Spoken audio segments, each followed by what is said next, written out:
Να φέρει άλλο.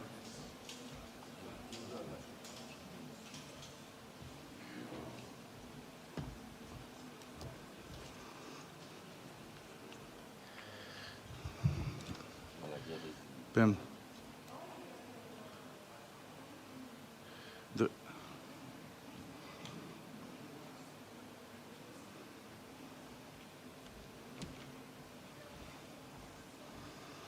Πού να πάω, Αντρικό?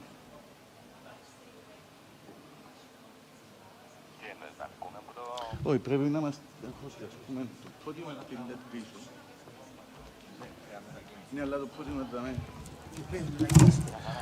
Έχεις τη LED ολοκλήρη, ξέπτη. Οκ.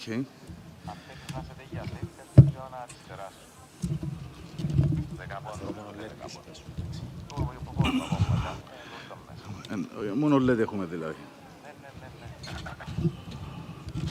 Οκ. Το λοιπόν...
γιατί να είναι να εισάβει, ναι, να πω ότι μου σκευάσει εισάβει.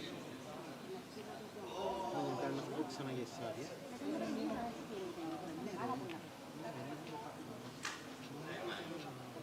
Για τα μεγάλα μου. Και να φυγάμε να ξαναβγαίνει ευκαιρία.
Ladies and gentlemen, distinguished guests, dear ambassadors, good morning and welcome to the 4th Cyprus Forum.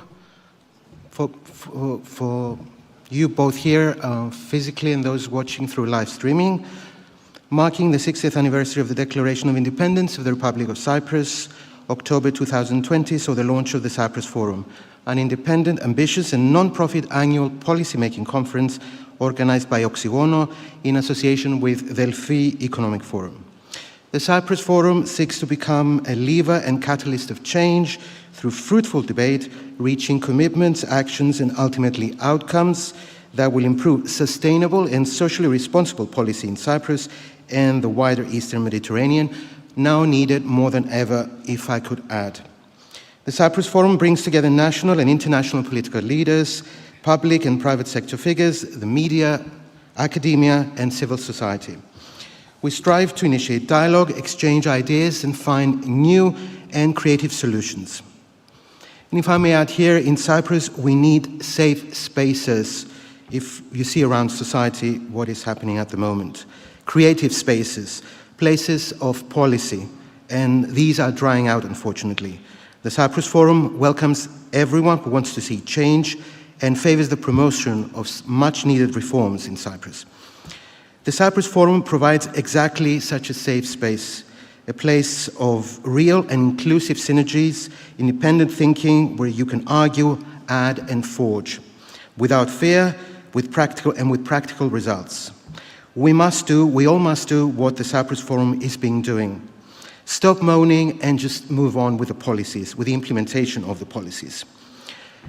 Sadly, President Christodoulidis could not be here with us physically. He had an urgent commitment in Malta with the Med9, but we will have an opening address for him, a video note from His Excellency Nikos Christodoulidis, President of the Republic of Cyprus, will now follow.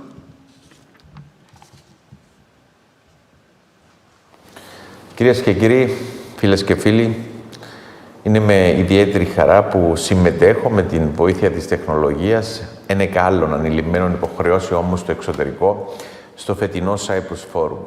Αποτελεί γεγονός ότι το Cyprus Forum έχει καταφέρει μέσα σε πολύ σύντομο χρονικό διάστημα να εδραιωθεί, δικαίως θεωρώ, ως ένας σημαντικότατος θεσμός και μια πρωτοβουλία που προσθέτει γόνιμα και ουσιαστικά στο δημόσιο διάλογο στη χώρα μας. Το Φόρουμ πέτυχε να φέρει μαζί στον ίδιο χώρο, στο ίδιο τραπέζι, αξιόλογες προσωπικότητες με διαφορετικές αφετηρίες, εμπειρίες και διαδρομές, συμβάλλοντας με αυτόν τον τρόπο ουσιαστικά στον πλουραλισμό και στην ανταλλαγή απόψεων σε μια πλειάδα θεμάτων. Ιδιαίτερα, μέσα από τις συζητήσεις που γίνονται, προκύπτει η ανάγκη προώθησης εκείνων των μεταρρυθμίσεων προς όφελος του συνόλου, όπως επίσης την ανάγκη χάραξης σύγχρονων πολιτικών για αξιοποίησή τους από την εκτελεστική εξουσία και τα κέντρα λήψης αποφάσεων. Η επιλογή της θεματικής του φετινού συνεδρίου, η οποία αφορά την διαφάνεια, είναι ιδιαίτερα εύστοχη και παραμένει πάντοτε επίκαιρη, καθότι η εισαγωγή και η θεμελίωση της διαφάνειας στον δημόσιο βίο και όχι μόνο, συνάδει με μια διαχρονική και δίκαιη προσδοκία της κοινωνίας, όχι μόνο στη χώρα μας, αλλά και σε διεθνές επίπεδο. Εξάλλου, η απουσία της διαφάνειας ενίοτε συνδέεται με την ύπαρξη διαφθοράς, ζήτημα το οποίο απασχολεί σε μεγάλο βαθμό την κυπριακή κοινωνία και είναι ένα από τα θέματα που αναμένω να προκύψει μέσα από τη συζήτηση που θα γίνει κατά τη διάρκεια του φόρουμ και τη γενικότερη αντίληψη που υπάρχει στην κοινωνία ότι όλοι όσοι εμπλέκονται στη δημόσια ζωή του τόπου με τον ένα ή τον άλλο τρόπο συμβάλλουν ή δεν αποτρέπουν, αν θέλετε, τη διαφθορά στον τόπο μας. Όσους νόμους και κανονισμούς, κυρίες και κύριοι, και αν υιοθετήσουμε, όσες αποφάσεις και αν πάρουμε, αν δεν ανατρέψουμε την εν λόγω αντίληψη της κοινωνίας, της κυπριακής κοινωνίας, σίγουρα δεν θα έχουμε πετύχει τον στόχο μας. Υπάρχει και κάτι άλλο που σχετίζεται με την αντίληψη περί διαφθοράς και θα ήθελα να αναφερθώ μέσα στο πλαίσιο της σημερινής μου παρέμβασης. Παρακολουθώντας τους κατά καιρούς δείχτες από το Ευρωβαρόμετρο, αν δούμε διαχρονικά τα τελευταία 10-15 χρόνια, η δικαιοσύνη στη χώρα μας ήταν αυτή που ποτέ, μα ποτέ δεν αμφισβητείτο. Ο θεσμός της δικαιοσύνης ήταν πολύ ψηλά στις αντιδράσεις, αν θέλετε, της κοινωνίας σε σχέση με τους θεσμούς της Κυπριακής Δημοκρατίας γενικότερα. Δυστυχώς, τα τελευταία χρόνια, ακόμα και αυτός ο θεσμός, ο ίδιος ο θεσμός της δικαιοσύνης στη χώρα μας, αμφισβητείται από την Κυπριακή κοινωνία. Η καταπολέμηση λοιπόν της διαφθοράς, που είναι άμεσα συνυφασμένη με την επικράτηση της διαφάνειας, αποτελεί μία από τις πιο μεγάλες, τις πιο σοβαρές προκλήσεις που αντιμετωπίζουν πολλά κράτη ανά το παγκόσμιο. Στην Ευρωπαϊκή Ένωση, για παράδειγμα, είναι ένα θέμα που συζητούμε πολύ συχνά και επικαλούμε εδώ και την προηγούμενη μου ιδιότητα ως Υπουργός Εξωτερικών. Υπάρχουν κράτη-μέλη της Ένωσης που αντιμετωπίζουν κάποια περισσότερα προβλήματα και δυσκολίες και κάποια λιγότερα, και είναι κάτι που απασχολεί έντονα την Ευρωπαϊκή Ένωση, που επιχειρεί να αξιοποιήσει σχετικά εργαλεία για αντιμετώπιση της. Την ίδια στιγμή, η διαφθορά συνιστά απειλή για τα θεμέλια της δημοκρατίας και είναι μάστιγα που επηρεάζει δυσμενώς κάθε έκφανση της δημόσιας ζωής με οικονομικές, κοινωνικές και πολιτικές επιπτώσεις. Ταυτόχρονα προκαλεί αβεβαιότητα και πλήττει ανάμεσα σε πολλά άλλα ανεπανόρθωτα το επιχειρηματικό περιβάλλον, υπονομεύοντας με αυτόν τον τρόπο και την ανταγωνιστικότητα της χώρας. Πέραν των όσων έχω προαναφέρει, και για μένα αυτή είναι η μεγαλύτερη απειλή, ο μεγαλύτερος κίνδυνος και η μεγαλύτερη πρόκληση που έχουμε να αντιμετωπίσουμε οδηγεί στην άρση της εμπιστοσύνης των πολιτών και του συνόλου της κοινωνίας προς τους θεσμούς και το κράτος, ενισχύοντας την καχυποψία και την αμφισβήτηση και κατ' επέκταση απομακρύνοντας τους πολίτες από τις εκλογικές διαδικασίες και την γενικότερη πολιτική ζωή του τόπου. Φίλες και φίλοι, κυρίες και κύριοι, όλα όσα έχω αναφέρει καθιστούν αδύρυτη την ανάγκη για καταπολέμηση της διαφθοράς, που στην ουσία ακυρώνει τις αρχές και αξίες ενός ευνομούμενου κράτους. Μέσα στο ίδιο πλαίσιο, αναγκαία είναι και η επικράτηση στην κοινωνία της αντίληψης ότι τέτοια φαινόμενα όχι μόνο δεν είναι αποδεκτά, αλλά και ότι τιμωρούνται αμέσως και υποδειγματικά όσοι εμπλέκονται σε τέτοιου είδους περιπτώσεις.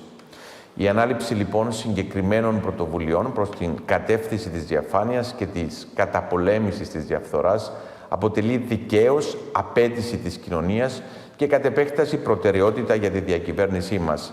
Πρόκειται για ένα μεγάλο στοίχημα το οποίο ελπίζω να κερδίσουμε και θα κριθούμε σχετικά στο τέλος της διακυβέρνησής μας.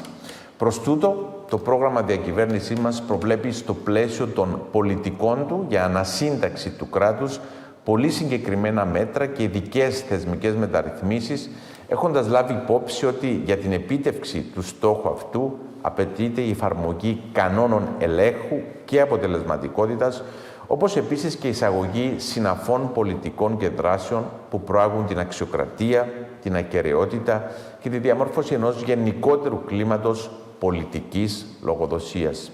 Εργαζόμαστε λοιπόν στη βάση ενός συγκεκριμένου πλάνου και σχεδιασμού.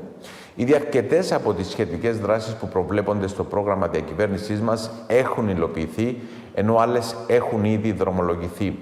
Ενδεικτικά να αναφέρω μεταξύ άλλων την σύσταση και λειτουργία για πρώτη φορά πρότυπης μονάδας εσωτερικού ελέγχου στην Προεδρία, εξέλιξη για την οποία μάλιστα γίνεται θετική μνήα στην πρόσφατη έκθεση αξιολόγησης της Επιτροπής Γκρέκο για την Κύπρο, η οποία περιλαμβάνει πολύ χρήσιμες συστάσεις για την πρόληψη της διαφθοράς και την προώθηση της ακεραιότητας. Πρόθεση της κυβέρνησής μας είναι να αξιοποιηθούν με τον καλύτερο δυνατόν τρόπο τόσο οι συστάσεις της Επιτροπής Γκρέκο, όσο και οι συστάσεις από πλευράς της Ευρωπαϊκής Επιτροπής για το κράτος δικαίου στη χώρα μας. Έχω την έντονη πεποίθηση ότι η υλοποίηση των συστάσεων προάγει και διασυνδέει το όνομα της Κύπρου με τις καλύτερες πρακτικές που ακολουθούνται σε διεθνές επίπεδο.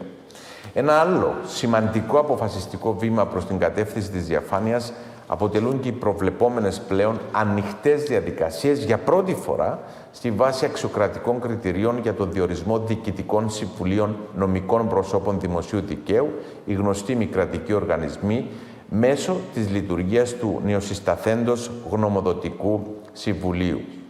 Την ίδια στιγμή, στο πλαίσιο της ζητούμενης λογοδοσίας, εξίσου σημαντική εξέλιξη είναι και η θεσμοθέτηση από πλευράς μας της ετήσιας παρουσίασης των σχεδίων δράσης και του απολογισμού των Υπουργείων και Υφυπουργείων της Κυβέρνησης. Με αυτόν τον τρόπο διασφαλίζεται ότι τα λόγια και οι αποφάσεις θα γίνονται πράξη.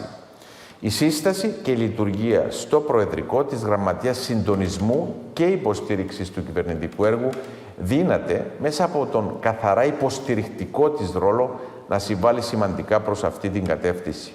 Ευκαιρίας δοθήσεις, θα ήθελα να αναφέρω ότι ανάλογες πρακτικές ακολουθούνται διεθνώς και εφαρμόζονται στα πλήστα ευρωπαϊκά κράτη, όπως και στην Ευρωπαϊκή Επιτροπή, τονίζοντας παράλληλα ότι η λειτουργία της εν λόγω γραμματείας δεν θα επικαλύψει καθιονδήποτε τρόπο την αυτονομία του κάθε Υπουργείου και του κάθε Υφυπουργείου. Η βασική αποστολή της είναι να διευκολύνει τις συνέργειες και να συμβάλλει αποτελεσματικά στην πρόθεση των απαραίτητων μεταρρυθμίσεων και δράσεων που προβλέπονται στο πρόγραμμα διακυβέρνησής μας, πάντοτε σε πλήρη συνεργασία με τα αρμόδια Υπουργεία και Υφυπουργεία που έχουν και την ευθύνη υλοποίησης των πολιτικών αποφάσεων. Επιπρόσθετα, το αμέσως επόμενο διάστημα, στο πλαίσιο της ευρύτερης εφαρμογής των αρχών της καλής διακυβέρνησης, αναμένεται η υιοθέτηση για πρώτη φορά ενός ολοκληρωμένου κώδικα δεοντολογίας για τα μέλη της κυβέρνησης. Ο εν λόγω κώδικας, ο οποίος έχει ήδη συνταχθεί με τη βοήθεια της Επιτρόπου Νομοθεσίας, αποτελεί τον οδικό χάρτη, βάσει του οποίου κάθε μέλος της κυβέρνησης οφείλει να ενεργεί και να πολιτεύεται καθ' όλη τη διάρκεια της θητείας του, ενώ την ίδια στιγμή προνοεί και σύστημα επαρκούς παρακολούθησης και αποτελεσματικής εφαρμογής του σε περίπτωση μη συμμόρφωσης. Η έκδοση και η εφαρμογή του κώδικα δεοντολογίας θα αποτελεί όχι μόνο υλοποίηση συγκεκριμένης δράσης του προγράμματος διακυβέρνησής μας, αλλά και άμεση ικανοποίηση ειδικής σύστασης της Επιτροπής Γκρέκο, ως αυτή προέκυψε στο πλαίσιο του 5ου γύρου αξιολόγησης της χώρας μας. Φίλες και φίλοι, με αφορμή την σημερινή μου παρουσία, θα ήθελα να σας διαβεβαιώσω ότι η δική μας πολιτική βούληση είναι δεδομένη και βρίσκεται σε πλήρη ευθυγράμμιση με τα όσα οι πολίτες δικαίως αναμένουν από μας. Έχω προαναφέρει ότι για εμάς το θέμα αυτό είναι ένα εθνικό στίχημα. Γνωρίζουμε πολύ καλά ότι απομένουν να γίνουν ακόμη περισσότερο προς την κατεύθυνση της διαφάνειας και της αποκατάστασης των εμπιστοσύνης των πολιτών προς τους θεσμούς. Για τον σκοπό αυτό προβαίνουμε στα δέοντα, ενώ όπου απαιτείται θα επιδιώκουμε τον συντονισμό και τη συνεργασία με την νομοθετική εξουσία, αλλά και με άλλους ανεξάρτητους φορείς. Καταλήγοντας, θα ήθελα να εκφράσω ξανά τη χαρά μου για την ευκαιρία να συμμετέχω στο Cyprus Forum και να ευχηθώ κάθε επιτυχία στις εργασίες του, όντας σίγουρος για την προστιθέμενη του αξία στον δημόσιο διάλογο και τη δυνατότητά του να προσφέρει επικοδομητικά και παραγωγικά συμπεράσματα και εισηγήσεις προς αξιοποίηση από την εκτελεστική εξουσία. Σας ευχαριστώ πολύ.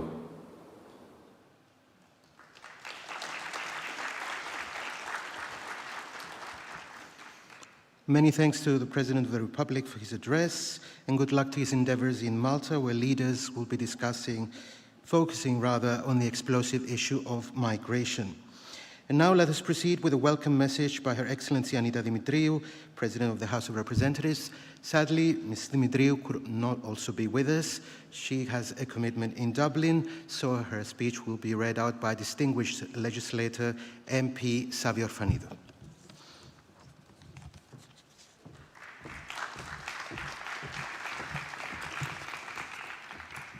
Good morning to all.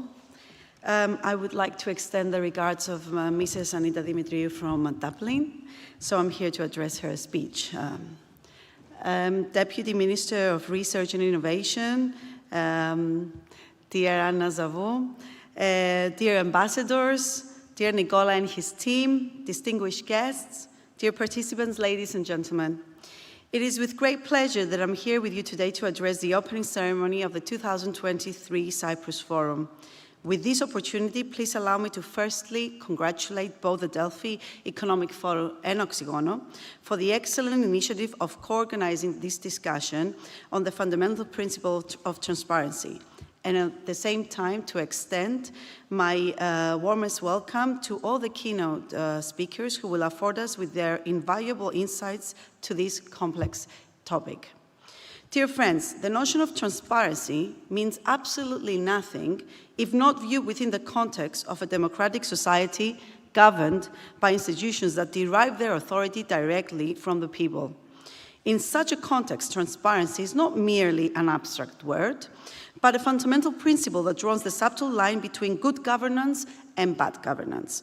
Especially in contemporary societies where widespread mistrust and skepticism towards state institutions prevail, a government's commitment to transparency can either garner public support or simply lead to its downfall.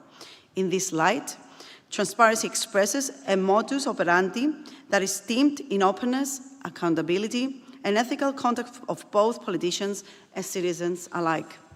In their capacity as the primary expression of the voice of the people, parliaments must also be at the front line of efforts to restore citizens' trust in political institutions and processes. Therefore, it is up to us, parliamentarians, to work hard to communicate the message of a parliament that is open, transparent, and of course accountable.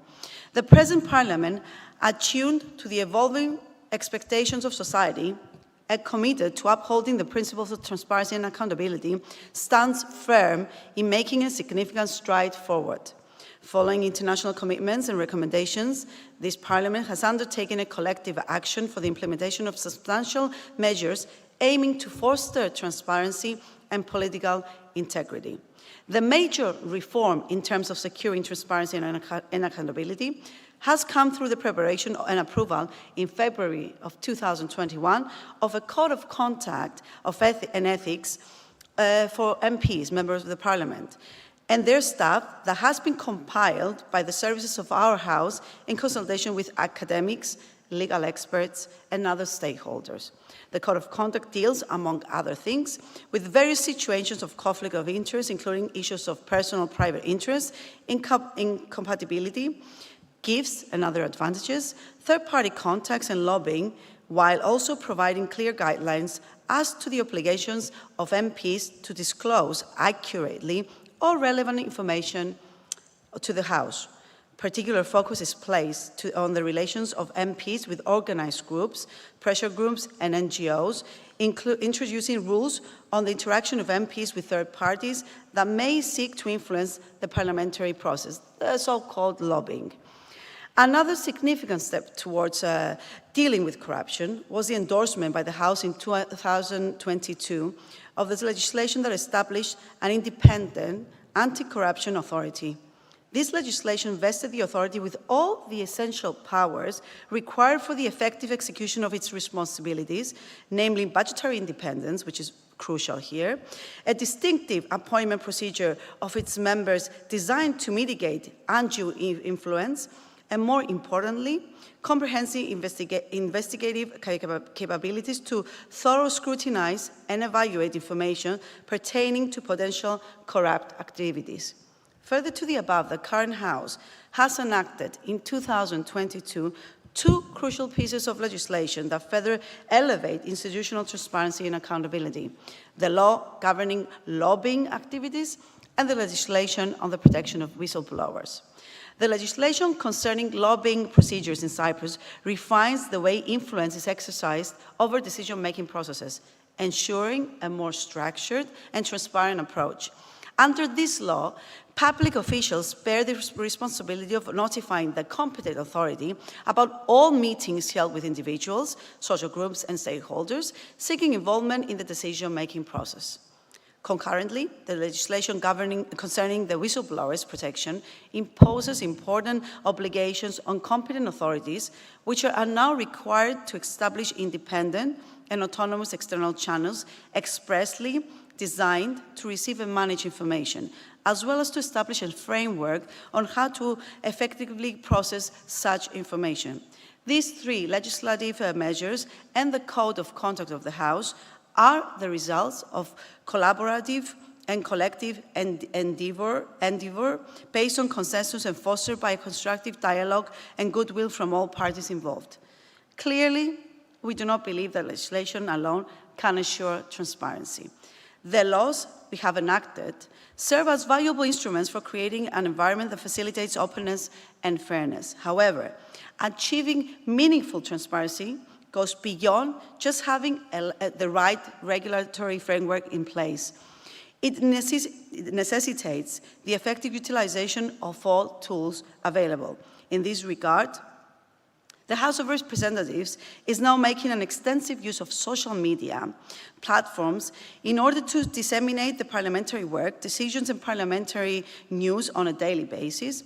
It has equipped the Parliament's webpage with a live streaming service of the Parliamentary Assembly meetings and has introduced the practice of issuing daily press releases on the work conducted in each parliamentary committee. By introducing such practices and procedures, we aim at better informing citizens and establishing a channel of direct communication between the legislature, the parliamentarians, and the civil society. As such, interaction can only work in favor of the people's will and aspirations. In this view, the citizens can eventually measure and evaluate the efficiency of the Parliament and, of course, the work of each one of us. At the same time, parliamentarians need support and public safeguards to carry out their responsibilities and perform their duties as it is essential that are not held captive by public criticism, and that we can distinguish between constructive feedback and criticism driven by insincere intentions and purposes. Dear friends, as mentioned above, I wish to highlight that achieving transparency in all fields, either this is institutional, in sports, in the health sector, or in the media sector, setting up legislations is necessary, but never enough. We certainly need a brave shift in mentality and attitude. As individuals, as institutions and politicians, must prioritize openness and accountability in our actions and decisions.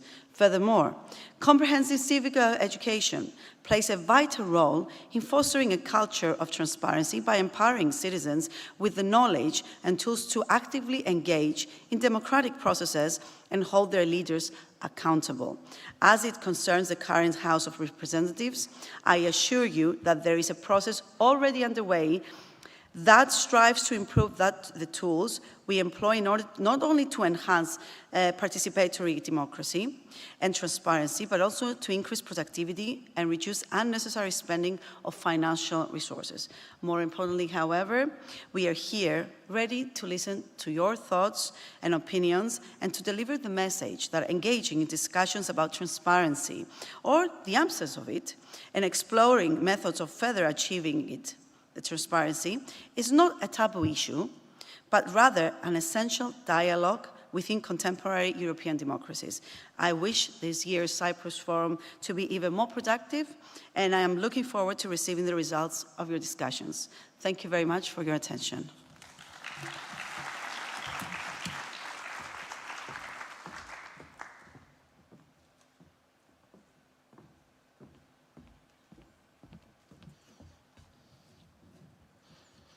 Many thanks to Savio Orfanidou for the address on behalf of the President of the House of Representatives, Anita Dimitriou.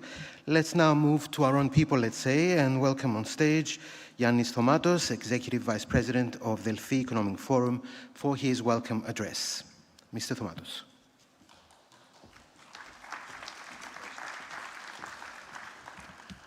Good morning to all. Thank you very much. It's a pleasure to be here. Your Excellencies, esteemed guests, if you allow me to continue my speech in Greek. We are very happy that you are all here.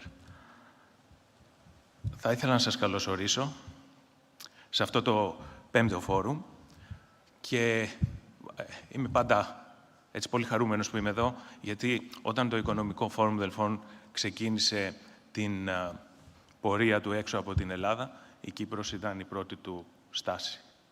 Τώρα είμαστε σχεδόν σε όλα τα Βαλκάνια, στα Τύρανα, στα Σκόπια, στο Βελιγράδι, στη Σόφια και έχουμε επίσης παρουσία στην Ουάσιγκτον, στις Βρυξέλλες και στο Τορόντο που υπάρχει μεγάλη ελληνική διασπορά.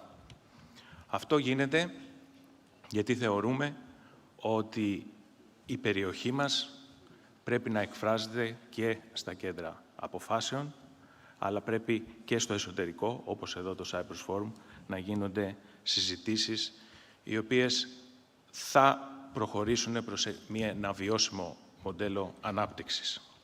Το φετινό θέμα, λοιπόν, η φετινή συζήτηση του Cyprus Forum περί διαφάνειας, θεωρούμε ότι είναι πάρα πολύ εύστοχο. Και ας σκεφτούμε τι σημαίνει διαφάνεια. Τι είναι διαφάνεια? Διαφάνεια είναι η ιδιότητα ενός υλικού να επιτρέπει να δούμε μέσα από αυτό. Αυτό το υλικό, στο πλαίσιο του συνεδρίου, δεν θα μπορούσε να είναι άλλο από τη δημοκρατία και τη διακυβέρνηση.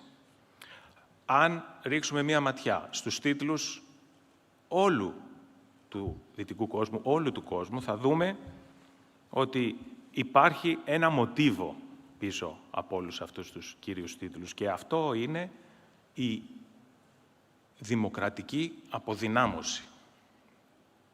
Οι ανισότητες παρατηρούμε ότι στο εσωτερικό των κρατών αυξάνονται.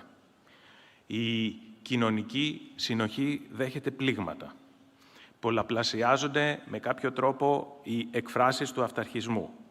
Και βλέπουμε πολύ συχνά εκφράσεις βίας, όπου δείχνουν και ότι η κοινωνία κατά κάποιο τρόπο αποσυντίθεται.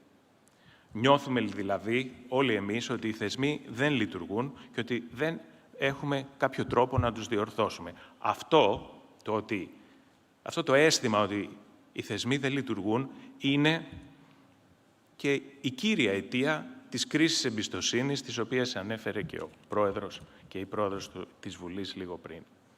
Άρα, η διαφάνεια και η λογοδοσία δεν είναι ένα κενό γράμμα. Το να βλέπουμε πώς προέκυψε μια απόφαση, τι υπάρχει πίσω από αυτή την απόφαση, είναι απαραίτητο για να αποκατασταθεί αυτή η εμπιστοσύνη. Και φόρα σαν το Cyprus Forum, συνέδρια σαν το Cyprus Forum, συμβάλλουν στην ενδυνάμωση αυτού του δίχτυ προστασίας της κοινωνικής εμπιστοσύνης. Φέτος, το Cyprus Forum είναι μεγαλύτερο από ποτέ. Έχει 5 venues, έχει παραπάνω από 200 ομιλητές. Το 1/3 από αυτούς τους 200 ομιλητές έχουν έρθει εκτός Κύπρου και τους ευχαριστούμε πολύ γι' αυτό. Έχει περισσότερους από 30 partners. Τι σημαίνει αυτό? Σημαίνει οργανισμοί εξειδικευμένοι σε κάτι οι οποίοι συμβάλλουν στη διαμόρφωση του περιεχομένου και αυτό όλο το σύμπαν που τώρα σας περιέγραψα είναι ένας πολύ μεγάλος πλούτος γνώσης. Και ευχαριστούμε πολύ την Προεδρία της Δημοκρατίας, τη Βουλή, την Ευρωπαϊκή Επιτροπή στην Κύπρο και το Ευρωπαϊκό Κοινοβούλιο στην Κύπρο, το οποίο μας στηρίζει τόσο πολύ και πιστεύει στο πόσο πολύ μπορεί να μεγαλώσει αυτό το φόρουμ. Ευχαριστούμε πάρα πολύ τους ομιλητές, ιδίως εκείνους που ταξίδεψαν από μακριά για να είναι εδώ μαζί μας, εσάς που είστε εδώ, όσους μας βλέπουν από το ίντερνετ, γιατί υπάρχει και το live streaming, και επιτρέψτε μου σε αυτό το τελευταίο λεπτό να ευχαριστήσω και την ομάδα, γιατί όλο αυτό που περιέγραψα, τα πολλά venues, οι πολλοί ομιλητές, τα πολλά πάνελ, χρειάζονται μια ομάδα να γίνει αυτό και πιστέψτε με δεν είναι καθόλου εύκολο. Άρα, από τη μεριά του Οικονομικού Φόρουμ των Δελφών, θα ήθελα να ευχαριστήσω τον Μιχάλη και τη Γιώτα που βρίσκονται στην Αθήνα, αλλά και όλη την ομάδα εδώ του Cyprus Forum, τον Θόδωρο, τη Γεωργία Τζορτζίνα, την Αντρέη, τη Μύρια, Χαλιντέ, Νίκη. Τους ευχαριστούμε πάρα πολύ και φυσικά τον Νικόλα τον Κυριακίδη, ο οποίος είναι η ψυχή αυτού του φόρουμ και έχει το όραμα συνεχώς να μεγαλώνει και νομίζω ότι τα καταφέρνει. Σας ευχαριστώ πολύ και ο λόγος τώρα στον Νικόλα, ο οποίος είναι και ο πρόεδρος του Cyprus Forum. Θα συνεχίσουμε και τις επόμενες μέρες τις συζητήσεις και θα χαρώ να γνωρίσω κάθε έναν από εσάς ξεχωριστά. Σας ευχαριστώ πολύ.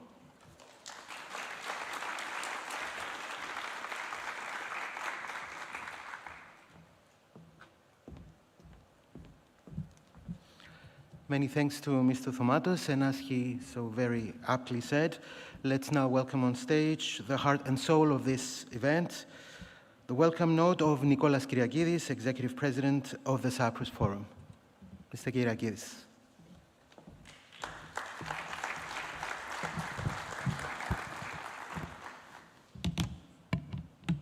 Καλημέρα, good night, good morning. Το Cyprus Forum είναι φέτος την τέταρτη του χρονιά. Πέρσι είχαμε 170 ομιλητές και πάνω από 40 ομιλητές από το εξωτερικό. Φέτος έχουμε 215 ομιλητές με πάνω από 70 από το εξωτερικό. Επίσης, συνεργαζόμαστε πλέον με δεκάδες εγχώριους και διεθνείς οργανισμούς, οι οποίοι ενεργούν ως συνεργάτες περιεχομένου για τις διάφορες συζητήσεις. Σκοπός μας είναι να τροφοδοτούμε τα κέντρα λήψης αποφάσεων με εισηγήσεις, αλλά και να συνδέσουμε την Κύπρο με κέντρα παραγωγής πολιτικής στο εξωτερικό, να αποτελέσουμε τη βιτρίνα της κυπριακής πολιτικής σκηνής στον έξω κόσμο, όπως είχε πει και ο Σιμεών Τσομόκος στην τελετή έναρξης του Φόρουμ των Δελφών πριν μερικά χρόνια. Το Cyprus Forum άλλαξε τη μορφή του φέτος και την τελετή έναρξης που γίνεται τώρα διαδέχονται το μεσημέρι και αύριο όλη τη μέρα παράλληλες σκηνές σε χώρους πλησίων του Δημοτικού Θεάτρου, που για εμάς έχει σημειολογική σημασία, καθώς βρίσκεται κοντά στα κέντρα των βασικών θεσμών του κράτους, κοντά στα κτίρια των βασικών θεσμών του κράτους, αλλά και κοντά στο δόφραγμα του Λίδρα Πάλας. Η περιοχή αυτή θέλουμε να μετατρέπεται κάθε χρόνο τις μέρες του συνεδρίου σε ένα μεγάλο χώρο του Cyprus Forum, ένα ασφαλή χώρο για ανταλλαγή απόψεων προερχόμενες από όλους τους ιδεολογικούς χώρους. Όσον αφορά τη φετινή θεματική του Cyprus Forum, ως οργανισμός παρατηρούμε πως πρέπει να ενσκύψουμε όλο ένα και περισσότερο στη διόρθωση της δημοκρατίας και των θεσμών, καθώς οι ανισότητες που παρατηρούνται, αλλά και η άνοδος των άκρων, δημιουργούν μια δυστοπική πραγματικότητα, ίσως πιο εύθραυστη από ποτέ. Να ανακοινώσω ότι από την 1η Ιανουαρίου το οξυγόνο μετονομάζεται σε Oxygen for Democracy, για να είναι και πιο ξεκάθαρη αποστολή μας στο όνομα. Επίσης, το Cyprus Forum θα συμμετέχει με δικά του panels σε συνέδρια παραγωγής πολιτικής στις Βρυξέλλες τον Οκτώβρη, στην Ουάσιγκτον τον Φεβράρι, ενώ μελετούμε τη δημιουργία ενός αυτόνομου συνεδρίου στο Λονδίνο μέσα στο 2024 και στόχος αυτών των προσπαθειών είναι, όπως είπα, η σύνδεση της κυπριακής πολιτικής με κέντρα παραγωγής πολιτικής στο εξωτερικό που είναι σημαντικά για την Κύπρο, αλλά και για να ενισχύσουμε τις συνεργασίες μας με άλλους οργανισμούς σε αυτές τις χώρες. Επίσης, θα ήθελα να ανακοινώσω ότι οι ημερομηνίες του Cyprus Forum της επόμενης χρονιάς θα είναι 27 και 28 Σεπτεμβρίου του 2024. Όσον αφορά το κεντρικό θέμα για του χρόνου, επειδή κάθε χρόνο ανακοινώνουμε το θέμα για την επόμενη χρονιά, έχουμε αποφασίσει ότι πλέον κάθε χρόνο θα έχουν κεντρικό ρόλο οι συζητήσεις για θέματα θεσμών, οι οποίες, όπως πάντα, πλαισιώνονται από συζητήσεις για εξωτερική πολιτική, οικονομία, περιβάλλον, τεχνολογία, παιδεία και άλλα σημαντικά θέματα της δημόσιας πολιτικής. Και μεγαλύτερη έμφαση θα δοθεί στο να αποτελέσει η Κύπρος σημείο επαφής μεταξύ Ευρωπαίων και Μέσης Ανατολής και Βόρειας Αφρικής, κάτι που έχουμε ήδη ξεκινήσει από φέτος. Επίσης, στις 18 και 19 Απριλίου θα γίνει το δεύτερο Cyprus Forum Cities, που είναι ένα μικρότερο συνέδριο για την τοπική αυτοδιοίκηση. Και θα ήθελα επίσης να αναφερθώ στο πολιτικό περιοδικό που έχουμε ξεκινήσει στο πλαίσιο του νόμου Platform, το ανεξάρτητο πολιτικό περιοδικό, το οποίο μπορείτε να πάρετε όσοι είστε εδώ σήμερα έξω από την αίθουσα. Κλείνοντας, θα ήθελα να αφιερώσω το φετινό συνέδριο και τις αδιάκοπες προσπάθειες μας να γίνει πραγματικότητα στον πατέρα μου, ο οποίος πέθανε πριν 2 μήνες και του οποίου, κατά την άποψη μου, κάποιοι θεσμοί δεν είχαν συμπεριφερθεί σωστά, αλλά ευτυχώς στη δημοκρατία υπάρχουν άλλοι θεσμοί που λειτουργούν ως θεσμικά αντίβαρα και πλέον αντιλήφθηκα και προσωπικά γιατί είναι τόσο σημαντικό να υπάρχουν θεσμικά αντίβαρα, checks and balances σε μια δημοκρατία.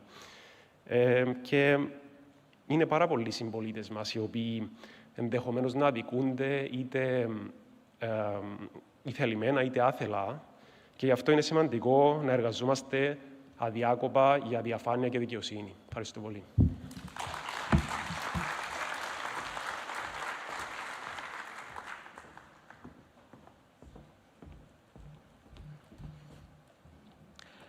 Many thanks to Mr. Kyriakidis. And now fast moving to the Xenopsytium address. Xenopsytium, Xenon Okitievs in Greek, was a Hellenistic philosopher from Citium, now Larnaca. And as many might not know, Larnaca is the only city in Cyprus and perhaps one of the few globally never abandoned by its residents. It has been constantly living as a community for thousands of years. Zeno now was the founder of the Stoic school of philosophy, which he taught in Athens from about 300 BC. Based on the moral ideas of the Cynics, Stoicism laid great emphasis on goodness and peace of mind that is gained from living a life of virtue in accordance with nature, a very topical issue, if I may say so myself. It proved stunningly popular at the time and flourished as one of the major schools of philosophy from the Hellenistic period right through to the Roman era. It further enjoyed revivals during the Renaissance as Neo-Stoicism and in the current era as modern Stoicism. As a purely Cypriot world-known personality and relevant to the mission of the Cyprus Forum, it has given its name to the main address of this forum. This year's Xenopsytium address will be given by Vera Jourova, Vice President of the European Commission for Values and Transparency, and we will hear from her now. Ladies and gentlemen, many thanks for the invitation to deliver a speech in the Cyprus Forum. I am delighted to share some considerations with you on a number of topics of high importance for our democracies. Starting with anti-corruption efforts, in May this year, the Commission adopted a package of measures to fight corruption in the EU and globally. The package includes a legislative proposal to update and strengthen the legal framework to combat and prevent corruption.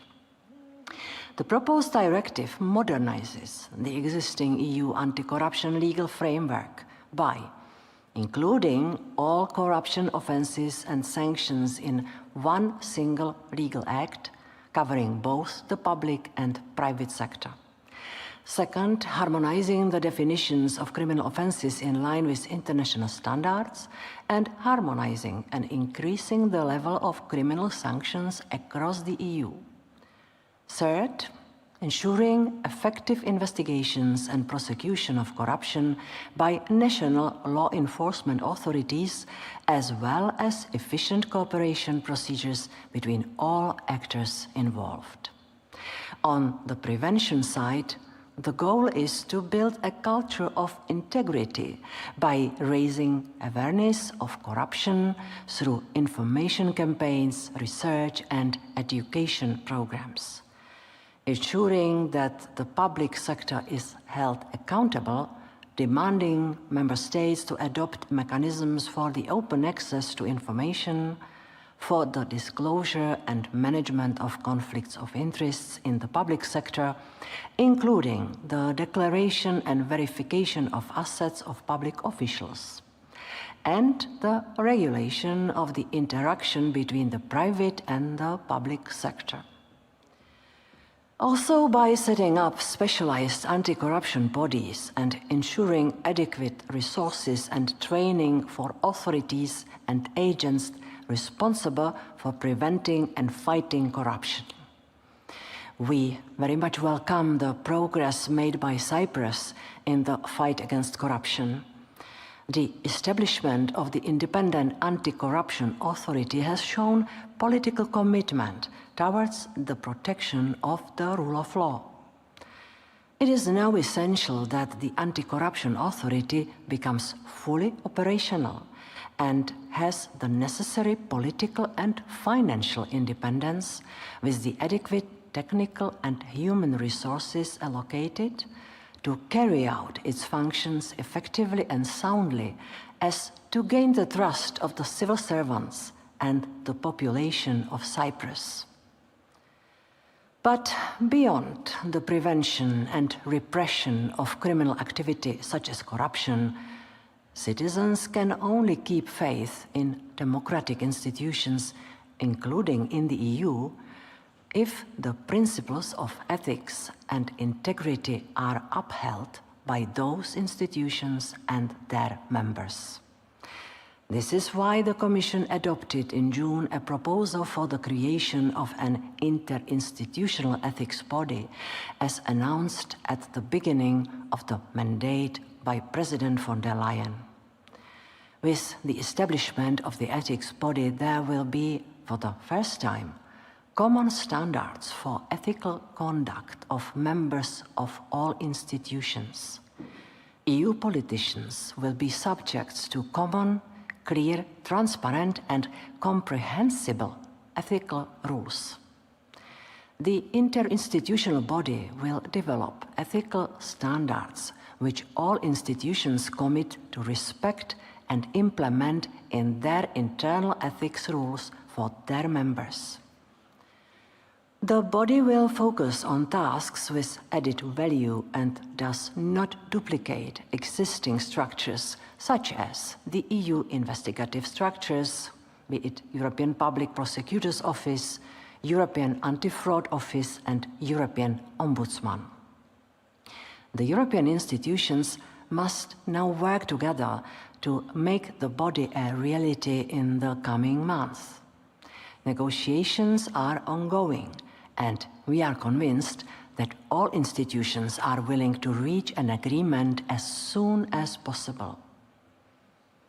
I am also glad that Cyprus is such a firm supporter of the goals we want to achieve with the European Media Freedom Act.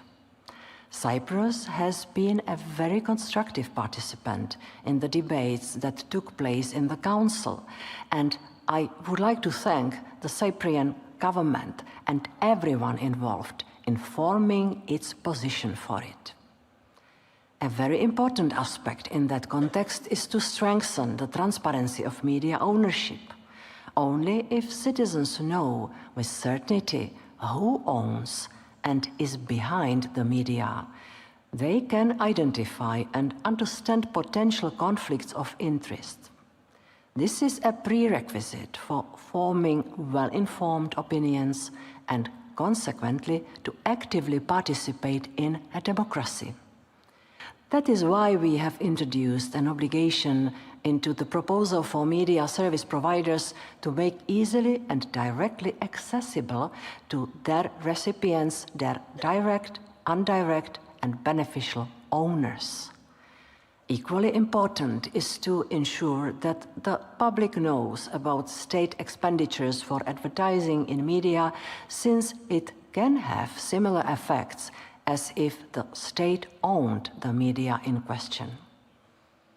Against this background, I hope for a swift entry into force of the Media Freedom Act, but also for the emergence of a climate in society that demands media ownership and state advertising information, and that these demands are fully met.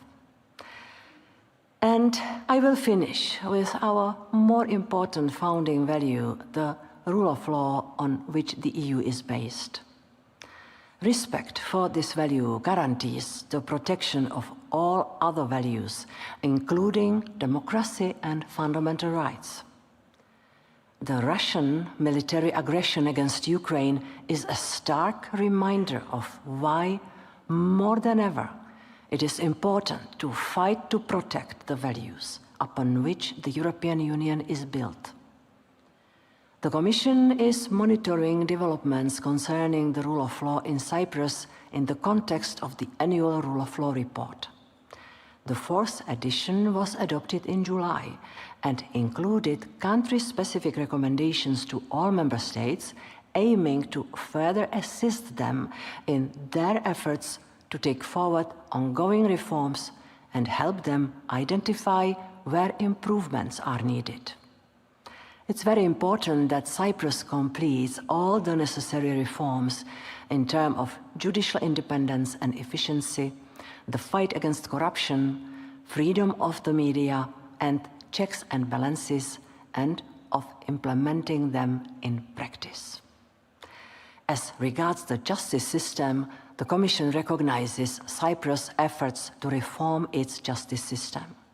The 2023 report indicated the lack of a clearer distinction between the advisory and prosecutorial role of the law office as a matter of concern. This was reflected in the recommendation to Cyprus to strengthen the independence and the accountability of the prosecution service, taking into account European standards on independence and autonomy of the prosecution. When it comes to combating corruption, we welcomed the fact that the legislative framework on lobbying continues to improve, and a parliamentary committee monitors conflicts of interest for members of parliament. At the same time, the assessment highlighted the importance of introducing rules on asset disclosure for elected officials, combined with effective, regular and full verifications with a view to increasing transparency and accountability. A corresponding recommendation was made to Cyprus in this respect. In the area of media pluralism and media freedom, we look at the protection of the right to access to information, transparency of media ownership, and fair and transparent distribution of advertising expenditure by the state and state-owned companies. The Commission recognizes the efforts to strengthen transparency of media ownership for broadcast media. These efforts need to be extended to digital and print media. In addition, the adoption of legislation in the field of state advertising will ensure fair and transparent distribution of advertising expenditure by the state and state-owned companies. In the area of access to information, the Commission welcomes the law on access to public sector information and encourages Cyprus to overcome the difficulties in interpreting and applying the legal exceptions to access. Many thanks for your attention.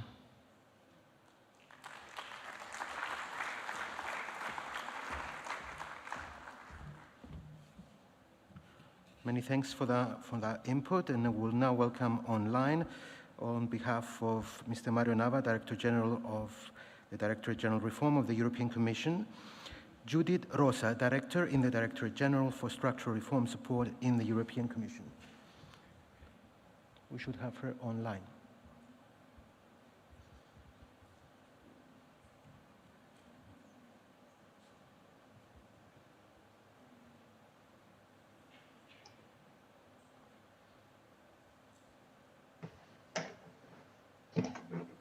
I think you can see me. Dear President, Commissioner,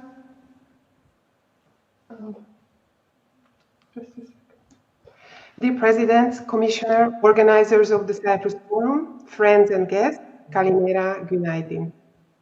First of all, let me pass the best regards and apologies of Mario Nava, who was prevented by travel complications to be here today, and he asked me to present our messages. I feel privileged to address you in honor of the famous philosopher and Stoic Zeno of Citium, who was born in Cyprus. Zeno believed in reason. Human beings, since they have been given reason, ought to be governed by rational thought. This would ultimately result in contentment in life. And this also brings me to my topic, Cyprus' future and what the EU does to support it. Reason dictates that Cyprus and its people will be best served if the island overcomes its current division and is reunited. Cyprus' reunification will allow the whole of Cyprus to benefit from full EU membership. How does the EU and the European Commission facilitate the reunification? We have three pillars: settlement talks, aid program, and green line trade. On Pillar 1, settlement talks, we help ensure that the negotiations reflect EU rules and requirements, because a reunified Cyprus will need to continue being a well-functioning member state. We do this in close collaboration with the UN. On Pillar 2, the aid program, We use the EU aid program for the Turkish Cypriot community, which has one and only one overall objective, namely to facilitate reunification.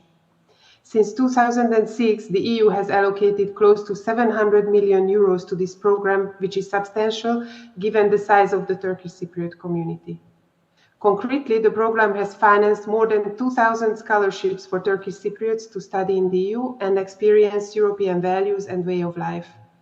The EU also supports important confidence-building measures, such as the bi-communal technical committees, including notably the Technical Committee on Cultural Heritage, which has restored or protected more than 130 cultural monuments across Cyprus.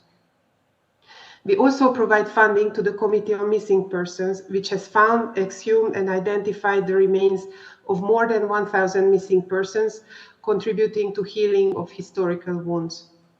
We give grants and advice to Turkish Cypriot small businesses and farmers so they can innovate, create employment, and comply with EU standards. We have provided science laboratories to nearly 100 primary and secondary schools so that kids can do hands-on experiments in biology, chemistry, and physics. We are currently supporting the establishment of the first bi-communal solar power plant. This power station, of an envisaged 30 to 50 megawatt capacity, will be more than a pilot project. If implemented, it would hopefully kickstart the green transition on the island. Now to Pillar 3, the Green Line trade. We believe that more Green Line trade facilitates the reunification of Cyprus because it brings people together, builds trust, and contributes to the economic reintegration of the island. Last year, the value of this trade was 14.6 million euros, which was the highest ever figure. So we believe that more efforts are needed to increase this further still. On Monday, we will open an EU-funded one-stop shop where interested businesses from both communities can get information about Green Line trade requirements and opportunities. Now I need to say a few words about Halloumi Helim because this iconic pan-Cypriot product is possibly our most effective demonstration tool to facilitate the reunification of Cyprus. My team is working very hard to ensure that Turkish Cypriot producers may benefit from the registration of Halloumi Helim as an EU-protected designation of origin, or PDO. This requires that the Turkish Cypriot producers comply with the PDO requirements and that they fulfill the relevant EU food safety and animal health standards. Now, why is this important? Our approach here is to foster reunification by offering Turkish Cypriots a concrete example of EU benefits, but that it comes with obligations, namely compliance with EU standards. The Halloumi Helim scheme is therefore a mini reunification lab. I would like to use this opportunity to thank the Republic of Cyprus authorities for the constructive cooperation to make this happen. And I'm also pleased that the Turkish Cypriot community has embraced the Halloumi Helim project. They are working on meeting the necessary EU standards, and several producers have already received the PDO label or are in the process of obtaining it. Our goal is to see Halloumi Helim sold over the Green Line in 2024. Let me conclude by saying that these are difficult times, but there is no viable alternative to the resumption of negotiations within the UN framework. We all have to make a better case for how a reunified Cyprus would benefit both communities. I hope that what I have outlined here this morning will contribute to this important objective for Cyprus. Thank you.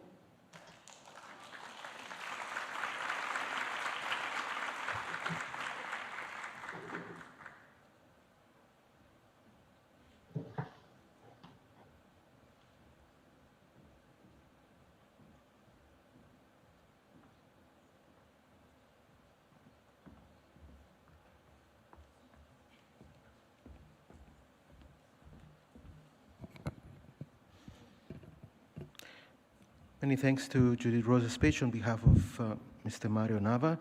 Slight technical issue there, but I think the substance got heard.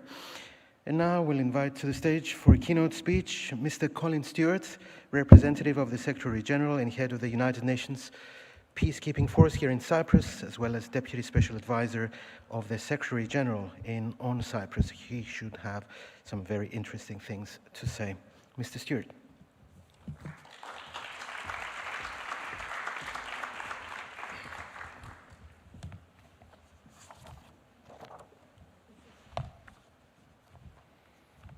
Good morning. Dear colleagues, it's a pleasure to be here again this year. For most of the past year, there has not been much tangible change with respect to the Cyprus issue. But very recently, we've started to see some hopeful signs. The crisis we had last month in Pila was a serious one. For the first time in many years, there was an assault on UN peacekeepers. But out of this crisis, in the end, cooler heads prevailed, and ultimately space was created for serious discussions with both sides to find a way to address everyone's concerns and to come up with a formula that would be a positive outcome for all. It was not easy. There is a deep distrust that exists between officials on the two sides, a distrust that causes each side to question the motives behind every concern raised by the other. But we did, in fact, succeed in having very constructive dialogue, and I am optimistic that we will very soon have a consensus on the way forward. I started off by saying that there were some hopeful signs. I think that confronting a difficult issue such as Pila and having the two sides agree to sit down, in this case, each side with the United Nations, to seek common ground and actually make substantial progress, that's at least a bit of a hopeful sign for Cyprus. Ultimately, this is exactly what will be required to reach any settlement on the Cyprus issue. Grappling with difficult issues, taking a constructive approach, and making compromises. Turning a negative into a positive in Pila will build a bit of confidence, and greater mutual trust and confidence is a necessary step on the path to a comprehensive settlement. This is why the United Nations peacekeeping and good offices roles are so intimately linked. Peacekeeping is a tool to manage conflict and prevent its escalation. It is all about trying to preserve the space for political solution, which can only come through dialogue and compromise. Our role in Pila is a good example of that. As Nikos Christodoulidis has said, the Pila crisis is a reminder of the volatility of the status quo, of the risks and dangers of the continuation of this status quo, and of the imperative need for a comprehensive solution. I could not agree more. That's why the second positive sign I want to mention this morning is so important. There have been some indications that finally there may be some real movement on the question of appointing a United Nations envoy. That would be a real game changer. The road back to negotiations remains a long and convoluted one, but having a dedicated envoy to begin a sustained conversation would be a crucial first step. As a third positive sign, I'd like to highlight the extraordinary bicommunal event last week put on jointly between the Turkish Cypriot and Greek Cypriot municipalities of Famagusta. This wonderful and spontaneous outpouring of intercommunal friendship and fraternity was a poignant reminder that ordinary Cypriots from both communities want a resolution. Year after year, polling by the United Nations confirms that strong majorities of both communities want the Cyprus issue solved through a negotiated, mutually acceptable settlement. These signs that I call hopeful contrast sharply with the situation of recent years and suggest that we may now be on the verge of a course reversal. If my optimism is well-founded, and we start to see positive movement soon, that will certainly be welcome news. Next year, the UN peacekeeping mission in Cyprus, UNFICYP, and the Secretary General's good offices will be marking 60 years in Cyprus. That's right, in 1964, only 4 years into the independence of Cyprus, the situation on the island was such that the United Nations Security Council felt it had to intervene. And for the subsequent 60 years, the UN has been trying to keep the peace and to help the parties arrive at a resolution to the Cyprus problem. A resolution that is long, long overdue. But even if things take a long-awaited turn for the better, and I certainly hope they will, there will still be a lot of hard work ahead. navigating the road towards a comprehensive settlement will require building favorable conditions through a series of trust and confidence building measures that build and sustain positive momentum among the leaders, among the many officials on the two sides, and among the public. And a society that has been separated for 50 years has a lot of work to do to prepare for renewed cohabitation. Ties between the two communities need to be meaningfully rebuilt through sustained interactions across society and economic actors. Interaction breaks down barriers and fosters greater understanding, which in turn removes some of the psychological barriers to finding common ground. Expanding trade and business links, in particular, can make the idea of a settlement seem real, and thus pave the way for a political solution. As I said at this same podium 1 year ago, interdependence is the glue that can hold the island together. Rather than waiting to see what happens, Cypriots need to invest in the future they would like to see. If you want a reunified island, taking steps right now to break down the separation, integrate the two communities and their economies, and begin reunifying the island in practice will help make that vision a reality. Leaving part of the island with no choice but to rely on a third country for everything only deepens the separation and undermines the chances of a mutually acceptable settlement.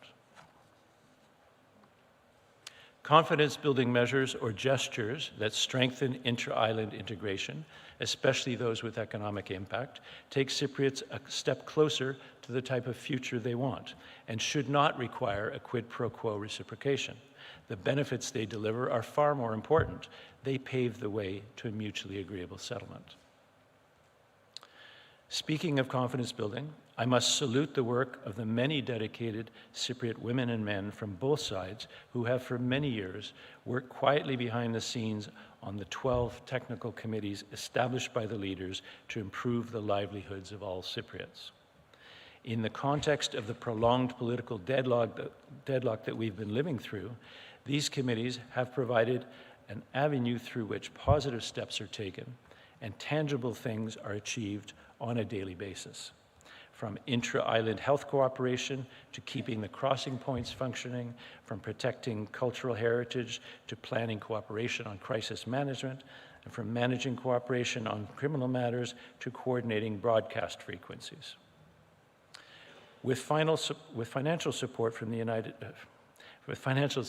European Union, the work these committees do builds a foundation for future talks. We try to ensure that the committees are protected and insulated from larger political tensions. However, I regret to say that the political differences prevailing between the sides in the last few months has impacted upon the excellent work of these committees. Education is of vital importance for promoting understanding and reconciliation. But in Cyprus, education has traditionally been unhelpful in this regard by reinforcing negative stereotypes and propagating intolerant narratives. Roadblocks facing the Technical Committee on Education have effectively suspended the important work that was being done in this committee. If there's to be any hope for a durable peace in the future for Cyprus, the crucial bicommunal work on education must resume as a matter of priority. Even though we are not yet at the point of restarting talks, it is never too early to start thinking about how to approach and organize such talks to ensure the greatest chances of success. In this regard, I look forward to the panel discussion on process design this afternoon. The theme of this year's forum, transparency, in case you think I forgot, in the context of a political process, is a very important source of confidence for society in general, particularly through the inclusion in the process of a representative cross-section of the population. Collective experience has shown that when transparency is prioritized in peace talks, it not only fosters inclusivity and effectiveness in crafting agreements, but also enhances public trust, accountability, and the potential for broader support, ultimately strengthening the foundations of a lasting peace. The two leaders have been repeatedly called upon by the Security Council and the Secretary General to promote inclusivity in their negotiating teams and to engage and involve women, minorities, young people, and persons with disabilities in discussions related to a shared future on the island and incorporate these views accordingly. Last year, the leaders responded by signing a commitment to ensure that all future delegations to talks on the Cyprus issue will comprise at least 1/3 women. The technical committees are doing quite well with respect to gender ratios, but we have not yet been as successful in bringing on board young people, which would be in line with the United Nations Youth, Peace and Security agenda. Transparency helps reduce suspicions, build trust, and ensure that the process is accountable. Meanwhile, inclusion ensures that the perspectives, needs, and concerns of various groups are considered, increasing the likelihood of reaching a more comprehensive and sustainable peace agreement. Greater engagement with civil society is key in all of this. The United Nations conducts a range of outreach activities in Cyprus, and the feedback we receive from participants points to great interest in engaging with political leadership on issues of importance and demonstrates the value of more inclusivity. The session this afternoon on realizing meaningful youth participation and achieving SDGs in Cyprus, led by our Good Offices mission, will touch on some of these issues. Finally, while transparency and inclusion are crucial to the success of any comprehensive settlement process, this does not in any way diminish the importance of leadership, especially in a leader-led process such as we have here in Cyprus. Leadership is fundamental in building and maintaining support for a settlement agreement, but leadership is especially critical for the hard political decisions and compromises that have to be made for any agreement to be reached. As the Secretary General said last week in his speech to the General Assembly, politics is compromise, diplomacy is compromise, effective leadership is compromise. A successful peace process does not see one side getting its way at the expense of the other. Such outcomes are not sustainable. Durable peace agreements are equitable and are perceived by both sides to be acceptable. No one gets everything they want, but everyone can live with the outcome because the prize is not the agreement itself, but the results of the agreement. In other words, the peaceful coexistence which follows. In view of the hopeful signs that I've identified, let's hope that the coming period turns a new page for Cyprus and that future Cypriots, the future that Cypriots have been dreaming of for generations, will become a reality. Thank you very much.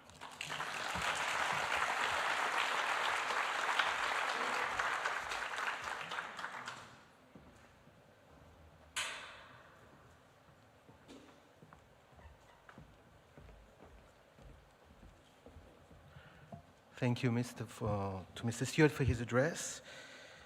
And now a much-needed musical break, as I see that most of us might be slightly suffering from the seemingly endless Cyprus heat.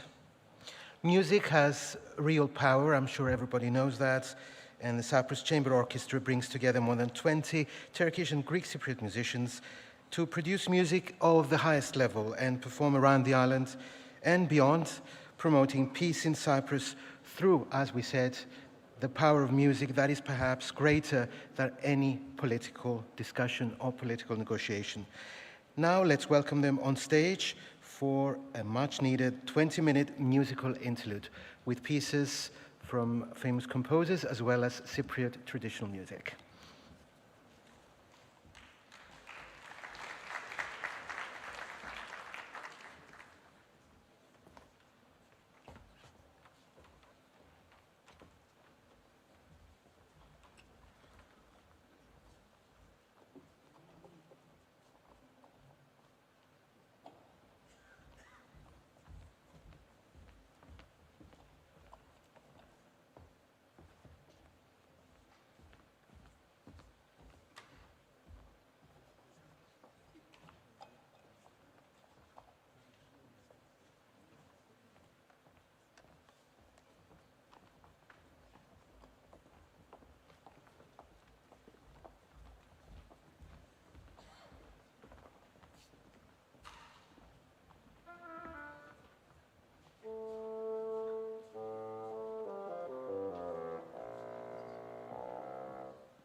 Well, thank you to the Cyprus Chamber Orchestra thank you for the music, as the famous tune would have it, and a little bit of the wonderful musical tradition that is Cyprus and always manages to bring the island together, as no one can.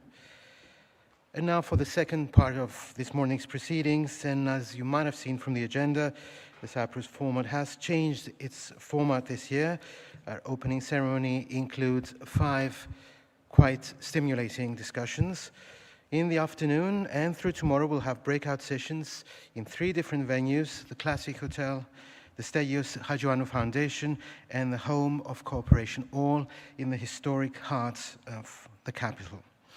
More than 200 speakers, including 70 from abroad, will discuss important issues relating to foreign policy, economy, the rule of law, technology, the environment, social affairs.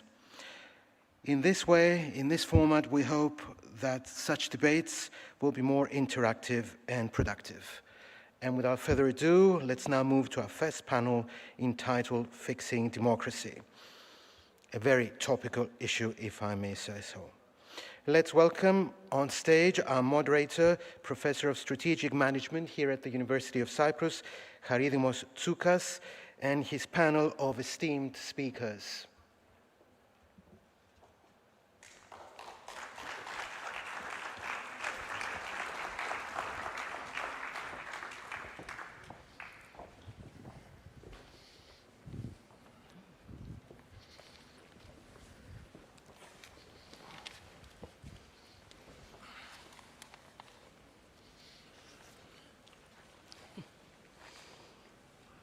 Right, good morning. I think we can start.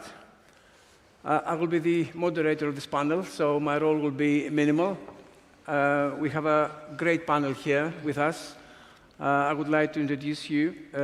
Next to me is Ambassador Julie Fisher, Ambassador of the Extraordinary Plenipotentiary Ambassador of the United States of America. Next to her is Scott Graytak. Scott is Director of Advocacy, Transparency International, US. And then, you know, there's Michailidis, who is the Auditor General of the Republic of Cyprus, and will be joined online by Marie Linzer, Head of International Partnerships of the French High Authority for Transparency in Public Life. Our topic today is fixing democracy, which of course raises the question as to whether and why democracy needs to be fixed. What's wrong with democracy to want so that we are called upon to fix it? Is there anything wrong with it? What needs to be done to protect democracy? And these questions will be the backbone of our panel. That democracy is in trouble globally, we know from various surveys. For example, the Stockholm-based International Institute for Democracy and Electoral Assistance, in a recent survey, has indicated that half of the world's democratic nations are in retreat. Of the 104 democracies included in the survey, 52 are considered to be eroding, which is up from 12 years ago. So the very notion of democratic erosion or democratic backsliding is a concept which I would like us to discuss very much here. We're not in trouble in the sense that I think democracies in Europe anywhere and Northern America are not in danger of any military coups. That's not what preoccupies us. But there are other issues, however, of democratic erosion which are extremely important, and I would like us to discuss, to learn from experiences from other countries, as well as touch on issues which are related to the Republic of Cyprus. So important questions for us to discuss, for the panel to discuss, include political polarization and undermining consensus for the rules of the democratic game. We have seen this in a number of countries, including the US, the leader of the free world, whereby election outcomes are not necessarily respected. Unchecked populism is another important issue as a threat to democratic institutions. The desire, which we see increasing in several contemporary democracies, for people to see a strong man who somehow will cut through the red tape, or, to use a common metaphor, dry the political swamp and to solve problems. Rising inequality is extremely important, as well as checks on executive power, including independent authorities, the judiciary, the media, the civil society. These are important issues which, in one way or another, impinge on the quality of democracy, and if not properly handled, can lead to democratic erosion. But you're not here to listen to me. I will turn over now to our first panel speaker, who will join us online. It is Marie Linzer from the French High Authority for Transparency in Public Life. Before I hand the floor to Marie, I would like to say that I asked our panel members to speak for 5 minutes, just to give us their perspective, an introductory statement, and then we will spend most of the time in dialogue, in a discussion. Marie, over to you. Hi everyone, and thank you very much for the invitation, and I'm very glad to be speaking on this important panel. I'll start by sharing an observation that there is a crisis of trust of citizens in their representatives and in their democratic institutions over the world, as you stressed out, Mr. Moderator. You mentioned democratic backsliding. Just to mention the OECD survey on the determinants of trust in public institutions. In France, the results of the survey in 2022 show that 6 citizens out of 10 say that they do not have confidence in their government. And a third of respondents consider that they're insufficiently involved in public decision-making, and a third of respondents think that a public official could accept a bribe. And the reason I mention these numbers in France is because they are very alarming, and they are quite similar in most EU countries. So as you mentioned before, we need to take action now, and especially in the context of the EU elections coming up in June 2024. So there is a need for exemplarity and for transparency and for a culture of integrity within the public sphere. And this necessity must be understood by public officials as a strong democratic requirement without waiting for scandals to break out. Faced with multiple and future crises, it is a matter of ensuring that public officials are up to the task and more concerned with the general interest than their own particular interests. And this needs to be done preventively. It is a commitment that must be sustained over time and not be a simple campaign promise, because integrity is constitutive of public action. It is often the first barrier to prevent threats to the continuity of the state and to preserve the impartiality of public action and the general interest. A weakening of public decision makers' ethics is a weakening of the pact of trust between citizen and public official, and it's the foundation on which our society is based and evolves. And so all the work of the French High Authority for Transparency in Public Life, which was created in 2013 in France, and which I represent here, consists of providing a control and regulation system so that those who are involved in public decision-making are accountable. And for this, we implement several ethical tools. I'll mention 3 of them, which constitute our core missions and which hopefully contribute to preserving democracy. First, I'll talk about the control of public officials' declarations of assets and interests. In France, you have about 18,000 public officials, elected or senior civil servants, which fall under the scope of control of the high authority and who must submit a declaration of assets and interests. And the objectives here is to ensure transparency of the assets and interests of public officials, but also to prevent, detect, or put an end to conflicts of interest situations, and to detect possible illicit enrichment during functions or mandate. Transparency is not an end in itself, but a tool serving citizens' trust. Only the assets declarations of members of the government and members of the high authorities board are published on our website, which currently represent 88 people. As for declarations of interest, more than 7,000 declarations from national elected officials, ministers or local elected officials are permanently accessible on our website. And this transparency is essential because it allows real citizen control. It serves as a basis for investigations, particularly by the press and media, which are likely to reinforce the exhaustiveness of the controls. So that's one tool. A second tool that I would like to mention is the regulation of revolving door movement between the public and private sector, especially in a context where public officials move more and more between the public and private sectors, and citizens must not doubt the reasons which motivated the adoption of a public decision. Today, the high authority regulates the revolving door movements of certain public officials, such as former members of the government and ministerial advisors, for example, but also civil servants, and its action is focused on the most sensitive and strategic cases for which its prior referral is mandatory. This concerns about 15,000 jobs. The role of the high authority is not to prevent public agents from acquiring experience in the private sector, which can be obviously very useful, but to ensure that they are not in a conflict of interest situation or commit the offense of illegal taking of interest. And this control also serves to secure public action and avoid any reputational risk for the administration. And one last tool that seems very important to reinforce our democracy is the regulation of lobbying. And I know Cyprus has been recently thinking about that question. The High Authority manages the lobbying registry in France, which was implemented in 2017.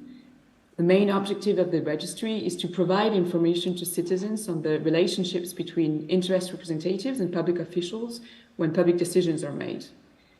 Promoting one's interest or even one's conception of the general interest is the legitimate activity in a democracy, but it must be carried out visibly within a clear ethical framework.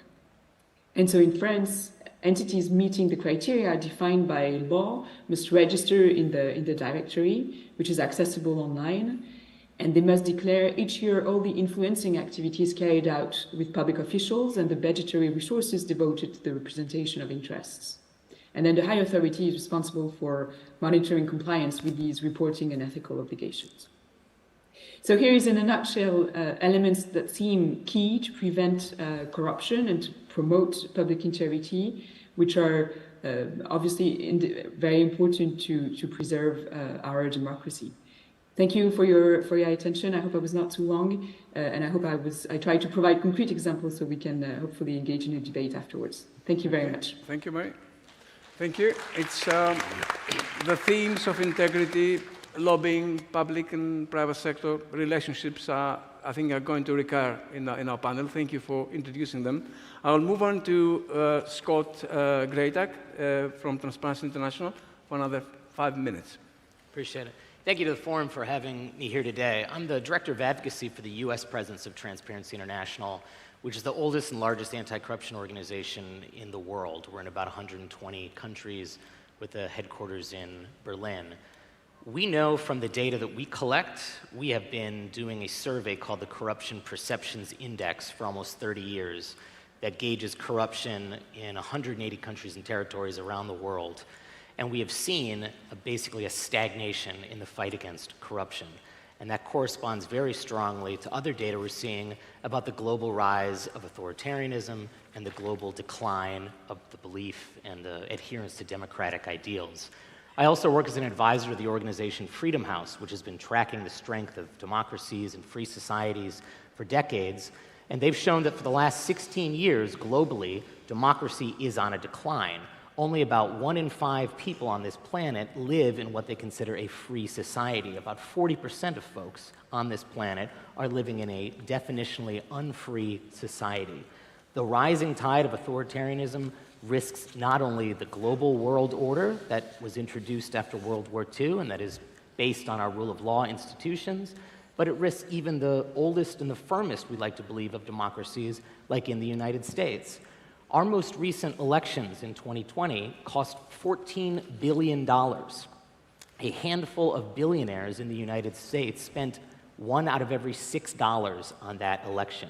That election was twice as much as the preceding election in 2016.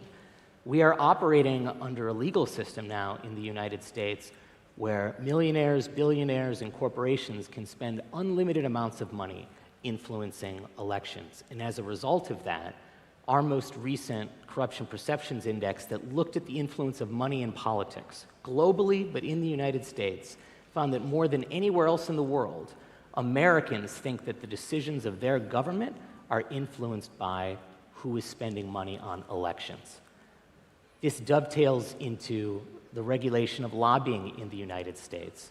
Some 60% of members of the US Congress that leave their positions go to work for industries, associations, or other special interests that are lobbying Congress or the administration. 60% of the folks who leave those positions of public trust cash in on their networks, their access, and their expertise for private interests. This revolving door is another reason that my generation, which is now the largest voting bloc in the United States, has the lowest recorded faith in democracy in 30 years. This is a moment of crisis and of reflection, not only in the United States, but around the world. Let me give you 2 ideas for how Transparency International has been trying to combat this decline. First is to make sure that in countries that are struggling with high levels of corruption, that their officials are not able to steal money from their own citizens and move and hide that money outside of their countries. And our Secretary of the Treasury, Janet Yellen, in the United States, said that the United States is now the #1 destination for dirty money in the world. So we know that a lot of this money, whether it be tied to criminal organizations, organized crime, corrupt officials, terrorists, drug cartels, is making its way into the United States. We need to make sure that through anti-money laundering efforts, through the establishment of transparent and accessible beneficial ownership databases, that we're able to clamp down on the movement of this dirty money as it leaves countries that have high risks of corruption and enters the Western world. The United States and the West has a central role in the deterioration of these democracies and the public's faith in those institutions to deliver. Second, we'll say that the United States, while long being champions of democracy around the world, has also had a recent scandal of a lot of their high-level senior politicians and even military officers being recruited by authoritarian governments and going on to lobby or advise or consult for those authoritarian governments that may be adversarial to our own ideals, even to our own geopolitical interests. We need to make sure that if you are serving in a position of public power like that, that you are not able to cash in on that expertise, not just in private industry, but to go and work for foreign governments in pursuit of and maybe an advancement of their own authoritarian ideals. So I think this is a very big conversation. It's an extremely relevant conversation in the United States. And despite what the data may show, we feel optimistic that through collective action, through focusing on conversations like this, we can start to turn the tide and start to engage folks as necessary. Thank you, Scott. I think you have outlined important problems in a bullet point format to which we'll come back. I will move on to Ambassador Fisher. Excellent. Thank you so very much. I really look forward to this discussion, and I was really quite intrigued when this topic was proposed. The question of, do I focus on fighting the premise? Do I focus on what we're doing abroad? Do I focus on what we're doing at home? And so I'm going to hope that we can actually touch on all of this, and I very much look forward to the discussion. Look, I think, for me, the question of fixing democracy, it does inherently imply the question of whether democracy is broken. And, for me, 28 years serving as an American diplomat, coming from a family dedicated to my nation's service, it is an endeavor. America's democracy, the promotion of freedom, is a lifetime's work. And it is the lifetime's work of so many of my colleagues and family members. And so, I immediately sort of hearkened back to a speech that Ronald Reagan gave in the 60s, which resonates very much with me. And he really admonished Americans to remember that it is each generation's duty, it is each generation's responsibility to fight for democracy and to recognize that democracy is always one generation away from extinction. And so each generation must be taught to value it, how to preserve it, how to nurture it, and therefore how to defend it if we don't want to be having conversations with our children's children about what freedom used to be.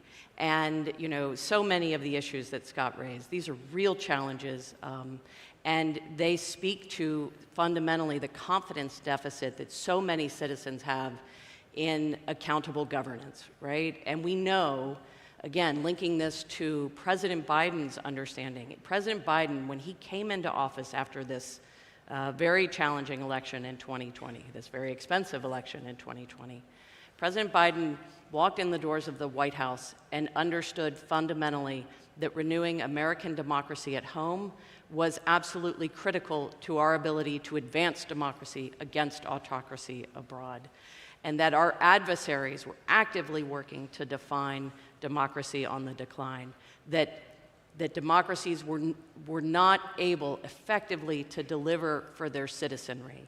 And so whether it is through the tools of disinformation that are actively at work, or through, frankly, genuine conversations held by citizens at home about what parliaments, our own Congress,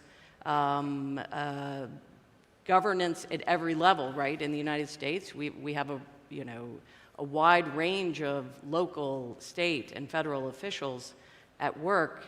Whether or not we are capable of producing results that are concrete, that are real for our citizens, this is a narrative that we know our adversaries want to advance. And so that tackling the biggest challenges, climate change, pandemics, public health, racial inequality, gender inequality, tackling these big issues of our day, that democracies aren't so well suited. And I fundamentally disagree.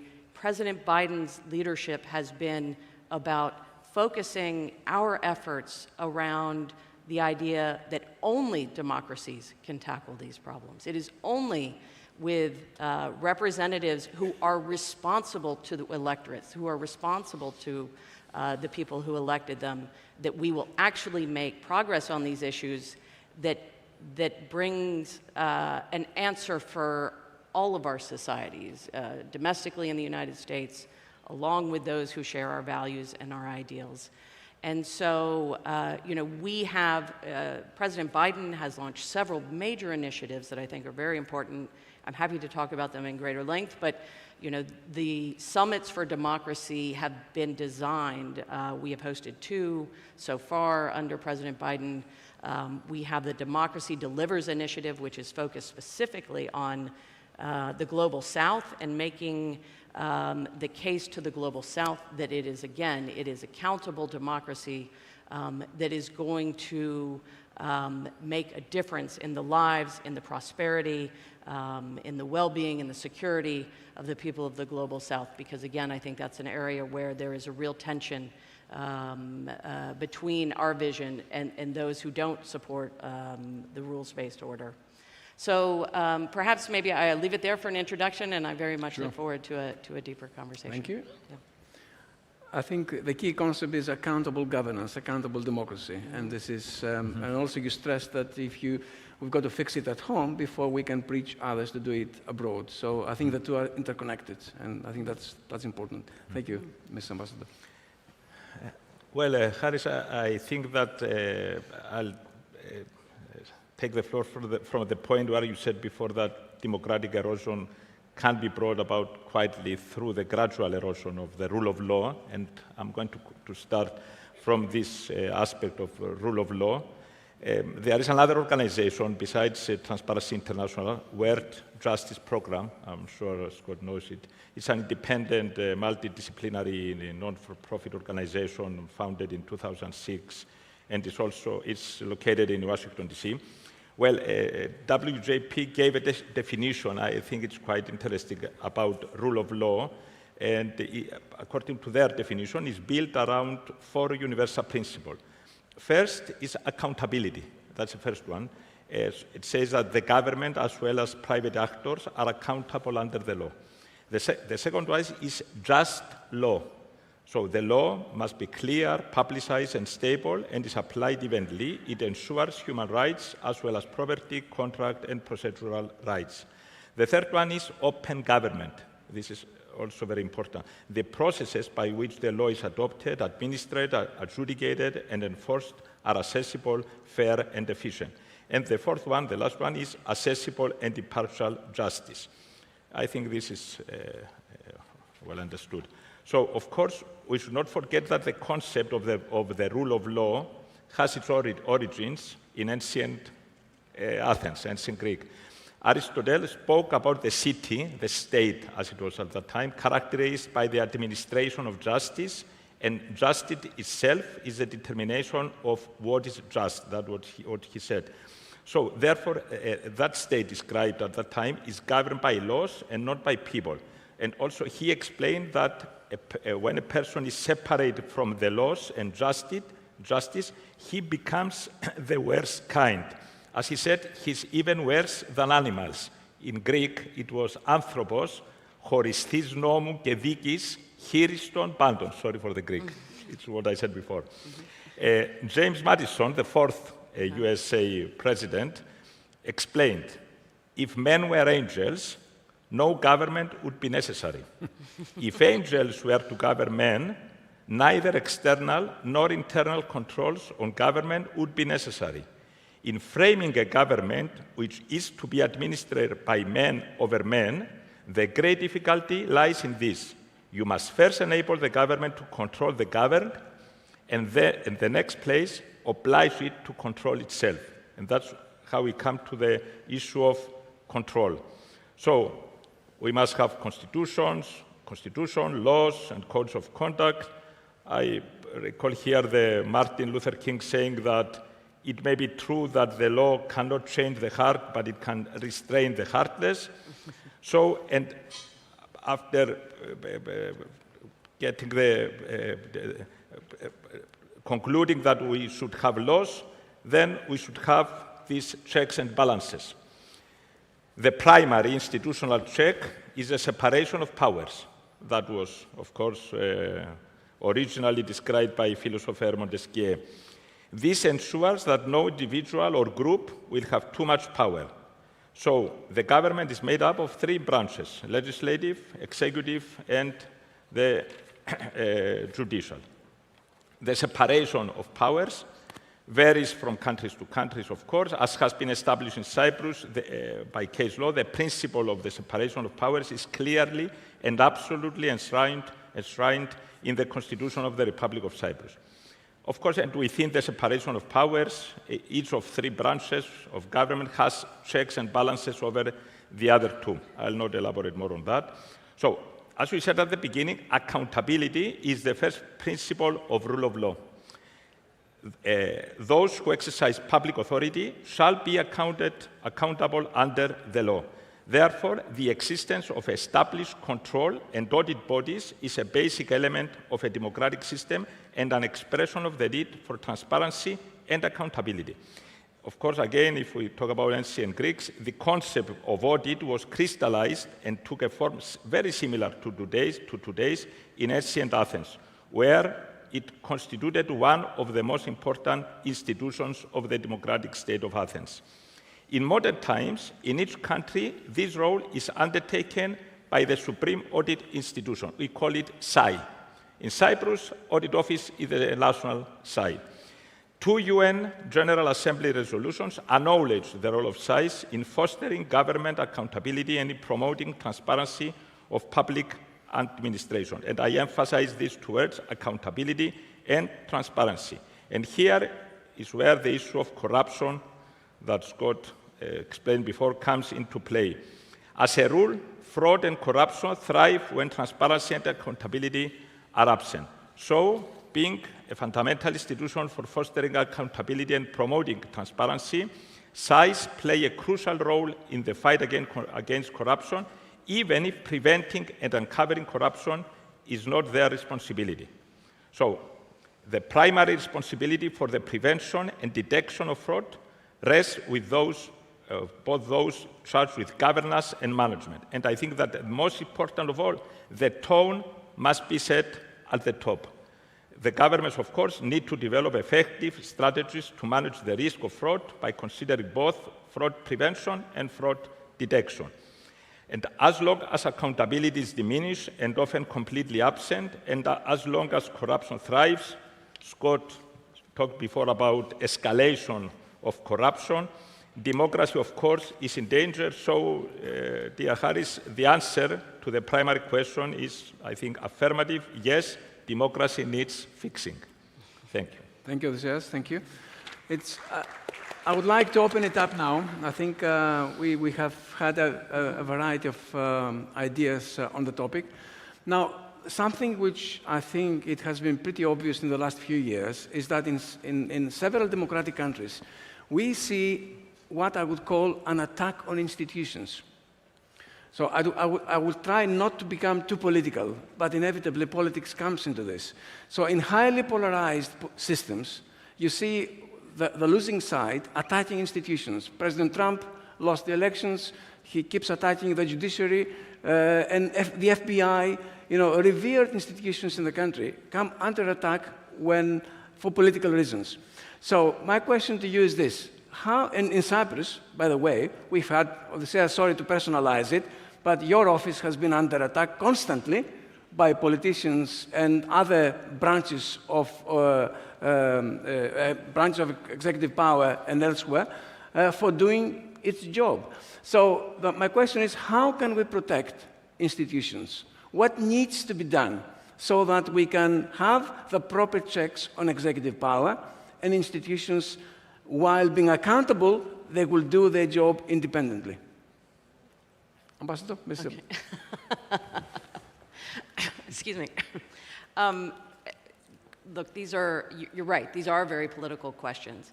Let me say this, I think in the United States, what we have seen over the last, I'm going to take a bit of a larger picture, I'm going to say over the last 10 years. we have seen a real questioning of our institutions, our democratic institutions, and the institutions of law enforcement and others that are key and central to the rule of law and the functioning of our democracy. But what we have found, I think, day after day over these many years, is that these are institutions that have strength and they have fortitude, and they were not built in a day and they can't be torn down in a day. And so, you know, it is, again, it is the work of the citizenry, it is the work of our Congress, it is, you know, it is the work of the administration to ensure their strength going forward. But, you know, I think it's really important that we look at these instruments of ensuring transparency and integrity. For us at home, you know, similar counterparts to the kinds of work that you're doing. You know, these are not fragile flowers, that, right? These are institutions of great strength and capability, and we need to treat them as such. And so, you know, the attacks of any one individual, you know, we should anticipate, right? The questioning of those who run our law enforcement, our Inspector General's Corps, our various elements of oversight. Our institutions have the strength to be questioned, and I think that is an ideal that is shared by our allies, by our partners, by so many in the European Union. You know, the questioning of the functioning of these tools in the Republic of Cyprus, I think it is evidence of functioning democracy. It is not the evidence of something that is broken, to me. It's a good thing to have debate about things. It's a good thing for someone to criticize Odysseus' office, for example.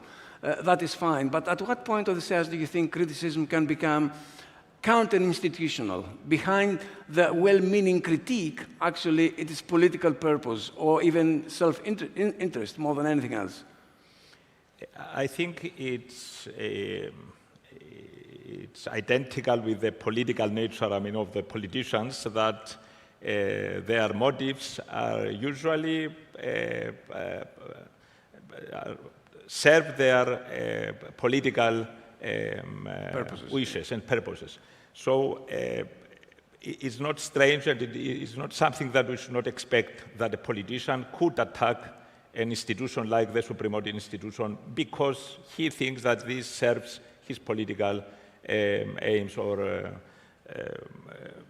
purposes. So what the SAI can do, I'm going to talk about my institution, and this is something that internationally has been dealt with, is, first of all, there are established pillars of independence that should be safeguarded by the states so that the SAIs could perform their work properly.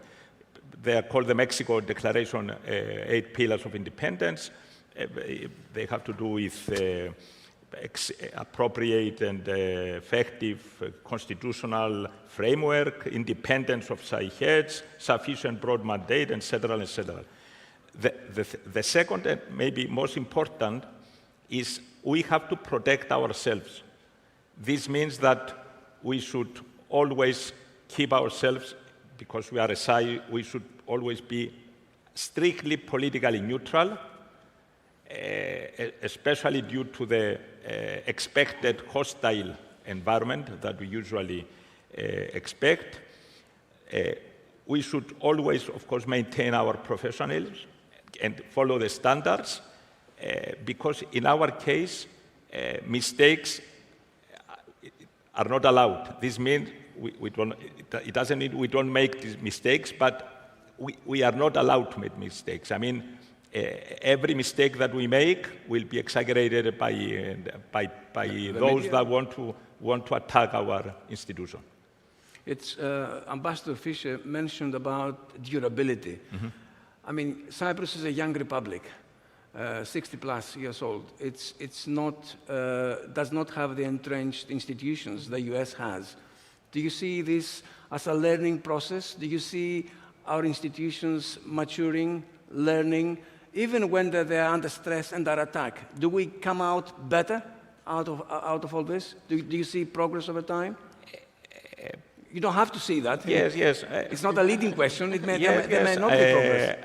I think that 2, maybe 3 or 4 years ago, the environment that our institution was encountering maybe was the worst that ever happened since 1960. It was a very bad period for our institution concerning the attacks that we are having.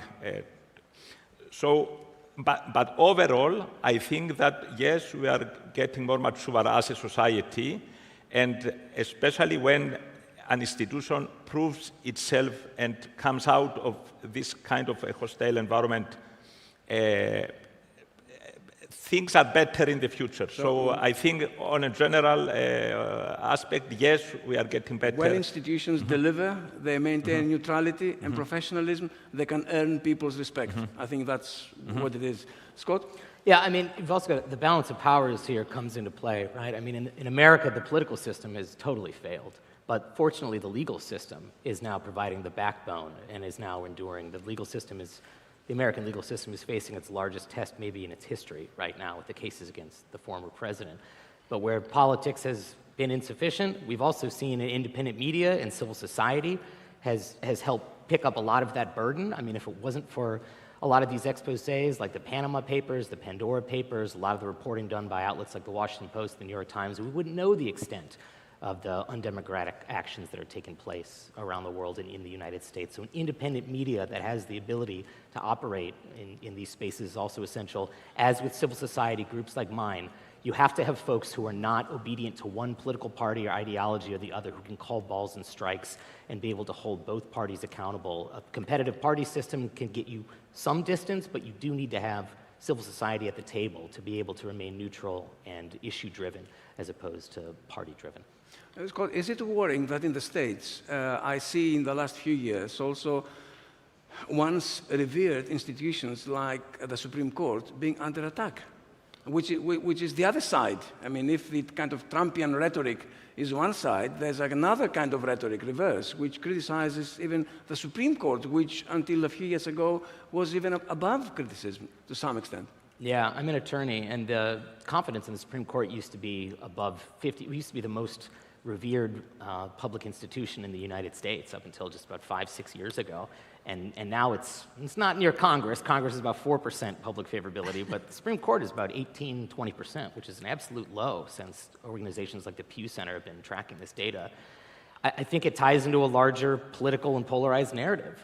I mean, a lot of people think that the division just operates at the highest level, right? Your elected officials, those divisions exist as well in the grassroots. I mean, this is a community-driven, representative outcome, I think. One thing I think to focus on here, we're talking about transparency, we're talking about corruption. This is an issue that brings people together because nobody wants the other party to be taking public assets for their personal gain, right? This is, if there is any bedrock issue that we can come together on, other issues are much, especially in the United States, very difficult to get consensus on. I think that this is something that we actually can have ideologically inclusive support for. It is maybe the singular issue. We do not want the other party benefiting by taking public resources. Iterations of that, what it means for democracy and election reform, et cetera, can get more complicated, but the fundamentals about that, I think, remains a bedrock issue, and we know from our own data collection, this is something that, regardless of your political affiliation, can bring people together. Can I maybe just jump in on this point to take it to, again, to the more international scale, which is to say, you know, it is this question of whether the state exists to serve the citizens or whether the citizens exist to serve the autocrats that fundamentally is the difference here. And so it is all of the efforts that we are engaged in at home that are so important to differentiating who we are in democracies that are committed to the rule of law versus who our adversaries are.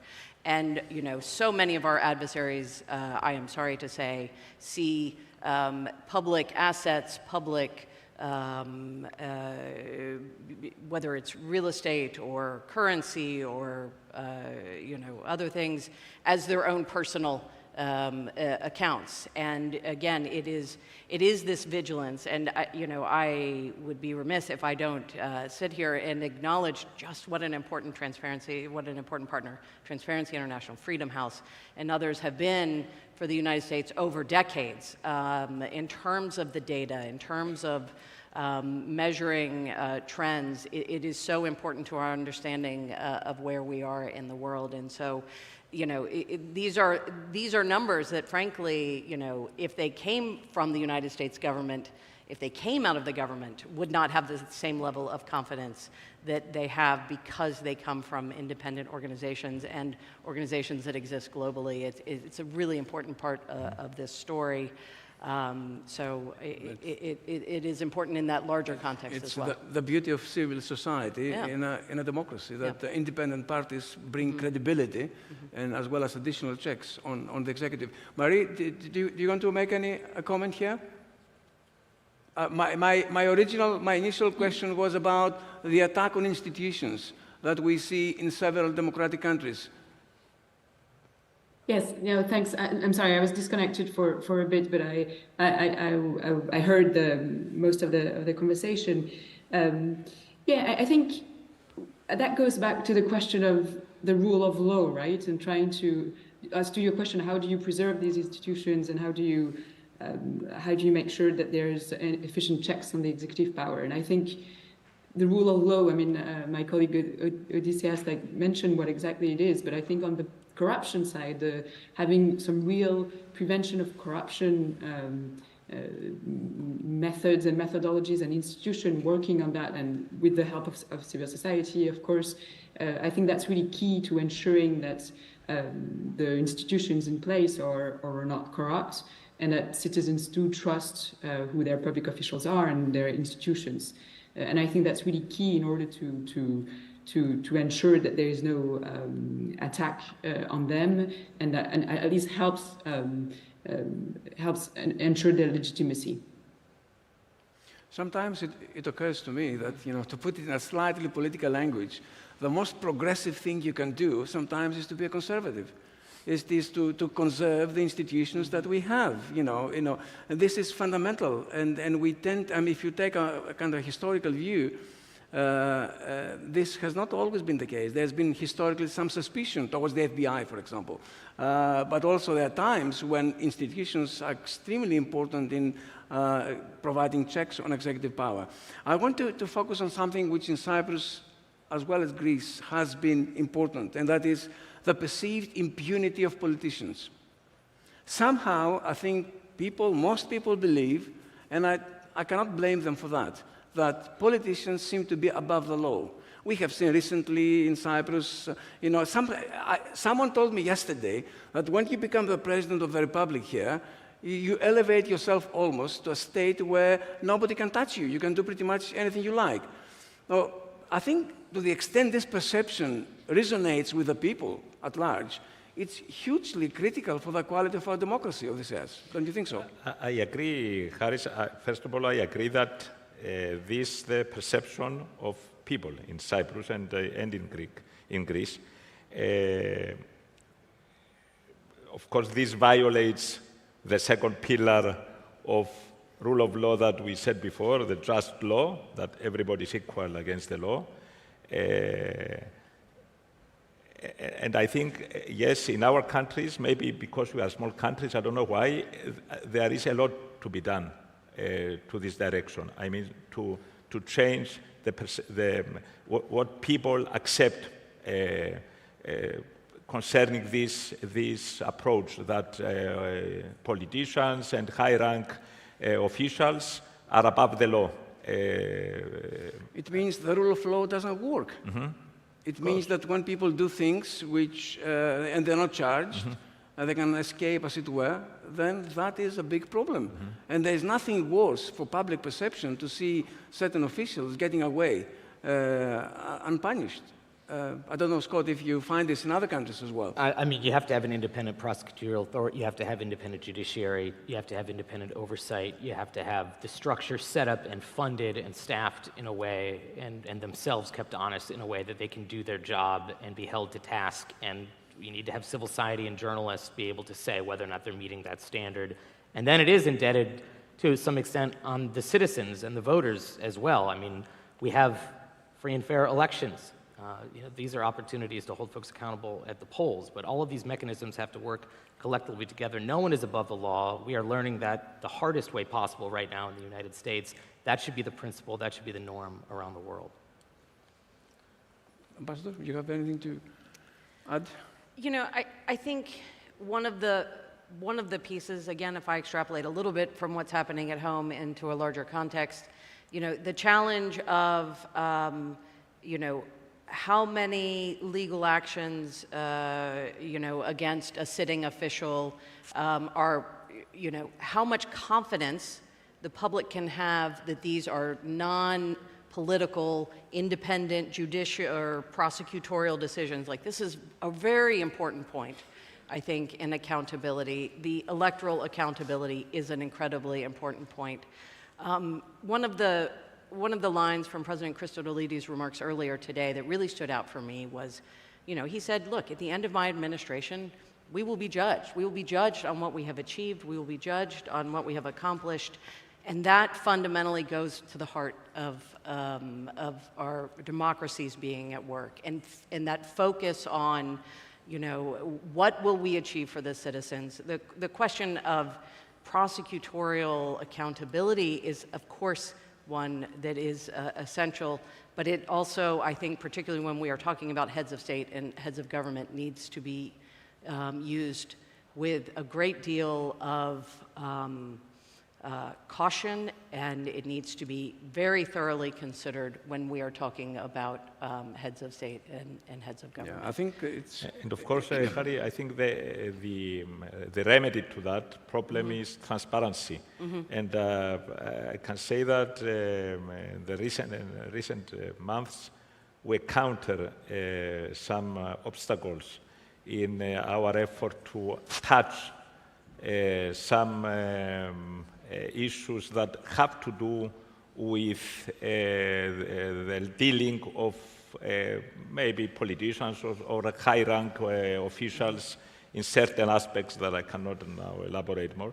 But transparency, I think, is the answer to that problem. But it is common knowledge that you have been denied, the audit office has been denied access to certain innocent data, they're not high security data, in the Department of Defense, for example. As a citizen, that infuriates me, that you are not allowed to do your job properly, and the politicians, whoever is looking after the Defense Ministry, can get away with this. After some difficulties, in that case, we managed to get the data, and we are going to issue a report, I think 2 weeks from today. And it's going to be a very interesting report. It has to do with those people that were serving their military service in the Ministry of Defense, making coffee for the minister instead of being in another more exposed position. There was another case where the audit has to do with some issues that have to do with fines that have been imposed by the police or some other authorities that, in that case, we have been denied access to see what was the result of that fines, if, they were paid or not. And when you are denied access, can you do anything about it? Again, it was a very peculiar approach by the police in that case. We told them, if you think that we do not have the authority to perform this audit, please let us know, because in that case, the Constitution provides that if two authorities disagree concerning the powers of one of those, the Supreme Constitutional Court is the appropriate authority to give a decision concerning this issue. They said, no, we don't deny that you have the authority, but we decided that you do not need this data, because we think that if you get the summary of the results, it's okay for you. We said, but you cannot you cannot decide, the auditee cannot decide what the auditor needs. He said, okay, but we have a legal advice by the Attorney General that we can deny giving you the data for this reason. And because in Cyprus, as you may know, dear friends, the Attorney General is a dual function. He's the legal counsel of the government, and at the same time, he's a prosecutor. So what we could do, we could make a complaint to the prosecutor and say that the chief of the police has violated a law ordering him to give us the data. But we couldn't do that because they had a legal advice by the prosecutor. So he couldn't do anything. And, okay. We have 1 minute, or are we? Just a couple of minutes. We're a bit. Just a couple of minutes. Okay, out of thank time. you. I want us to finish with something that Scott mentioned, and since we have 2 Americans in the panel as well, which is the extent to which money buys political influence. I think that was important. That point you made, Scott. In the States, it is partly because many things are transparent in the US. We know the money that goes into politics. But that is hugely worrying, actually, the extent to which some people can buy political influence. What can be done about it? I mean, the interesting thing, I came from the domestic democracy community in the United States, so focusing on our federal elections, our state elections, very granular, but as I've learned more about how other countries do this, I find a lot of the same trends. We might not have in the United States an epidemic of outright quid pro quo bribery, where folks are delivering suitcases of cash and getting votes from members of Congress or actions by the president result. That is the case in some countries, obviously still. We just have a higher sophisticated form of it. So in the United States, we just have a legal veneer of a free speech ability for people to spend as much money as they want on our elections. And so we've just had this 21st century jurisprudential rendition of good old-fashioned bribery. And I'll tell you, talk about money that isn't disclosed to the public. We had $1 billion in what we call dark money, money where we do not know the source of it, $1 billion in our last election, that voters had no idea where it came from, who was funding these attack ads and mudslinging before folks went to the polls. What we can do about it, I mean, we need radical transparency over every dollar that goes into our elections, every contribution that's made to every political party, every dollar that every candidate spends. We need to make sure we have well-funded independent authorities to enforce those laws. We need to make sure, as long as we're hanging with this crucible of outside spending being unlimited and protected by the First Amendment, that the barrier between those independent actors and the candidates is as firm as possible. We need to make sure that civil society is in a position to analyze that data and produce reports that we can make reforms to our legislators about.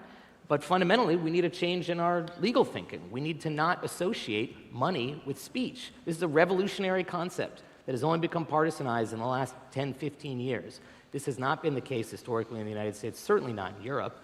And we've got to change the idea at the bedrock of that before we can get more control from voters instead of funders. I wish we had more time. We don't, so we have to bring it to a close. I would like to thank you all for this panel. Thank you for your insights.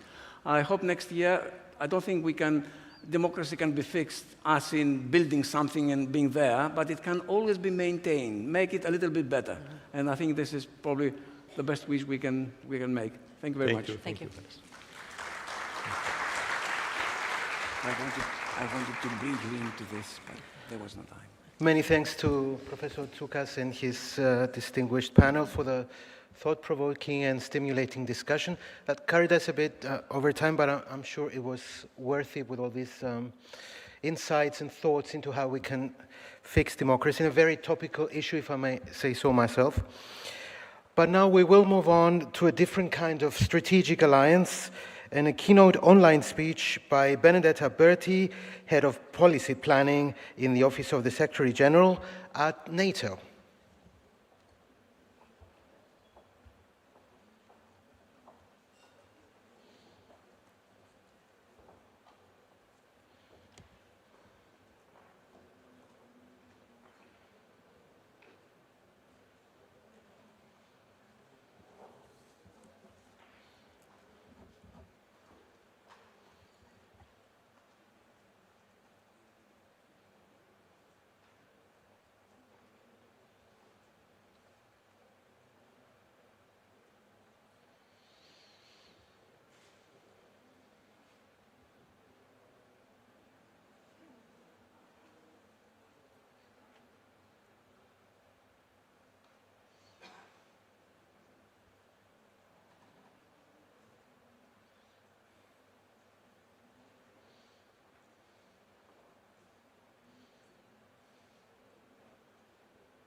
If you bear with us for a while, sometimes technology doesn't always help, but I think Mrs. Bertie is now ready.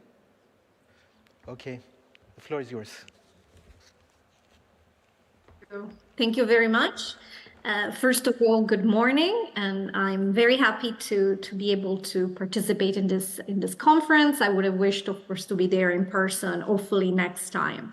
I also wanted to thank the organizers for adding a NATO perspective to the conversation and for asking me to briefly go over where the NATO alliance is in terms of main political priorities and adaptation, both on the political and the military side. And I really think this is an important topic, not just because I work for NATO, but also because I believe that the alliance in recent years is really undergoing a significant change to adapt to what is essentially the most complex, unpredictable, and serious security environment that we have faced, at least since the end of the Cold War. So from a NATO alliance perspective, what we see when we look at the broader security environment is, first of all, the Euro-Atlantic area is not at peace because of Russia's war of aggression against Ukraine.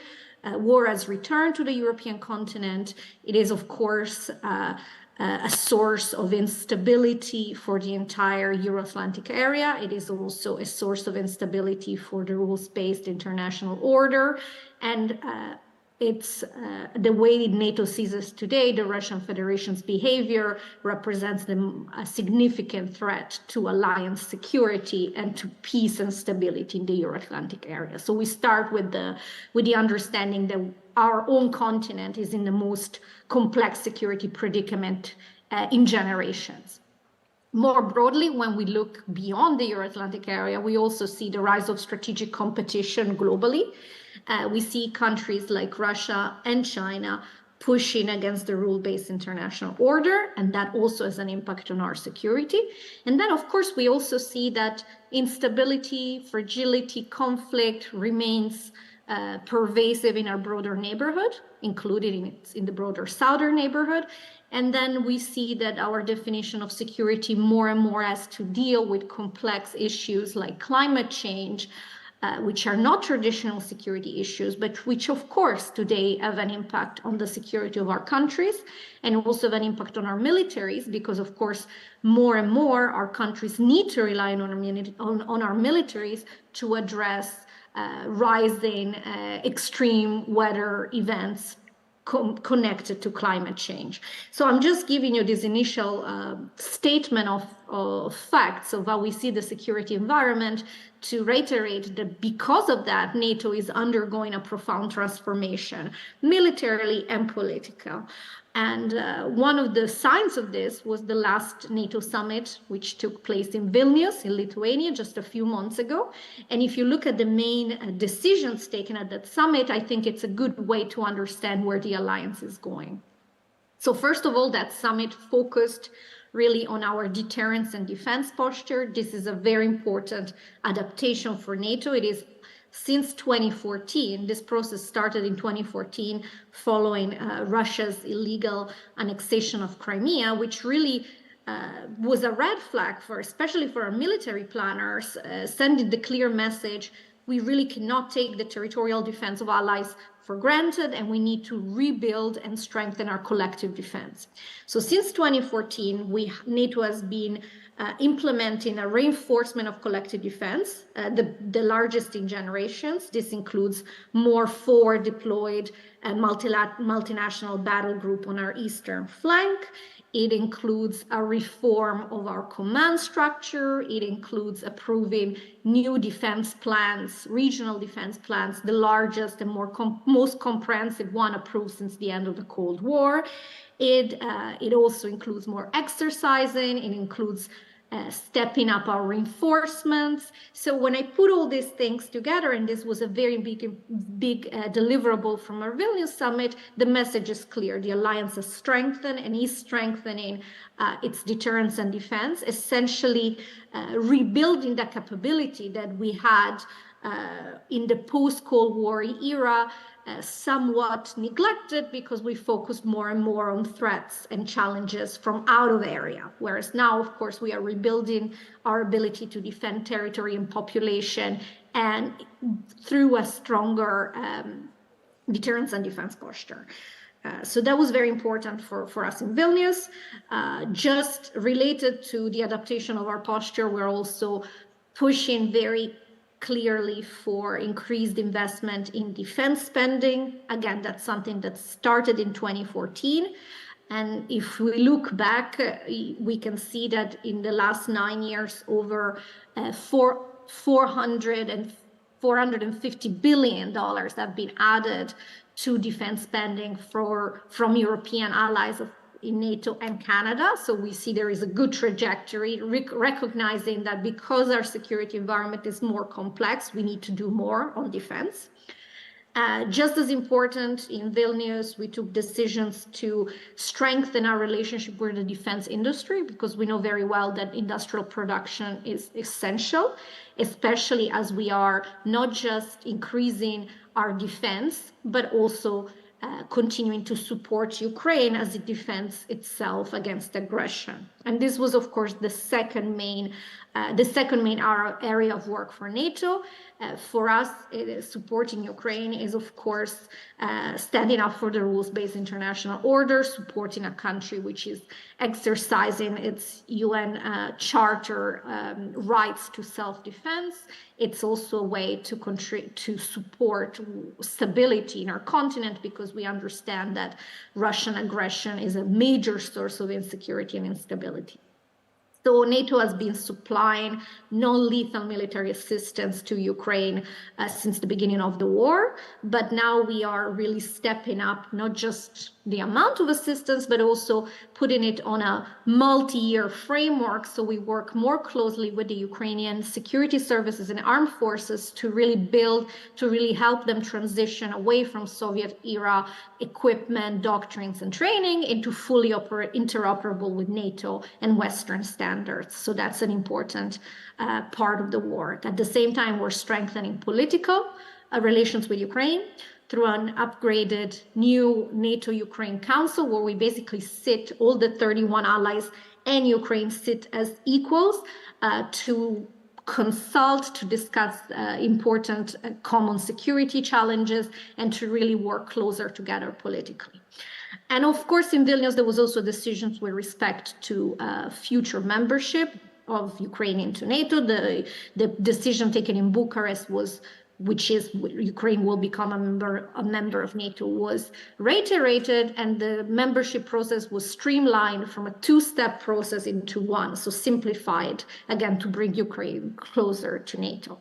Finally, because I know you have a very, very packed program and I don't want to take too much time, the third main element of adaptation for NATO really is how do we respond to this rise in strategic competition, and how do we respond to a security environment where we see more and more non-military hybrid threats and challenges being used against us. So for us, this is really strengthening our work on resilience, strengthening our work with partners, and here the relationship with the European Union is very important, because we have a strategic partnership based on mutual interests and values. And around the Vilnius summit, we also, for the first time, introduced a joint EU-NATO staff evaluation of the importance of our critical infrastructure and how it affects our security. So we're working with the EU also on issues related to resilience. And finally, in terms of what does it mean to deal with the world of strategic competition, we also know that we need to work even more with our partners, not just those in our neighborhood, but also those further away that share our interests and values. And this is why in Vilnius, we had for the second time in 2 years, a meeting with the heads of state and government of our 4 partners in the Indo-Pacific region: Australia, Japan, the Republic of Korea, and New Zealand. Again, to recognize that even though we are far apart from a geographical point of view, many of the security challenges we face really know no geographical boundaries. Think of hybrid or cyber threats, and therefore we need to work closer together. So when I take it all of these elements together, and I'll close, I think I can tell you that the alliance is really pursuing a very deliberate adaptation to rebuild and strengthen its deterrence and defense posture, to invest more in partnerships from the European Union to our partners in the Indo-Pacific, and of course to continue to support Ukraine for as long as it takes so that it can prevail as a sovereign, independent country. And those will be my state of affairs of NATO in a few minutes. And I thank you again for allowing me to speak today.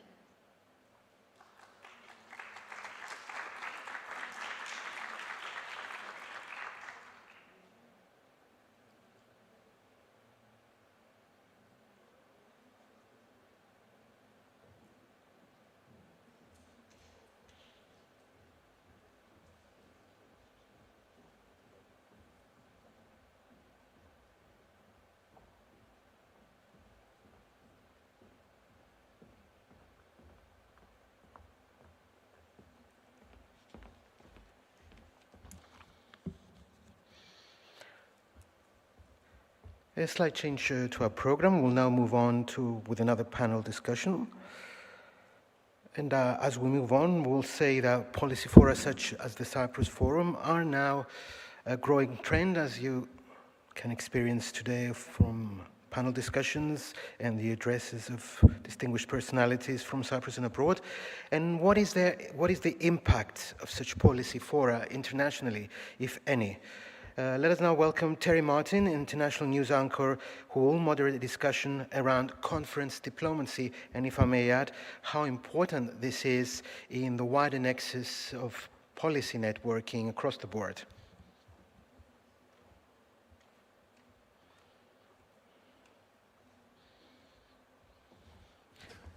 The floor is yours. Thank you. Right here. Yeah, these two, if you would. Thanks. Yeah, perfect. And since we're just two, perfect. Thank you. So, we're ready to go. Hello, and welcome. I'm Terry Martin. I'm a Berlin-based television news anchor and conference moderator, among other things, and it's a great honor for me to be here at the Cyprus Forum. I want to thank the organizers for arranging this and inviting us to be here. This is a particularly interesting session for me because I moderate at conferences all over the world, dealing with all sorts of different topics, but I've never finally been able to talk about the nature of conferences themselves, and that's what we're doing. This conference addresses one of the key reasons for even hosting such forums, such policy forums, and it's just a question that doesn't get asked very often. The organizers of the event have asked us to explore one particular question that I find very intriguing, and the question is, how do forums like this influence policy making? How does that work? What are the mechanisms behind it, and how do you measure success? Maybe we'll come away with a few good practice examples that others can think of too. And because we're hosting this under the banner of transparency, we're also going to be addressing, of course, the question of transparency. How transparent are these forums about who's backing them and what their goals are? Exactly what is it that they want to achieve? Is that always clear? To help us address these questions, we have with us four speakers who have a lot of experience with forums. You can see two of them right now. I hope we'll get the other two beamed in remotely. I'll begin with someone you've already met today. That is Yannis Thomatos. He's Executive Vice President of the Delphi Economic Forum, which is closely related to this forum. We'll hear a lot more about that.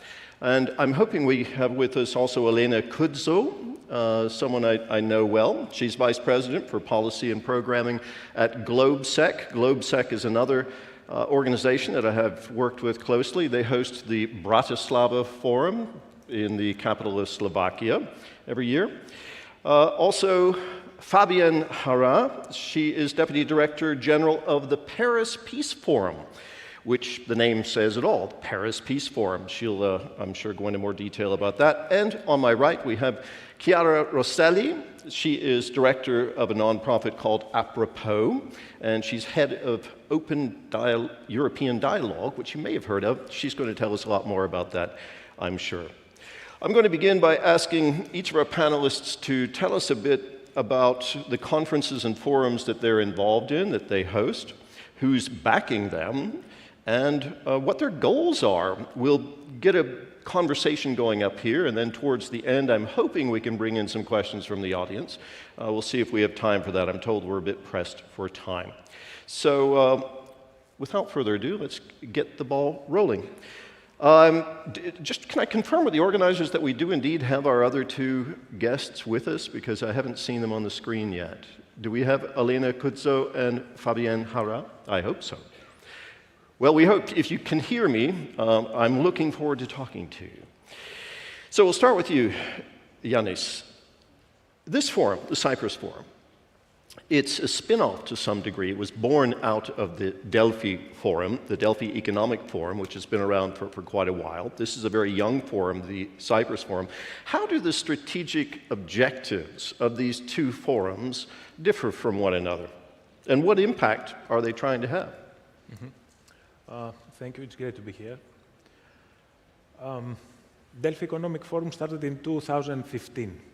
In 2015, if many of you will remember, it was a difficult period for Greece, meaning that there was a deep economic crisis, capital controls, etc. So we decided that, and we knew that a lot of things are happening around the world, that we were too much preoccupied in dealing with the economic crisis and everything that brings to society such a crisis. So we thought that it's time for Greece to have a forum that will discuss megatrends, so to speak, that will discuss policies that are more focused on the long term and less focused on the short term that we were discussing now. So we decided to organize the Delphi Economic Forum and promote, that's our goal, and promote sustainable growth policies and inclusive growth, always with a focus on the future. And then when we did the first couple of forums, and we saw that there was a need, and it was growing in terms of people who were participating, in terms of the outcome of the conversation, then we decided, we thought that it was a natural step for us to leave Greece and deal with, let's say, with our neighborhood. Because if we think that we live in a global village and Greece is our house, then we have a neighborhood, which is the Southeast Europe and the East Med. So the first stop was Cyprus.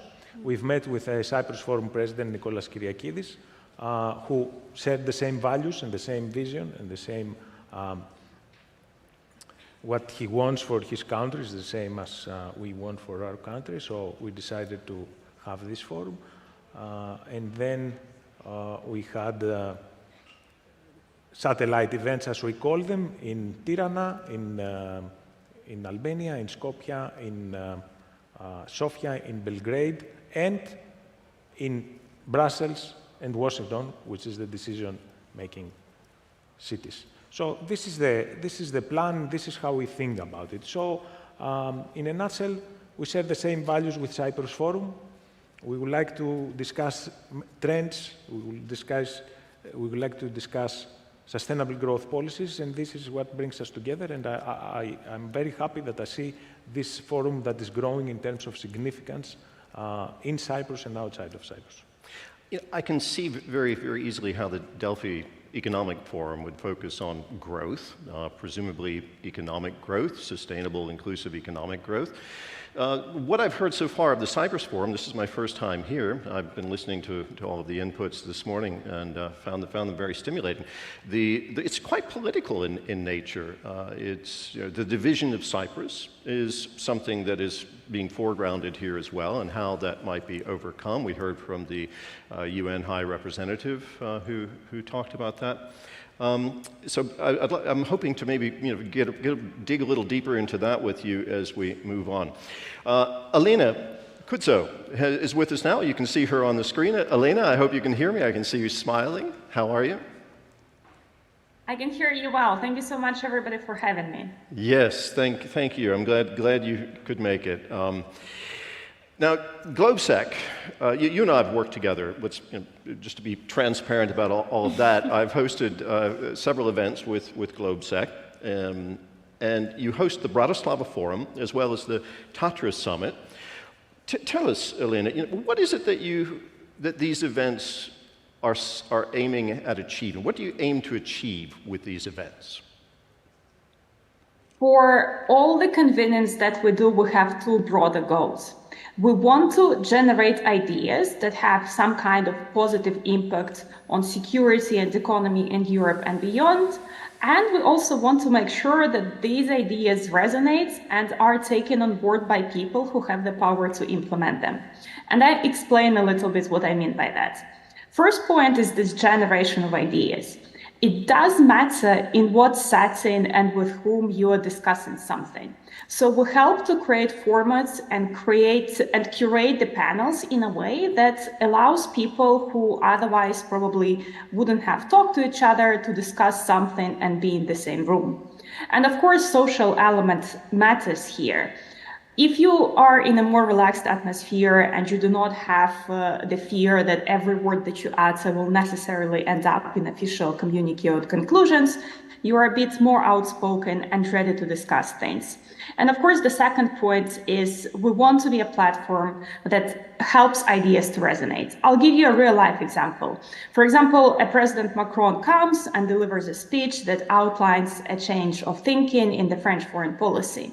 And he does that because he knows that he can reach major audiences who might get his ideas on board, or if they do not, at least they're aware of his thinking. So this is also a measure of success for us. We want to make sure that important announcements are made during the forum and that there is absorption of the ideas by the audience members.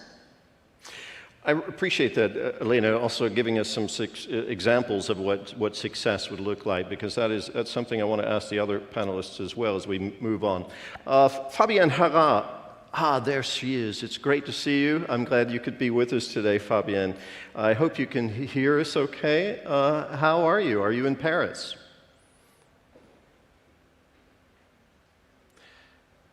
We're still working on your sound. She's mute, I think. Let's see. Could you try, are you with us? Can you hear me, Fabienne? Oh, unfortunately, we don't hear you on the stage. So we're going to work on that technically for a moment. Let's give it just... Can you hear me now? There you are. Yes, we hear you. We're connected. Perfect. Are you joining us from Paris? I'm joining you from Paris indeed. Greetings from Paris, where the weather is not so great. Well, it's nice and warm on Cyprus, I can tell you that.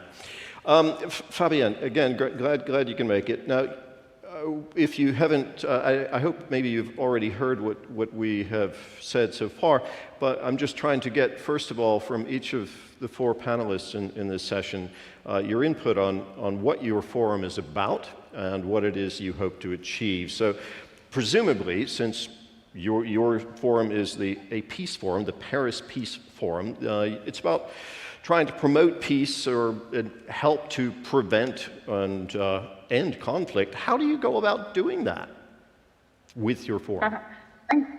Thank you so much for your question. We are called the Paris Peace Forum, but it's a little bit of a misnomer, if I may ask. I may start my response by this, because we are really a global governance platform. So we think about peace in a very broad sense. We think about the 50 nuances of peace and how peace is built through dialogue and cooperation. What are the foundations of peace? And we've decided to focus our mission, our mandate on global governance and how to support global governance. Just a very quick word about how the Paris Peace Forum was born, because it makes, I think, really relevant future discussions on multilateralism and on the global geopolitical context. It was born in 2018, and at that time, if you remember, the context the global context was really challenged by the rise of nationalism and populism in various parts of the world, including in Europe and in America and elsewhere. And at that time, the global multilateral system, the UN system, was really being challenged. And it was, in that context, really difficult to make global governance agreement work, to reach global governance agreement, to reach consensus, because of the geopolitical competition, first of all.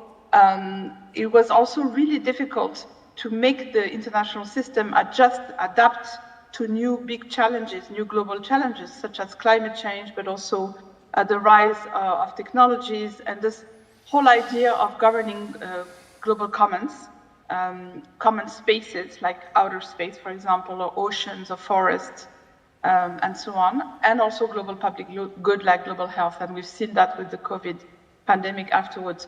So the idea was to provide a platform for dialogue and cooperation between all kinds of actors, states, of course, international organizations, of course, but also private sector, philanthropy, civil society from all over the world. So we call ourselves a multi-actor platform.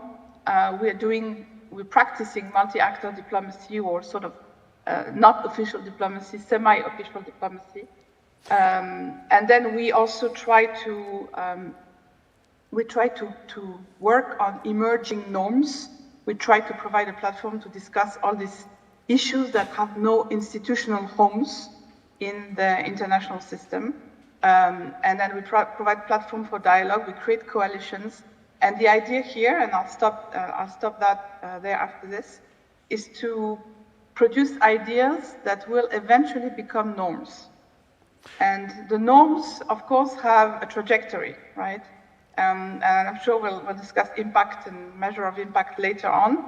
But the norms have this trajectory of, first of all, being ideas, being discussed, among a small group of people, and then this group of people starts enlarging, and the community of people discussing these ideas and these new norms starts becoming larger and larger and larger, and then these norms start emerging at a higher level, and they, to just use the expression of Pascal Lamy, who was the president of the forum for quite a few years, right. They start at the gaseous state, and then they become liquid, and then they become solid. But for norms to become solid and to transform into international treaties, you need a very, very favorable, very positive international system where cooperation and dialogue can actually lead to binding treaties. Sure. We are not really in that kind of atmosphere, political atmosphere at the moment. Okay. So we, at the Paris Peace Forum, we work on the gaseous and the liquid stage of the norms. We try to push them up so that they mainstream, and that's the idea of governance continues to Fabienne, strengthen. I hope you can hear me. Thank you very much. That's really quite a very broad set of priorities that you laid out there. Global governance, trying to create norms, working with the public sector and the private sector, very, very broad in terms of the scope. I will want to ask you to tell us also briefly how you measure success given that very broad scope. But first I want to bring in Chiara here, who's been sitting patiently beside us now for quite a while. She's, again, director of this nonprofit called Apropos, head of Open European Dialogue. Tell us, what are those things, and what is it that you hope to do? You work for you have different partners or different entities that you serve. They come to you, or you go to them and say, we want to achieve this. To what degree are your clients looking, or not clients, but your partners looking to impact policymaking? Yeah, sure. I'll be as brief as possible so we can try and also have a conversation, but I think the starting point is just to explain a little bit the Open European Dialogue and what it is, and the sort of 8+ years that have brought us here, and then brought to the creation of Apropos as an institution that now hosts this organization. And essentially, it's Europe's first informal dialogue platform for elected members of parliament. And if I may, I'd like to explain what we do by trying to also answer directly the question that we have today, which is how do we influence or think about influencing policymakers, because that's kind of what I had prepared. So I'm going to say a little. That's what I would be very grateful for that. So I think when we think about how, how we influence policymaking, the first question we have to ask ourselves is, how do we define having an impact? And that depends, of course, on the various objectives that our forums have. And for us at the Open European Dialogue Forum, what we do is we work with politicians, and our work is all about promoting quality conversations and more constructive exchanges between political voices across countries, across the party spectrum, and somewhat irrespectively of the thematic policy area, right?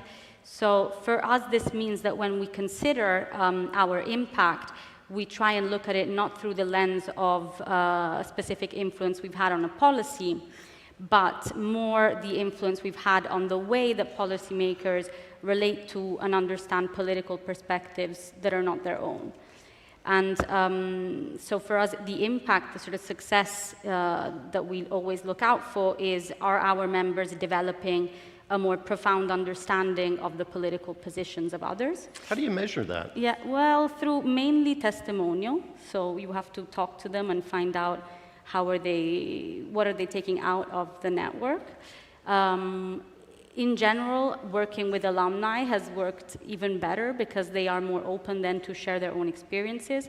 But maybe I can give 2 examples of stories that we've heard in the past from our members. For example, reconsidering their working relationships with an opposition party inside their own parliament because of a connection that they had made through the network. Or differently, we can look at, for example, a significant and also very relevant to us being in Cyprus, irrelevant, let's move on, is the case of the refugee crisis and the way that the Greeks were managing that on Lesbos Island. We arranged a field trip, and we had, through that sort of face-to-face interactions and the way we designed the conversation spaces, we were able to hear from a very hardline conservative that he had completely changed his perception of the way that the Greeks were handling the crisis, going back home and saying, we need to go and set the record straight because this is not what is being portrayed in the media. Okay, good. Yanis, how do you measure success? How when you finish a conference, say this conference or the one of your Delphi economic forums, how do you say, oh, that was a success? Do you measure it in terms of how many people showed up there, what happens in the media, or do you look and say, okay, we see policies moving somewhere towards this goal that we have of sustainable and inclusive growth, and we can see how we had a direct impact on it? How do you measure success? Well, we do everything we can, meaning we do research afterwards, and polls and surveys, etc. And we do everything we can, but in reality, you cannot measure success in forums like this, like ours at least. What you have is that, judging by the people who attend, by the speakers who attend, by the relationships that are being forged, and then this you can see it like quite a few years after, really. There is a very strong power when you bring people together, but you cannot measure this power. You feel this power. And now, almost 9 years after, I can say that, an author that we brought as a speaker, we saw his book being translated in Greek because he met his publisher there. An investment that was being made, the first relationship was forged in the forum. Now, is this the forum the catalyst for this? We will never know. But what it really happens is that you feel the energy of the place, and the people that are coming, the decision makers that are coming, and you hope that the results of this, you will see it like sometime later. I don't know if I answered your question, but it's like really vague, all this. The reports show that people are happy that came, show that people got something out of it, But in reality, you know, there's nothing that you can really measure. Okay, so the impact in your case, you're saying, is really quite difficult to measure, but there's a feeling that you can get from what's happening at these events. And if I may interrupt you, and the feeling that you contributed in a way, that you contributed in a result, which could be, as I said, a book, an investment, a policy change, a regulatory framework, whatever. Okay. Elena, the Bratislava Forum, it's been around for a while. It's become quite an institution in Central and Eastern Europe. A lot of government representatives from multiple governments attend that forum, the Bratislava Forum. Talk to us about the direct relationship between something like the Bratislava Forum and the political realm, where policies often get made. How do you navigate that relationship? We like looking at ourselves as an extension and in some ways both more comfortable and uncomfortable way to discuss policy ideas. It's more comfortable because politicians can actually meet more informally, but also importantly, and that's what we share with other forums who are present here, we do try to make sure that they talk to people who do not necessarily always talk to in the official settings, be it business representatives or civil society or more direct engagement with media. But that's also what makes it more uncomfortable for them, and we think it's a good thing. Because once there is more flexibility, more informality, people get an opportunity to ask difficult questions, challenge the ideas in a more open and constructive settings, and push the conversation a little bit forward. So from that perspective, also, we do want to make sure that the conversations are not just polite and touching the surface, but go a little bit deeper and do not hesitate discussing also some of the difficult issues. But also referencing what Yanis has been talking about, we do understand also that rarely the fundamental shift in thinking or in policy happens just only after one conversation. So we try to make sure that we ensure some continuity. We do a lot of work outside of the main forums that we do a few times a year. We have smaller convenings. For example, we take the ideas that were discussed during the forums and then make sure that there is a group of people who keeps working on them throughout the year, both in terms of crystallizing the idea, going back and forth between stakeholders who were potentially present at the forum, but also a broader group of stakeholders, trying to make sure that the recommendations that we make are pretty clear and cross-checked through various partners with whom we're talking. And then we also put a lot of effort in making sure that we can ensure a certain advocacy campaign for the ideas that we elaborated upon. So the work doesn't stop at the forum itself. It continues long after the forum and eventually concludes with the next iteration of the forum in a year. Thank you, Elena. Fabienne, can you give us an example, a concrete example, of how the Paris Peace Forum has positively impacted policymaking? Sure. So, of course, as I mentioned earlier, we deal with a lot of different topics, that need governance discussions. In 2021, we had, for example, a working group on outer space that brought together a number of different type of actors, like private sector, spatial agencies from different countries, and experts as well, university experts and so on. And from this working group came out this idea that there needed to be more action on space debris, right? Because there are millions of space debris floating in outer space, like little pieces of satellites and so on. And it's become really dangerous, and it could create accidents, it could create collisions.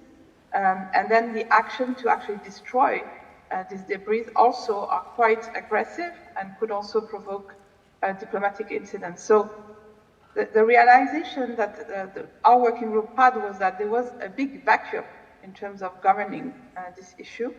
And so they launched a coalition called the Net Zero Space Initiative, that addresses this issue of cumulated debris in the low Earth orbit. And this coalition had a lot of success.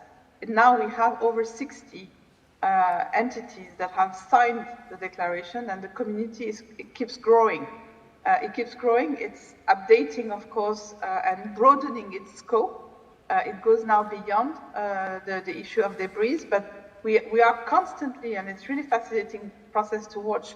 Every week, every month, somebody new signs the declaration and says, I'm committed to this. I'm committed to a clean space, because that's exactly what it is. You know, how do you make outer space sustainable? And this idea that because there are only just a few countries, about a dozen countries that have access to outer space, that have the technology and the means and the resources to actually operate in outer space. All right. Okay. How do you bring these people together? How do you agree, you know, on norms, and how do you agree on the commitment to make outer space sustainable? And secondly, to make outer space also accessible to countries that don't have access. Because if the outer space is not sustainable, then it will have a lot of consequences, including on the low and middle income countries that have no access to space. Right. So anyway, so that's one example. I have other ones. That's a good example. I really appreciate that. Now unfortunately we're a bit pressed for time here. The conference is running a little behind. We only have about 7 minutes for this session. Of course, I want to bring Chiara in for just a moment too, and maybe there's a question or two from the audience. I don't know if we're set up to. I don't see microphones, so maybe we'll just keep it up on the stage, because there's one more question, really key question that I wanted to address too. So I'll just raise it right now at this point, where we only have just a few minutes left, and it's concerning funding. You know, who's talking about transparency? We are holding this event under the banner of transparency. Conferences cost money, you know, even if it's a think tank. You know, all things cost a lot of money. In the case of a physical conference like this one, there's the cost of this venue, of all the technical crews, but the travel for the speakers being flown in from all over the world for the accommodation of the speakers. For all of these things cost money, and you need sponsors or partners for this. I'm just wondering to what degree these sponsors or partners influence the agenda of events like this, and how you deal with that. How do you negotiate that? Is this an issue for you, Chiara? Yeah, so we run the OED mainly as a consortium, which helps. So it's not one funder. It's funded by 4 philanthropic foundations in Germany and Belgium. And I think that that's key of also maintaining that independence, is making sure you're diversifying. I think in our own experience, to be fair, there's a set theory of change to which they have to buy into, but afterwards it is understood that, you know, you are the expert in how to navigate that. So it's, to be honest, rather situation, if not that there's lots of stakeholders involved. Right. Okay, so you kind of set the framework for it, and they plug into it within that context. Mm-hmm. Yanis, what about you? I mean, I know that there are lots and lots of sponsors for you know, partners in this particular event. That's true. As you said, it's an expensive exercise. In reality, you want them to influence the content and the agenda. You just have to have the checks and balances so they don't really promote themselves. We have a board of directors, we have an advisory board, we have a content committee. You know, all these really guarantee that the influence that they're asking, and they need, actually, they need, you know, to express the narrative, basically, is under, you know, the right checks and balances, so it comes out as objective as it can be, really. But you need, you know, all the voices, you need everything. Elena, the Bratislava Forum, the Tatra Summit, you know, those things cost money too. We heard this morning in the previous panel, money buys influence. You know, we're talking about the political realm. I'm just wondering about how it is for GlobeSec. How do you navigate the idea of getting sponsors to help you pay for all of that? Oh, we're trying to get your We're actually pretty proud that we're very independent. We do not have a single donor who would be giving us significantly more than others. And given that we have probably dozens of different funders and sponsors, in a way, they all balance each other out. And as with the previous speakers, we have a systems of check and balances to make sure that nobody gets disproportionate amount of attention or an inappropriate platform to project their ideas. But actually, I think this problem is not always a problem. What I mean here is that most partners who we work with actually understand that even for them, it's better to engage into the conversation instead of just prophesizing their ideas or their solutions.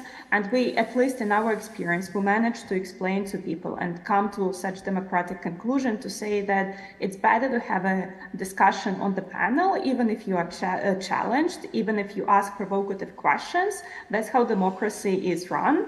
And the beauty is in the conversation itself. So from that perspective, we value the contributions of our partners and sometimes the opinions that do not go well together, because that allows for a better and more in-depth conversation.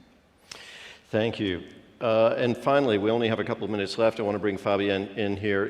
Fabienne, is this ever an issue for the Paris Peace Forum, trying to negotiate your funding and making sure that the influence of your partners is not does not conflict with the values of your organization? It's a very, very good question. The Paris Peace Forum is an NGO, but it deals with a lot of diplomatic aspects. We work closely with, of course, the French authorities, especially on organizing the intervention of the president or the foreign minister at the forum. They always come, and they always have their guests and priorities also to expose. But the forum, in terms of funding, has a really very, very broad diversity of funders.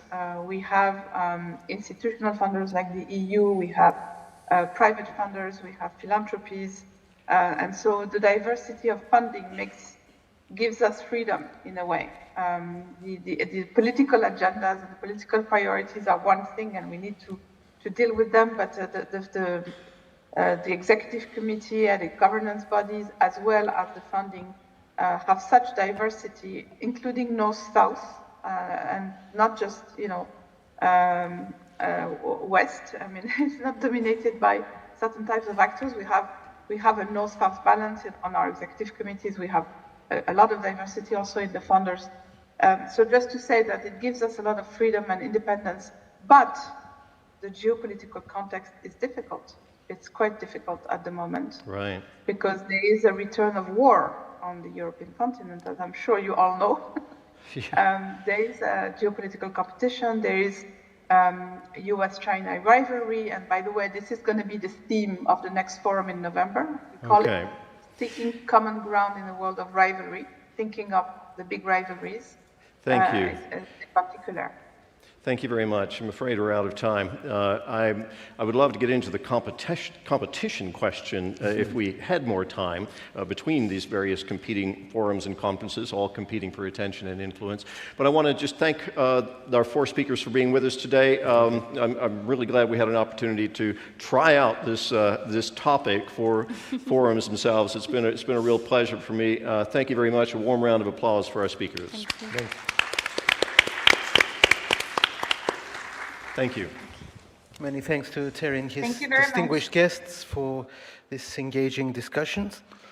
And now from conference diplomacy to actual presidency diplomacy, literally, presidency policy, where the decisions are made. I now welcome on stage the Deputy Minister to the President, Irini Pigi, in conversation with our Executive President, Nicolas Kyriakidis. Indeed, a fire discussion with the Presidency of Cyprus. The floor is yours.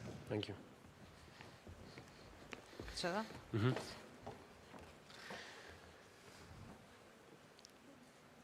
Θα κάνω τη συζήτηση στα ελληνικά. For English speakers there is interpretation.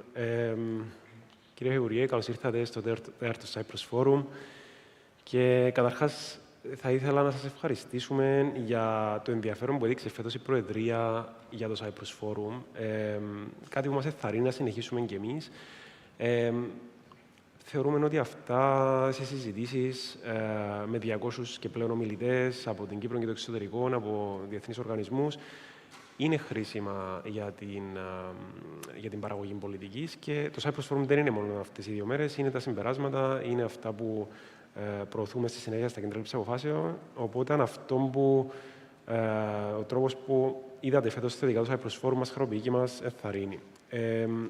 Καταρχάς, θα ήθελα να αναφέρω ότι παρακολουθούμε τα τελευταία χρόνια ότι αφενός υπάρχει μια αυξημένη απαιτήση της κοινωνίας για διαφάνεια, λογοδοσία, κράτος δικαίου, που αυτό είναι δικαιολογημένο και είναι και επικοδομητικό.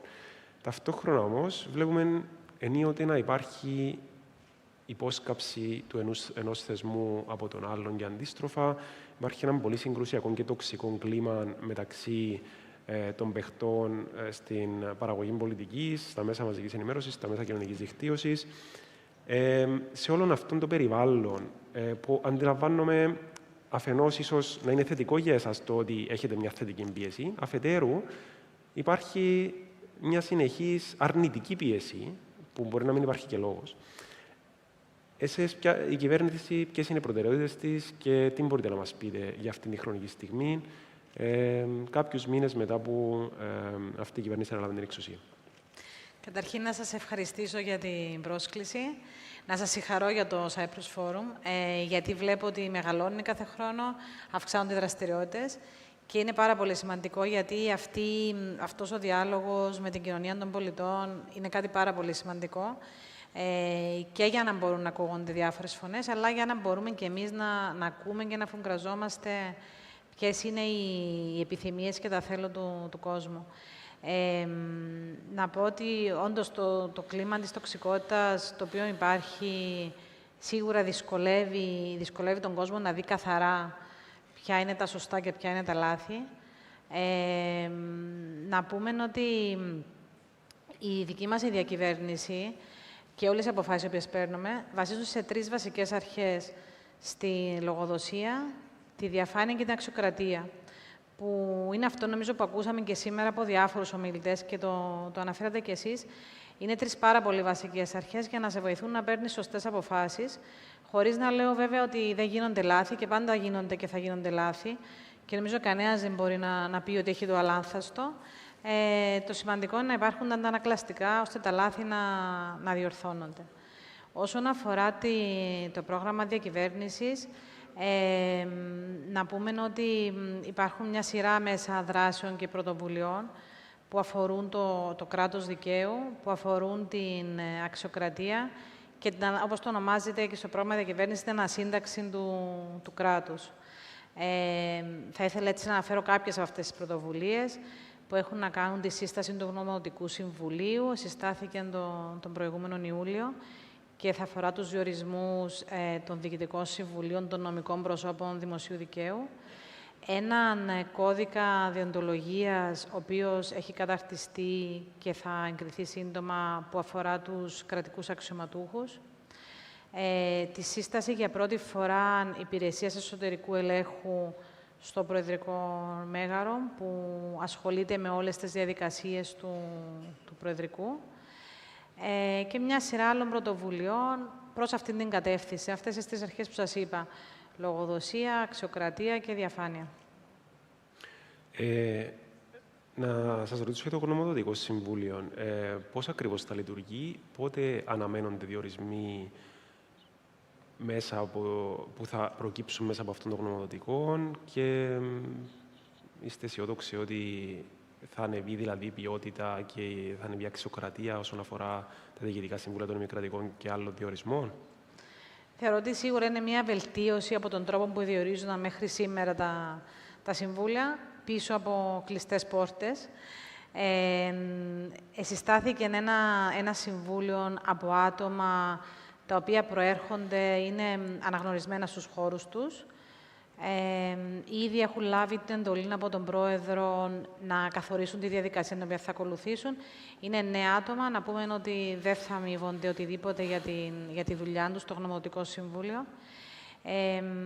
Θα κάνουν μέσα από μια ανοιχτή πρόσκληση ενδιαφέροντος, και αυτό είναι ενδιαφέρον.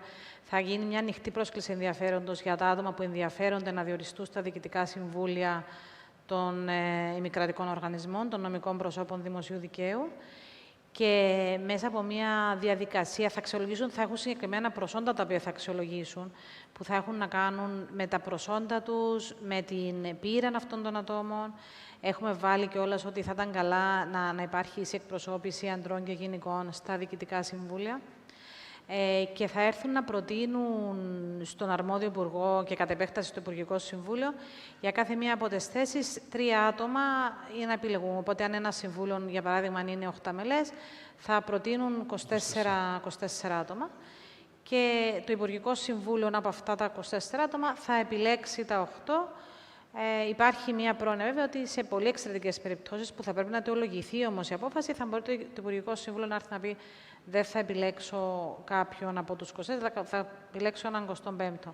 Αλλά αν σκεφτείτε τη διαδικασία που ακολουθούν μέχρι σήμερα, ναι, θεωρούμε ότι αυτόν τον τρόπο καταρχήν έχει δυνατότητα αν οποιοδήποτε επιθυμεί να εκδηλώσει το ενδιαφέρον του, και θα ήθελα να σας καλέσω όσους μας ακούτε σήμερα, γιατί θα ξεκινήσουν σύντομα οι προκηρύξεις. Είναι καλά να ενδιαφερθείτε, γιατί είναι εύκολο να λέμε ότι δέστε πώς επιλέγουν τα άτομα που μπαίνουν στα διοικητικά συμβούλια. Νομίζω πρέπει όμως και εμείς να είμαστε έτσι πιο ενεργοί πολίτες και να πούμε: ωραία, αφού με ενδιαφέρει ένα συμβούλιο, να βάλω κι εγώ μέσα το ενδιαφέρον μου. Πότε, λέτε σύντομα, δηλαδή χρονοδιάγραμμα, τις επόμενες εβδομάδες? Ήδη χτες κάναν τη δεύτερη συνάντηση στο Γνωμοδοτικό Συμβούλιο με τον Πρόεδρο της Δημοκρατίας. Έχουν καταλήξει στις διαδικασίες που θα ακολουθήσουν και θεωρώ ότι μέσα στις επόμενες εβδομάδες θα έχουμε τις πρώτες ανακοινώσεις. Να πούμε ότι αρχικά το Γνωμοδοτικό θα λειτουργήσει για 11 διοικητικά συμβούλια. Δεν θα ζητηθούν και για τα 11 ταυτόχρονα, γιατί θα είναι μια πάρα πολύ μεγάλη άσκηση. Οπότε θα ξεκινήσουν σταδιακά μέσα στις επόμενες εβδομάδες. Πολύ ωραία. Κώδικας δεοντολογίας στο μέλλον της κυβέρνησης. Μάλιστα. Υπήρχε στην προηγούμενη κυβέρνηση η χάρτα δεοντολογίας, αν θυμάμαι καλά, εφαρμόστηκε για μερικά χρόνια και μετά χάθηκε. Εγώ σε κάποια στιγμή ξέχασα ότι υπήρχε. Και εσείς προσπαθείτε να την αναβιώσετε. Τι κάνετε ακριβώς? Υπάρχει ακόμα η χάρτα δεοντολογίας. Δηλαδή, εγώ όταν διορίστηκα από τον Πρόεδρο της Δημοκρατίας, υπέγραψα τη χάρτα δεοντολογίας, όπως και όλοι οι συνάδελφοι. Να πούμε ότι πάλι ήταν στο πρόγραμμα διακυβέρνησης, γιατί θεωρούμε ότι ο κώδικας δεοντολογίας πρέπει να είναι πολύ πιο λεπτομερής και πιο συγκεκριμένος από ό,τι ήταν η χάρτα δεοντολογίας. Να πούμε ότι επίσης στην αξιολόγηση της Γκρέκο, η οποία θα βγει τις επόμενες μέρες, αναφέρεται μέσα η ετοιμασία κώδικα δεοντολογίας για τους κρατικούς αξιωματούχους. Ήδη σε συνεργασία με την Επιτρόπο Νομοθεσίας την έχουμε προχωρήσει. Έχει πολύ πιο σαφείς πρόνοιες μέσα για θέματα σύγκρουσης συμφερόντων, για θέματα των φιλοξενίας, δώρων. Θεωρούμε ότι οι υπουργοί, οι κρατικοί αξιωματούχοι πρέπει να είναι το πρότυπο στην κοινωνία. Και αυτό προσπαθήσαμε να αποτυπώσουμε και μέσα στον κώδικα δεοντολογίας, ο οποίος αναμένεται και αυτός μέσα ίσως την μεθεπόμενη εβδομάδα να εγκριθεί από το Υπουργικό Συμβούλιο.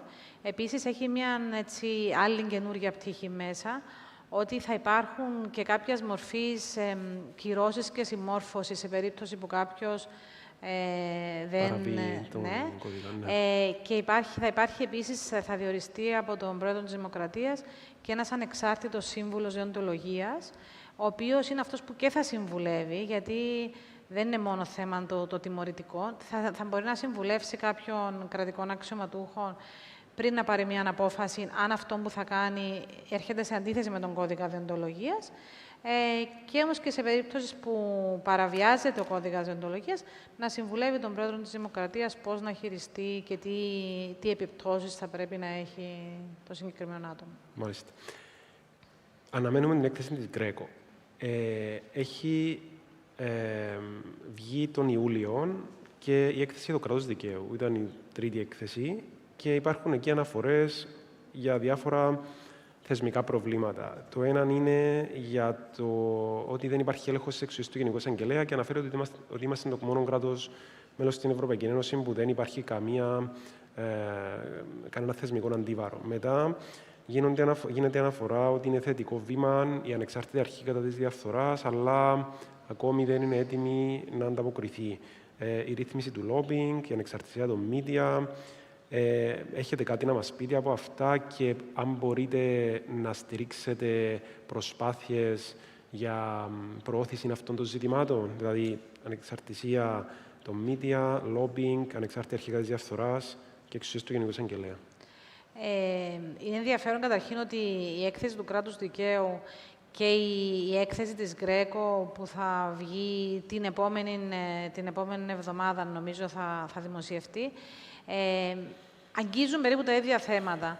Δηλαδή και νομίζω ότι και από τις σημερινές συζητήσεις όσες παρακολούθησα, τα προβλήματα τα οποία μας απασχολούν σε αυτόν τον τομέα είναι περίπου τα ίδια.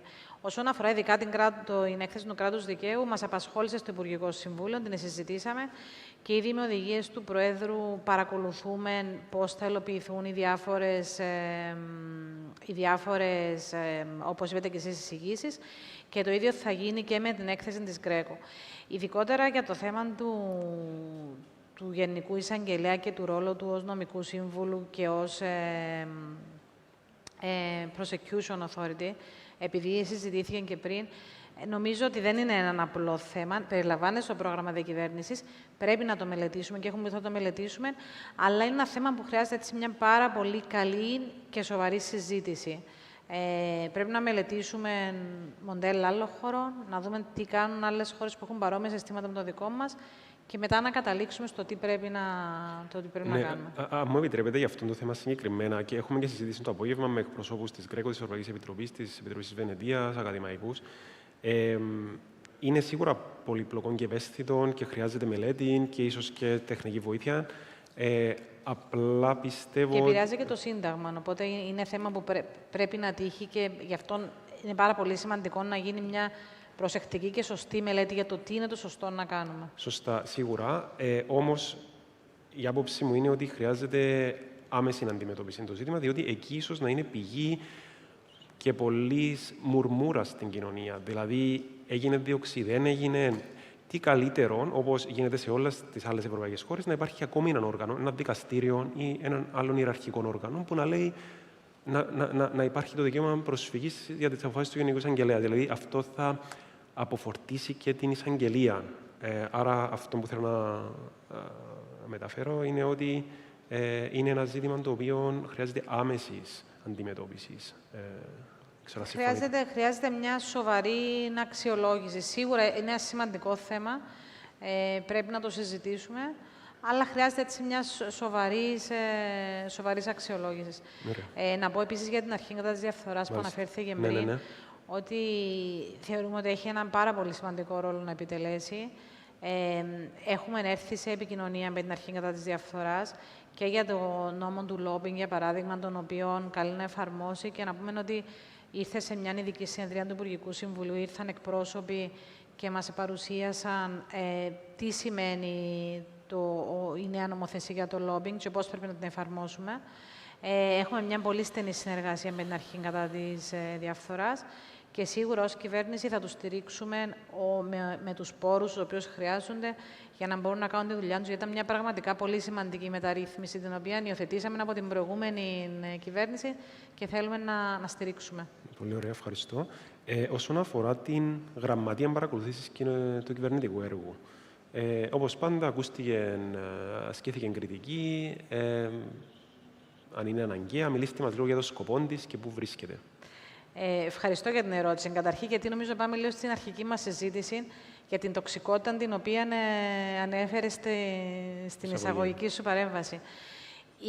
Η γραμματεία για το συντονισμό του κυβερνητικού έργου είναι κάτι το οποίο υπάρχει σε όλες τις άλλες ευρωπαϊκές χώρες. Μιλάμε για τα cabinet offices τα οποία υπάρχουν στο γραφείο του Προέδρου, του Πρωθυπουργού, ανάλογα με το πολίτευμα το οποίο έχει κάθε χώρα.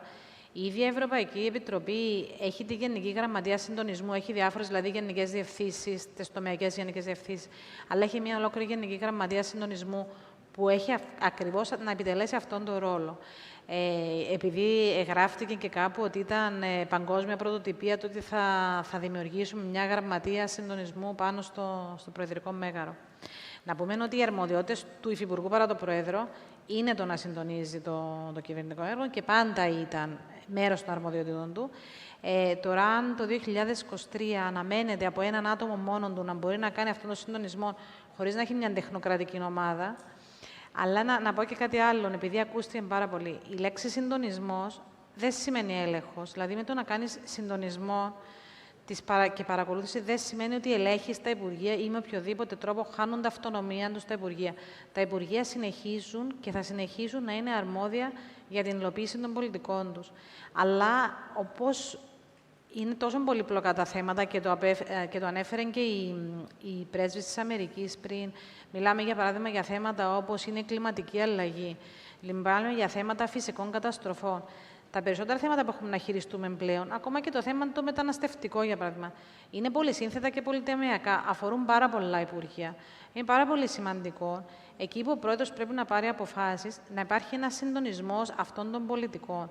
Να μπορούν όλες αυτές οι πρωτοβουλίες που λαμβάνονται από τα επιμέρους Υπουργεία να βεβαιωνόμαστε ότι έχουν συνέργειες για την υλοποίηση του προγράμματος διακυβέρνησης. Οπότε αυτά θα κάνει η Γραμματεία, δεν θα ελέγχει, θα συντονίζει και θα βοηθά και θα στηρίζει τα Υπουργεία στην υλοποίηση του προγράμματος διακυβέρνησης. Μάλιστα. Θα ήθελα να σας ρωτήσω για το θέμα των συμβούλων συνεργατών. Είπαμε πριν ότι υπάρχει ίσως πολλές φορές υπερβολική αντιπολίτευση, τοξικότητα, υπόσκαψη. Όμως, σε αυτό το θέμα, μήπως θεωρείτε ότι υπήρξαν κάποιες αστοχίες? Και το λέω ότι είπε και πριν ο Γενικός Ελεκτής ότι δεν επιτρέπονται τα λάθη. Βεβαίως και επιτρέπονται, διότι είμαστε άνθρωποι. Αυτό που ήθελε να πει, επειδή είναι τόσο καραδοκεί ο καθένας για να εκθέσει τον άλλον, μήπως δεν επιτρέπονται τα λάθη και τέτοιου είδους λάθη ίσως να μπορούσαν να αποφεύγονταν? Και το λέω καλοπροαίρετα, διότι κάθε πολίτης πρέπει να θέλει το καλό της κυβέρνησης του και δεν θέλει να ακούγονται, ας πούμε, αρνητική κριτική για το οτιδήποτε. Το λέω καλοπροαίρετα. Πώς το σχολιάζετε αυτό το θέμα? Ναι, βεβαίως. Να πούμε ότι όταν αναλάβαμε 1η Μαρτίου, το μόνο που υπήρχε όσον αφορά τους συμβούλους συνεργάτες ήταν ένα πρότυπο συμβόλαιο, το οποίο επισυνάπτεται και πάνω στον προπολογισμό. Οπότε ήταν γνωστό σε όλους, δεν ήταν κάτι το οποίο ήταν κρυμμένο μέσα στα αρχεία του Προεδρικού των Υπουργείων, το οποίο δεν είχε απολύτως καμία προδιαγραφή για το τι προσόντα, οι εμπειρίες ή η ηλικία πρέπει να έχουν αυτά τα άτομα. Και αυτόν ακολουθήσαμε. Τώρα, συνδέοντας το και λίγο με τον κώδικα δεοντολογίας, αν θέλετε, ναι, θα μπορούσε κάποιος να πει ότι κάποιες από αυτές τις προσλήψεις μπορεί να δεν είναι προσλήψεις, συμβάσεις, γιατί μιλούμε για συμβάσεις, δεν είναι προσλήψεις ατόμα, μπορεί να έπρεπε να μπουν μέσα σε έναν πλαίσιο. Και γι' αυτόν ακριβώς τον λόγο, ως κυβέρνηση, αμέσως μόλις έγινε η συζήτηση, ετοιμάσαμε μαζί πάλι σε συνεργασία με την Επίτροπο Νομοθεσίας, η οποία ξέχασα να πω, νομίζω ότι μας βοήθησε πάρα πολύ και με τον κώδικα δεοντολογίας, είναι εκείνη που τον ετοίμασε κατά κύριο λόγο. Οπότε πάλι σε συνεργασία και με τον Επίτροπο Νομοθεσίας και λαμβάνοντας υπόψη και τις εισηγήσεις του Γενικού Ελεκτή, ετοιμάστηκε το νομοσχέδιο για τους συμβούλους. Οπότε, το οποίο έχει κατατεθεί στη Βουλή, έχει ήδη ξεκινήσει κατά άρθρον συζήτηση στη Βουλή και σίγουρα αυτό θα διασφαλίσει ένα πλαίσιο μέσα στο οποίο να γίνονται οι σύμβασεις απασχόλησης αυτών των ατόμων. Βέβαια, υπάρχει και μία άλλη σχολή, η οποία, όπως ξέρετε, γιατί ένα από τα κριτήρια, για παράδειγμα, ότι πρέπει να έχουμε πανεπιστημιακό πτυχίο. Υπάρχει και μία άλλη σχολή που λέει ότι γιατί είναι αναγκαστικό κάποιος να έχει πανεπιστημιακό πτυχίο και να μην έχει κάποιος να προσφέρει πάρα πολύ στήριξη σε έναν υπουργό χωρίς να έχει πανεπιστημιακό πτυχίο, για παράδειγμα. Αλλά εντάξει, είπαμε ότι θα μπούμε μέσα σε έναν πλαίσιο, ακριβώς για να μην υπάρχει αυτή η κριτική ότι μπορεί να διορίζεται οποιοσδήποτε.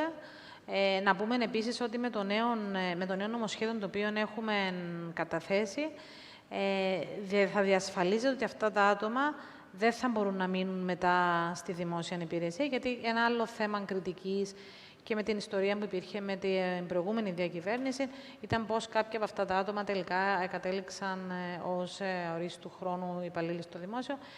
Το έχουμε θωρακίσει αυτό με το νέο νομοσχέδιο, ώστε να μην μπορεί να είναι συγκεκριμένες συμβάσεις ιδιωτικού δικαίου για συγκεκριμένο χρονικό διάστημα. Μάλιστα. Πριν κλείσουμε, υπάρχει κάτι άλλο που θα θέλατε να αναφέρετε που δεν καλύψαμε? Εντάξει, απλώς έτσι σαν έναν καταληκτικό σχόλιο να πω ότι γενικά τα ζητήματα της διαφάνειας και της καταπολέμησης διαφθοράς, όπως είπε και ο Πρόεδρος της Δημοκρατίας το πρωί, αποτελούν ένα εθνικό στοίχημα. Αφορούν βέβαια την κυβέρνηση, αφορούν και εμάς και όσον πιο θέση ισχύως έχεις, θέση ευθύνης, είναι σημαντικό να είσαι πρότυπο. Αλλά είναι ένα εθνικό θέμα. Πρέπει όλοι να συνεισφέρουμε και για μένα είναι κυρίως θέμα αλλαγής κουλτούρας. Το μεγάλο στοίχημα είναι να καταφέρουμε να αλλάξουμε την κουλτούρα. Η κουλτούρα όμως ίσως να αλλάζει και μέσα από τους νόμους. Δηλαδή, οι νόμοι μας αναγκάζουν να αλλάξουμε την κουλτούρα και νόμους και συμπεριφορές και κυρίως και μέσα από την παιδεία. Οπότε είναι όλα πάρα πολύ σημαντικά. Ευχαριστούμε ξανά για την παρουσία σας. Εγώ να αναφέρω ότι το Cyprus Forum είναι πάντα στη διάθεση της Προεδρίας να αναδεικνύει ζητήματα, να βοηθά στο να δημιουργηθούν συζητήσεις που μπορεί να φέρουν ξένη τεχνογνωσία, η ανταλλαγή απόψεων και όλα τα συμπεράσματα τα οποία εκδίδουμε και σε έναν τόμο κάθε χρόνο τα στέλνουμε στους υπουργούς, στην Προεδρία, στους βουλευτές κτλ. Ελπίζουμε να είναι κάθε χρόνο χρήσιμα. Και θέλουμε και εμείς να συμβάλλουμε θετικά στο δύσκολο έργο παραγωγής πολιτικής, όπως έχει υποθεί για κάποιο ξένο οργανισμό. Θέλουμε να είμαστε friendly critic and critical friend. Άρα, ευχαριστούμε ξανά που είσαστε εδώ και για τη στήριξη σας. Εγώ ευχαριστώ για τη φιλοξενία και καλή συνέχεια. Ευχαριστώ πολύ.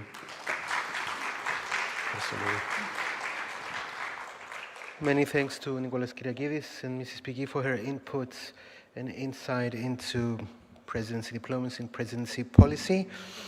And now moving into a completely different issue, an issue of statehood, an issue of national sovereignty, an issue of names, international and national names, and most prominently the Macedonia naming dispute, which occurred in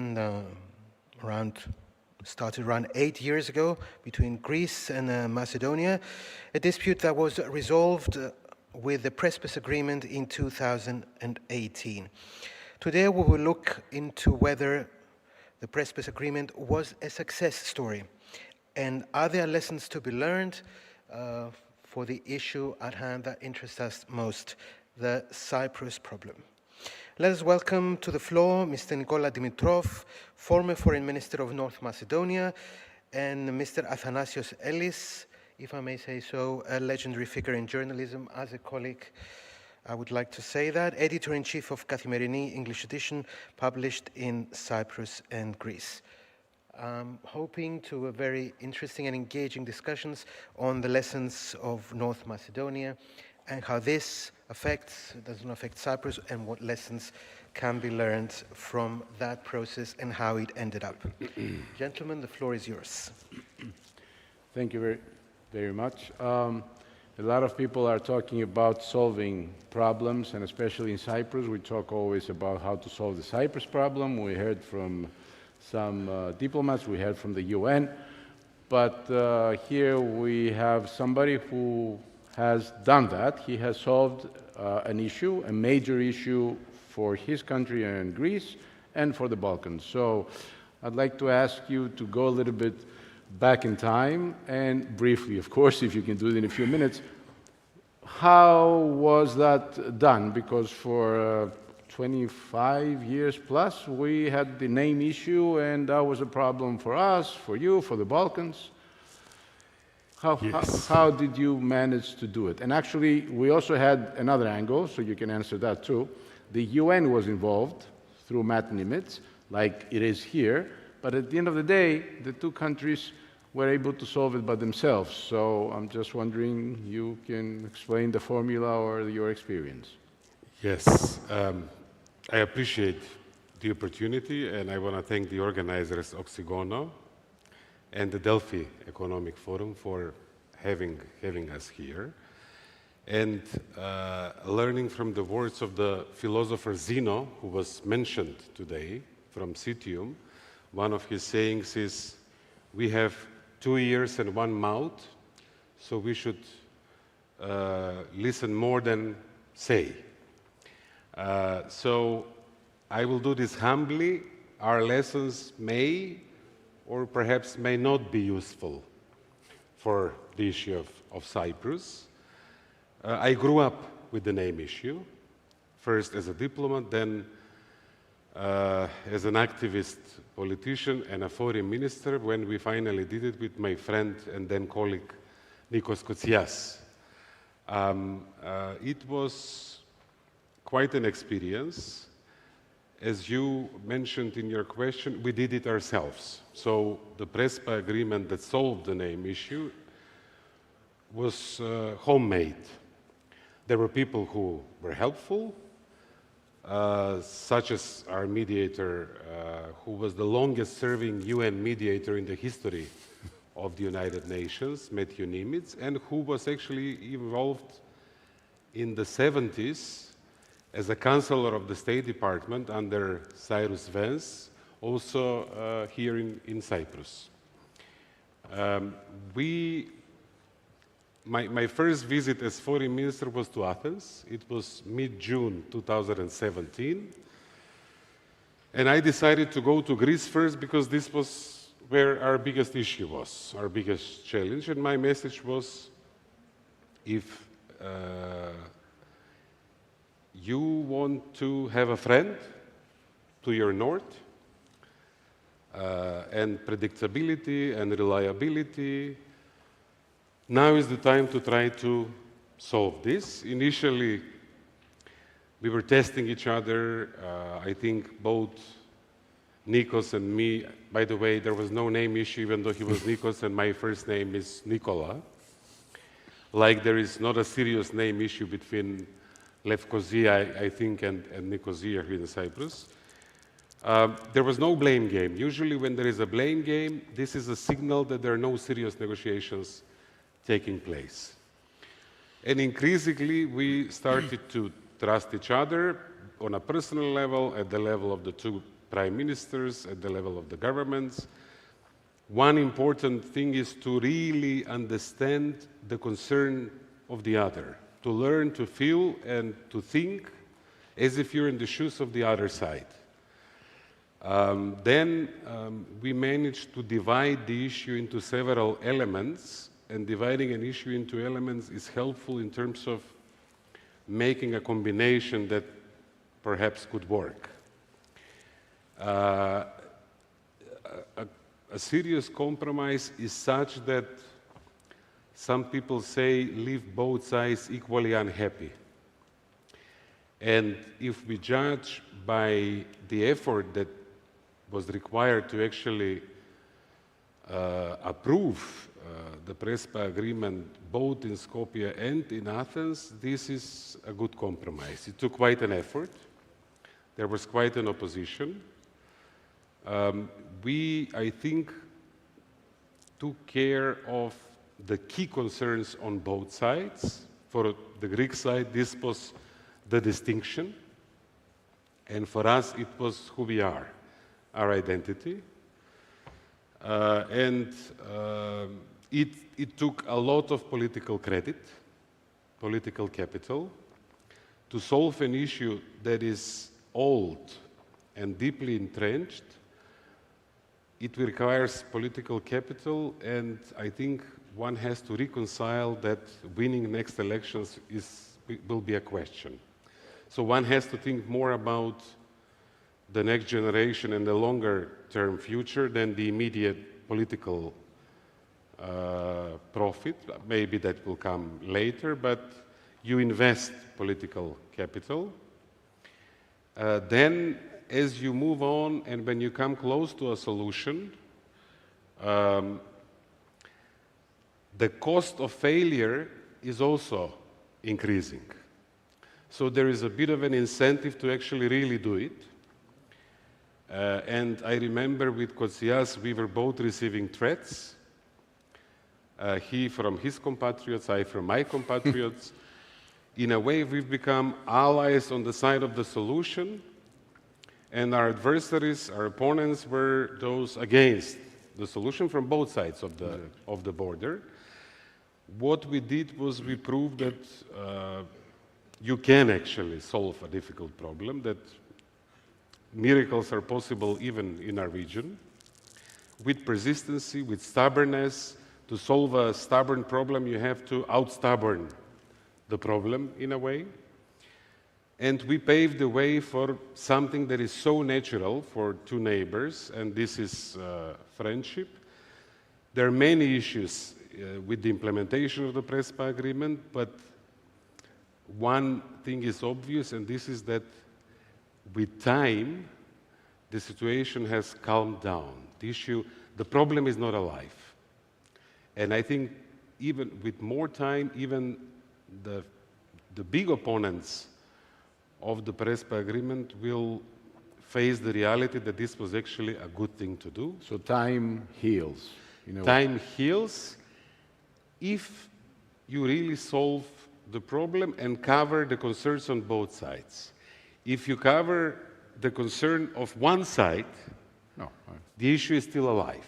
So this is what we did. One of the benefits, there are many, increased economic cooperation. I myself crossed the Greek border probably 9 times this year. And many of our citizens do the same. So there is a very lively back and forth. Which I assume helps in the implementation, not institutionally, but the climate becomes... The climate is much more positive, and the problem is not alive. Even if there are politicians from both sides who would like to use it, it's going to be increasingly difficult to actually use it, because the issue is solved. And one of the concrete benefits of the agreement was the establishment of the diplomatic relations between North Macedonia and Cyprus.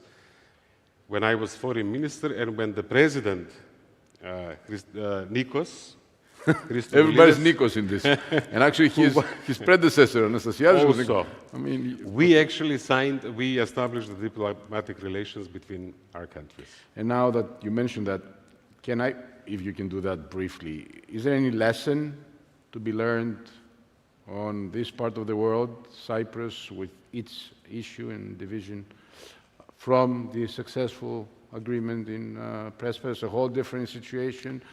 I realize, but I'm just wondering, somebody who has solved the international issue for his country, could the Cypriots take something out of it? Maybe the fact that as time goes by, time heals, as you said. I think it's worthy. It's a noble effort to do for your nation. In Harvard, they define leadership as helping your nation, your local community, your company, in this case your nation, face reality. And problems, when they're ignored, they have this stubbornness, they grow. So this will not be solved on its own.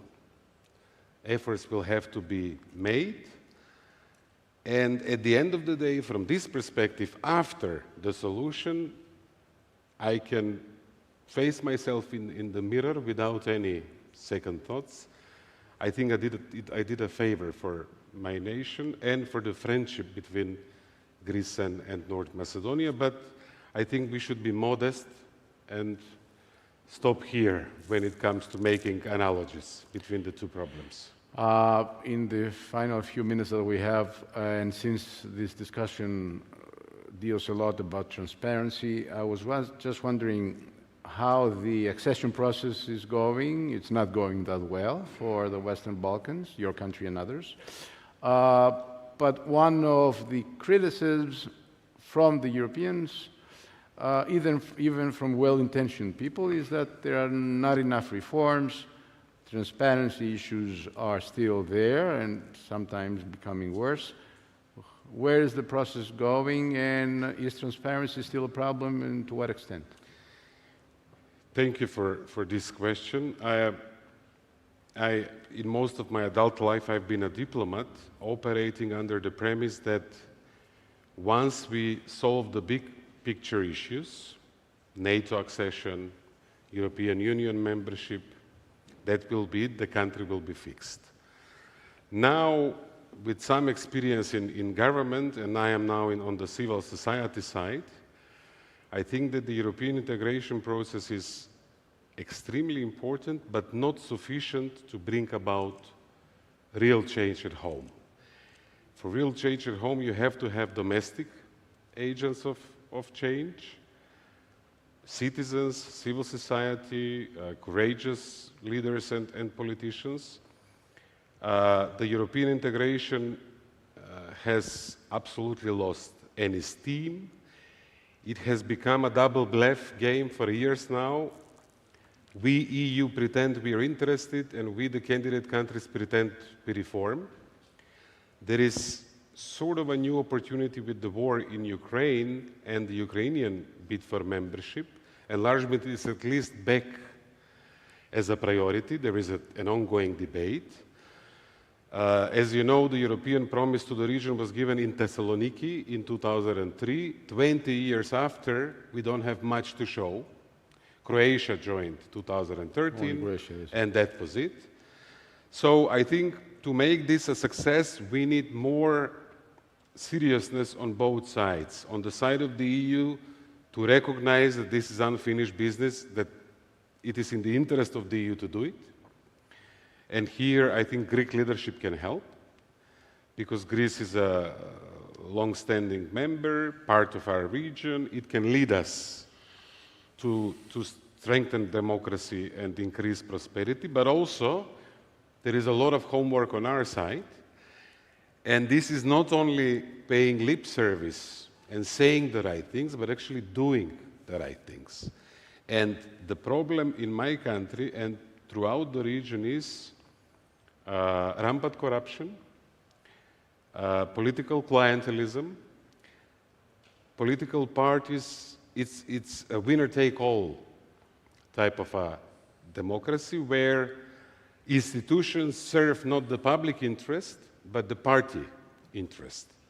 And whether we talk about teachers or medical doctors or judges or public prosecutors, they all need party political backing.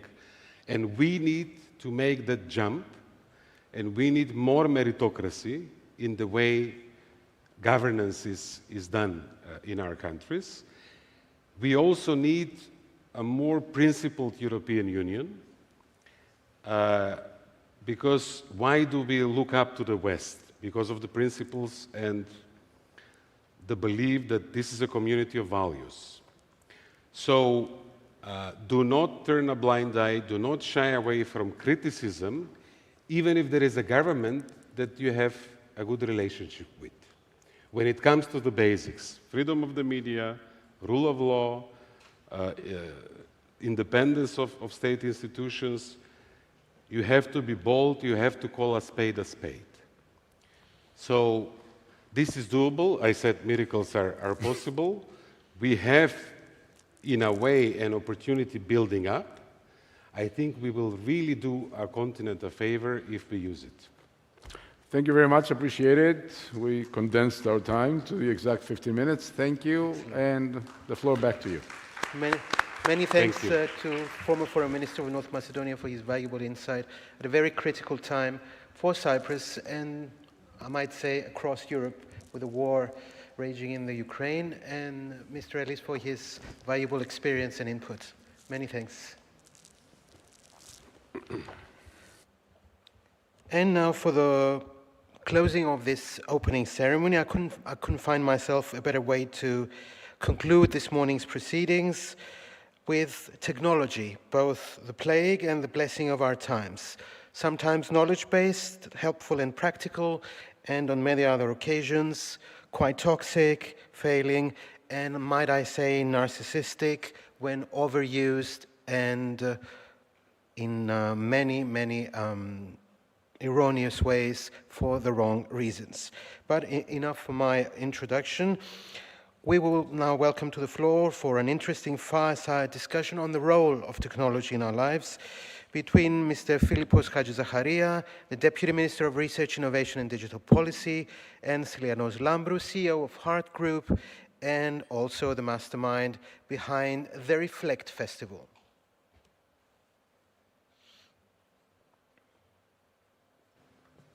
Gentlemen, Hello. the floor is yours for the discussion. Hello, everyone.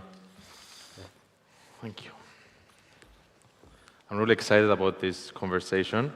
I'm also as well. We just met, and I have to say I like your passion, and I feel that you're a real doer.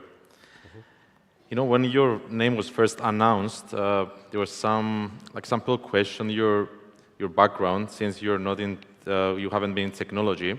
But to be honest, I was happy, because I think this position needed someone who with entrepreneurial experience and management skills are more important than the technical skills for the responsibilities that you have. What are your thoughts about this? This is an excellent question, to be honest with you. I keep receiving this question a couple of times, but I'm going to repeat myself of what I have taught to the people that they ask me the same question that you have just asked me. First of all, allow me to say what is a ministry, from my point of view. Ministry is a company. So what it means, a company, and what is the difference between a normal company and a ministry company. Normal company, people, they are working with the intention of generating more profit for the shareholders.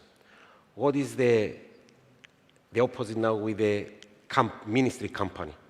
We are working with the intention of producing more and more services, and most importantly, to improve the well-being of our citizens. So we are not thinking of money, we are not thinking of generating money. Our goal is to provide services, and talking about my ministry, services such as research, innovation, tech companies, digitalization, and so on and so forth. So what I always keep in mind is to do my utmost to provide and supply to our society the services that they're going to make the life of our citizens easier, and I will see their faces smiling. Yes, I really agree. I mean, the government should operate as a business, and the customers, in that case, it's us, the citizens. However, I think throughout the years, the system, personally, I think is quite broken. It needs to become more efficient. We need to leverage on technology, because I think with technology, with less input, we can get more output. And one of the responsibilities you have is to make this, system more efficient and operate as a business. Of course, there are some restrictions that we can't change, but how can you make it to run it as a business, as a company? Exactly. This is another good question, and thank you for that. First of all, in this particular position, and in line with any other position in the private or public sector, you have to have leadership skills, managerial skills, and most importantly, and this is what I have done, Stylianos, from day one. I've tried my very best, and I'm lucky for that, and proud of myself that I've managed, first of all, to use 100% the resources that I have available. And the first resource that I have available is the personnel. So what I've managed to do, I have tried to bring together the personnel, to motivate them, to try to explain to them that in order for us in the public sector to do our best, to speed up the processes, to deliver the services that we want and we promise to the people to be delivered, we have to work as a team. And what is a team? Team, it means together everyone achieve more. So what I always keep saying to them is that, and this is my mentality, lead without title. My door is always open. And I've tried my best, the team, to work efficiently to serve the purpose. Concerning, in addition of what you have just previously said, coming from the private industry, I thought that we're going to be able, let's say, to deliver the services straight away, or in a, let's say, in a short period of time. Unfortunately, the system is not the same like in the private sector.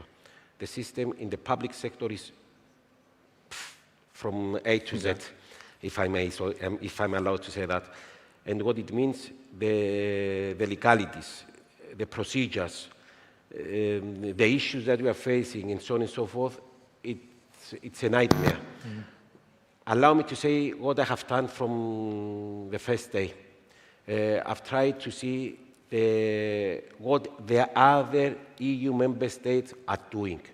Because what I have in mind is that we don't have to invade the well. We don't have to invade the wheel at the end of the day. I can see what, let's say, Greece, Italy, Spain, Malta, what they are doing, and they are doing it great, and what I have to do, copy-paste. Yes. For me, it's something that we have to implement.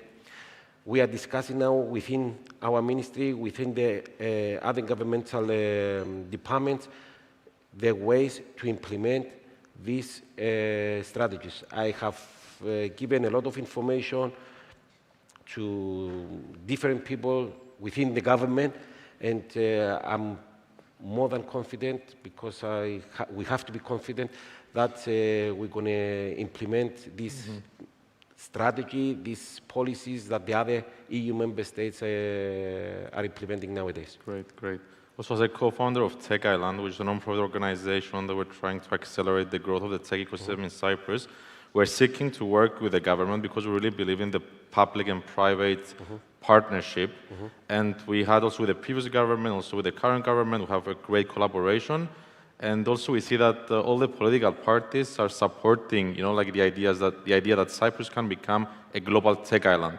How important is this for you, like to work with the private sector and have this open communication and introducing new projects and new ideas, working with the private sector? Okay. First of all, thank you for mentioning Tech Island. Yeah. I keep saying that we are blessed that we have Tech Island in Cyprus. I've seen most of the people, particularly in the boat, like yourself, of Tech Island, and the outcome is there. The outcome is there. So we are blessed, and we have to take advantage of what they are doing. Allow me to say that the initiative of our president, inviting these very strong investors, people from overseas, that they are here in Cyprus, they are working in Cyprus, so they are the best people that they know what is happening in Cyprus. We had what we call it a roundtable meeting with them, along with the president, and I remember the president asked them a single question: what problems you are facing nowadays? And it's up to us as a government to try to, because we know the problems that they are facing nowadays. What we have to do the utmost to find solutions. Because at the end of the day, these people, not only the people from Tech Island, people from, in general in the ecosystem, they have problems, but what they want the solution. It's not enough. And allow me to say, Stylianos, it's not enough. We have to, and this is my goal as well, we have to attract more and more well-known international, multinational organizations to come to Cyprus. I'm not talking only about the fact that we have a very favorable taxing system. It's there. It's very good. We are in line with Ireland. We have the lowest corporation tax in EU with 12.5%. We have other incentives. I'm sure that most of the people, they know them. I'm not going to repeat myself. But at the end of the day, I have a different strategy. I have a different mentality. Because coming from the private sector, allow me to say that this is not the way to attract these big organizations to come to Cyprus. And if I'm allowed to say, is that the way to attract these people to come is two things. First thing, these people, CEOs of multinational companies, they want to deal directly with high-level governmental people, ministers, permanent secretaries, and so on and so forth. Secondly, when they open their door for you, and this is what I used to do in my private life, you ask them one question. What do you want to come to Cyprus? Legally. This is the best way. Why? First of all, you're going to give them the opportunity themselves to think, okay, what do I need that I don't have it, let's say, from a different jurisdiction, that I'm able to have it, let's say, in Cyprus, and then legally, and then you build up your relationship with them, and so on and so forth. Since you have asked me, Stylianos, this question, allow me to say that it's the first time that I will say I'm doing my very best. I'm very happy, honored to meet Chrysostomos Nikias. He's AI guru living in USA, and we had excellent private meeting between us, and I asked him. And I got his permission even to say this publicly. I said to him, Mr. Nikias, since you are from Cyprus, since you are Cypriot, despite the fact that you are living in US, you love your country? He said to me, of course, I love my country. Since you love your country, and I adore my country as well, I want you to help me to get in touch with the big names in USA. We shake hands, and he said to me, see you at Silicon Valley. So it's up to me now to work very hard to give him the right information in order to see these big names. Nice.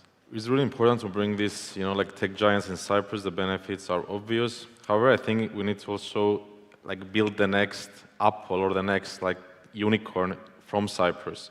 An ecosystem has different stakeholders. It needs different things. For example, you need the talent that we need to produce more engineers and also import more talent. But I always say that we need more entrepreneurs. And I think in our genes as Cypriots, we're entrepreneurial, but maybe we lack the right mindset. I think because our country was also invaded, the previous generations were seeking security, they wanted to get more secure jobs, and we didn't encourage the young people to fail. Something that in Silicon Valley, it's that the mindset, right? You need to fail fast so you can be more successful sooner. So my question, how important is to develop entrepreneurs in Cyprus, and how entrepreneurship can actually help the ecosystem to grow? Okay. First of all, allow me to say that the private sector is the cornerstone of the economy. Without private sector, there is no economy. So what do we have to do? First of all, and we have the Research and Innovation Foundation that they support the private sector. Apart from the public sector, they support the private sector with the different schemes that they introduce from time to time. The budget is there. We have approved the budget for RIF 2 days ago. So I've spoken with them. And then what I keep saying is throw in a good way more money to the private sector. Not only the private, the public and the private. We have to have a balance. At the same time, we have to, how we can help the private sector, the entrepreneurs and so on and so forth. We have to understand something. We have to change our culture. I'm a father.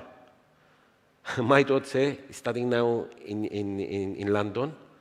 She's studying accounting. If this is wrong, I would say maybe it's not wrong. But we see that technology, STEM, science, technology, engineering, and maths are the next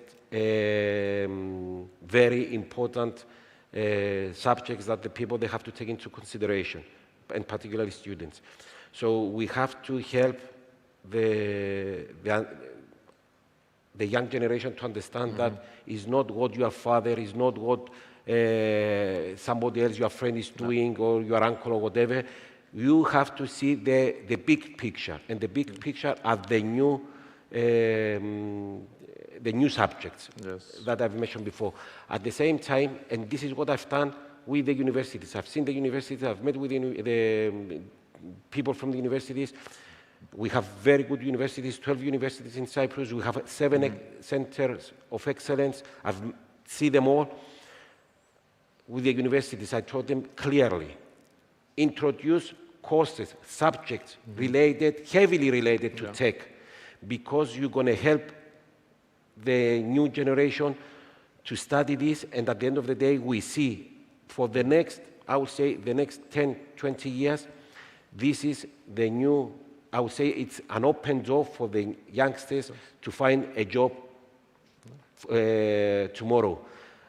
I'm sure that you are aware for the artificial intelligence. I've seen in person when I was 2 weeks ago at Malta, at Med9, how they change the legal, the tax. And don't get me wrong, they don't replace people. They create new jobs. They create new jobs, they create new jobs. They speed up the process. So what it means that the people that they... They're more efficient. Exactly, the people are more efficient and more productive and to the point. So I've spoken with these universities and I explained to them that you have to do this. At the same time, I've mentioned that, and this is something that I will discuss it more thoroughly with our Minister of Education. I totally believe that STEM or technology, let's say, has to be introduced from the very early stage of let's say, of the elementary, of the first class of the elementary school. I have so many things to ask you, but we have like just a few minutes left. I want to... And the last question, because I have to mention that concerning the centers of excellence, we have to be very careful. I keep saying that we have excellent, brilliant minds, brilliant researchers that they are working there. But my goal and their goal should not be only to write reports about X or Y research studies. I have a question about this. I will do like 3 questions in one question then. You mentioned about the Research Foundation, that they're doing a great job because they're also offering equity-free like funding, which just increases the survival rates of these startups and companies. You know, and I think there's a misconception about what invention is and what innovation is. Invention is the discovery of a new technology, and innovation, when you get that technology, you improve it, you commercialize it, and you use it. Without having all the information, discussing with some startups, some research done at universities, the policies, they're not encouraging the commercialization of these projects, and this is an issue, it's a challenge, and we need to take example of other countries. That's the first question, that we need to support these scientists, these researchers. You know, so I remember when I was at UCL in London, DeepMind, Demis Hassabis came from the university, and then it was acquired by Google, right? So this is really important. Since we're at the Cyprus Forum, we need to speak a bit about legislation as well. That's my first question. The second one, we need to improve and enhance the innovation brand of Cyprus. Also what we do with the Reflect Festival, we bring Silicon Valley to Cyprus, we bring Middle East to Cyprus, and this is the best way that they can experience and see that we have real substance here, because also when we travel abroad, unfortunately, they don't know Cyprus. They think we're a small island with no substance, which is not the truth. Which, in my opinion, I think Cyprus can be one of the top 10 countries to work, to live, and play. And this is the second thing. And the third thing, it's maybe a message to the talent, the Cypriots in the diaspora, that they are in this dilemma, because also when I was finishing my studies in 2014, I returned back. I took this, this risk and came back during the crisis here. So maybe these 3 things. One about the universities, the second one about the innovation brand of Cyprus and how we can enhance it, and a message for our students in the diaspora or the ones who graduated already and they're working there. Okay. Concerning the first question, I will start with the second one, which is something that I would like to disclose it today, public. Concerning the innovation and how to promote this innovation. Yes, the brand. Brand, exactly. I'm a fan of what we call it the sandboxes. I don't know if I'm ready to analyze it, but just for people to understand what is a sandbox, which is unique, and you have to take advantage of that. Sandbox is special, let's say, community, if I can call it like this, where the innovative companies, startups, they're going to be there, and what they're going to do, it's flexible regulated. Flexible regulated. It means that these innovative companies, they will do their very best to innovate something, to create something which is not so hardly regulated, and then it's going to be tested. So you give the advantage to these brilliant minds to create something which it may have huge impact in the society and worldwide.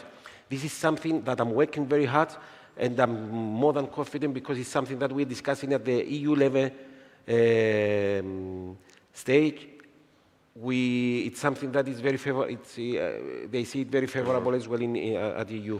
At the same time, data center. We need to have a data center in Cyprus based on the ISA 27001, where imagine we have so many, we have, let's say, around 500 plus startup companies, and they are discussing about the data center, green, and so on and so forth. We don't have a data center. We have to have a data center at the end of the day in Cyprus. This is how we're going to attract the more companies to come to Cyprus. At the same time, I have to admit that the banking system in Cyprus, we have a very strong banking system in Cyprus, but at the end of the day, they have to be not flexible, but they have to serve the people, particularly the foreigners, the investors that they are coming, not, let's say, to waste years and years to... So maybe you can answer just the question about the universities, and 20 minutes wasn't enough. For me, it's not enough. Sorry. So we need more next time, but maybe you can answer this because I think this is something that people are interested in. I don't know if you're aware of this specific legislation. Yeah, spin-off. Yeah, the spin-off. Okay, yeah, yes, so maybe you can I give also. Of course. Your thoughts. Okay, concerning this one, allow me to say that from my ministry, the job is finished. Yes. We've done everything required for the spin-off legislation. That's good. We have given everything to the Ministry of Finance, our permanent secretaries, both in my ministry and the Ministry of Finance. They are discussing now, they are in communication between them, and I'm more than confident that it's going to be submitted to the House of Parliament. So, yes, we need the spin-off, and we have to take advantage of that. Last message, what, if I may say so, is that we're working extremely hard, for two things. First of all, I'm talking about my ministry, to provide as many digital services, products to the society. And secondly, we're going to do the utmost, and we are doing the utmost in order to encourage both the local industry and the foreign international industry, let's say, to join forces. We are in well communication between the public sector, private sector.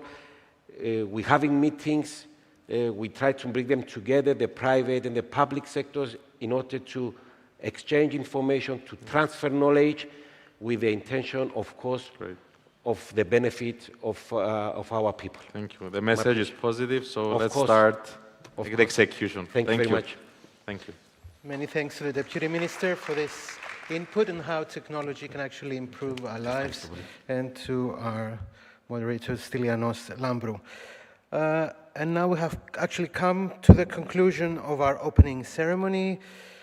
On my side, I hope this number of speeches and panel discussions that you've heard this morning was of benefit to everyone, with valuable insight from many personalities and figures across the social board.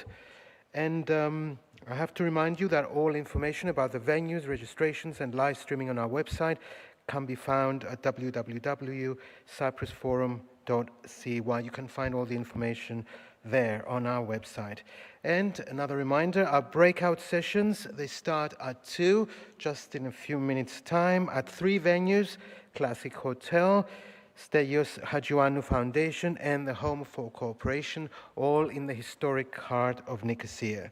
You can also follow us on social media, and also please join us tonight at 7:30 at Chateau Status, across from the Ledra Palace Hotel, for a networking event. Thank you all for your attention, and have a good afternoon.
Έχει μικρόφωνο για μένα, οκ.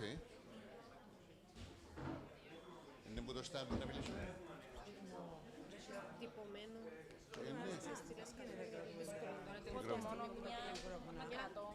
Εκτός αν θα κάτσουμε για να ξέρω. Όχι, ενώ για πάλι. Δεν είμαστε πάει, είμαστε speaking. Yes, but...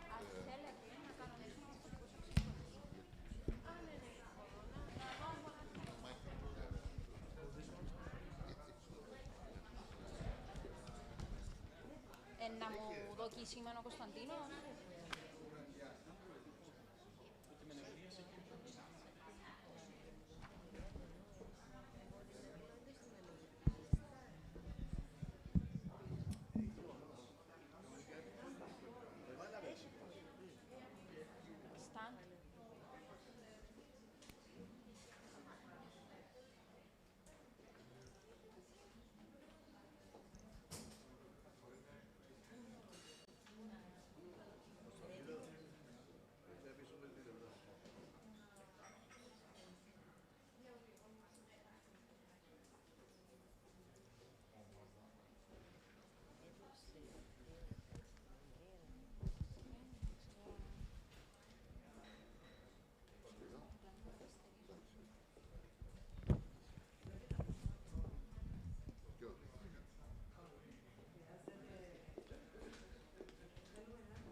χρειάζεται νομίζω. Anyway.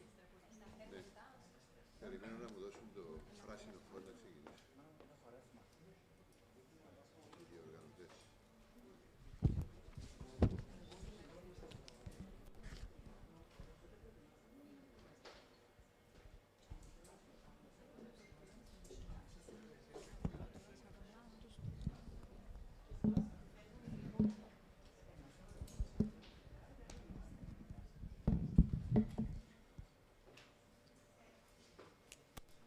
Είμαστε έτοιμοι να ξεκινήσω.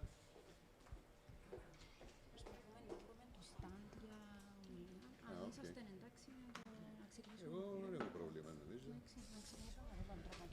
Okay. So we start. Ladies and gentlemen.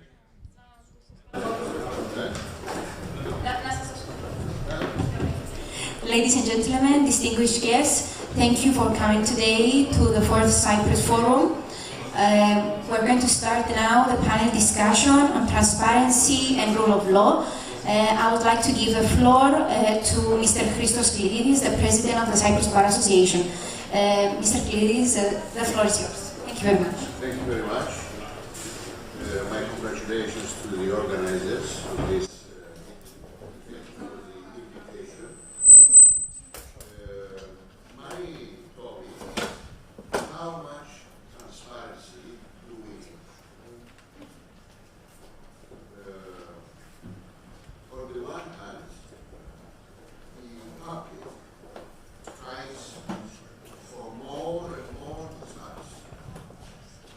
But on the other, yes, I hope I will be able to enlighten you today, reports trying to curb this insatiable desire for complete transparency. Yes, such a state of affairs may prove harmful to the individual human rights. I will refer to examples from case of the European Court of Human Rights and the European Court in Luxembourg to illustrate my point. So my main point is that there has to be a balance between the need for transparency and, on the other hand, the need to protect individual rights. And this, of course, emerges from the jurisprudence of the Strasbourg and the Luxembourg Court. This matter is of great importance for us lawyers, of course, because on the one hand we have a duty to keep confidential information and documents of our clients in secrecy. This is part of the tradition. But on the other, as officers of justice and gatekeepers, which is the latest catchphrase, imposing duties upon lawyers to fight against corruption and money laundering, but still to the gatekeepers. We have to supply and give some information to the authorities, and that is by virtue of statutory provisions. The matter came up as to this balance that has been struck recently before the Luxembourg Court in a very important case, 8th of December 2022, concerning the directive relating to the field of taxation, known as taxes. This directive of the European Union imposes reporting obligations on lawyers. Member states may take measures to waive the reporting requirement relating to tax matters or cross-border arrangements where this would breach legal professional privilege. In a case referred to by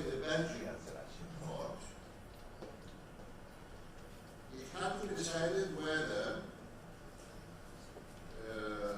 lawyers who are protected by this legal privilege and have no obligation as to report it, would nevertheless be forced to notify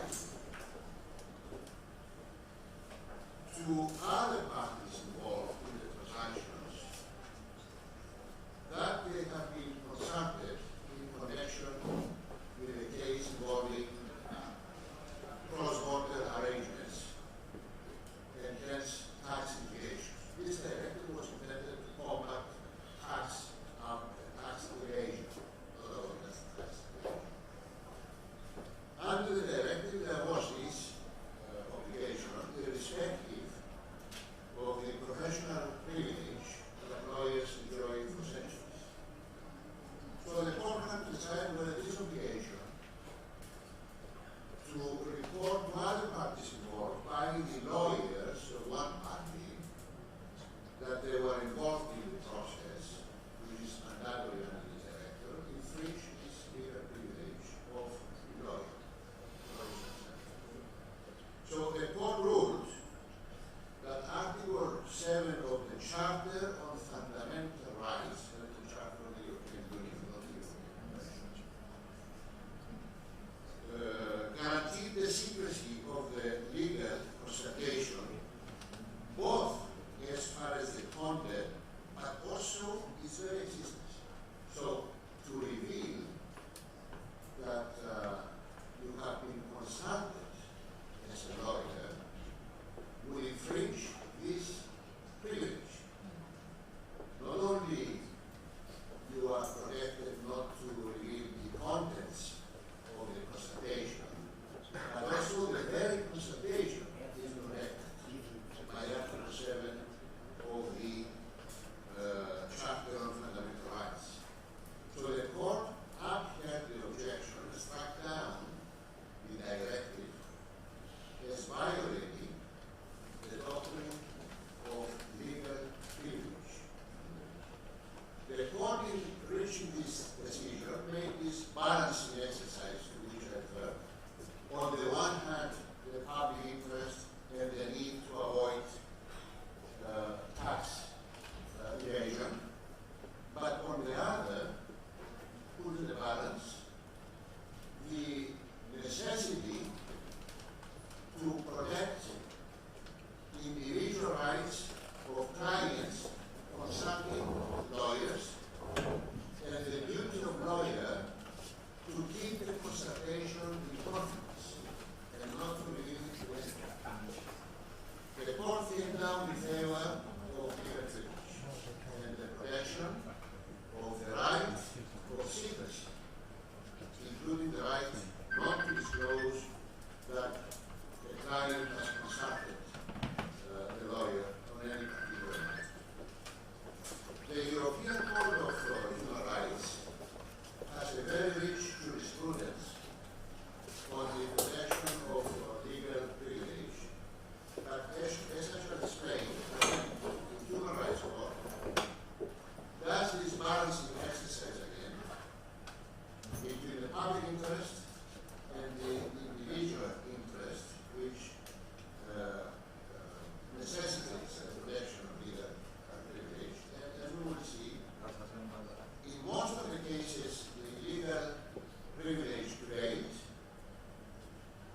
as opposed to the public interest. But always the balance has to be carried out. In the leading case of Nicosia versus France, it was decided by the court that the confidentiality is of crucial importance in a democratic society as far as the relationship between the lawyer and the client is concerned.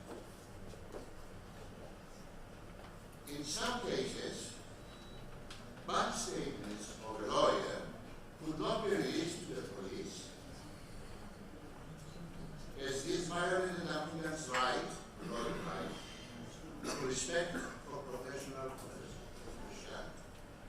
intersection of notes exchanged between the lawyer and the client was held inadmissible. Monitoring of an applicant's law firm's telephone lines in the context of criminal proceedings to which he was not a party, but only a third party, was found again to constitute a violation of Article 8 of the Convention, which guarantees the right to privacy and to family life. Interception of a suspect's telephone communication with counsel is not permitted. In other words, the police cannot intercept the communication between the lawyer and his client. This is deemed to be a violation of Article 8 of the Convention. Interception of telephone conversations of a lawyer and his inability to challenge the lawfulness of the measure and to request that the recording be destroyed, again was found to be a violation of Article 8.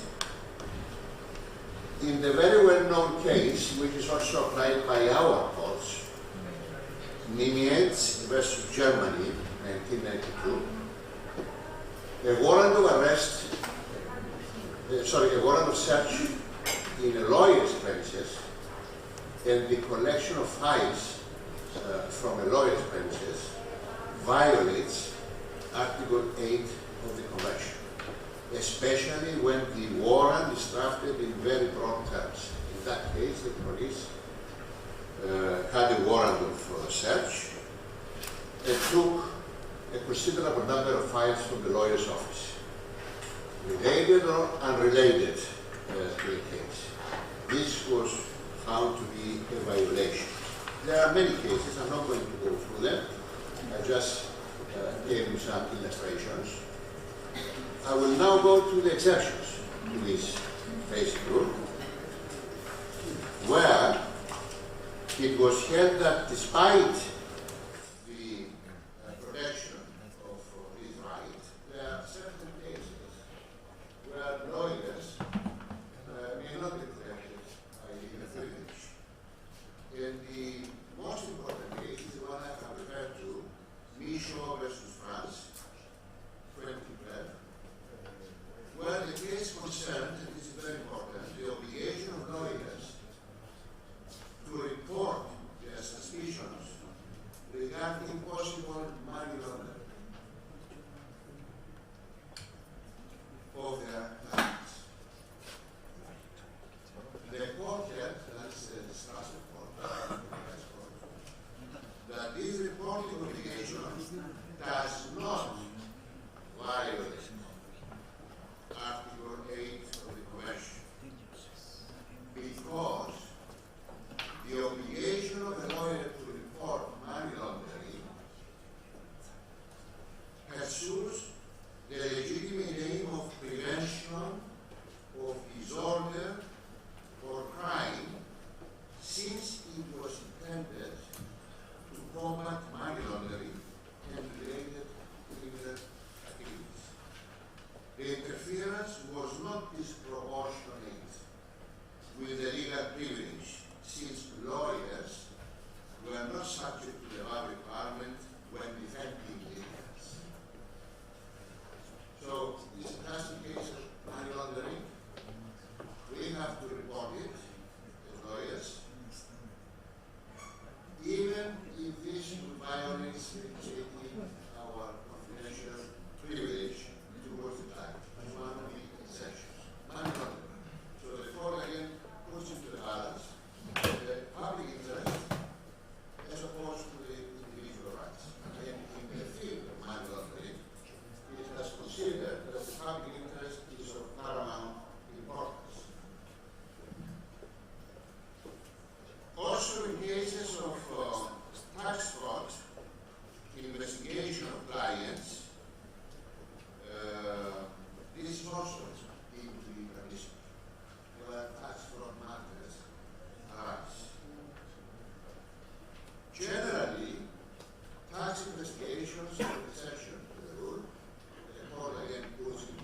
ultimately is what the judges will say after doing this balancing exercise.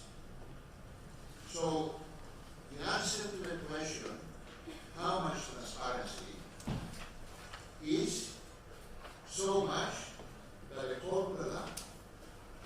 And in deciding this, the court will put into the balance the public as opposed to the private interest. Thank you very much.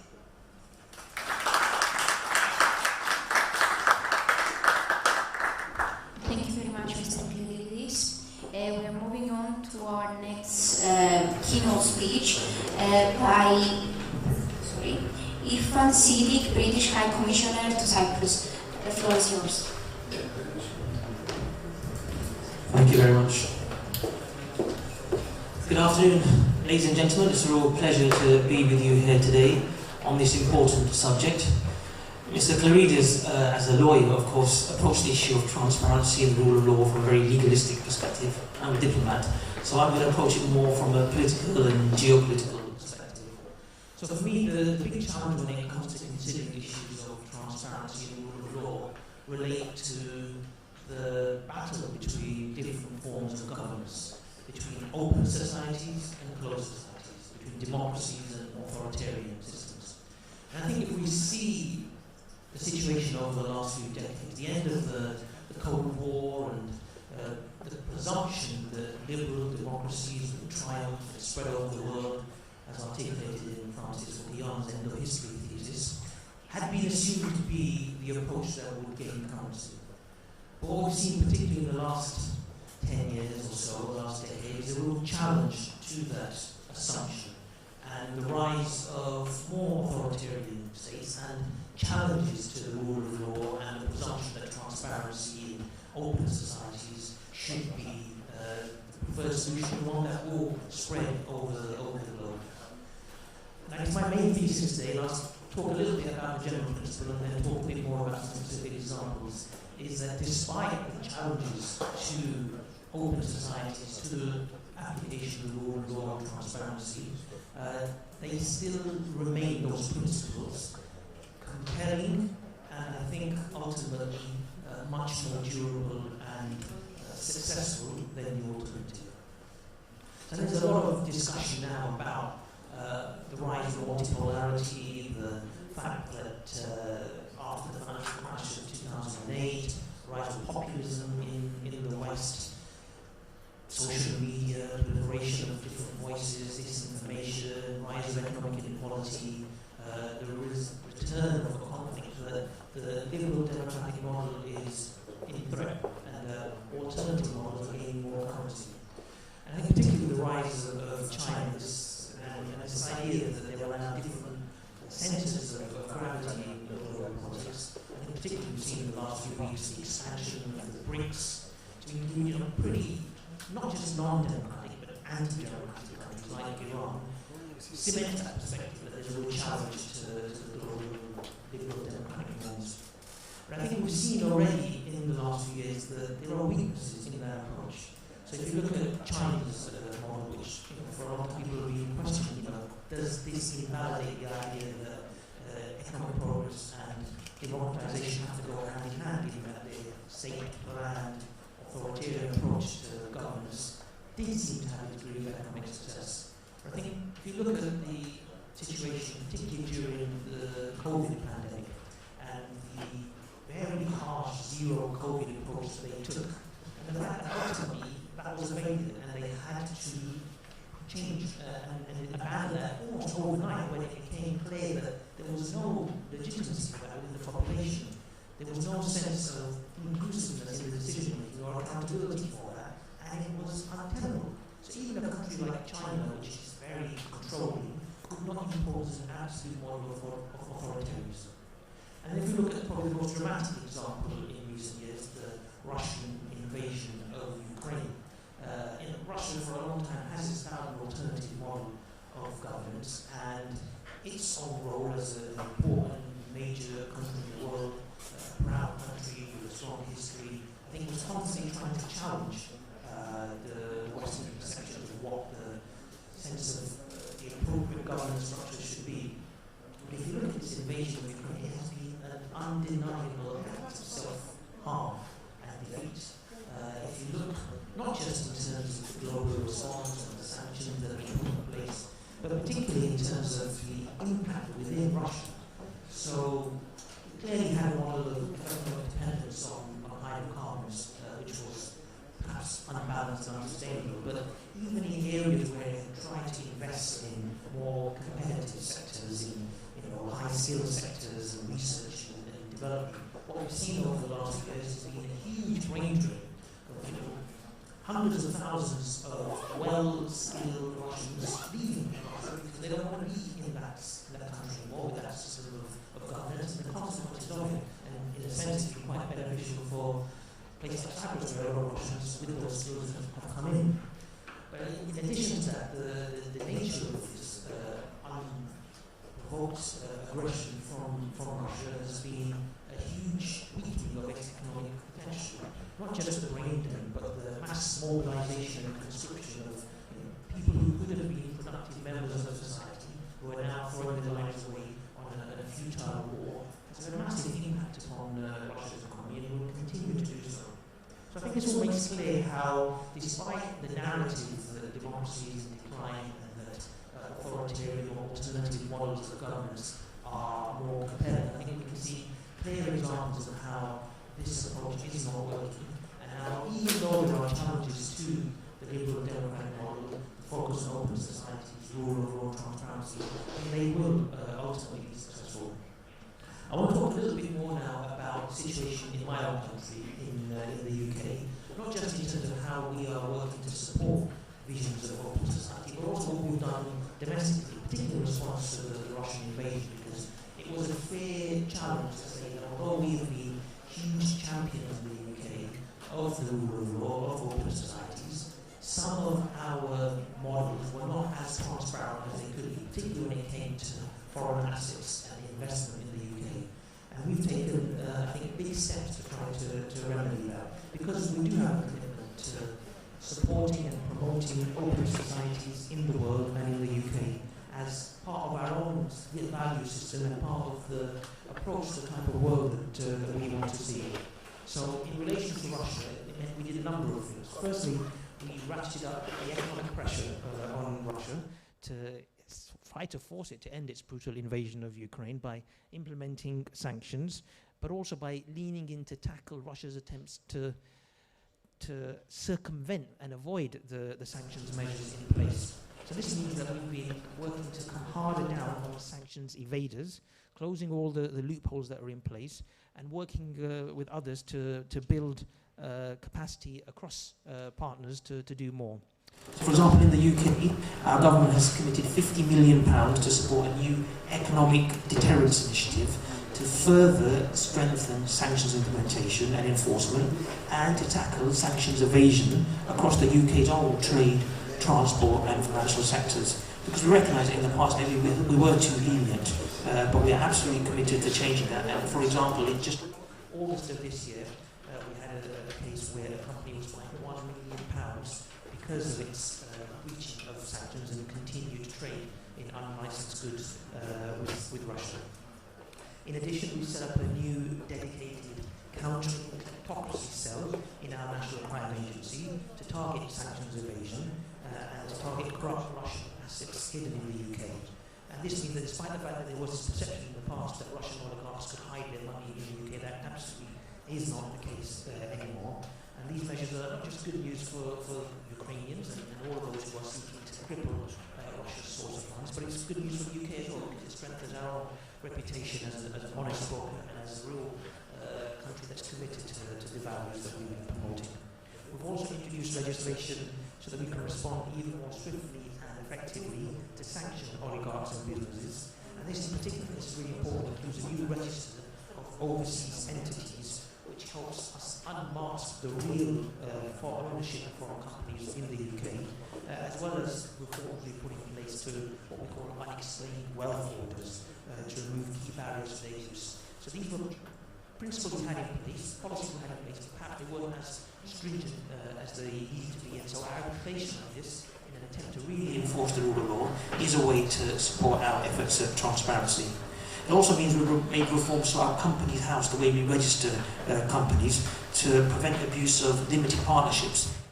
Again, situations where companies can avoid declaring their real ownership and their real beneficial owners and users of funds. And we've also introduced additional powers to seize suspect crypto assets more quickly, and also reforms to support more effective and targeted information sharing to tackle money laundering and economic crime, new intelligence gathering powers for law enforcement, and try to remove some of the regulatory burdens on business to enable us to be able to target these measures.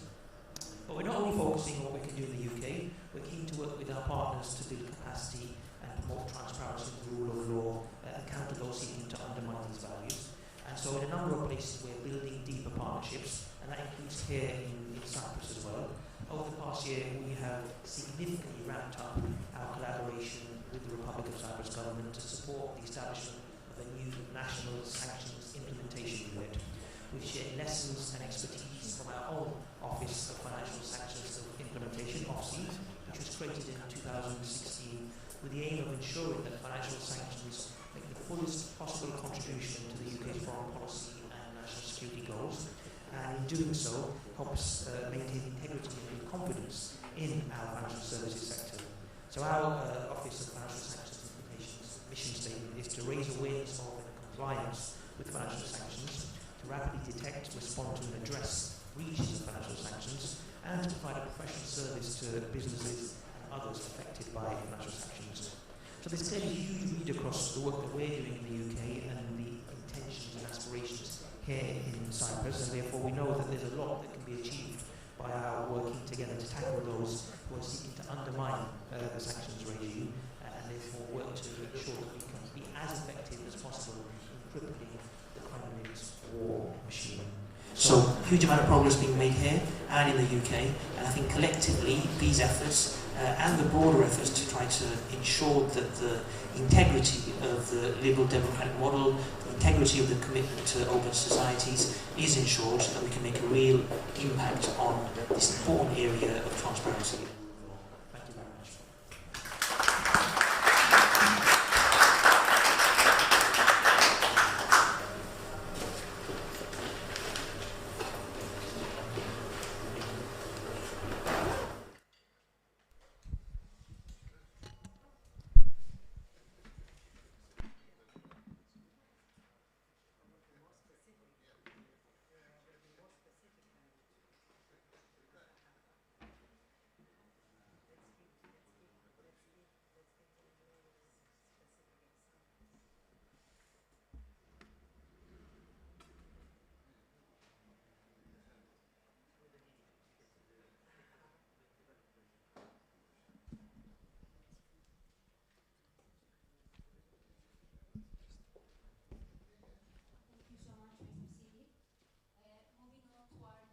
Keynote speech by Mrs. Irini Haralampidis, which is the Vice President of the Organization for Security and Cooperation in Europe, Special Representative on Fighting Corruption, House of Representatives of the Republic of Cyprus. Mrs. Haralampidis, the floor is yours.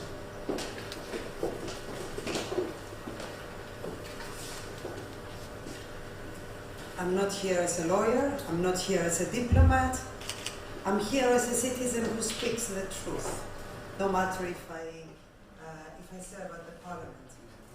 So, dear colleagues, dear friends, ladies and gentlemen, it's a great pleasure to be here today, and I would like to congratulate the organizers for this important event. So many distinguished guests and panelists to discuss the rule of law, to discuss what people expect from us, and how they rely on us to uphold the premises of the rule of law. The rule of law has many pillars, many facets, but I want to particularly stress one, because I believe there lies the foundation, the need for institutional check and balances. One can readily argue that the Constitution of the Republic of Cyprus provides for a very rigid separation of powers. Checks and balances between the three branches of power are, in our presidential rather weakened in comparison to other types of presidential systems. As a special representative of the OSCE on fighting corruption, as a member of parliament, and as a former journalist, I strongly believe that our parliament should be able to provide solutions to these imbalances by exercising parliamentary scrutiny to the fullest and by making the necessary legislative and constitutional adjustments. The last decades, the public has been stigmatized by serious scandals, corruption acts, and equally terrible omissions that have had a negative impact to the economy and to the reliability of our country internationally. Foreign leaders, international organizations, foreign media are particularly critical about the golden passports scandal, no doubt about that. And one can only ask, what check and balances were there to enable our institutions to prevent the wrong decisions, to prevent misuse of power and abuse of office for personal gain? And if prevention failed, what checks and balances are there to sanction such practices and try to prevent their repetition? Only a stronger set of checks and balances can achieve the same. And in advocating for a set of stronger checks and balances in our institutional architecture, we cannot ignore the role of the Attorney General. I want to clarify that my aim is not to undermine the Attorney General or his deputy on a personal level. But as a matter of principle, the functioning of our institutions cannot depend on the ethics of the persons heading the institutions. Institutional safeguards must be provided, and parliamentary oversight of decisions taken must be provided as well. In any case, the fact remains that both the Attorney General and the Deputy Attorney General held ministerial posts in the previous government, approving the issuing of golden passports before assuming their roles at the legal service. The legal service is meant to act independently from the executive, at least in a system where checks and balances actually work. What we witness is an obvious conflict of interest. If someone argues, anyone, and I'm looking at you, that this is not an obvious conflict of interest, then I honestly do not know what a conflict of interest is. This highlights the significance of the appointment procedure. This highlights the significance of the appointment procedure of the Attorney General. It must be guaranteed that this person, whose role is fundamental to the distribution of justice, will be able to exercise his mandate autonomously with impartiality, staying away from any political or other considerations. The process of direct appointment by the President of the Republic, as provided in our Constitution, an appointment excluding the involvement of the Parliament, can lead the justice system down a very dangerous path.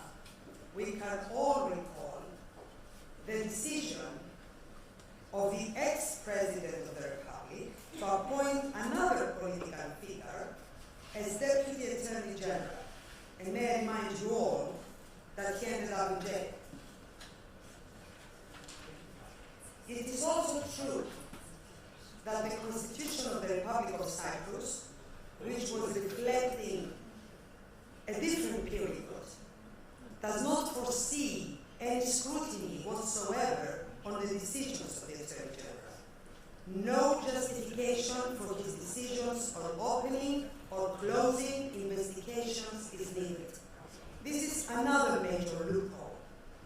And in an environment of prevailing distrust towards the legal system, this loophole is bound to cast doubt on the motives of each decision taken, irrespective of its legal correctness, and undermines even further his decisions. Another important issue relating to the checks and balances that underpin the rule of law is currently being discussed. I and 6 other colleagues have tabled a private bill requiring that ministers are obliged to come to the House of Representatives when so requested by the Parliament, and that they have to provide for the Parliament documents they are asked to submit. The necessity for this private bill emerged when in December 2020, the Minister of Interior, Mr. Nicosia, during an expenditure control committee session, presented a legal opinion by the Attorney General, Mr. Savigis, according to which he could completely ignore the Parliament and he did not have to present any documents in regard to the golden passports. The axiom that they don't have to submit documents or be present due to a strong separation of powers cannot support the transparency that the society demands today. In an era where integrity is a must, this cannot apply as an argument. The tendency nowadays is to be open to scrutiny and transparency. The Attorney General, yesterday at the Parliament, defended his position, making references to the legal opinion of the Attorney General, Christos Stornaridis, which was issued in the 1970s. My God. Christos Stornaridis also pointed out that the parliaments during plenary sessions should also avoid, the parliamentarians, sorry, not the parliaments, during plenary sessions should also avoid by any means the slightest innuendos of criticism or scrutiny against the executive. But that was it. Can this apply nowadays with people demanding more and more transparency, when people questioning the institutions? Potentially, this legal opinion diminishes the role of our parliament. How do we perceive the role of the parliament? As a rubber-stamped institution, we must keep striving to make Cyprus a place where justice, the rule of law, and transparency prevail. A country where the powers of each institution are checked and balanced. We are committed to keep reforming. I sent a letter yesterday to the President of the Parliament asking her to guard the credibility of the Parliament. He should ask for other legal opinions. He should ask how we proceed in order to find and get this private bill through. It cannot be on the discretion of the ministers, when and if they appear in front of the Parliament. Otherwise, we shouldn't get the money we get every month. That means we have nothing to do there. Talking about reforming, another issue of discussion is the self-regulation of the judiciary. I will just focus on one aspect as an example, the declaration of assets of the members of the judiciary. In an open panel discussion I participated in Washington, D.C., hosted by the World Bank, a British former judge of the Appeal Court of England and Wales, Sir Anthony Hooper, underlined that it is a misinterpretation of the Constitution to consider that the independence of the judiciary can be compromised by the requirement to submit asset declarations. And in this regard, self-regulation by the judges themselves falls rather short as a solution. Actually, he was quite adamant on it, and I raised that question concerning the way we do things in Cyprus. I will not hesitate to say that political parties must also be further regulated to promote the rule of law. Otherwise, they lose their function and sense of democracy and become cells of cancer, cells of corruption. Dear colleagues, fact is that citizens express extreme distrust towards the political system. And as parliamentarians, we are validating their concerns and try to act upon them. In the relevant standing committee, of which I'm a member, we have initiated a wide discussion along with another colleague, Mr. Dimitriou is sitting over there, which involves also the academic community and other stakeholders to see how we can provide solutions. Solutions that will restore trust to democratic institutions. The Constitution of the Republic of Cyprus is the cornerstone of our laws, of the existence of the Republic of Cyprus itself. But the world is progressive, and the Constitution must adapt as well to underpin progress. I am convinced that a way to change our Constitution can be found, excluding, of course, the fundamental articles. It is the political will that we lack. I reckon there are particularities in our Constitution that reflect our historical particularities. I reckon that many provisions are now interpreted based on the law of necessity. The aim of a possible change of the Constitution is not to meddle with existing checks and balances, but to establish some more. Transparency standards have changed. The bar is now set higher, and we cannot continue to fall behind. Transparency has become a litmus test for citizens. We must take advantage of the piling public dissatisfaction to harness support from our citizens to promote the reforms that need to be made. And reforms need to be made across the board. We now see that powerful political figures step aside abroad. In some cases, they are being prosecuted. Power people, prime ministers, senators, and our citizens demand the same level of political integrity here in Cyprus. Cyprus has suffered many wounds in its long history, and corruption needs not to be another one. Thank you.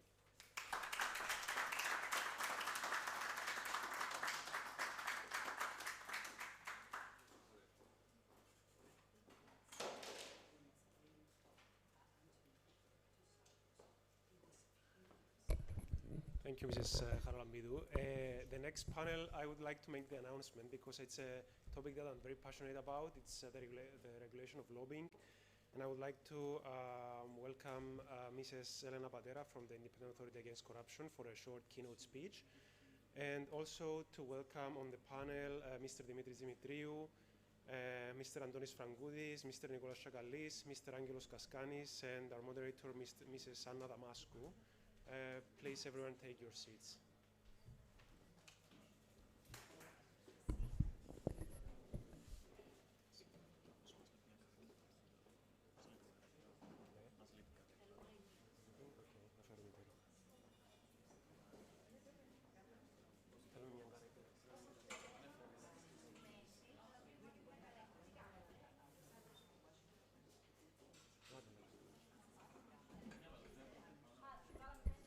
Και πριν αρχίσουμε, θα ήθελα να κάνω ένα δώρο σε όλους τους ομιλητές. Είναι ένα βιβλιαράκι με την νομοθεσία και τους κανονισμούς του lobbying. Before we start, I would like to give all our speakers a booklet with the law and the regulations of lobbying that we have published as an organization.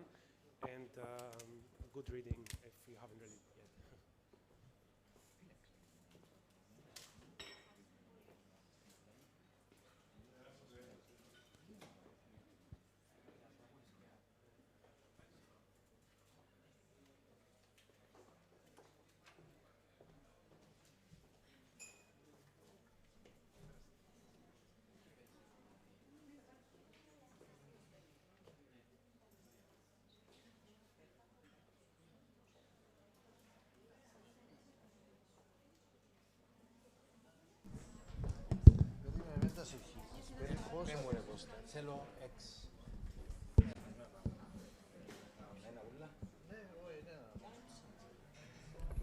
Παρακαλώ, please quiet so that we can start. Honorable guests, ladies and gentlemen, it is my pleasure to be here and would like to thank Oxygono for their invitation to this important initiative of transparency and the opportunity given to me to discuss the legal framework of lobbying in Cyprus. The law on the transparency in public decision-making processes, Law 20 of 22, recognizes the participation of natural and legal persons governed by private law under a set framework and specific conditions as a legal practice. The responsibility for the oversight of the law is assigned to the Independent Authority Against Corruption. The law's purpose is the establishment and general acceptance of transparency in involvement with the procedures of public decision-taking, and this in relation to matters of legislative and executive powers. Through transparency and accountability, we are attempting to minimize conditions that could lead to or enable acts of corruption. Rules are set and the framework of rights and responsibilities of involved person is clearly defined. The law applies to any representative of a special interest group who intends to be involved in a process of public decision-making. It also applies to every state official or an official in the wider public sector and every employee who works on behalf of said official. An official is defined as a person that from his position has the ability to act on a public decision process or form its conduct or define its final outcome. The new law promoted the participation and the access of citizens to information that is relevant to the development of public policy and the adoption of rules of law. A key element of the law is the obligation of all special interest group representatives to register on the register. This obligation is universal with only very limited and specific exceptions and relates to every person that intends to be involved in a public decision-making process. Every action relating to promotion of interest must be declared. It is also the obligation of the parties to disclose to the authority the purpose of a meeting and to what goal, who communicates with whom and why. For this, the submission of 6 monthly reports by special interest group representatives, as well as the corresponding submission of reports by officials for any communication conducted is mandatory. The authority, within its oversight role, will examine the reports to verify they match. The same holds for the maintenance of the registry, for the declaration for conflict of interest in relation to the communication reports. For transparency purposes, but also for informing the public, the authority, according to the law and the relevant regulations, will publish in its official website the register with the registered persons of special interest groups. Among others, the register will hold the field of main activity of each representative as well as the special interest groups that he represents. The date of registration to the register, as well as contact details, will also be available. To ensure conformity with the law, the authority has developed special forms and registries. The mechanism for implementation is achieved through the guidelines of the law and the regulations. Our goal is to utilize the tools offered by the law to help us achieve our auditoring and oversight responsibilities. Matters of conflict of interest may arise at any stage of a public decision-making process.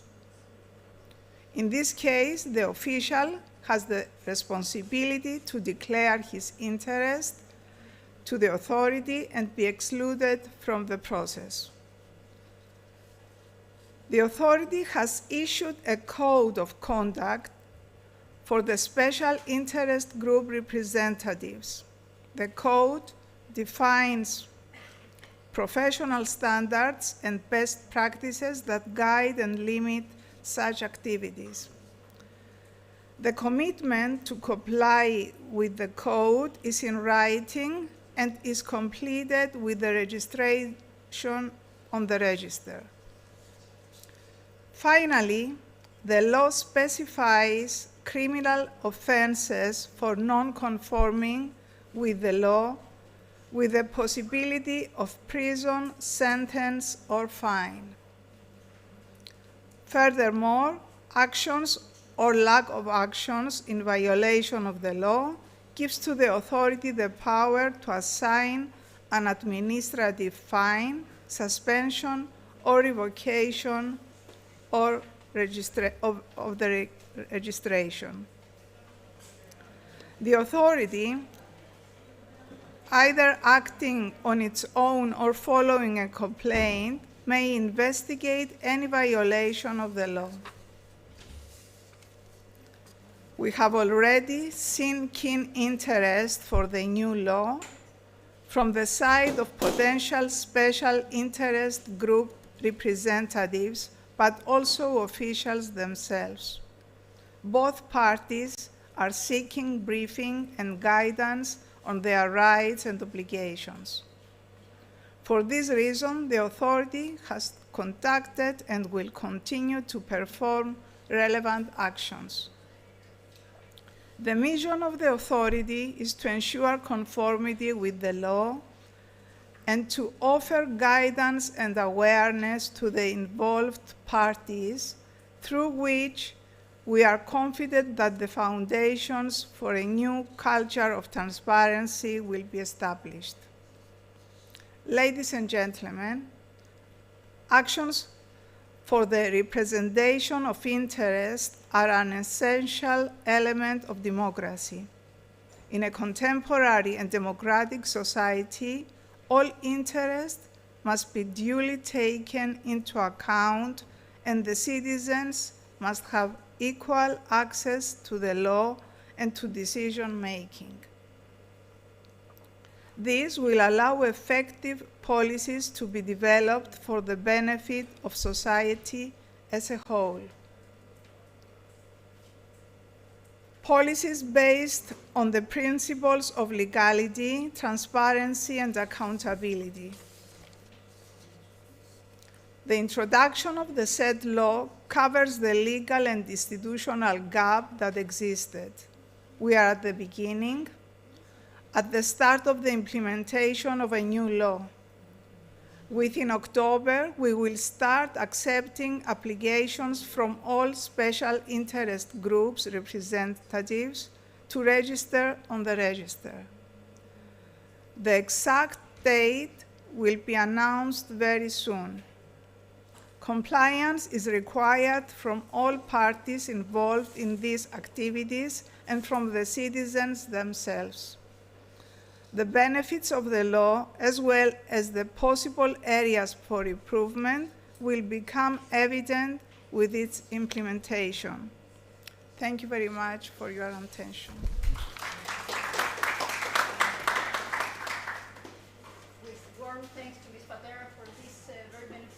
introduction and assessment of the new legal framework, we would move with the panel discussion. And from now we will switch to Greek, so please be provided with your headphones should you wish to have the simultaneous interpretation. I have framed my panelists to 5 minutes contribution so that there is time for Q&A later.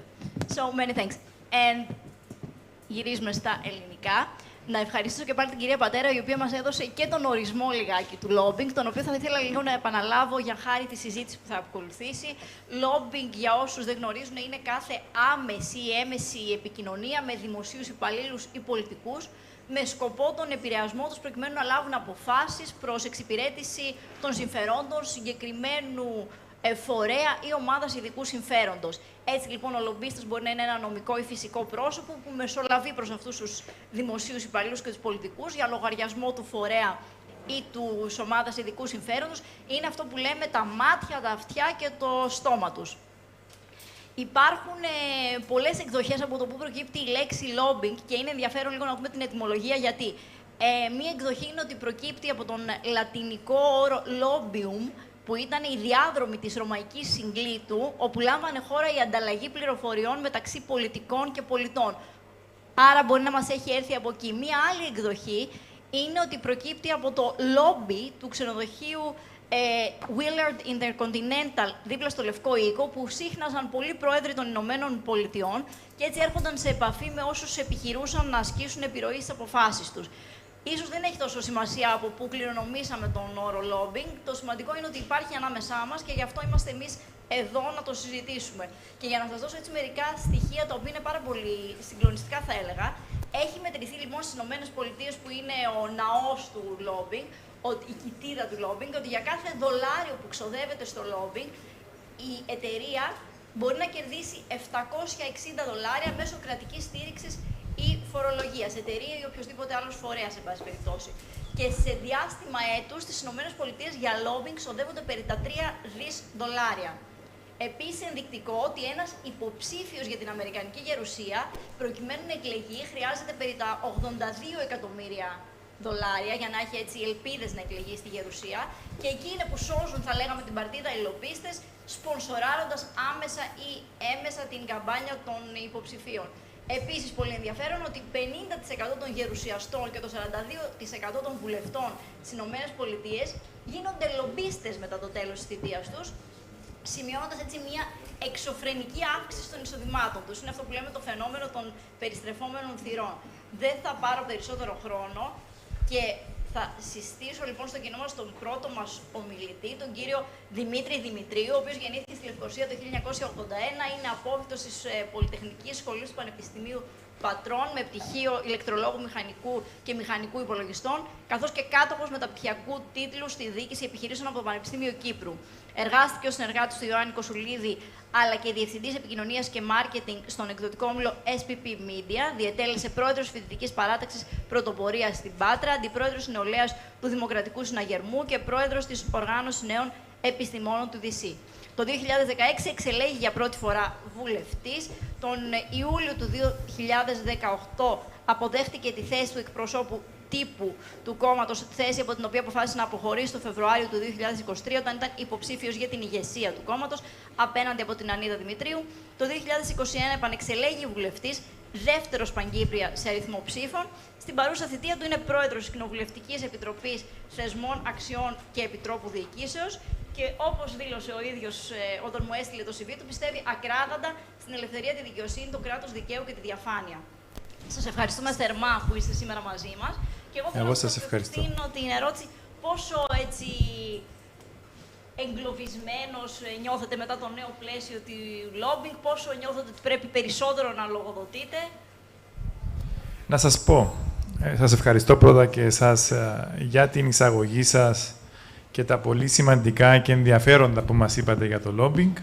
Να ευχαριστήσω και το Cyprus Forum για την ευκαιρία που μας δίνει, αλλά και το ενδιαφέρον που έχει και ο ίδιος ο Νικόλας ο Κυριακίδης, αλλά και ο οργανισμός του Οξυγόνου για το lobbying, και βλέπουμε και την έκδοση που μας έχετε δωρήσει, κύριε Κυριακίδη, και σας ευχαριστούμε. το lobbying, η εφαρμογή του lobbying είναι στην δική μου αντίληψη μια στιγμή ορόσημο στην πολιτική διαδρομή της χώρας. Μπορούμε να αλλάξουμε νοοτροπία, αν πιστούμε και αν εφαρμόζουμε αυτή την νομοθεσία. Επομένως, απελευθερωμένος νιώθω και όχι εγκλωβισμένος, γιατί θα μπορώ επιτέλους, υποχρεωμένος ως θα είμαι, να υποβάλω τις συναντήσεις που σήμερα πολλές φορές ή αποφεύγω ή αν τις κάνω με διστακτικότητα. Ως εκ τούτου είναι σημαντικό να δούμε τους τρεις πυλώνες, τους τρεις φορείς που αποτελούν αυτή την νομοθεσία. Προφανώς η Εθνική Αρχή κατά της Διαφθοράς έχει σημαντικό ρόλο κατά την εφαρμογή της νομοθεσίας. Ο άλλος πυλώνας είναι οι ίδιοι οι λομπίστες, που θα πρέπει να καταλάβουν, να κατανοήσουν ότι το lobbying δεν είναι κάτι κακό, δεν είναι κάτι αρνητικό. Και προφανώς, ο τρίτος πυλώνας είμαστε εμείς. Τα πρόσωπα τα οποία έχουμε ή θα έχουμε υποχρέωση, κυρία Πατέρα, με την εφαρμογή της νομοθεσίας, να δηλώνουμε τις συναντήσεις μας. Και δεν αφορά μόνο τους υπουργούς και τους βουλευτές. Αφορά τους δημοσίους υπαλλήλους που είναι σε θέσεις κλειδιά. Τους διευθυντές τμήματων, τους διευθυντές υπουργείων και άλλους πολλούς που λαμβάνουν αποφάσεις. Είναι σημαντική η εφαρμογή του lobbying και θα πρέπει να επιμείνουμε, γιατί πιστεύω ακράδαντα πως μπορεί να επιφέρει μια σημαντική αλλαγή στον τρόπο που βλέπουμε την διαφάνεια. Πώς αντιλαμβανόμαστε την διαφάνεια. Και επίσης, δώσαμε μια μεγάλη προσπάθεια στην Επιτροπή Θεσμών όταν συζητούσαμε την νομοθεσία για να μπορεί να εφαρμοστεί. Υπάρχουν εξαιρέσεις και πιθανότατα η νομοθεσία να χρειάζεται διορθώσεις. Καμία νομοθεσία δεν είναι τέλεια και όταν εφαρμόζεται μια νομοθεσία προκύπτουν πολλές φορές από την ίδια την εφαρμογή ζητήματα που πρέπει να αλλάξουν. Εξαιρέσαμε, για παράδειγμα, τις τυχαίες συναντήσεις και βάλαμε μόνο τις προγραμματισμένες. Και αυτό είναι κλειδί. Γεια σας, κυρία Χαραλαμπίδου. Αν απορείτε ποια ήταν πρώτη σε σταυρούς προτίμησης, ήταν η κυρία Χαραλαμπίδου το 2021. Εντάξει, μιλήσαμε για το 20. Εξαιρέσαμε τις τυχαίες συναντήσεις. Βάλαμε μόνο τις προγραμματισμένες. Αλλά είναι και ευθύνη δική μας, των υπουργών, των δημόσιων λειτουργών, αύριο που μπορεί να προκύπτει θέμα συζήτησης σε μια τυχαία συνάντηση, να πούμε στον συνομιλητή μας, πάρε στο γραφείο μου, κλείσε ένα ραντεβού και να συμπληρώσουμε το έντυπο που αφορά αυτό που θέλεις να συζητήσουμε και έχει να κάνει με την νομοθεσία που προτιθέμεθα να ψηφίσουμε.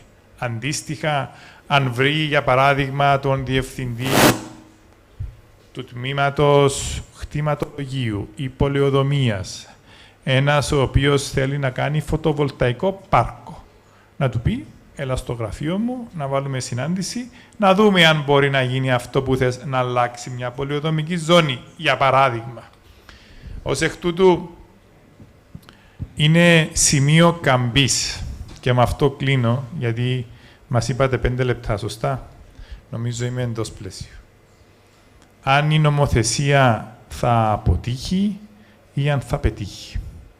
Γιατί είναι πολλές οι νομοθεσίες τις οποίες δυστυχώς ψηφίζουμε, είναι θεωρητικά σε εφαρμογή και ή ελλιπώς εφαρμόζονται ή δεν εφαρμόζονται και καθόλου. Αλλά αυτή η νομοθεσία, επειδή ακριβώς μας αφορά και εμάς, αλλά και το δημόσιο συμφέρον και την διαφάνεια, είναι γι' αυτό που επιμένω ότι είναι ορόσημο για την αλλαγή νοοτροπίας, για την αλλαγή του τρόπου που και οι πολίτες βλέπουν την πολιτική διεργασία και είναι μια χρυσή ευκαιρία να δούμε πώς μπορούμε να μειώσουμε την απόσταση, πώς μπορούμε να μειώσουμε την αναξιοπιστία μεταξύ των πολιτών και των πολιτικών και πώς μπορούμε να δούμε μια νομοθεσία η οποία, αν δεν κάνω λάθος, είμαστε η ένατη χώρα στην Ευρωπαϊκή Ένωση που βάζει αυτές τις νομοθεσίες, μια αντίστοιχη νομοθεσία, και είδαμε και πριν κάνα χρόνο τι συνέβη στις Βρυξέλλες ακριβώς από την έλλειψη θεσμικού πλαισίου. Άρα θεωρώ πως είναι πολύ σημαντικό. Γεια σας κύριε Τορναρίδη, καλώς ορίσατε. Είναι ο κοινοβουλευτικός μου εκπρόσωπος και δεν μπορώ να μην τον καλωσορίσω. Θα είχα πρόβλημα μετά. Κλείνοντας, έλεγα πριν έρθει ο κύριος Τορναρίδης ότι είναι πολύ σημαντική η εφαρμογή του. Είμαστε εδώ έτοιμοι να την εφαρμόσουμε και ό,τι περνά από το χέρι μας οφείλουμε να το κάνουμε. Σας ευχαριστώ.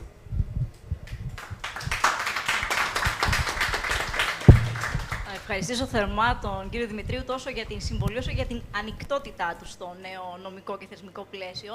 Και να συνεχίσουμε με τον κύριο Αντώνη Φραγκούδη, Διευθυντή του Τμήματος Οικονομίας και Διοίκησης στην Ομοσπονδία Εργοδοτών και Βιομηχάνων. Ο κύριος Φραγκούδης γεννήθηκε αυτός στη Λευκοσία. Μετά τη θητεία του στην Εθνική Φρουρά, προχώρησε σε σπουδές στο εξωτερικό, που έλαβε πτυχίο στα οικονομικά από το Πανεπιστήμιο του Έσεξ και μεταπτυχιακό στη Διοικητική Επιστήμη και Επιχειρησιακή Έρευνα από το Πανεπιστήμιο του Warwick στο Ηνωμένο Βασίλειο. Από το 1992 εργάζεται στην Ομοσπονδία Εργοδοτών και Βιομηχάνων, όπου διατέλεσε λειτουργός βιομηχανίας και οικονομικών μελετών και στη συνέχεια οικονομικός λειτουργός. Το 2010 προάχθηκε σε ανώτερο λειτουργό βιομηχανίας και υπηρεσιών και το 2017 σε Διευθυντή του Τμήματος Επιχειρηματικής Ανάπτυξης και Οικονομίας. Το 2023 ανέλαβε τη θέση του Διευθυντή Οικονομίας και Διοίκησης, ενώ από το 2000 είναι μέλος του Στατιστικού Συμβουλίου, διορισμένος από το Υπουργικό Συμβούλιο.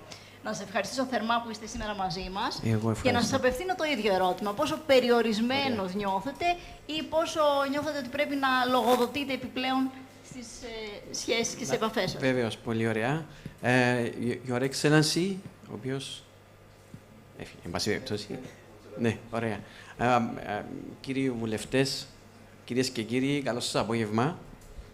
Θα ήθελα να πάρω έτσι λίγο τη σκητάλη από τον κύριο Δημητρίου, που είχε αναφέρει ότι το λόμπι δεν είναι κάτι κακό. Συμφωνούμε απόλυτα. Αν μου επιτρέπετε έτσι να διαβάσω μερικά λόγια τα οποία έχω γράψει και δεν θέλω να αφήσω πίσω κάποια σημεία τα οποία θεωρώ κρίσιμα. Εκ μέρους της Ομοσπονδίας Εργοδοτών και Βιομηχάνων θα ήθελα να ευχαριστήσω τους οργανωτές του 4ου Cyprus Forum για την πρόσκληση και την ευκαιρία που μου δίνεται σήμερα για να συμμετέχω στη συζήτηση και να παρουσιάσω τις απόψεις του επιχειρηματικού κόσμου. Το λόμπι σε όλες τις μορφές είναι μια νόμιμη πράξη πολιτικής συμμετοχής. Παρέχει στους ενδιαφερόμενους πρόσβαση στην ανάπτυξη και εφαρμογή δημοσίων πολιτικών και επιτρέπει στους υπεύθυνους χάραξης πολιτική να μάθουν για επιλογές και συμβιβασμούς. Μια τέτοια διαδικασία χάραξης πολιτικής χωρίς αποκλεισμούς παρέχει ευκαιρίες για πιο ενημερωμένες και τελικά καλύτερες πολιτικές. Στη δική μου παρέμβαση θα αναφερθώ στη σημασία που διαδραματίζει το λόμπι για οργανωμένα σύνολα και ειδικότερα για την Ομοσπονδία Εργοδοτών και Βιομηχάνων. Να σας πω έτσι λίγα λόγια για την ΟΕΒ. Η ΟΕΒ είναι μια παγκύπρια ανεξάρτητη οργάνωση με πέραν των 100 επαγγελματικούς κλαδικούς συνδέσμους μέλη που εκτείνονται σε όλους τους τομείς οικονομικής δραστηριότητας. Βιομηχανία, υπηρεσίες, κατασκευές, εμπόριο, τουρισμός, ενέργεια κλπ. Ενώ το σύνολο των άμεσων και έμμεσων μελών της ξεπερνά τις 10.000. Συνολικά, τα μέλη της ΟΕΒ απασχολούν γύρω στο 70% των εργοδοτουμένων του ιδιωτικού τομέα, ποσοστό που είναι από τα ψηλότερα στην Ευρώπη. Για 63 τόσα χρόνια, η ΟΕΒ αποδεικνύει μέσα από τη δράση της ότι αποτελεί καθοριστικό φορέα της κοινωνικής και οικονομικής ανάπτυξης του τόπου ως η εργοδοτική οργάνωση της Κύπρου και ο κυριότερος εκπρόσωπος των επιχειρήσεων στα κέντρα λήψης αποφάσεων. Λίγα λόγια για την αποστολή. Η αποστολή της ΟΕΒ είναι να παρέχει ουσιαστική στήριξη και να προσθέτει αξία στην επιχείρηση μέλος με την παροχή εύρους σύγχρονων ποιοτικών και εξειδικευμένων υπηρεσιών, προσαρμοσμένων στις ανάγκες των μελών των συνθήκων της αγοράς και κοινωνικο-οικονομικού περιβάλλοντος. Να προωθεί τα συμφέροντα και ενδιαφέροντα των μελών της και της επιχειρηματικής κοινότητας και να διεκδικεί εφαρμόζει μέτρα επιβίωσης, πρόθεσης και ανάπτυξης των επιχειρήσεων. Να παρακολουθεί εκτενώς τα κοινωνικο-οικονομικά δρόμενα στην Κύπρο και το εξωτερικό, να συμβουλεύει το κράτος, τα μέλη και τον επιχειρηματικό κόσμο και να συμβάλλει έμπρακτα και ουσιαστικά στην οικονομική ανάπτυξη της χώρας. Να συνεργάζεται με το κράτος και άλλους φορείς και συντελεστές της κοινωνίας με πρόταξη την ανάπτυξη της επιχειρηματικότητας και της ευημερίας του τόπου. Να διατηρεί το ισοζύγιο δυνάμεων μεταξύ του επιχειρηματικού κόσμου και των εργατικών και άλλων οργανώσεων που δρούν ως ομάδες πίεσης μέσα στο πλουραλιστικό σύστημα λήψης αποφάσεων της κυπριακής κοινωνίας. Η συμβολή της ΟΕΦ στη διαμόρφωση της κοινωνικο-οικονομικής πολιτικής του κράτους επιτυχάνεται κατά άμεσο τρόπο ως εξής. Και ο λόγος που τα λέω είναι για να δείτε τη διασύνδεση που έχουμε με το λόμπι. Προάγει και τεκμηριώνει αποτελεσματικά τις θέσεις των επιχειρήσεων μέσα από την ενεργό συμμετοχή των εκπροσώπων της σε πολυάριθμες επιτροπές, σώματα, συμβούλια και άλλα όργανα διοίκησης και διακυβέρνησης του τόπου, τα οποία αποτελούν θέματα οικονομικά, τα οποία μελετούν θέματα οικονομικά, εργατικά, βιομηχανικά, υπηρεσιών, εκπαιδευτικά, κοινωνικά, ενεργειακά και περιβαλλοντικά. Αποτελεί το θεσμικό εταίρο της Κύπρου στην Ευρωπαϊκή Ένωση και σε διεθνείς οργανισμούς, εκπροσωπώντας τη χώρα στα διεθνή συλλογικά όργανα των επιχειρήσεων Business Europe και International Organization of Employers. Συμμετέχει ενεργά και μεταφέρει τις απόψεις, υγιείς και ανησυχίες των μελών στην εκτελεστική και νομοθετική εξουσία, συμβάλλοντας στη διαμόρφωση εθνικών αναπτυξιακών στρατηγικών, κάτι που έχει αγγίξει και ο κ. Δημητρίου. Εκπροσωπεί και καθοδηγεί τους εργοδότες στην αντιμετώπιση ή επίλυση εργασιακών ζητημάτων συλλογικών ή ατομικών εργατικών διαφορών. Με τις επικοδομητικές και μελετημένες θέσεις της, η ΟΕΦ προωθεί τα καλώς νοούμενα συμφέροντα του επιχειρηματικού κόσμου και του τόπου γενικότερα. Διευκολύνει τη συνέργεια επαφών με κρατικούς αξιωματούχους και φορείς της επιχειρηματικής κοινότητας. Παρέχει στα μέλη της τη δυνατότητα συμμετοχής σε κοινοβουλευτικές επιτροπές και σε δημόσιες διαβουλεύσεις για σημαντικά θέματα και εκπροσωπεί την άποψη της αγοράς στη διαμόρφωση νομοσχεδίων και σχεδίων χορηγιών. Στεγάζει, συντονίζει και παρέχει στήριξη και λειτουργία επαγγελματικών κλαδικών συνδέσμων. Προωθεί την ανταγωνιστικότητα των κυπριακών επιχειρήσεων μέσα από συνέργειες, εξασφαλίζει πρόσβαση στους μηχανισμούς, παρακολουθούν και καταγράφουν τις νέες τάσεις του επιχειρηματικού περιβάλλον στην αγορά εργασίας και στην τεχνολογία, εξασφαλίζει πρόσβαση σε διεθνείς οργανισμούς που σχετίζονται με τη χρηματοδότηση επιχειρήσεων, EBRD, World Bank, IFC, EIB Investment Funds. Με άλλα λόγια, η αναγκαιότητα, η σπουδαιότητα και η σημασία που διαδραματίζει το λόμπι στην επιτυχή εκπλήρωση του έργου που καλεί να επιτελέσει η ΟΕΒ είναι εκ των όνου κανεφ. Από την πρώτη κιόλας, ας μιλήσω έτσι μια-δύο παραδείγματα δικά μου, από την πρώτη κιόλας εβδομάδα που είχα προσληφθεί στην ΟΕΒ ως λειτουργός στο τμήμα βιομηχανίας και οικονομικών μελετών, μου είχε ανατεθεί μεταξύ άλλων και η γραμματιακή υποστήριξη επαγγελματικών συνδέσμων, κάτι το οποίο ήταν πρωτόγνωρο για μένα. Με την καθοδήγηση λοιπόν των υφιστάμενων συναδέλφων λειτουργών και την εκπαίδευση που είχα υπό τη μορφή σημειώσεων αρχείων και προφορικών συμβουλών, είχα αρχίσει δειλά-δειλά να μπαίνω στο νόημα και στο πνεύμα των καθηκόντων που είχα αναλάβει. Για να μην μακρηγορήσω, κατά τη διάρκεια της πολύχρονης μου εργοδότησης στην ΟΕΒ, έχω πραγματοποιήσει εκατοντάδες συναντήσεις, συνοδεύοντας αξιωματούχους της ΟΕΒ, επιχειρήσεις μέλη, διοικητικά συμβούλια συνδέσμων, αλλά και κατηδίαν με τον πρόεδρο της Δημοκρατίας, υπουργούς, βουλευτές, ανώτερους και άλλους πολιτιακούς αξιωματούχους, ακριβώς για τους σκοπούς που είχα αναφέρει πιο πάνω. Επίσης, δεκάδες παρουσίες σε κοινοβουλευτικές επιτροπές και άλλες θεσμικές και μη επιτροπές κλπ. Ουσιαστικά, το λόμπι αποτελεί αναπόσπαστο μέρος διεκπαιρέωσης της εργασίας μας. Σε αυτές τις συναντήσεις, ο επιχειρηματικός κόσμος προσπαθούσε, μέσα από τις εισηγήσεις, τις τοποθετήσεις και τα υπομνήματα του, να περιορίσει τη γραφειοκρατία, να δημιουργήσει συνθήκες υγιούς ανταγωνισμού και γενικά να βελτιώσει το επιχειρηματικό περιβάλλον, έτσι ώστε οι επιχειρήσεις να γίνουν πιο αποτελεσματικές, με τα γνωστά ευεργετικά αποτελέσματα τόσο για τις ίδιες όσο και για τους εργαζομένους, την πολιτεία και την κοινωνία ευρύτερα. Να διευκρινίσω ότι ο ΕΒ δεν λαμβάνει καμία απολύτως χρηματική αμοιβή, ειδικά για θέματα λόμπι, ούτε πρόκειται ποτέ να το πράξει. Θα ήθελα να αναφερθώ σε ένα παράδειγμα ακόμα, αν έχω έτσι λίγο χρόνο. Ένα παράδειγμα στο οποίο θα ήθελα να αναφερθώ είναι η διαχείριση της πανδημίας του κορονοϊού.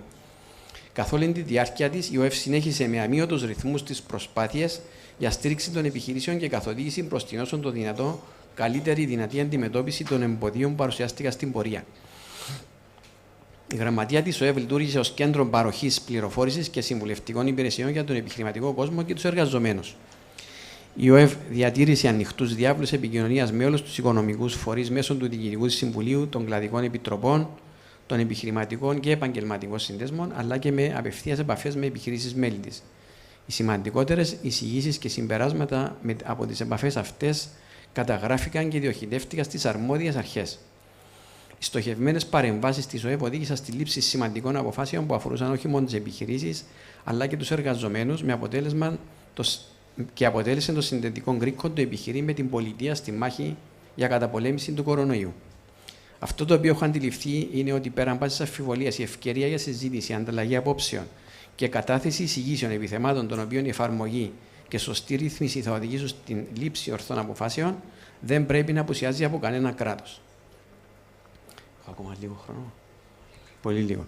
Ωραία.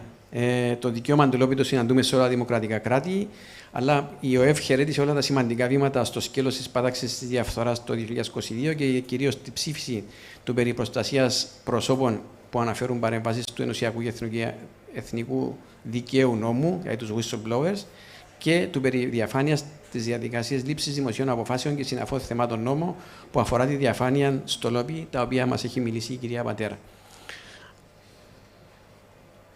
Αναφορικά με την εφαρμογή της νομοθεσίας ρύθμισης του λόμπι, είδαμε με ικανοποίηση ότι από τις πρόνοιες του νόμου για τον κανονισμό που θέσπισε η Βουλή εξαιρούνται συναντήσεις κοινωνικών εταίρων, εργοδοτών, συνδικαλιστικών οργανώσεων, εφόσον αυτές αφορούν τις συνθήκες και όρους εργασίας, όπως επίσης και οι δημόσιες συμβάσεις, οι οποίες υπάγονται σε άλλες νομοθεσίες, κάτι το οποίο ήταν και δική μας τοποθέτηση. Κλείνοντας, θα ήθελα να αναφέρω ότι αναμένουμε τη δημιουργία ενός σύγχρονου ηλεκτρονικού συστήματος για εγγραφή των εμπλεκομένων στο Μητρό Διαφάνειας, όπως προνοεί ο σχετικός νόμος. Θεωρούμε σημαντική τη υιοθέτηση της ηλεκτρονικής πλατφόρμας, φιλικής προς τον χρήστη, που θα διευκολύνει την εγγραφή χωρίς να προκαλεί αχρίαστες δυσκολίες. Αντιλαμβανόμαστε ότι για την ΟΕΒ η εφαρμογή του νόμου σημαίνει επιπλέον υποχρεώσεις, ίσως και επί καθημερινής βάσης, εγγραφή στην πλατφόρμα, αντίρρηση πρακτικών σημειώσεων, υποβολή του στην ανεξάρτητη αρχή κατά της διαφθοράς. Όμως είναι κάτι το οποίο ασπαζόμαστε και να είσαστε βέβαιοι ότι θα το ακολουθήσουμε πιστά. Η ΟΕΒ τάσσεται υπέρ της διαφάνειας και υποστηρίζει ανεπιφύλακτα ότι αποτελεί απαραίτητο συστατικό μιας πολιτείας που θέλει να απομακρυνθεί από φαινόμενα διαπλοκής και διαφθοράς και κατ' επέκταση ενίσχυσης του κράτους δικαίου. Σας ευχαριστώ. Εμείς σας ευχαριστούμε θερμά. Πολλές περιστάσεις αντιλαμβάνομαι που η ΟΕΒ ασκεί πρακτικές lobbying. Έχετε πάρει θέση και στο νέο νομοθέτημα όταν συντάχθηκε και κατανοώ ότι έχετε δρόμο μπροστά σας γιατί παρακολουθείτε και την εφαρμογή του νέου νόμου. Ευχαριστούμε θερμά. Ευχαριστώ. Στο σημείο αυτό θα δώσω το λόγο στον κύριο Νικόλα Σιακαλή. Ο ίδιος είναι μέλος του Συνδέσμου Εγκεκριμένων Λογιστών Κύπρου και ασκεί το επάγγελμα του λογιστή ελεγκτή από το 2000.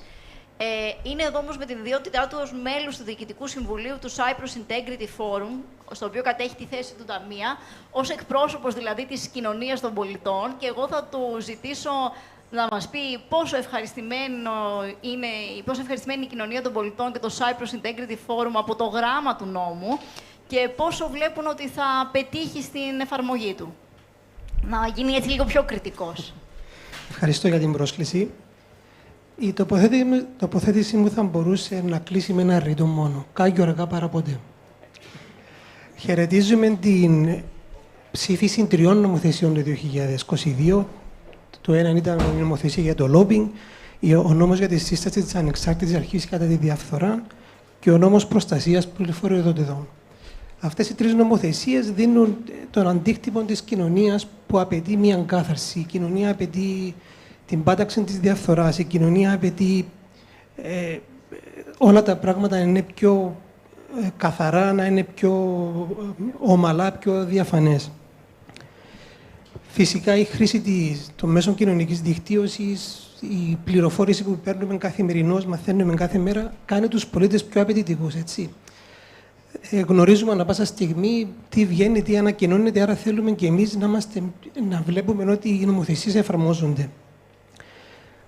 Ο αντίκτυπος της μη εφαρμογής της νομοθεσίας και των 3 νομοθεσιών μέχρι τώρα είναι ότι το πρόσφατο ευρωβαρόμετρο δείχνει ότι το 72% των πολιτών πιστεύει ότι υπάρχει διαφθορά στις επιχειρήσεις. Το Transparency Index για το 2022 δείχνει ότι η Κύπρος είναι 52η στη θέση. Άρα υπάρχει χώρος για βελτίωση. Υπάρχει ανάγκη για βελτίωση και ελπίζουμε οι νομοθεσίες έχουν ψηφιστεί, αλλά θέλουμε να δούμε την εφαρμογή τους. Έτσι, ακόμα Το Μητρό δεν έχει γίνει, ακόμα δεν έχουν γίνει οι πρώτες καταχωρήσεις, ακόμα δεν έχουν ξεκινήσει να εφαρμόσουν οι νομοθεσίες. Ευελπιστούμε εντός του 2023 να δούμε αυτή την εφαρμογή και ευελπιστούμε το 2024, όταν θα βάλουν τα πρώτα μέτρα της εφαρμογής, η Κύπρος να ανεβεί πιο ψηλά στο Transparency Index, η Κύπρος οι πολίτες να δέχονται καλύτερα τις επιχειρήσεις, να δέχονται και να αντιλαμβάνονται καλύτερα το πώς εφαρμόζεται το lobbying και τι είναι το lobbying. Χαίρομαι που εξαιρεθήκαν οι τυχές συναντήσεις, διότι όλοι πάμε σε γάμους, όλοι πάμε σε εκδηλώσεις, δηλαδή αν πρέπει όποτε δούμε... Ακριβώς, δηλαδή όποτε βλέπουμε κάποιον συνάδελφο ή κάποιον βουλευτή ή κάποιον αξιωματούχο να θα πρέπει να το δηλώνουμε, τότε ζήτω που καήκαμε.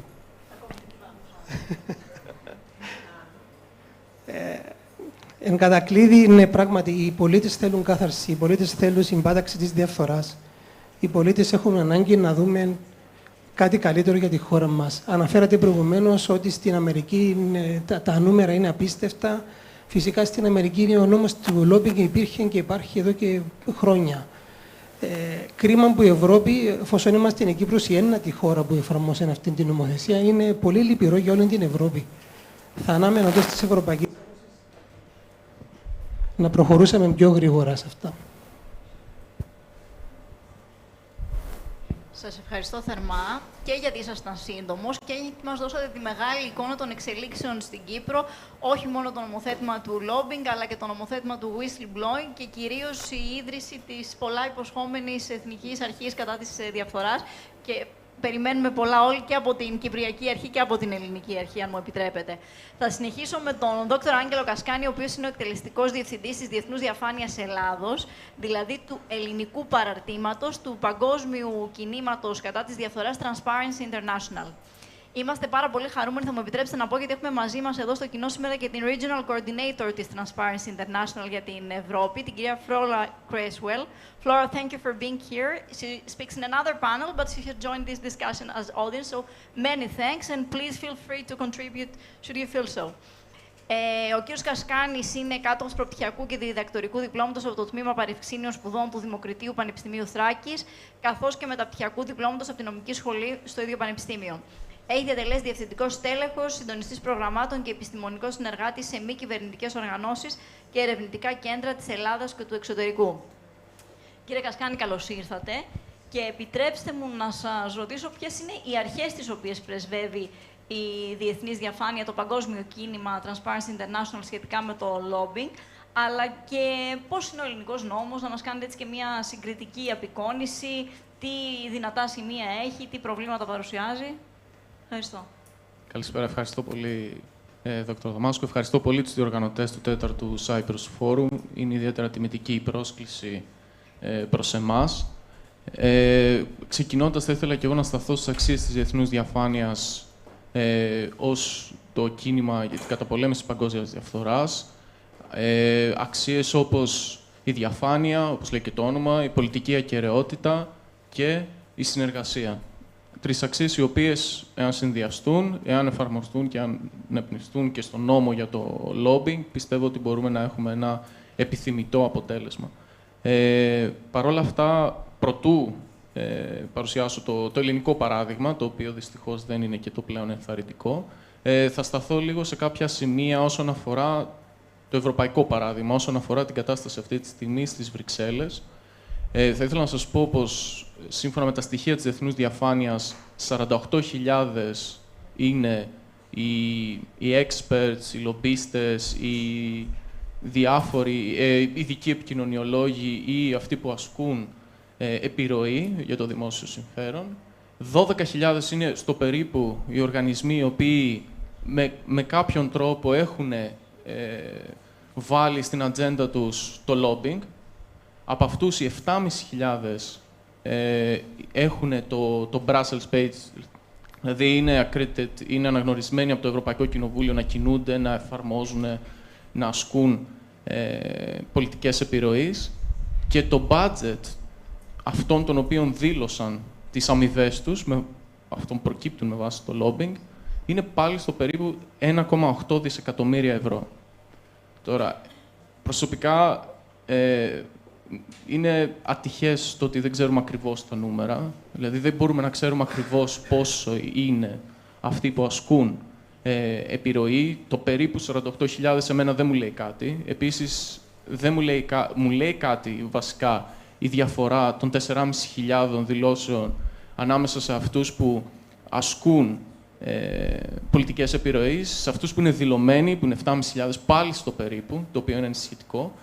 Και επίσης είναι ενισχυτικό το ποσό των 1,8 δισεκατομμυρίων ευρώ ως αμοιβές, από τη στιγμή που οι Βρυξέλλες είναι δεύτερη μετά τη Ουάσιγκτον σε συναντήσεις, σε εφαρμογές και σε ζητήματα που αφορούν ευρύτερα το lobbying, όχι μόνο συναντήσεις, μπορεί αυτό να αφορά το public procurement, μπορεί να αφορά τα arms, μπορεί να αφορά το οτιδήποτε. Πολύ σωστά, ο κ. Δημητρίου μίλησε και για τα αιωλικά πάρκα, για τα ενεργειακά. Άσκηση επιρροής βρίσκεται σε κάθε έκφαση της καθημερινότητας. Χωρίς να θέλω να εκβιάσω τον χρόνο μου και να είμαι λίγο πιο... να τελειώσουμε στα 5 λεπτά. Όσον αφορά το ελληνικό παράδειγμα, ο νόμος βρίσκεται σε ισχύ από το Σεπτέμβριο του 2021 και δυστυχώς αυτή τη στιγμή η πλατφόρμα είναι ενεργή, αλλά ο νόμος δεν εφαρμόζεται. Υπάρχουν μόνο 2 καταχωρήσεις και το πρόσφατο παράδειγμα, το πρόσφατο γεγονός των εκλογών που έλαβαν χώρα στην Ελλάδα, απλά ενίσχυσε τις ανησυχίες μας σχετικά με την μη εφαρμογή του νόμου. Διότι, όπως γνωρίζετε, στις εκλογές δεν υπάρχουν μόνο οι τυχαίες συναντήσεις όπου πήγα στο χωριό μου, στην εκλογική μου περιφέρεια, φαν αρνή να συμμετέχω σε ένα γάμο ή το οτιδήποτε. Υπάρχουν συναντήσεις που λαμβάνουν χώρα σε πολλαπλάσιο βαθμό από ό,τι γίνεται στην καθημερινότητα. Κάποιος πάει επισκέπτεται κάποιο χωριό, επισκέπτεται κάποιον οργανισμό, κάποιον σύλλογο, δεν θα δηλώσει τίποτα. Στην Ελλάδα δεν δήλωσε κανείς τίποτα. Και μάλιστα, όχι μόνο δεν τα δήλωσαν, όταν απευθυνθήκαμε και off the record και επίσημα για ποιο λόγο αυτό δεν γίνεται, μας είπαν ότι είμαστε υποχρεωμένοι να το κάνουμε μέχρι τέλος του έτους. Εγώ τι να το κάνω άμα το Δεκέμβριο του 2023 μου πούν τι γινότανε το Μάιο, δεν γινότανε το Μάιο του 2022, με ποιος βρέθηκε με ποιον, είναι όλο φιξαρισμένο, είναι όλο φιλτραρισμένο. Επίσης, είναι πολύ ανησυχητικό το γεγονός ότι δεν έχουν δηλωθεί τα δώρα. Δεν ξέρουμε τι υπάρχει ρύθμιση για τα δώρα. Ποια είναι τα δώρα? Πιέζουν, και όχι μόνο εμείς και άλλοι οργανισμοί, πιέζουν να μάθουμε ποια δώρα έλαβαν οι βουλευτές. Και ειδικά σε μια πολύ hot περίοδο όπως είναι οι εκλογές, που είναι το πλέον σημαντικό. Εγώ, σαν πολίτης, όχι μόνο σαν οργανισμός, θέλω να γνωρίζω ποιος βρέθηκε με προϊόν, τι συζητήθηκε, ποιο είναι το budget, τι υποσχέθηκε ο εκάστοτε πολιτικός στο πλαίσιο της εκστρατείας του, στο πλαίσιο της ενίσχυσης της περιφέρειάς του. Αυτό δεν είναι κακό. Δεν είναι κακό κάποιος πολιτικός να στοχεύει στην αναβάθμιση της περιφέρειάς του. Θα το βγάλουμε αυτό από το μυαλό μας. Αυτό είναι το θεμιτό. Το θεμιτό είναι ένας οργανισμός ή μια εταιρεία άσκησης επιρροής να έρχεται στο δημόσιο, να προτείνει στους λειτουργούς να συνεργάζονται, ούτως ώστε να ισχυροποιείται η δημοκρατία, να ισχυροποιείται ο ιδιωτικός τομέας, ότι παρέχει κάποια υπηρεσία, είναι σημαντικός, και να ενισχύεται και το δημόσιο και να προσφέρει υπηρεσίες υψηλού επίπεδου στους πολίτες. Δεν ξέρω. Θα κλείσω εδώ.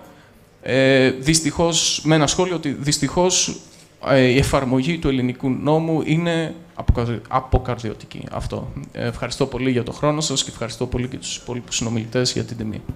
Να ευχαριστήσω τον κύριο Κασκάνη, να ευχαριστήσω και όλους τους συνομιλητές μας σήμερα και να κλείσω και εγώ με τη ρίση ενός διάσημου λομπίστα, ο οποίος είχε πει προδεκαετίας Αν περίπου... μπορώ να κάνω ένα σχόλιο. Βεβαίως, ναι. Σε αυτά κυρίως που είπε ο κύριος Κασκάνης.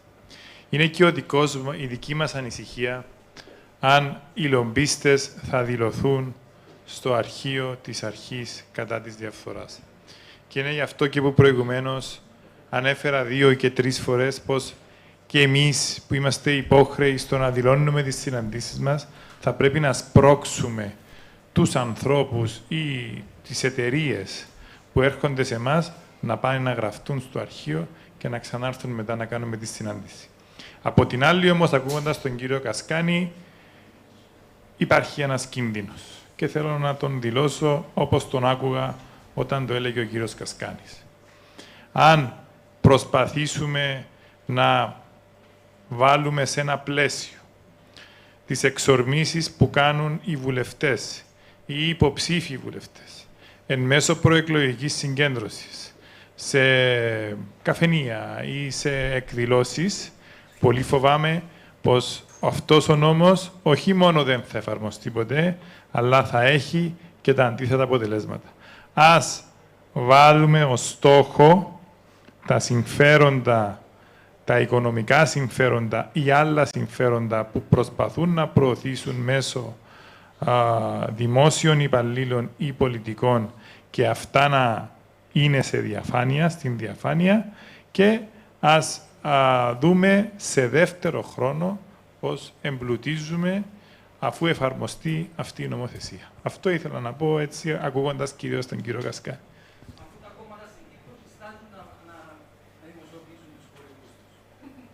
Τα κόμματα στην Κύπρο δεν έχουν δικαίωμα, δεν είναι στην δική τους διακριτική ευχέρεια αν θα δηλώσουν τους χορηγούς τους ή όχι. Κάθε κάνεις λάθος, αυτό λέω. Είσαι υποχρεωμένος, δεν είναι στη δική τους ευχέρεια αν θα τα δηλώσουν. Το ίδιο λέμε. Κάθε εισφορά πάνω από 500 ευρώ και μέχρι 50.000 που ο νόμος σε υποχρεώνει, σε περιορίζει να λάβεις. Δεν μπορεί να λάβεις μια χορηγία πάνω από 50.000 ευρώ. Είσαι υποχρεωμένος να την δηλώσεις στον έφορο πολιτικών κομμάτων και στον γενικό ελεγχτή που κάνει έλεγχο. Και υπάρχουν και κόμματα, όπως είναι η δική μας η παράταξη, που χωρίς υποχρέωση δημοσιοποιεί αυτόν τον κατάλογο στην ιστοσελίδα του. Άρα δεν υπάρχει ζήτημα. Εσείς ποιοι είστε? Το ΑΚΕΛ εννοεί. Δεν υπάρχει επιλογή να μην δηλωθούν. Αν δηλωθούν, αν δεν δηλωθούν, είναι ποινικό αδίκημα με ό,τι αυτό συνεπάγεται. Και επειδή υποσχεθήκαμε στο κοινό μας ερωταπαντήσεις και άνοιξε έτσι ο διάλογος αυθόρμητα, θα πάρουμε άλλες 2 σύντομες ερωτήσεις με 2 σύντομες απαντήσεις. Ο κύριος και η κυρία μπροστά μου, εδώ που σήκωσαν πρώτο το χέρι τους.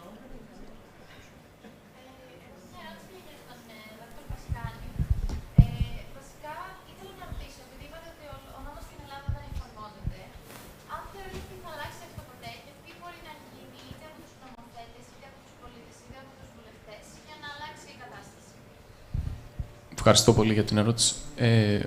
Θα απαντήσω από τη μεριά της κοινωνίας πολιτών. Δεν μπορώ να απαντήσω. Ο νομοθέτης πάντα λέω ότι είναι ο σοφός. Και το πιστεύω και θέλω να το πιστεύω, γιατί σε ένα δημοκρατικό πολίτευμα πιστεύω ότι ο νομοθέτης πάντοτε καλεί την πίστη λειτουργεί.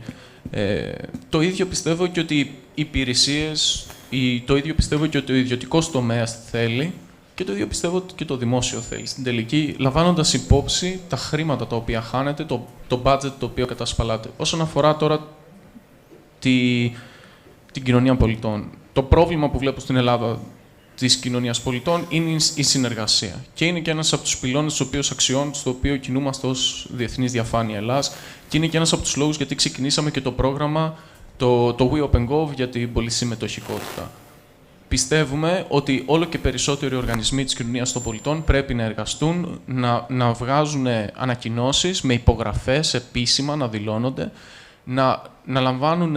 να τοποθετούνται πάνω σε κέραια ζητήματα, όπως είναι το lobbying, όπως είναι τα δώρα, όπως είναι το πόθεν έσχες, ούτως ώστε να υπάρχει ένας διάλογος εκ μέρους του δημοσίου με την κοινωνία πολιτών, ένας ουσιαστικός διάλογος με προτάσεις και να μπορέσει να θωρακιστεί το lobbying με όλους αυτούς που συμμετέχουν σε αυτό. Και ο κύριος. Η ερώτηση μου προς όλους, αν έχετε κάποιο σχόλιο για την αποτελεσματικότητα των 2 νόμων του 2022, με την έννοια ότι αν τους συγκρίνουμε, για παράδειγμα, με τον περί Επιτροπής Κεφαλαίου Αγοράς νόμο, εκεί προνοείται, για παράδειγμα, ότι η Επιτροπή Κεφαλαίου Αγοράς έχει εξουσίες εισόδου και έρευνας, κατάσχεσης και άλλες τέτοιου είδους εξουσίες, και θεωρείται ότι η απουσία τέτοιων εξουσιών από την αρχή, από την ανεξάρτητη αρχή, θα αποτελέσει εμπόδιο στην αποτελεσματική λειτουργία της. Αναφέρεστε στον νόμο για την δημιουργία της αρχής. Περί σύστασης και μετά τον περί διαφάνειας. Το lobbying. Ναι, το lobbying. Να απαντήσω πρώτος. Η νομοθεσία για το lobbying ακόμα να τεθεί σε εφαρμογή.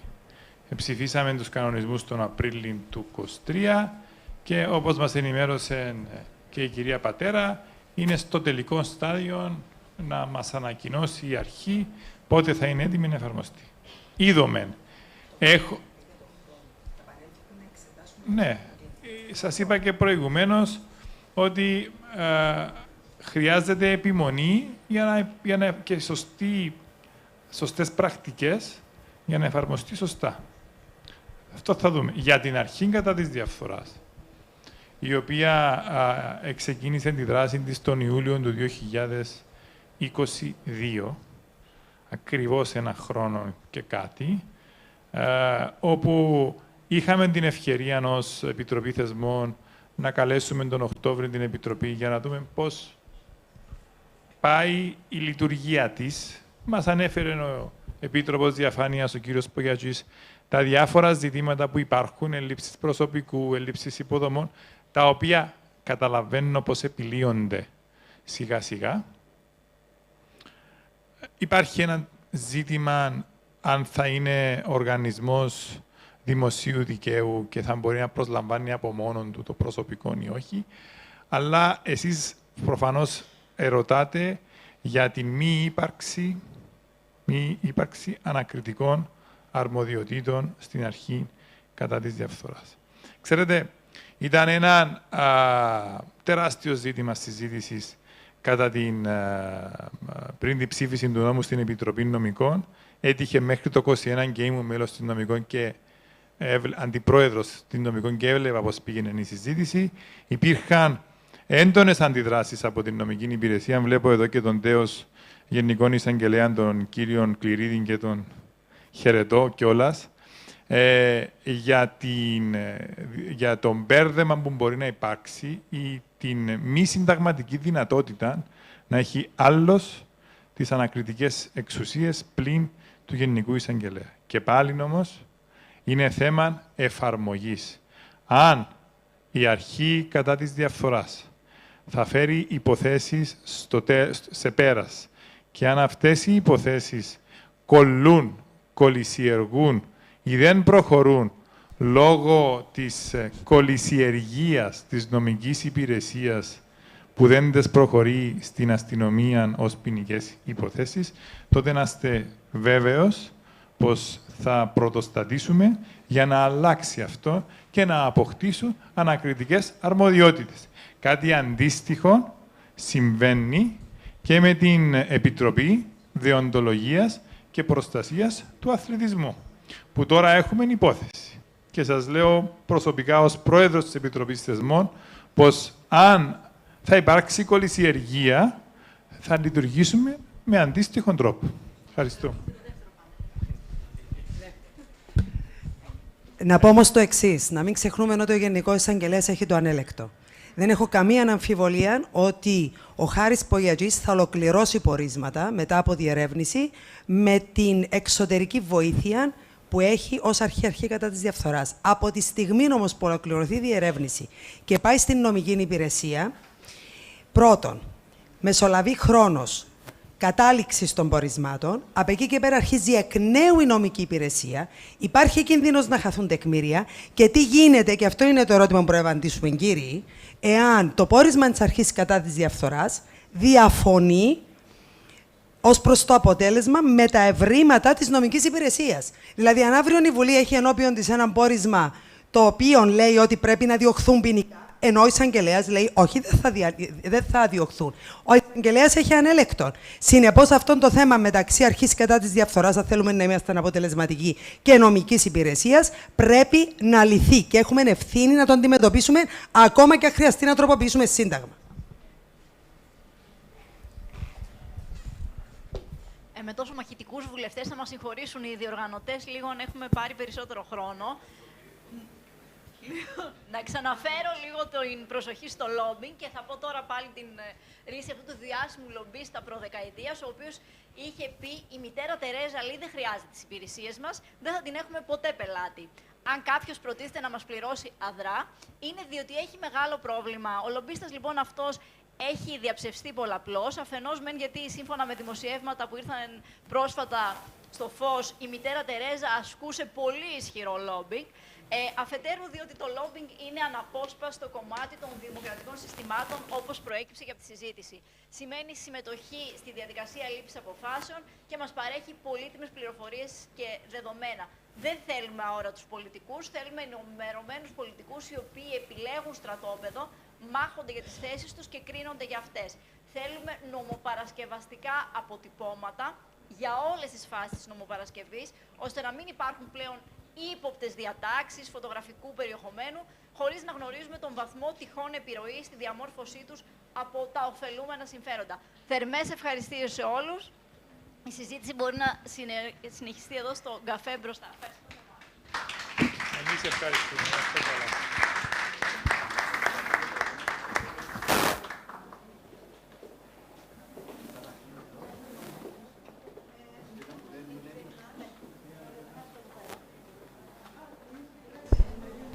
Thank you very much for the very interesting discussion. We are moving on to our next panel with title The Role of the Attorney General and Checks and Balances. I would like to welcome our esteemed guest, former Attorney General of the Republic of Cyprus, Mr. Kostas Skliridis, Mr. Achilleas Emilianidis, Professor, Dean School of Law, University of Nicosia, Mr. Nikos Tornaridis, Parliamentary Leader of the DC and Chairman of the Legal Affairs, Justice and Public Order Committee, House of Representatives, Republic of Cyprus, Elena Kleopa, Attorney General's Office, James Hamilton, Venice Commission, Panayota Vaticanou, Presiding Judge, Head of the First Instance Court of Chania and Member of Greco, Christiana Karakosta, Policy Officer, European Commission, Rule of Law Unit, and our moderator, Luis Tinamahu and Michalis Tsangaridis, political economy students. Thank you very much.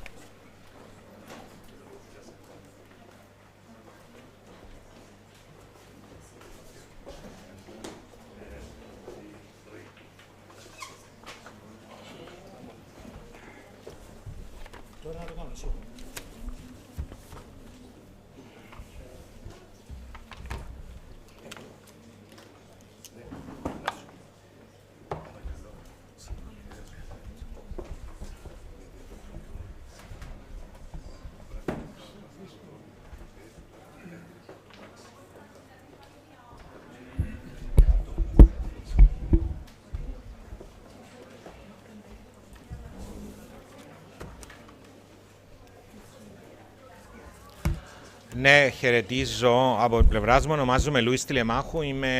Έχω το βαθμό του πρέσβη στο Υπουργείο Εξωτερικών και αυτή τη στιγμή είμαι ο Γενικός Γραμματέας στη Γενική Γραμματεία Ευρωπαϊκών Υποθέσεων. Απλώς πολύ σύντομα, γιατί ήδη έχουμε καθυστερήσει.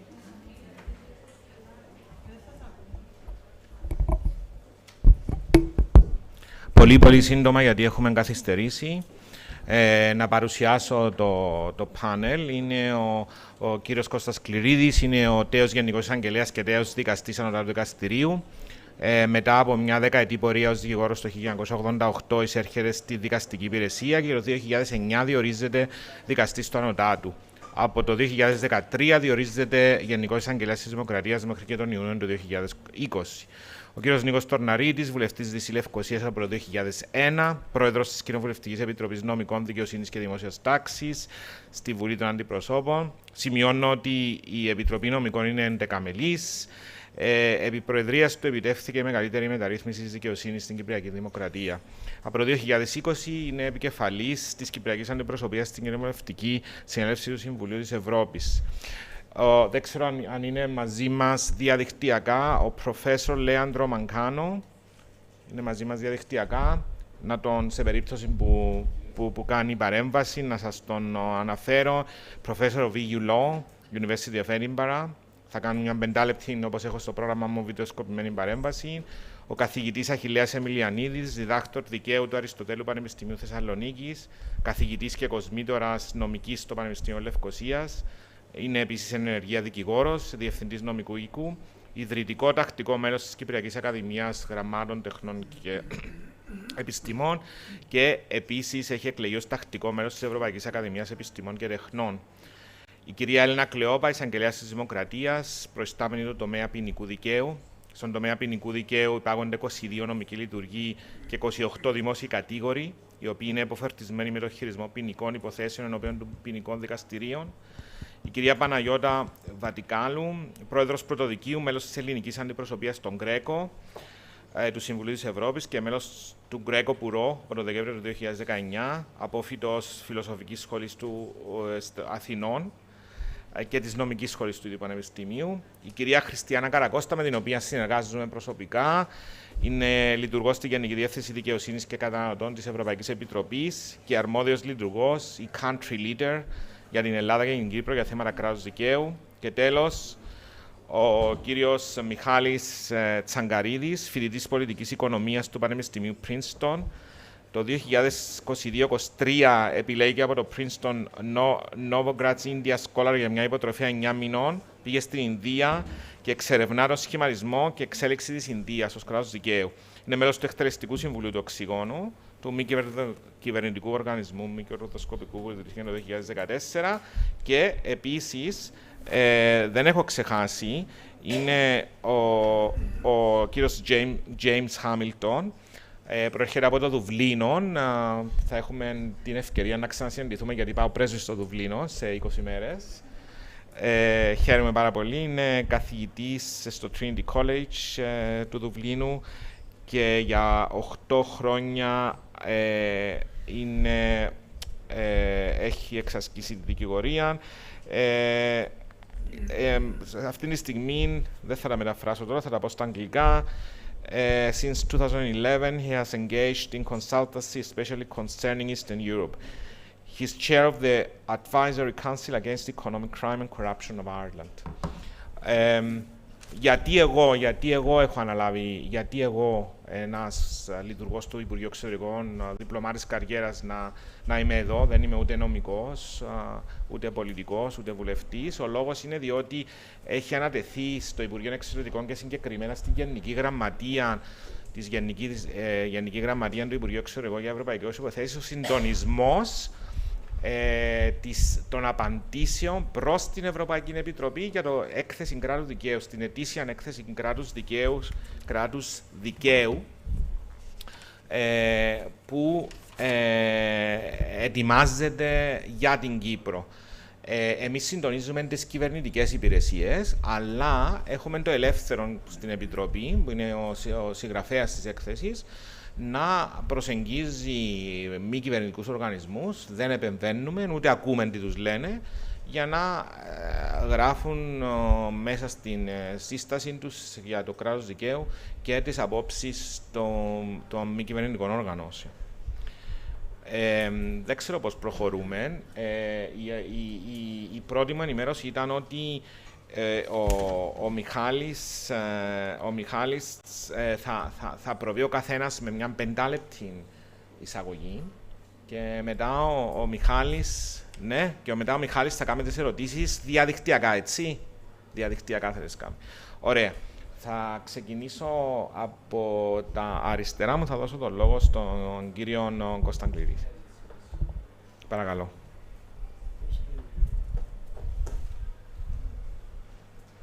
Πώς ανοίγω.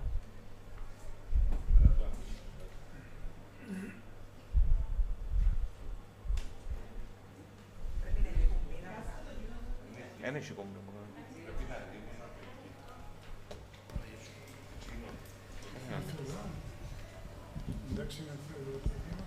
Ναι, ελάτε εσείς. Εντάξει, να το κρατώ εγώ. Καλησπέρα σε όλους. Ευχαριστώ για την πρόσκληση. Από ό,τι μου είχε λεχθεί, ουσιαστικά καλούμε εγώ να αναφέρω κάποια πράγματα τα οποία εκ πείρας έχω βιώσει λόγω της υπηρεσίας μου στην νομική υπηρεσία ως προϊστάμενος Γενικός Εισαγγελέας. Και είναι γεγονός ότι υπηρέτησα στη νομική υπηρεσία ως Γενικός Εισαγγελέας στην ταραχώδη, όπως θα την χαρακτήριζα, περίοδο μεταξύ 2013 έως 2020. Λέγω ταραχώδη περίοδο διότι κατά την έναρξη αυτής της θητείας είχαμε να αντιμετωπίσουμε την οικονομική κρίση, την κατάρρευση των τραπεζών, την αναγκαιότητα για ερευνητικές επιτροπές, για ποινικές έρευνες,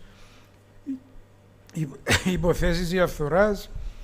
Είχαμε ασφαλώς και την εσωτερική διαμάχη μέσα στην νομική υπηρεσία, τα γνωστά γεγονότα με τον βοηθό. Είχαμε να διεκπαιρεώσουμε και να διαχειριστούμε δικαστικές διαδικασίες εναντίον της δημοκρατίας με αντικείμενο δισεκατομμύρια ευρώ κλπ. Διαχειριζόμενος τα νομικά θέματα που προέκυψαν από όλες αυτές τις καταστάσεις, πρέπει να πω ότι συνειδητοποίησα πλήρως και ξεκάθαρα τις τεράστιες εξουσίες με τις οποίες περιβάλλεται ο Γενικός Εισαγγελέας της Δημοκρατίας, αλλά και ταυτόχρονα και τα προβλήματα τα οποία δημιουργούνται από την συσσόρευση και κυρίως από τον συνδυασμό κάποιων από τις μεγάλες σημαντικές αυτές εξουσίες. Εκεί όπου έχουμε συγκέντρωση πολλών εξουσιών σε ένα όργανο, σε ένα θεσμό, εκεί όπου έχουμε έλλειψη ελέγχου στον τρόπο διορισμού του, εκεί όπου έχουμε έλλειψη ελέγχου στον τρόπο άσκησης των εξουσιών του, εκεί που έχουμε έλλειψη υποχρέωσης για διαφάνεια, όπου έχουμε έλλειψη λογοδοσίας υποχρεωτικής, όλα αυτά δεν μπορεί να λεχθεί παρά ότι παραβιάζουν βασικές αρχές του κράτους δικαίου. Γιατί? Επειδή πρώτον, δεν παρέχουν τα εχέγγυα της αντικειμενικής αμεροληψίας και δημιουργούν βεβαίως συνθήκες ενδεχόμενης σύγκρουσης συμφέροντος. Δεν μπορεί, για παράδειγμα, να είσαι νομικός σύμβουλος ενός υπουργού και να εξετάζεις ταυτόχρονα το ενδεχόμενο να έχει διαπράξει κάποιο αδίκημα είτε αστικής φύσεως είτε ποινικής φύσεως. Λέγω ένα παράδειγμα. Τα εχέγγυα της αντικειμενικής αμεροληψίας. Μπορείς να πείσεις ότι είσαι αμερόληπτος, έστω κι αν είσαι. Και πρέπει να είσαι. Και σωστός στις αποφάσεις σου. Αλλά μπορείς να πείσεις όταν είσαι ο νομικός σύμβουλος, ο συμβουλάτορας, ο άνθρωπος της εμπιστοσύνης, για παράδειγμα του Προέδρου της Δημοκρατίας, και να καλείσαι σε κάποιες περιπτώσεις να εξετάσεις θέματα που άπτονται σωστής διαχείρισης θεμάτων από τον ίδιο, από τους υπουργούς του που επίσης είσαι σύμβουλος κλπ. Δεύτερο, δημιουργούνται καταστάσεις λήψης ενδεχόμενα κάποιων λαθασμένων αποφάσεων του Γενικού Εισαγγελέα, οι οποίες όμως παραμένουν δεσμευτικές ως ανέλεκτες. Τρίτο, παρατηρείται η τελείως υποκειμενική και ανέλεκτη κρίση από ένα θεσμό ως προς το ότι είναι δημόσιο συμφέρον. Και ξέρουμε πόσο σημαντικό είναι το δημόσιο συμφέρον και σε ποινικές υποθέσεις αλλά και σε άλλες. Τέταρτο, δημιουργείται σε κάποιες περιπτώσεις παραβίαση ανθρωπίνων δικαιωμάτων τρίτων προσώπων ακριβώς λόγω της έλλειψης διαφάνειας και λογοδοσίας. Δεν ξέρει κάποιος που επηρεάζεται, για παράδειγμα, από έναν πόρισμα γιατί αποφασίστηκε τελικά η μη δίωξη ενώ έχουν βλαβεί τα δικά του τα δικαιώματα. Τώρα θα μου πείτε και κάποιοι λέγουν ότι ναι, αλλά τα περισσότερα από αυτά τα προβλήματα μπορούν να αποφευχθούν ή μπορούν να απαμβληθούν ανάλογα με την προσωπικότητα του ίδιου του Γενικού Εισαγγελέα. Για παράδειγμα, μπορεί να μην υπάρχει και δεν υπάρχει υποχρέωση για διαφάνεια Γιατί όμως να μην είναι διαφανής κατά την άσκηση των καθηκόντων και εξουσιών του? Είναι νομολογημένη αρχή ότι δεν υπόκειται στον έλεγχο της Βουλής των Αντιπροσώπων. Μπορεί να μην υπάρχει υποχρέωση. Γιατί όμως να μην υπάρχει ο αναγκαίος σεβασμός προς το εκλελεγμένο σώμα, έτσι ώστε να παρίστασε εκεί όπου υπάρχει ένα θέμα υψής της σημασίας, ιδιαίτερο δημόσιο ενδιαφέροντος κλπ. Μπορεί να μην υπάρχει υποχρέωση να αιτιολογείς κάποιες από τις αποφάσεις σου.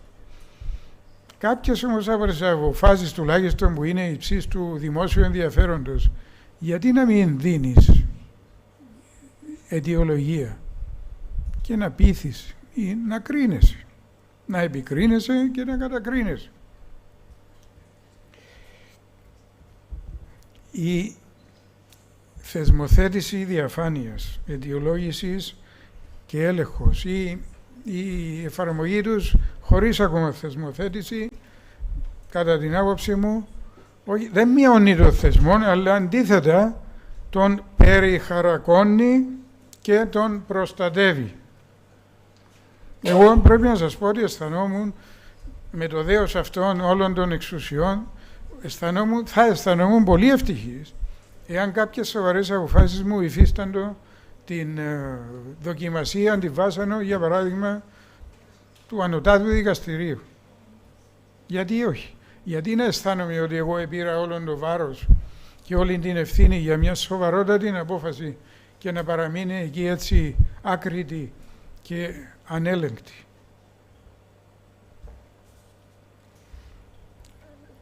Ερχόμαστε στο ερώτημα τι μπορεί να γίνει, τι πρέπει να γίνει.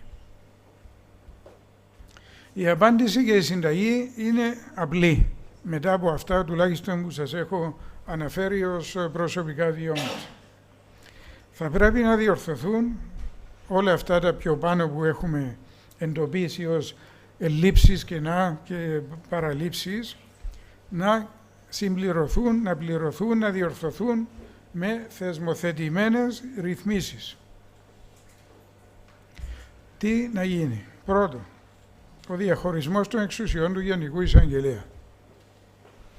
Έχουμε πει και προηγουμένως και τουλάχιστον την σημερινή εποχή είναι απαράδεκτο να συνδυάζονται στα χέρια, στους ώμους, στο πρόσωπο ενός μόνο θεσμού οι δύο εξουσίες, να υπάρχει αυτή η διαδική εξουσία του νομικού συμβούλου, της εκτελεστικής εξουσίας, του Προέδρου των Υπουργών του Υπουργικού Συμβουλίου και ταυτόχρονα να είναι και ο απόλυτος άρχον επί όλων των ποινικών υποθέσεων.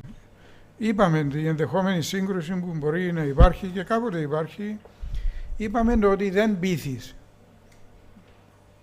Αυτή τη στιγμή είσαι ο σύμβουλος κάποιου, ο νομικός, να ερευνάς θέματα εναντίον του κλπ. Θα πρέπει να γίνει αυτός ο διαχωρισμός.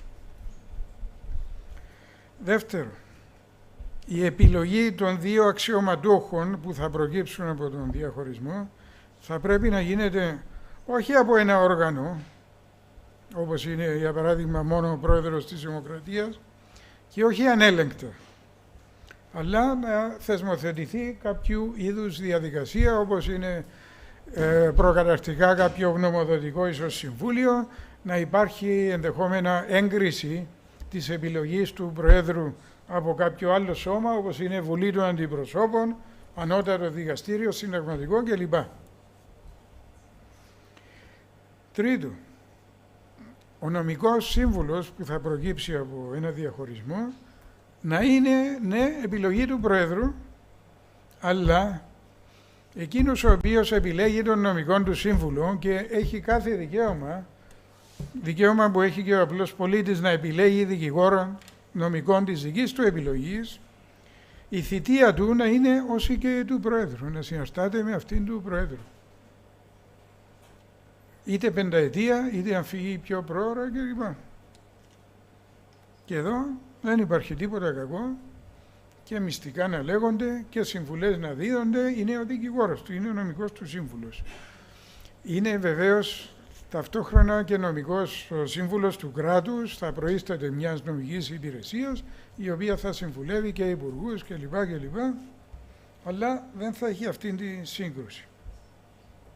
Τέταρτο, ο διορισμός του δημόσιου κατηγόρου που θα προκύψει από τον διαχωρισμό της εξουσίας για ποινικές υποθέσεις, ο διορισμός του και πάλι θα πρέπει να γίνεται με πλήρη διαφάνεια, με αναγκαίες συστάσεις, εγκρίσεις εκ των υστέρων κλπ. Και θα πρέπει να είναι τελείως ανεξάρτητος ο ίδιος, όπως και οι λειτουργοί οι οποίοι θα στελεχώνουν την υπηρεσία του, κατά τρόπο ανάλογο με αυτόν των δικαστικών λειτουργών. Οι συστάσεις που είχαμε από ευρωπαϊκά σώματα και δικαστήρια για πλήρη ανεξαρτησία κλπ. Δεν ήταν για την νομική υπηρεσία ως σύνολο, αλλά για τους δημόσιους κατηγόρους. Και βεβαίως αυτή τη στιγμή οι δημόσιοι κατήγοροι είναι στην ίδια υπηρεσία με τους νομικούς συμβούλους του κράτους. Αυτό είναι λίγο προβληματικό να επιτευχθεί. Το δοκιμάσαμε και σκάλωσε. Αλλά όταν ξεχωρίσει δεν υπάρχει κανένας λόγος οι δημόσιοι κατήγοροι να είναι τελείως ανεξάρτητοι και να λειτουργούν όπως η δικαστική λειτουργεί.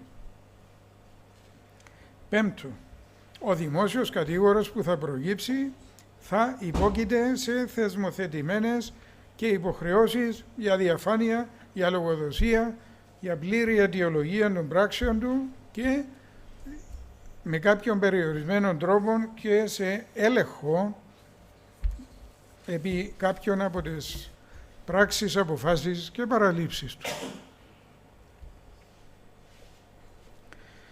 Τώρα θα μου πείτε και θα πούν κάποιοι και έχουν πει ότι, μα ξέρετε, κάποια από αυτά τα μέτρα είναι δύσκολο ή είναι αδύνατο να υιοθετηθούν, ότι υπάρχουν συνταγματικά προβλήματα, ότι υπάρχουν ανυπέρβλητα προβλήματα κλπ. Εκείνο που έχει σημασία είναι ότι αυτά πρέπει να γίνουν, ότι αυτά πρέπει να καταστούν άμεσα αντικείμενο σοβαρής και όχι περιστασιακής μελέτης και να ληφθούν οι αναγκαίες σωστές αποφάσεις. Υπάρχουν νέοι προβληματισμοί ως προς συνταγματικά θέματα. Είναι προβληματισμοί όμως και όχι ανυπέρβλητα προβλήματα. Τα ανυπέρβλητα προβλήματα είναι ένα επιχείρημα το οποίο βολεύει ίσως κάποιους για να σκοτώνουν το θέμα ή για να προκαλούν κάποια αναβλητικότητα. Πρέπει να αρχίσει μια επιτέλους σοβαρή έρευνα, μελέτη και να τροχοδρομηθούν οι αναγκαίες αλλαγές.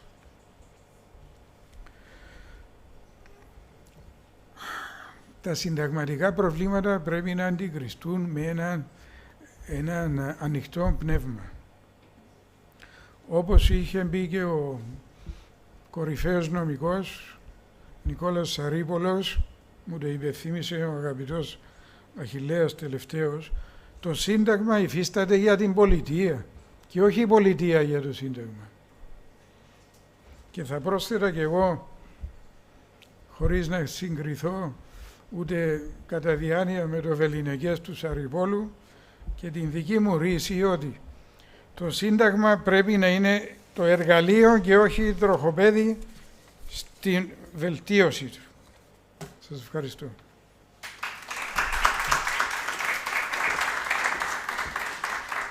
Ευχαριστούμε πάρα πολύ. Θα δώσω τον λόγο στον κύριο βουλευτή, τον κύριο Νίκο Ντορναρίτη. Αντιλαμβάνομαι ότι επίσης. Επειδή θα φύγετε, μήπως. Επειδή είπατε μου ότι να φύγετε, εντάξει, έτσι αλλιώς. Εντάξει.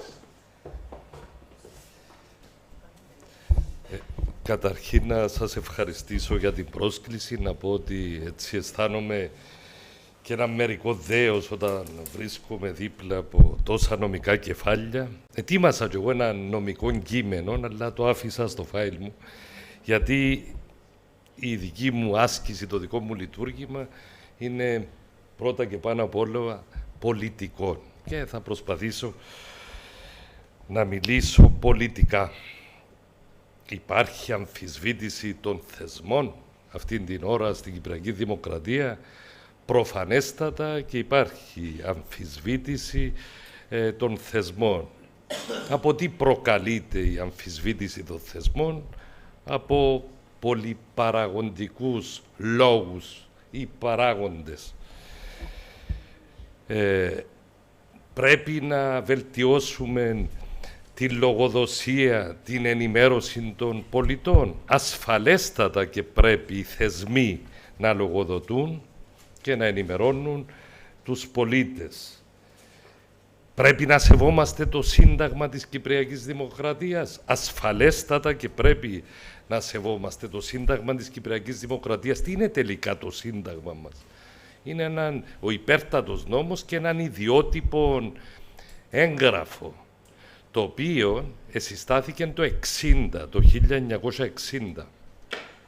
Το 1963, όταν και εφόσον απεχώρησαν οι Τουρκοκύπροι από την Κυπριακή Δημοκρατία, εκείνον ακριβώς το δευτερόλεπτο υπήρξε ένα σοβαρότατο θέμα. Η απειλή κατάρρευσης της Κυπριακής Δημοκρατίας.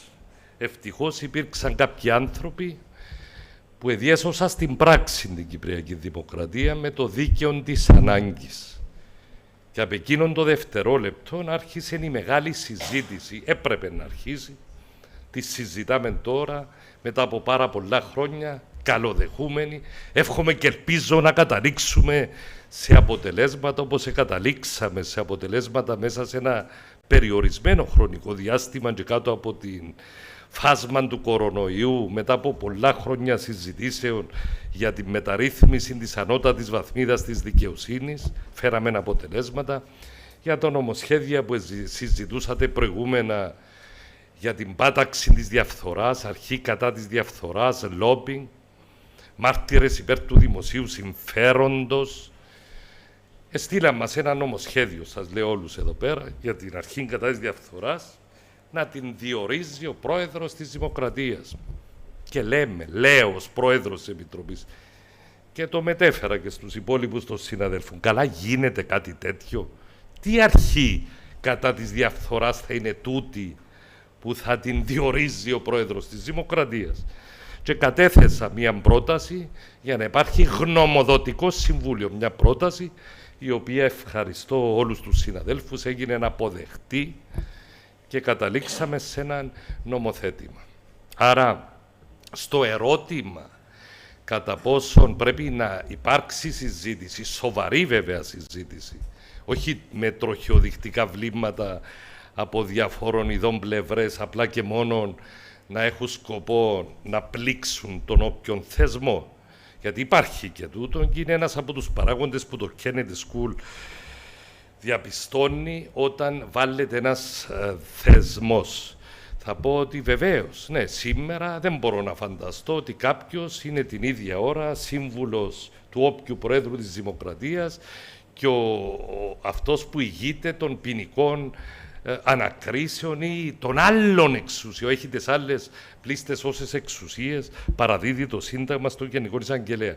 Ως επίσης δεν μπορώ να φανταστώ να συνεχίσει στην Κύπρο να υπάρχει ένας θεσμός όπως αυτός του Γενικού Ελεκτή της Δημοκρατίας με τούτες όλες τις εξουσίες. Υποστηρίζω ότι έπρεπε να υπάρχει έναν ελεκτικό συμβούλιο.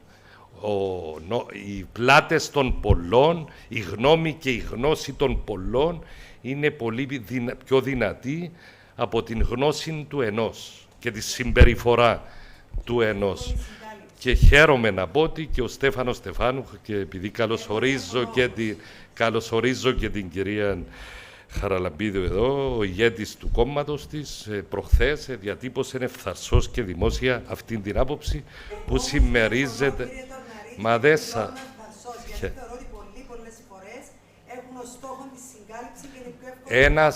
Ένας δεύτερος λόγος που καταγράφεται τους λόγους που οδηγούν στην απαξίωση των πολιτών έναντι των θεσμών είναι όταν βάλλονται αυτοί οι θεσμοί συγκεκριμένα από πολιτικά πρόσωπα ή από δημοσιογραφικούς οργανισμούς ή από κάποιους προκατόχους τους. Αυτό που θέλω να πω είναι ξεκάθαρο. Πρέπει να λειτουργήσουμε με έναν πραγματικό πνεύμα ανεξαρτησίας, με έναν πραγματικό πνεύμα να υπηρετήσουμε την Κυπριακή Δημοκρατία που είναι ο υπέρτατος, αν θέλετε, νόμος, και όταν εφαρμόζεται στην πράξη το δίκαιο της ανάγκης, τούτον είχε στη σκέψη του Κρήτον Τορναρίτη, στην υπεράσπιση του κράτους έναντι οποιασδήποτε απειλής. Γι' αυτόν ακριβώς λέω, με σύνεση, με αποφασιστικότητα, μακριά από εξωγενείς μικρούς παρεμβατισμούς ή επηρεασμούς, ναι, πρέπει να κάνουμε το μεγάλο βήμα προς το μέλλον. Εμείς, στην Επιτροπή Νομικών της Βουλής, που είναι η καθήλυνα αρμόδια επιτροπή για να επεξεργάζεται τα συγκεκριμένα θύματα, είμαστε έτοιμοι να προχωρήσουμε σε τούτα τα βήματα σε όλα τα επίπεδα. Όσον αφορά τα checks and balances του Προέδρου της Δημοκρατίας, από εκεί να αρχίσουμε. Ξέρετε ότι ο Πρόεδρος της Κυπριακής Δημοκρατίας έχει τις μεγαλύτερες εξουσίες από τον όποιον Πρόεδρο Ευρωπαϊκού κράτους και όχι μόνον, και πολλών Αφρικανικών. Μπορεί να συνεχίσει κάτι παρόμοιο? Κατά την άποψή μας, όχι, δεν μπορεί να συνεχίσει. Την ίδια ώρα όμως πρέπει να είμαστε ευαίσθητοι και πρέπει να βάζουμε σε μια ζυγαριά το δημόσιο συμφέρον όπως εξαντλείται σε μια χώρα η οποία βρίσκεται υπό ημικατοχή, διεκδικεί την απελευθέρωση και την επανένωση της και υπάρχουν ορισμένα άρθρα του συντάγματος που δεν μπορούμε να τροποποιήσουμε.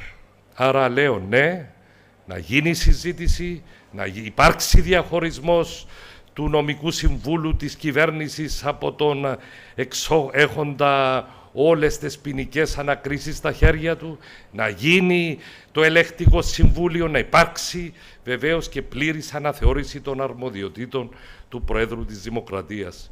Σας ευχαριστώ και πάλι για την πρόσκληση. Χαίρομαι γιατί έτσι δίπλα μου υπάρχουν τόσες σπουδαίες προσωπικότητες.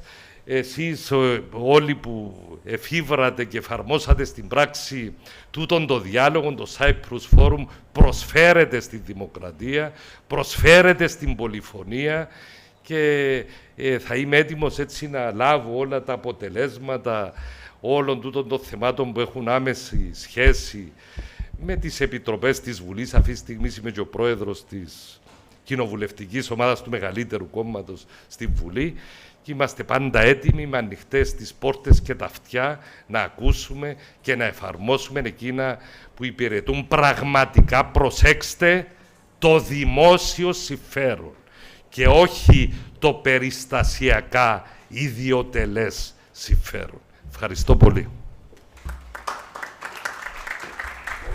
Ευχαριστούμε πάρα πολύ τον κύριο Τορναρίτη.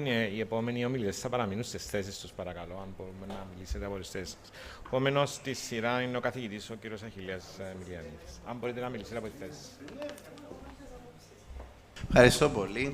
Ευχαριστώ για την πρόσκληση. Εκ των πραγμάτων, λόγω του περιορισμού του χρόνου, θα είμαι σημειακός, οπότε θα βάλω έτσι διάφορα θέματα. Θα κάνω κάποιες διακρίσεις και θα εξφράσω κάποιους προβληματισμούς και κάποιες εισηγήσεις, αλλά με σημειακή μορφή. Εμπρότης, διότι πάντοτε θέλω να βλέπω τα πράγματα σε έναν πλαίσιο του τι πραγματικά μπορούν να προσφέρουν και τι όχι. Η πρόταση για διαχωρισμό του νομικού συμβούλου του κράτους από τον άρχοντα των ποινικών διώξεων είναι μια πρόταση που συζητήθηκε έντονα και προεκλογικά, εξακολουθεί να συζητείται. Είναι αυτή η πρόταση κάτι το οποίο θα κάνει μια τεράστια διαφορά? Κατά την άποψη μου, όχι. Θέλω να είμαι ξεκάθαρος εξ αρχής. Ο λόγος που λέω κατά την άποψή μου όχι είναι απλός. Στα σημεία στα οποία δίνει η νομική συμβουλή ο Γενικός Εισαγγελέας ή στον Πρόεδρο της Δημοκρατίας ή στους Υπουργούς, είναι σχεδόν αδύνατον οποιοδήποτε επικεφαλής ποινικών διώξεων να κάνει ποινική δίωξη στον Πρόεδρο ή στον Υπουργό ή σε οποιοδήποτε άλλον, διότι εφάρμοσε την νομική συμβουλή του νομικού του συμβούλου. Στις περιπτώσεις τις οποίες δεν έχει δοθεί νομική συμβουλή από το Γενικό Εισαγγελέα ή την νομική υπηρεσία της Δημοκρατίας, εκ των πραγμάτων η μοναδική σχέση την οποία θεωρούμε ως προβληματική είναι την προσωπική σχέση, η οποία, μην γελιόμαστε, σε μια μικρή κυπριακή κοινωνία ζούμε, η προσωπική αυτή σχέση θα εξακολουθήσει να υπάρχει με τον επικεφαλής των ποινικών διώξεων. Οπότε, από μόνος του αυτός ο διαχωρισμός, όσον και αν συζητείται σαν κάτι ομόφωνα πανάκια όλων των προβλημάτων, δεν με πείσει ως τέτοιο. Εκείνο το οποίο θεωρώ ότι πρέπει να γίνει είναι να αντιμετωπιστεί η νομική υπηρεσία γενικότερα, παρά να μιλούμε για το θεσμό του Γενικού Εισαγγελέα με διαφορετικό τρόπο. Η νομική υπηρεσία του σήμερα δεν είναι η νομική υπηρεσία του 1960. Έχει μια στρατιά από νομικούς λειτουργούς σε διάφορα επίπεδα, οι οποίοι μάλιστα έχουν εξισωσήμει συλλογικά με τους δικαστές από μια βαθμίδα και πάνω και οι οποίοι έχουν πάρα πολύ ψηλά νομικά προσόντα. Οποιαδήποτε μεταρρύθμιση θα πρέπει να ξεκινά στην ίδια λογική όπως θεωρούμε το δικαστή ως κάποιον ο οποίος έχει αυτόνομο λόγο, στο πώς θα δοθεί περισσότερη αυτονομία δράσης στους λειτουργούς της νομικής υπηρεσίας στην έκφραση των απόψεων τους και στην υιοθέτηση των απόψεων τους. Για να επιτευχθεί αυτό, προϋποτίθεται αύξηση της διαφάνειας. Η διαφάνεια είναι το κέντρο βάρους μαζί με την αύξηση της αυτονομίας των λειτουργών της νομικής υπηρεσίας και έρχομαι σε πρακτικό επίπεδο. Είναι αδιανόητο εν έτη 2023 να μην δημοσιεύονται γνωματεύσεις της νομικής υπηρεσίας σε πραγματικό χρόνο.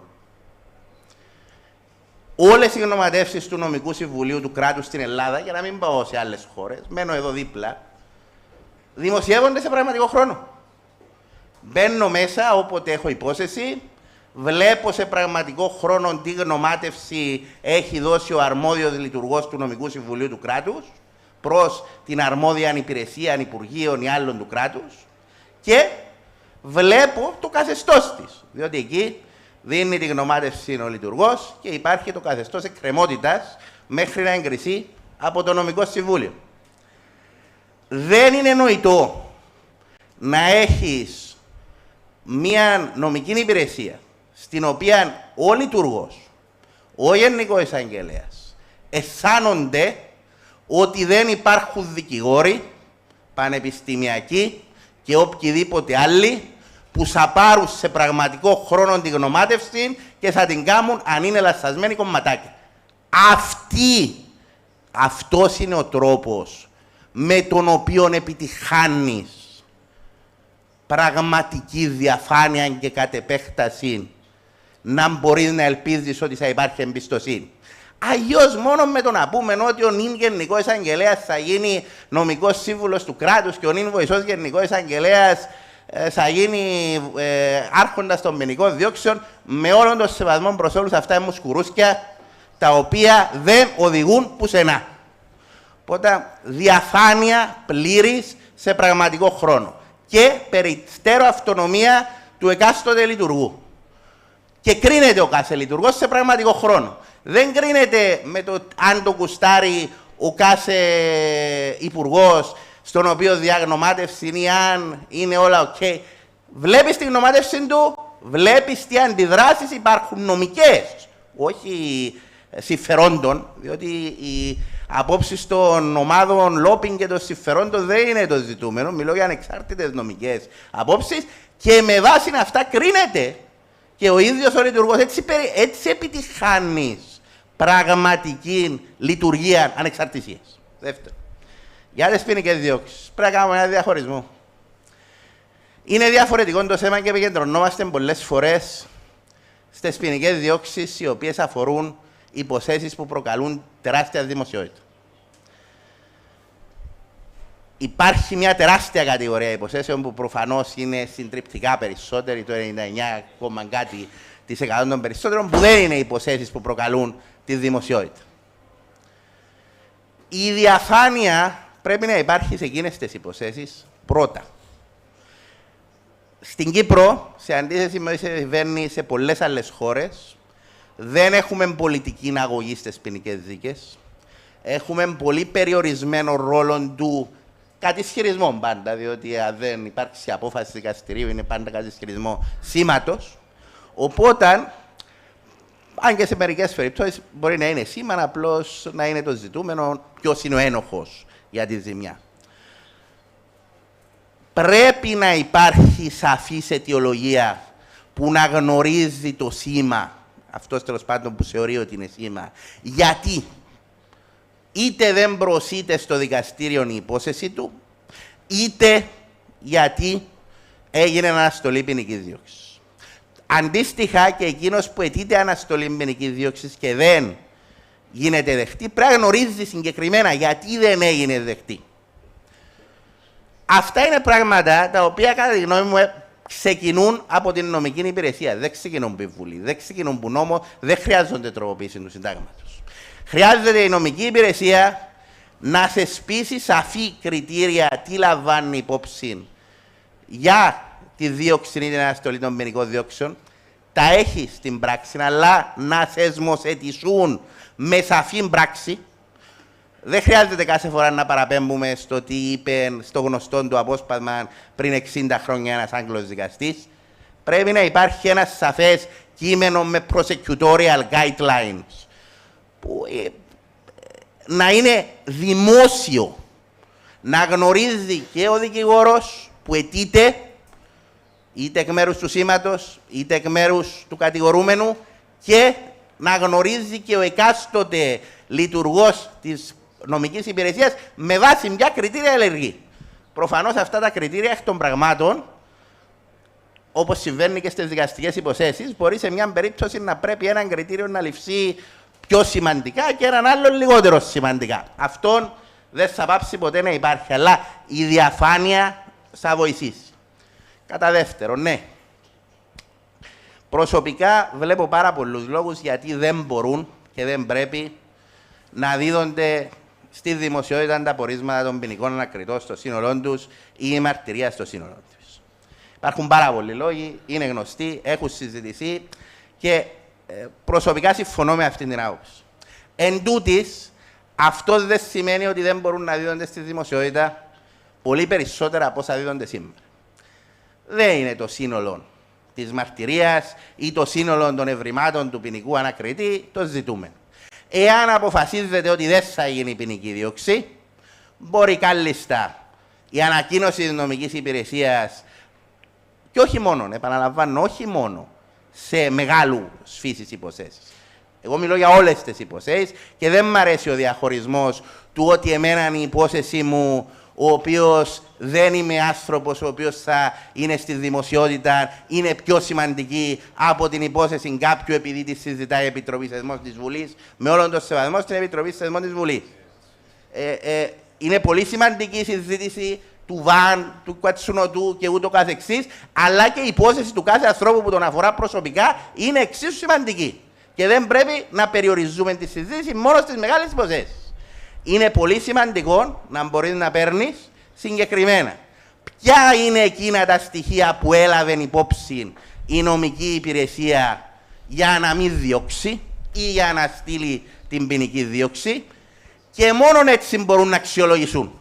Αλλιώς αν απλώς παίρνεις μια περίληψη η οποία δεν λέει κάτι, προφανώς δεν ικανοποιείται ούτε το δημόσιο συμφέρον, αλλά ούτε στη συντριπτική πλειοψηφία των περιπτώσεων, επαναλαμβάνω, εξυπηρετείται και το αίσθημα δικαίου του κάθε κατηγορούμενου.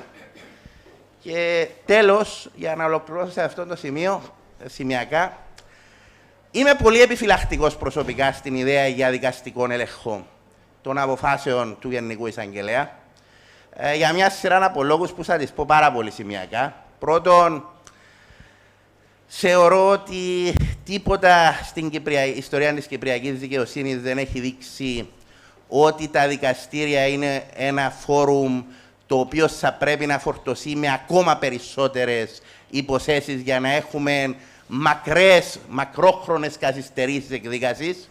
Δεν μπορώ να δω με τίποτα πώς θα έρθουν ογκώδεις φάκελοι ενώπιον του δικαστηρίου και να τύχουν εξέτασης. Κατά δεύτερον, το δικαστήριο όπως είναι σήμερα ούτε εκείνο δεν λαμβάνει, όπως είπα πριν, γνώση του πορίσματος του ποινικού ανακριτή. Που το πόρισμα και οι συζητήσεις με τον ποινικό ανακριτή, κατά κύριο λόγο των αστυνομικών ποινικών ανακριτή, αλλά ενίοτε και τους ανεξάρτητους, είναι πάρα πολύ σημαντικό στοιχείο της όλης διαδικασίας. Κατά τρίτο, στις περιπτώσεις τις οποίες ο Γενικός Εισαγγελέας ασκεί τις εξουσίες του, δεν ασκεί μόνο νομικά κριτήρια και ούτε πρέπει να ασκεί μόνο νομικά κριτήρια. Λαμβάνει υπόψη και κριτήρια που είναι πολιτικής φύσης, που έχουν να κάνουν με το δημόσιο συμφέρον που ελέγχθηκε προηγουμένως από όλους τους ομιλητές. Άρα, το δικαστήριο, όπως συμβαίνει όταν έχεις το διοικητικό δικαστήριο, για παράδειγμα, και γίνεται επίκληση του δημοσίου συμφέροντος, απλώς μπαίνει να δει κατά πόσον είναι επαρκής η αιτιολογία. Αντιλαμβάνεστε ότι αυτό δεν θα λύσει οποιοδήποτε πρόβλημα. Στην πράξη των δικαστήριων, το λέω από τώρα, 99% των περιπτώσεων απλώς η απόφαση του θα είναι, όπως συμβαίνει και στο διοικητικό δίκαιο, είναι αιτιολογημένη η πράξη ως το ποιο είναι το έννομο συμφέρον και ως εκ τούτου δεν υπάρχει τίποτε να εξετάσουν. Το να θεωρήσουμε ότι θα κάνει το ίδιο το δικαστήριο έλεγχο ουσίας, αυτό θεωρώ ότι εκ των πραγμάτων δίνει στο δικαστήριο ένα διαφορετικό ρόλο, διότι το δικαστήριο δεν πρέπει να εξετάζει πρωτογενώς πολιτικά κριτήρια. Άρα, για αυτούς τους λόγους, πολύ σημειακά, μπορώ από και άλλους, αλλά προσωπικά είμαι εναντίον του δικαστικού ελέγχου των πράξεων των συγκεκριμένων του Γενικού Εισαγγελέα. Εκεί που πιστεύω ότι μπορεί να λυθεί το ζήτημα, διότι υπάρχει πρόβλημα, ότι υπάρχει πρόβλημα, συμφωνώ πλήρως, είναι με καθιέρωση συστήματος σε πρώτη φάση ιεραρχικού ελέγχου μέσα στο εσωτερικό της ίδιας της νομικής υπηρεσίας. Πρώτον, όπως είπα, με την αυξημένη διαφάνεια που ανέφερα προηγουμένως, θα λυσούν πάρα πολλά προβλήματα. Και δεύτερον, ακριβώς διότι σε όλες τις υποθέσεις αναλαμβάνει σε πρώτο στάδιο ένας νομικός λειτουργός, μπορεί να θεσμοθετηθεί, και πάλι ερχόμαστε στη θεσμοθέτηση, οι διαδικασίες υπάρχουν ήδη, με ποιον τρόπο γίνεται η διαδικασία κρίσης για να ληφθεί απόφαση, να κοινοποιείται η απόφαση στους ενδιαφερόμενους, όπως είπαμε, επαρκή αιτιολογία ώστε να μπορούν να αξιολογήσουν κατά πόσον υπάρχει απαράβαση των ανθρωπίνων δικαιωμάτων τους, ούτως ώστε να μπορούν να έρθουν και να ζητήσουν πλέον από άλλους λειτουργούς, και επανέρχομαι σε αυτό που είπα για την ανεξαρτησία των λειτουργών, διότι θεωρώ ότι υποτιμούμε πάρα πολύ στις συζητήσεις μας τα προσόντα των λειτουργών της νομικής υπηρεσίας. Μιλούμε σαν να υπάρχει ένας Γενικός Εισαγγελέας και αυτόν το προκαλεί το ίδιο το σύστημα μας. Ναι, αλλά έχουμε 200 λειτουργούς. Δηλαδή, είναι μεγάλο πρόβλημα άμα τους υποτιμούμε στις συζητήσεις τόσο πολύ που τους παραγνωρίζουμε στο πλαίσιο προσπάθειας αναδιαμόρφωσης του συστήματος. Να υπάρχει επομένως σύστημα στο οποίο να μπορεί να τη χάνει ιεραρχικού ελέγχου. Και θέλω να πω ότι η πρόσφατη έκθεση της Ευρωπαϊκής Επιτροπής λέει ρητά είτε δικαστικού είτε ιεραρχικού ελέγχου. Δεν λέει ότι η μόνη λύση είναι ο δικαστικός ελέγχος, έτσι. Να υπάρχει σύστημα ιεραρχικού ελέγχου, το οποίο να είναι θεσμοθετημένο, να γνωρίζουν όλοι πώς γίνονται, και εάν με την αυξημένη διαφάνεια και τη θέσπιση συστήματος ιεραρχικού ελέγχου δεν λύσουν τα προβλήματα στην κοινωνία, εδώ είμαστε και μπορούμε να ξανασυζητήσουμε κατά πόσον πρέπει να βρούμε άλλες λύσεις. Αλλά σε πρώτο στάδιο πιστεύω ότι αυτή πρέπει να είναι η κατεύθυνση. Αν εκείνο που θέλουμε να κάνουμε δεν είναι απλώς να δημιουργήσουμε έναν show σε σχέση με το θεσμό του Γενικού Εισαγγελέα και τη λειτουργία του, αλλά βρούμε πραγματικές λύσεις. Ευχαριστούμε πάρα πολύ. Θα αναχωρήσει ο... Ναι. Ευχαριστούμε. Κυρία Κλεόπα. Πρώτα να ευχαριστήσω για την πρόσκληση. Θέλω να πω ότι υπηρετώ στην νομική υπηρεσία τα τελευταία 30 χρόνια και είμαι υπεύθυνη του τομέα ποινικού δικαίου από το 2013. Θα ήθελα και εγώ να πω κάποιες σκέψεις για το θέμα που είμαστε εδώ, για το ανέλεκτο των αποφάσεων του Γενικού Εισαγγελέα. Και ήθελα να πω ότι αυτόν το ανέλεκτο υποστηρίζεται ότι έχει εξισορροπηθεί από το γεγονός ότι σε αντίθεση με τις πιο πολλές χώρες του κοινοδικαίου, στην Κύπρο ο Γενικός Εισαγγελέας δεν είναι πολιτικό πρόσωπο, όπως παραδείγματος χάρη στην Αγγλία που είναι υπουργός, ούτε διορίζεται από την εκάστοτε εκτελεστική εξουσία με δικαίωμα μπαύσης του. Παραδείγματος χάρη στην Αγγλία, ο Director of Public Prosecutions διορίζεται από τον Γενικό Εισαγγελέα που είναι υπουργός. Και η θητεία του Γενικού Εισαγγελέα δεν εξαρτάται από τη θητεία της εκάστοτε κυβέρνησης και φέρει όλα τα εχέγγυα ανεξαρτησίας των δικαστών του Ανωτάτου Δικαστηρίου, γεγονός που του προσδίδει ιονή δικαστικό στάτους και συνεπάγεται μεγαλύτερη ανεξαρτησία στη λήψη των αποφάσεων του. Ως εκ τούτου, η ανάγκη ελέγχου και λογοδοσίας αναφορικά με τις αποφάσεις του είναι κάπως μικρότερη σε σχέση με δικαιοδοσίες όπου ο επικεφαλής των ποινικών διώξεων είναι πολιτικό πρόσωπο. Πρέπει όμως να λεχθεί ότι στην πράξη οι αποφάσεις για ποινική δίωξη ή για διακοπή δεν λαμβάνονται όλες από τον Γενικό Εισαγγελέα ή και απευθείας από αυτόν.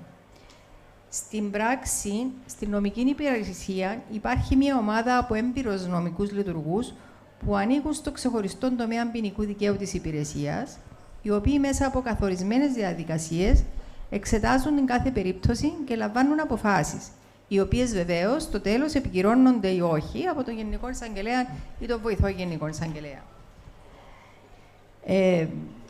Συγκεκριμένα, η διαδικασία που ακολουθείται είναι η εξής. Όταν σταλεί ένας αστυνομικός φάκελος από την αστυνομία, αυτός μελετάται από λειτουργόν του ποινικού τομέα, ο οποίος δίδει οδηγίες στο φάκελο αυτόν. Οι οδηγίες του ελέγχονται και επικυρώνονται από τον ανώτερο δικηγόρο που τον εποπτεύει. Και μετά ο φάκελος υποβάλλεται στον υπεύθυνο του τομέα για έλεγχο και μελέτη και μετά ο ίδιος φάκελος υποβάλλεται στο βοηθό Γενικό Εισαγγελέα ή στο Γενικό Εισαγγελέα για τελική έγκριση των οδηγιών. Εάν δεν είναι πολύ σοβαρή η υπόθεση, τότε ανατίθεται η μελέτη της υπόθεσης σε ομάδα λειτουργών και οι αποφάσεις λαμβάνονται σε τελικό στάδιο από το Γενικό Εισαγγελέα μετά από πολλές συσκέψεις και υποβολή σχετικών σημειωμάτων. Οι αιτήσεις αναστολής ποινικής δίωξης μελετώνται και πάλι από λειτουργούς του ποινικού τομέα, οι οποίοι λαμβάνουν τις απόψεις των δημοσίων κατηγόρων που χειρίζονται τις συγκεκριμένες υποθέσεις και υποβάλλουν αιτιολογημένη σύσταση στον υπεύθυνο του τομέα, που και αυτός με τη σειρά του υποβάλλει σύσταση στο βοηθό Γενικό Εισαγγελέα ή στο Γενικό Εισαγγελέα για τελική απόφαση. Σημειώνεται ενδεικτικά ότι το 2022 η νομική υπηρεσία έλαβε 1.660 αιτήματα αναστολής ποινικής δίωξης και στάλησαν στην υπηρεσία μας από την αστυνομία 6.229 υποθέσεις για μελέτη και οδηγίες. Περαιτέρω, πρέπει να λεχθεί ότι οι αποφάσεις για ποινική δίωξη ή όχι αιτιολογούνται πλήρως στο φάκελο της κάθε υπόθεσης και τις περισσότερες φορές στο μέτρο που δεν θίγονται ζητήματα απόρριτων πληροφοριών ή θίγονται άλλα συμφέροντα, δίδονται και λόγια αναστολής μιας ποινικής δίωξης στο δικαστήριο όταν η υπόθεση είναι ενώπιον του. Για θέματα δε ευρύτερου δημόσιου ενδιαφέροντος, η νομική υπηρεσία εκδίδει σχετικές ανακοινώσεις, στις οποίες δίδεται και δημόσια η επεξήγηση των σχετικών με ποινικές διώξεις αποφάσεων της, βεβαίως στον βαθμό και στην έκταση που αυτό είναι εφικτό και πάντοτε λαμβάνοντας υπόψη ότι δεν πρέπει να θίγονται άλλα συμφέροντα. Πρέπει να πούμε ότι υπήρχε και σύσταση της Γκρέκο το 2016 για την αιτιολογία των αποφάσεων του Γενικού Εισαγγελέα, που αφορούν την αναστολή και μη δίωξη, με την οποία συμμορφωθήκαμε πλήρως. Γι' αυτό και η σύσταση αυτή έχει ήδη κλείσει στα πλαίσια του ελέγχου συμμόρφωσης της Κυπριακής Δημοκρατίας με τις συστάσεις της ΓΡΕΚΟ. Τελευταία άρχισε μια δημόσια συζήτηση για την ανάγκη ελέγχου των αποφάσεων του Γενικού Εισαγγελέα. Για πρώτη φορά στην έκθεση του κράτους δικαίου για την Κύπρο, αυτή τη χρονιά, το 2023, τέθηκε θέμα ελέγχου των αποφάσεων του Γενικού Εισαγγελέα για ποινική δίωξη. Πρέπει να διευκρινιστεί ότι στην έκθεση η Επιτροπή δεν έκαμε συστάσεις για συγκεκριμένη μορφή ελέγχου, αλλά αναφέρθηκε στην απουσία είτε ιεραρχικού είτε δικαστικού ελέγχου και την ανάγκη ύπαρξης κάποιας μορφής ελέγχου, λαμβάνοντας όμως υπόψη τα ευρωπαϊκά πρότυπα για την ανεξαρτησία και την αυτονομία της εισαγγελικής αρχής. Η νομική υπηρεσία μελετά αυτή τη σύσταση, όπως και τη δημόσια συζήτηση που γίνεται για το θέμα, έχοντας βεβαίως πάντα υπόψη το ιδιόμορφο του δικού μας συστήματος, τις σχετικές συνταγματικές διατάξεις, αλλά και τις ιδιαιτερότητες των άλλων ευρωπαϊκών συστημάτων. Πρέπει να λεχθεί ότι κάποιες φορές δίδονται παραδείγματα από άλλες χώρες, τα οποία είτε δεν αποτυπώνουν ακριβώς την πραγματικότητα, είτε συνδυάζονται με άλλα συστήματα δικαίου εντελώς διαφορετικά από το δικό μας. Παραδείγματος χάρη, θεωρώ ότι τα επιρωτικά συστήματα δικαίου εναποθέτουν έναν εντελώς διαφορετικό ρόλο στους δημόσιους κατηγόρους, που δεν είναι συγκρίσιμος με αυτόν στα κοινοδικαϊκά συστήματα δικαίου. Περαιτέρω, στην Αγγλία, παραδείγματος χάρη, που συχνά αναφέρεται ως παράδειγμα, δεν λέγεται ότι εκεί ναι, μεν έχει συσταθεί μια ξεχωριστή υπηρεσία για τις ποινικές διώξεις, το Crown Prosecution Service, με επικεφαλής τον Director of Public Prosecutions, η οποία αναφέρεται ως ανεξάρτητη υπηρεσία, αλλά στην πραγματικότητα το CPS ασκεί τις εξουσίες και τα καθήκοντά του υπό την εποπτεία του Γενικού Εισαγγελέα, ο οποίος είναι υπουργός της κυβέρνησης. Ο δικαστικός έλεγχος που γίνεται στην Αγγλία σε σχέση με τις αποφάσεις του CPS για ποινικές διώξεις είναι σπάνιος και περιορίζεται σε πολύ συγκεκριμένους λόγους.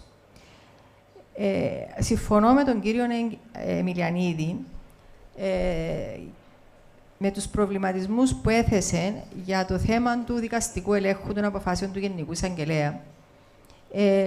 Και εμείς έχουμε πολλούς ενδιασμούς, διότι η καθιέρωση δικαστικού ελέγχου των αποφάσεων του Γενικού Εισαγγελέα, εκτός του ότι δεν είναι επί του παρόντος συμβατών με το Σύνταγμα μας, θεωρούμε ότι κάτι τέτοιο θα είναι αποθέσει ένα δυσβάσταχτο φορτίο στα δικαστήρια και στο σύστημα δικαιοσύνης, που εν τέλει δεν θα εξυπηρετεί όλη τη διαδικασία.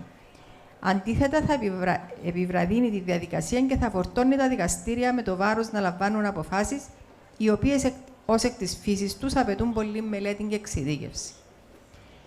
Εναλλακτικά, στην νομική υπηρεσία μελετρούμε τρόπους ενδυνάμωσης του ήδη υπάρχοντος εσωτερικού ελέγχου των αποφάσεων για ποινική δίωξη ή διακοπή μιας δίωξης. Όπως εξήγησα προηγουμένως, η λήψη τέτοιων αποφάσεων ήδη περνά από μια εσωτερική διαδικασία με πολλά στάδια. Προσπαθούμε να καταστήσουμε αυτή τη διαδικασία πιο δομημένη και διαφανή, βάζοντας και εσωτερικές δικλείδες ασφαλείας και θεσπίζοντας ή καλύτερα καταγράφοντας και ενδεχομένως δημοσιοποιώντας τα κριτήρια επί των οποίων οι αποφάσεις μας βασίζονται, ούτως ώστε να μην αφήνεται καμία υπόνοια μεροληψίας και διαφάνειας.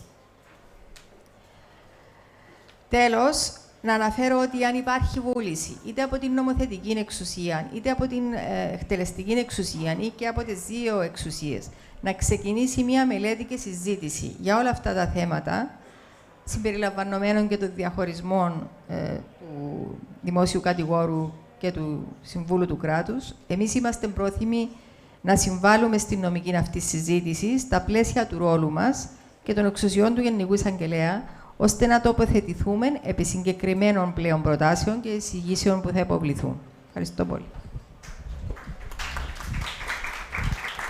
Ευχαριστούμε πάρα πολύ την εισαγγελέα, την κυρία Αγγλιόπα.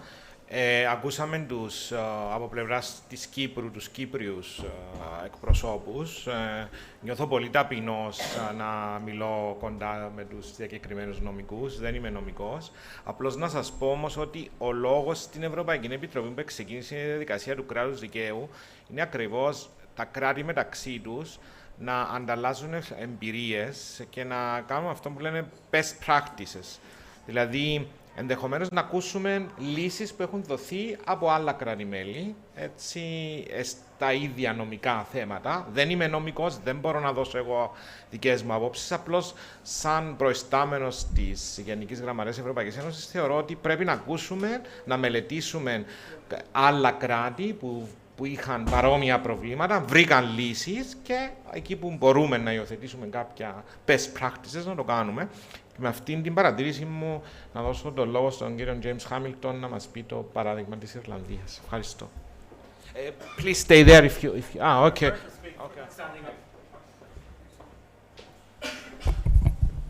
Sorry, I prefer to speak standing up. I should mention, because in the overlong introduction that was sent by the Venice Commission, whom I represent here, it got left out that that's who I was speaking for. They are the advisory body of the Council of Europe on constitutional matters. I am, however, speaking in a personal capacity because no request has been made to the Venice Commission formally for advice. But of course, if the authorities here want advice on these issues and have a proposal to make, the Venice Commission would be very happy to do that. The Commission has 61 member states, all of the 47 member states of the Council of Europe, as well as 14 other countries. I myself was permanent head of our Attorney General's office when I became a member of the Venice Commission, and I subsequently became the Director of Public Prosecutions in Ireland. And when I was first on the Venice Commission, and that's a long time ago, there were very few issues about prosecution offices going to the Commission. And then it became much commoner. And now it's become so common that even though I'm no longer a member of the Commission, I'm regularly brought back as an expert, because in fact the realisation that prosecution offices are a key office of state and a key part of the Constitution has become quite common. So I want to, first of all, just to make some general observations. In my view, there are two key attributes of a well-functioning prosecution service. Firstly, the decision-making process should be independent of all improper influences. The prosecutor may, and indeed the prosecutor ought to, take into account any views or representations made by the actors in the process, including the victims, the alleged perpetrators, and the investigators. In many systems, the police are under the control of the prosecutors, although that's not generally the process in countries which follow the common law system. I myself come from Ireland, which is a common law country. The origins of our legal system, I think, are pretty identical to your own, and they are in the English common law originally. And in most of these cases, including my own, the police decide matters first and then send it to the prosecutor, which I gather is the situation in Cyprus. The prosecutor should not be under the control, in my view, this is a key point about independence, should not be under the control of or answerable to the political system in respect of the decision in any specific case, which is arrived at through the proper procedures. And that includes both the legislature and the executive. And neither, of course, should the prosecutor give any consideration to the personal interests of any individual or group of persons who may stand to gain or lose by any particular decision. Now, to achieve this independence, there are a lot of things you have to do first. Systems of appointment, promotion, discipline and dismissal should ensure, so far as possible, the appointment of persons with the necessary qualities and ensure they have no personal interest in any particular outcome and are not subject to improper pressure. I personally think appointments by political bodies such as Parliament are not a good idea. A formal ratification by Parliament may be, but only after a process which has identified suitable candidates. And that should be a process which involves the right of any person to apply, if they're suitably qualified, and some sort of impartial process to pick them. And then you may have a formal ratification by a Parliament or government or a president. That's fine, but that should not be the main way of appointing. Possible conflicts of interest should also be avoided.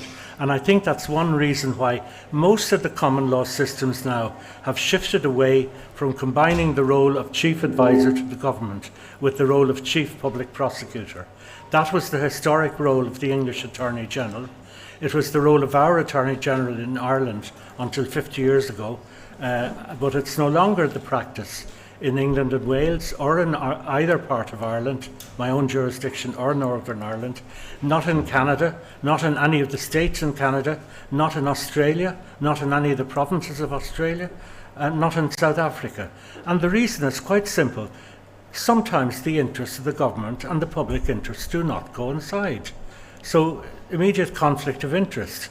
You can't serve two masters. If you've got an Attorney General deciding on these issues, the priority will be the interests of the government and not the interests of the individual citizen. Now, the second, I mentioned independence, the second key attribute that's necessary is accountability. Unaccountable power leads inevitably to corruption. The famous saying, power tends to corrupt and absolute power corrupts absolutely, is true.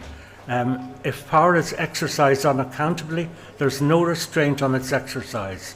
And if you have long terms of office combined with weak accountability, then the corruption risk is increased. Also, if a sitting person is liable to be reappointed, again that's a corruption risk, because they have an obvious incentive to curry favour with the people who make the appointments. So, this is, I think, interesting to see how do you assess accountability? How do you carry out accountability? Well, a necessary aspect is, first of all, that every key decision should be recorded in writing on the file, along with the reasons for decisions, and particularly in a case where a decision is not to prosecute on public interest grounds. And then there should be guidelines or a code which sets out exactly what are the duties of the prosecutor, what are the principles to take into account in deciding what does the public interest mean, what are factors that are proper to take into account and what are not. And that will provide a basis then, if there is a judicial review, and there should be a judicial review in my view, it will provide a basis for a court to decide whether the power has been exercised properly or not. If you don't have that, if you don't have a proper record, if nobody's given a reason for a decision, then you can't review anything. And that used to be the case in my country, in England, in all these other countries, but we've all changed, and that is the situation. It is not, I think, true, as the last speaker said, the DPP in England is under the direction of the Attorney General. The DPP in England is under the general superintendence of the Attorney General, and the two are quite far apart. I have met DPPs in the past who felt that their Attorney General, I'm talking about English DPPs now, I've met ones who have said to me that they thought the Attorney General had overstepped the mark, but they were not afraid to say to the Attorney General, that is a matter for me and not for you, Attorney. You can give general superintendence, but not dictate the decision in a particular case. I can recall one member, one DPP in Northern Ireland, who had very strong words with his Attorney General on one occasion, I believe because he told me about this, and threatened to resign, and the Attorney General backed down. I myself was a DPP in Ireland. In Ireland, the DPP cannot be directed.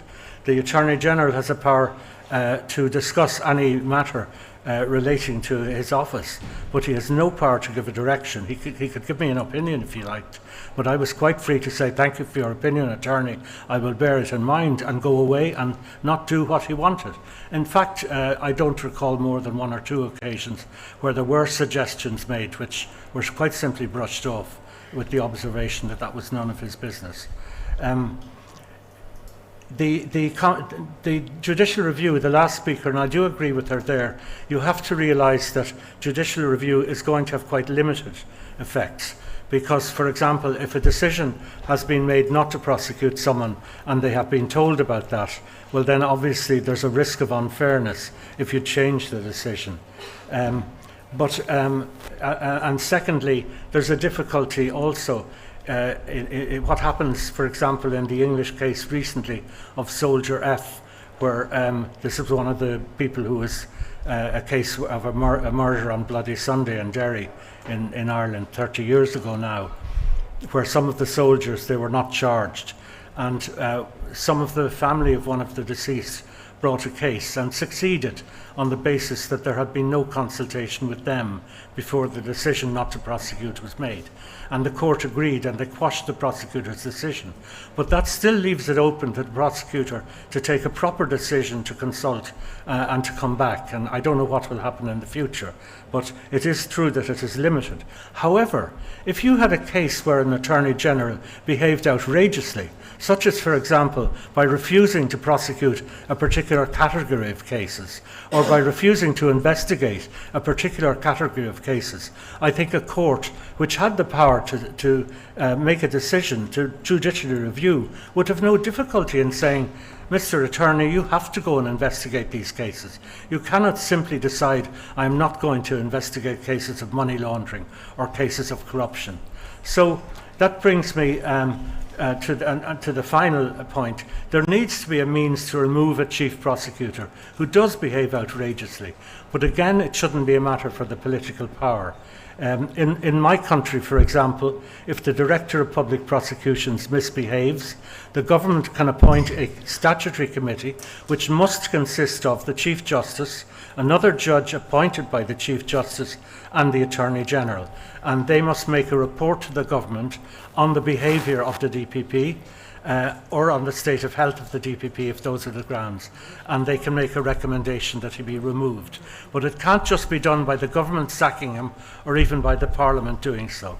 So I think it'll be obvious from what I've said that I think there are many defects in the situation, the current situation in Cyprus. I think in key respects it is, as Greco I think pointed out of line with the rest of Europe, and as the rule of law report of the European Union has pointed out of line with the rest of Europe. It is also out of line with most of the common law world. Certainly all the major countries. The only countries left are very small jurisdictions where you might well argue that there is not the sufficiency of work to justify having a DPP as well as an Attorney General. But Cyprus is not that small a country. It's quite small, but it's not nearly as small as the Bahamas, for example, or the Turks and Caicos Islands, or some of these other jurisdictions where a DPP structure would probably be impossible. So I simply leave those thoughts with you, and thank you again for the invitation. It's been a great pleasure to come here, and I hope I haven't overstayed my time. Thank you.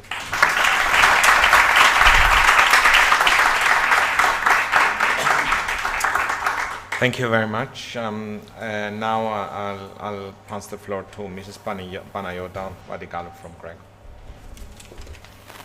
Σας ευχαριστώ πολύ. Καλησπέρα σε όλους. Εκ μέρους της Greco, την οποία εκπροσωπώ, θέλω να σας ευχαριστήσω τους διοργανωτές για αυτή την πρόσκληση. Εγώ είμαι εδώ λίγο για να σας αναφέρω, να μιλήσω για την, πρώτα απ' όλα για τον τρόπο λειτουργίας της Greco, εν συντομία για κάποιους που πιθανόν να μην γνωρίζετε πώς λειτουργεί η Greco, και κατά δεύτερο λόγο για τη σύσταση που έχει υποβληθεί στην χώρα, στην Κύπρο, στη χώρα εδώ στην Κύπρο, σε σχέση με το Γενικό Εισαγγελέα και την νομική υπηρεσία, από τον 4ο κύκλο αξιολόγησης, η οποία ακόμα εκκρεμεί από τον Ιούλιο του 2016 και δεν έχει υλοποιηθεί. Πολύ σύντομα, επειδή βλέπω ότι έχουμε καθυστερήσει πάρα πολύ και έχουμε μείνει μόνο 2 τελευταίοι ομιλητές από την Greco και από το Rule of Law Report, θα σας αναφέρω εν συντομία τον τρόπο λειτουργίας της Greco για όσους δεν τον γνωρίζουν.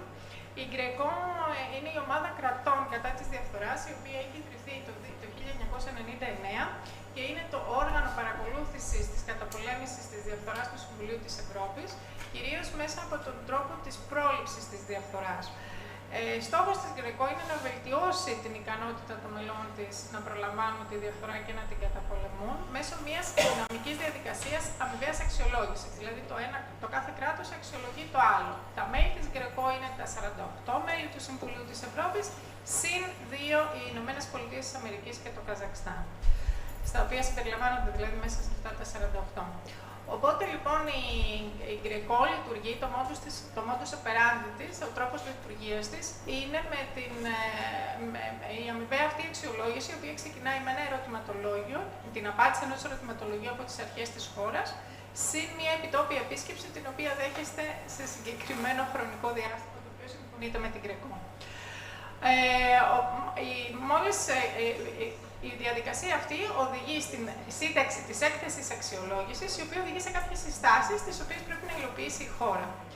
Μέσα σε 18 η έκθεση αυτή υιοθετείται από τις Ολομέλειες της Γκρεκό, οι οποίες γίνονται 3 φορές το χρόνο. Μόλις υιοθετηθεί η έκθεση αξιολόγησης από την Ολομέλεια της Γκρεκό, το κράτος μέλος έχει 18 μήνες να εκπληρώσει τις συστάσεις. Μετά τους 18 αυτούς μήνες συντάσσεται η έκθεση συμμόρφωσης της χώρας με τις συστάσεις της Γκρεκό. Κάποιες θα έχουν υλοποιηθεί, κάποιες αυτό αξιολογείται πάλι από rapporteurs, που είναι άλλες χώρες, όχι αυτές οι οποίες ήρθαν επί τόπου επίσκεψη. Και μετά, σε περίπτωση που παραμένουν εκκρεμείς συστάσεις, ακολουθεί δεύτερη έκθεση συμμόρφωσης στους επόμενους 18 μήνες. Εάν η χώρα πάλι δεν είναι σε καθεστώς συμμόρφωσης, ακολουθεί μία προσθήκη στη δεύτερη έκθεση συμμόρφωσης και άλλη μία μέχρι να τερματιστεί η διαδικασία. Από το 2016, λοιπόν, για τον τέταρτο κύκλο αξιολόγησης, πολύ σύντομα θα αναφέρω, ο οποίος τέταρτος κύκλος αξιολόγησης αφορούσε την πρόληψη της διαφθοράς στους βουλευτές και στους δικαστές και εισαγγελείς. Εδώ μας ενδιαφέρει η εισαγγελής, η νομική σας υπηρεσία και ο Γενικός Εισαγγελέας. Από το 2016 δεν έχει υλοποιηθεί, είχαν εκδοθεί 4 συστάσεις για τους εισαγγελείς, οι 3 έχουν πλήρως υλοποιηθεί.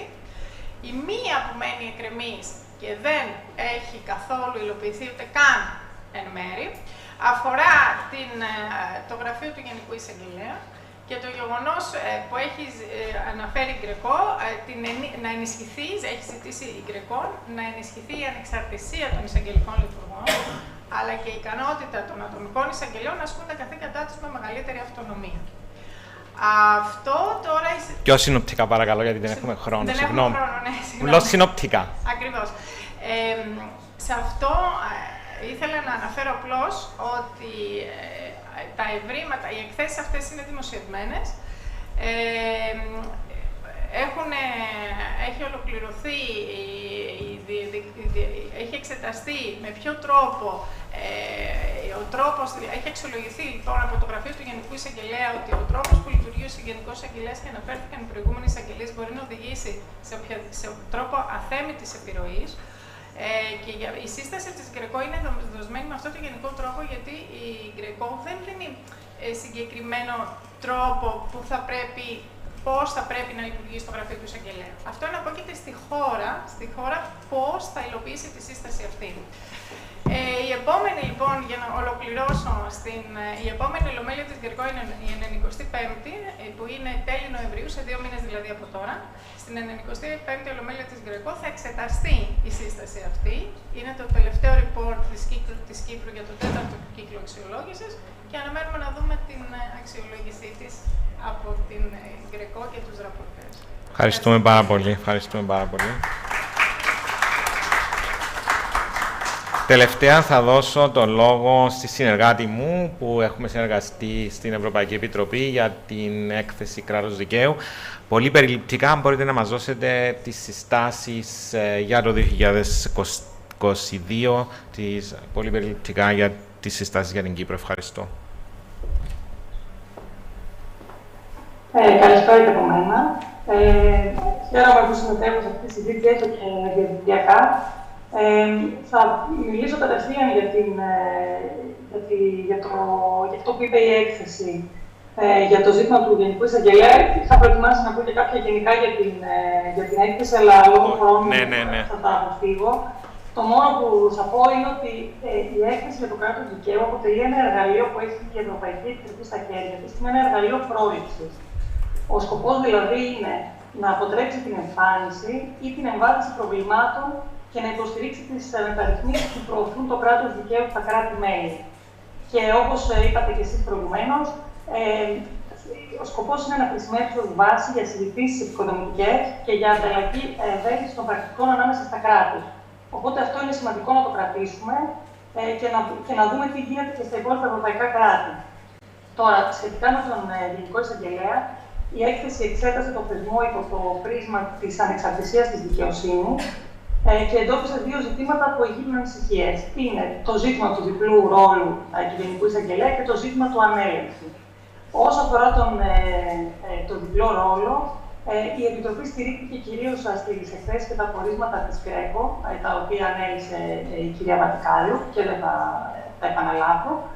Και επίσης έκρινε ότι οι πρόσφατες ρυθμίσεις του πρόσφατου νομοσχεδίου για την νομική υπηρεσία δεν κρίθηκαν ικανοποιητικές για την Ευρωπαϊκή Επιτροπή, γιατί δεν προβλέπουν σαφέστερη διάκριση των δύο ρόλων και επομένως δεν μπορούν να ενισχύσουν την ανεξαρτησία του θεσμού, ούτε να μειώσουν τους κίνδυνους αθέμητης επιρροής. Στο σημείο αυτό, εγώ θα ήθελα να αναφερθώ σε μια γνωμοδότηση της Επιτροπής της Βενετίας για τη διάκριση των εξουσιών και την ανεξαρτησία της δικαιοσύνης στη Μάλτα. Γιατί αναφερθήκαμε σε διάφορα άλλα παραδείγματα, αλλά το παράδειγμα της Μάλτας είναι αυτό που προσεγγίζει περισσότερο την Κύπρο. Το νομικό και το θεσμικό σύστημα της Μάλτας έχει πάρα πολλά κοινά στοιχεία. Ο θεσμός του Γενικού Εισαγγελέα υπήρχε στη Μάλτα μέχρι και πριν από λίγα χρόνια και είχε ακριβώς τα χαρακτηριστικά της Κύπρου, δηλαδή διπλός ρόλος με ανεξέλεγκτες βάσει ρητής συνταγματικής διάταξης εξουσίες για την πάυση και αναστολή της ποινικής δίωξης. Στην νομοδότηση λοιπόν αυτή η Επιτροπή της Βενετίας έκρινε ότι η συγκέντρωση των εξουσιών του Συμβούλου της Κυβέρνησης και του Εισαγγελέα σε ένα θεσμικό όργανο καθιστά την υπηρεσία πολύ ισχυρή. Αυτό είναι προβληματικό από την άποψη της αρχής των δημοκρατικών ελέγχων και ισορροπιών και της διάκρισης των εξουσιών. Να πω ότι μετά από μια εις βάθος μεταρρύθμιση στη Μάλτα που ξεκίνησε το 2019, ο θεσμός διαχωρίστηκε και πλέον υπάρχει η εισαγγελική αρχή και ο νομικός σύμβουλος του κράτους, δύο ξεχωριστοί διακριτικοί θεσμοί. Όσον αφορά τώρα το ζήτημα του ανέλεκτου, η Επιτροπή επίσης στηρίχθηκε για να οδηγηθεί στα συμπεράσματά της στα ευρωπαϊκά πρότυπα. Λέγοντας ευρωπαϊκά πρότυπα, εννοούμε το δίκαιο της Ευρωπαϊκής Ένωσης, την ομολογία των δικαστηρίων είτε του Λουξεμβούργου είτε του Στρασβούργου, καθώς επίσης και το πλούσιο έργο των διαφόρων οργάνων του Συμβουλίου της Ευρώπης, όπως είναι η ΓΡΕΚΟ και η Επιτροπή της Βενετίας. Λοιπόν, για να φτάσουμε λοιπόν στο συμπέρασμα αυτό, στηριχθήκαμε στα ευρωπαϊκά πρότυπα, τα οποία συνδέουν την απουσία ένδικων μέσων κατά των αποφάσεων για μη δίωξη με υψηλό κίνδυνο έλλειψης λογοδοσίας και τα οποία υπογραμμίζουν και την ανάγκη προάσπισης των δικαιωμάτων των θυμάτων. Ωραία. Παρακαλώ να... Ναι, επειδή μας τελειώνει ο χρόνος, δυστυχώς, αν μπορείτε να ολοκληρώσετε με το τι αναφέρει ακριβώς η σύσταση. Με τι αναφέρει ακριβώς η σύσταση. Θα ήθελα να αναφερθώ για το ζήτημα του ελέγχου. Επισήμανε η Επιτροπή ότι είναι το μόνο κράτος στο οποίο δεν υπάρχει κανένας του ελέγχου, είτε δικαστικού είτε ιεραρχικού. Και επειδή συζητήθηκε αυτό, λοιπόν, ο ιεραρχικός έλεγχος μπορεί να αποτελέσει ένα αποτελεσματικό μέσο ελέγχου και λογοδοσίας. Θα πρέπει όμως να γίνεται με τρόπο τέτοιο που να είναι αποτελεσματικό, δηλαδή ο τρόπος και η οργάνωση και η δομή της εισαγγελικής αρχής να επιτρέπει ένα τέτοιο είδους έλεγχο. Και σε αυτό θα αναφερθώ πολύ σύντομα σε δύο παραδείγματα. Είναι το παράδειγμα της Σουηδίας, όπου εκεί υπάρχουν εισαγγελείς, ο διευθυντής της εισαγγελικής αρχής και ο γενικός εισαγγελέας, τις αποφάσεις για τη δίωξη τις λαμβάνουν οι εισαγγελείς και στη συνέχεια μπορεί να προσληφθεί η απόφασή τους ενώπιον του αρχικά του διευθυντή της εισαγγελικής αρχής και σε κάποιες άλλες περιπτώσεις στο γενικό εισαγγελέα. Το πρόβλημα αυτό λειτουργεί χωρίς κανένα πρόβλημα αποτελεσματικά, όμως οι εισαγγελείς, ο κάθε εισαγγελέας είναι αυτόνομος και ανεξάρτητος και δεν δέχεται οδηγίες από τους ανωτέρους του. Αντίθετα, στην Ουγγαρία, όπου και εκεί υπήρχε καταρχήν έλεγχος ιεραρχικός, η δομή της εισαγγελικής αρχής ήταν τέτοια, όπου οι ανώτατοι εισαγγελείς μπορούν να επηρεάζουν το έργο των υφισταμένων τους και να παρεμβαίνουν σε αποφάσεις. Άρα ήταν ένα σύστημα απόλυτα ιεραρχικό και η Επιτροπή στις εκθέσεις για το κράτος δικαίου των προηγούμενων ετών έκρινε ότι αυτό το σύστημα είναι αναποτελεσματικό. Και την τελευταία χρονιά η Ουγγαρία μεταρρύθμισε την νομοθεσία της Και πλέον για συγκεκριμένη κατηγορία επιθέσεων, και αυτές είναι οι υποθέσεις διαφθοράς, προβλέπεται πλέον δικαστικός έλεγχος. Λοιπόν, εν ώψη αυτών λοιπόν των στοιχείων αυτών των δύο ζητημάτων που εντόπισε ως ζητήματα που εγείρουν ανησυχίες η Ευρωπαϊκή Επιτροπή, έκανε τη σύσταση στην Κύπρο, με την οποία τη ζητάει να ενισχύσει την ανεξαρτησία και τη λογοδοσία της εισαγγελικής αρχής, μεταξύ άλλων με την πρόβλεψη της δυνατότητας ελέγχου των αποφάσεων του Γενικού Εισαγγελέα, λαμβάνοντας υπόψη τα ευρωπαϊκά πρότυπα για την ανεξαρτησία και την αυτονομία της εισαγγελικής αρχής. Ευχαριστούμε. Πρέπει να τελειώσουμε γιατί δεν θα υπάρχει. Να τελειώσω απλά και να κλείσω, λέγοντας ότι εγώ μεγάλη παράδοσα και το πρωί τον πρόεδρο της Δημοκρατίας, αλλά και πολλούς από τους συνομιλητές να δείχνουν ότι υπάρχει βούληση για αλλαγή και μεταρρύθμιση. Νομίζω ότι η χρονική συγκυρία είναι κατάλληλη για να γίνει μια ουσιαστική μεταρρύθμιση, όχι για να ικανοποιηθεί απλά η σύσταση της Ευρωπαϊκής Επιτροπής, αλλά για να εξυγχρονιστεί ο θεσμός του Γενικού Εισαγγελέα και να αποκατασταθεί και η εμπιστοσύνη των πολιτών στους θεσμούς και να ενδυναμωθεί το κράτος δικαίου. Σας ευχαριστώ. Ευχαριστώ πάρα πολύ και αυτό που είπατε κι εσείς είναι ότι οι άλλες χώρες έχουν βρει λύσεις. Με τα best practices που μας δίνει αυτή η διαδικασία του διαλόγου για το κράτος δικαίου, πρέπει και εμείς να ακούσουμε τις λύσεις που έχουν βρουν οι άλλες χώρες για να μπορέσουμε και εμείς να πάρουμε παραδείγματα για να μπορέσουμε να διαθετήσουμε στο δικό μας το σύστημα. Δυστυχώς δεν υπάρχει άλλος χρόνος. Θα πρέπει να κλείσουμε εδώ. Θα σας ευχαριστήσω όλους. Ευχαριστήσω και το κοινό. Ευχαριστώ πάρα πολύ.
Good evening, everyone. Ladies and gentlemen, distinguished guests.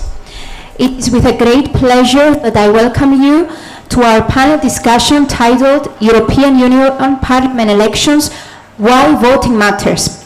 This panel discussion is organized in collaboration with our knowledge partners, the EU Parliament Office in Cyprus and the Cyprus Youth Council.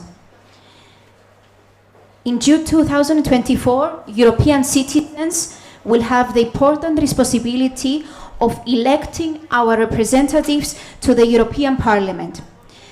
The active participation of citizens in the electoral process and especially in the European elections holds a great significance.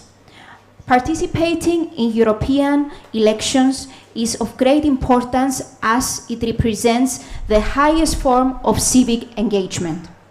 The European Parliament stands as the sole directly elected institution within the European Union. Decisions taken in the European Parliament profoundly affect our daily lives. The European Parliament serves as the voice of citizens, providing a direct channel for citizens to engage with their elected representatives. It is crucial that the younger generation takes on a more active role in this electoral process as the European elections present a significant opportunity. Moreover, citizen involvement in European affairs fosters the development of active and informed European citizens, enabling them to play an important role in the political process and participate in decision-making. Ladies and gentlemen, at this point, I would like to welcome and express my distinct pleasure and warm welcome to and introduce our esteemed speakers.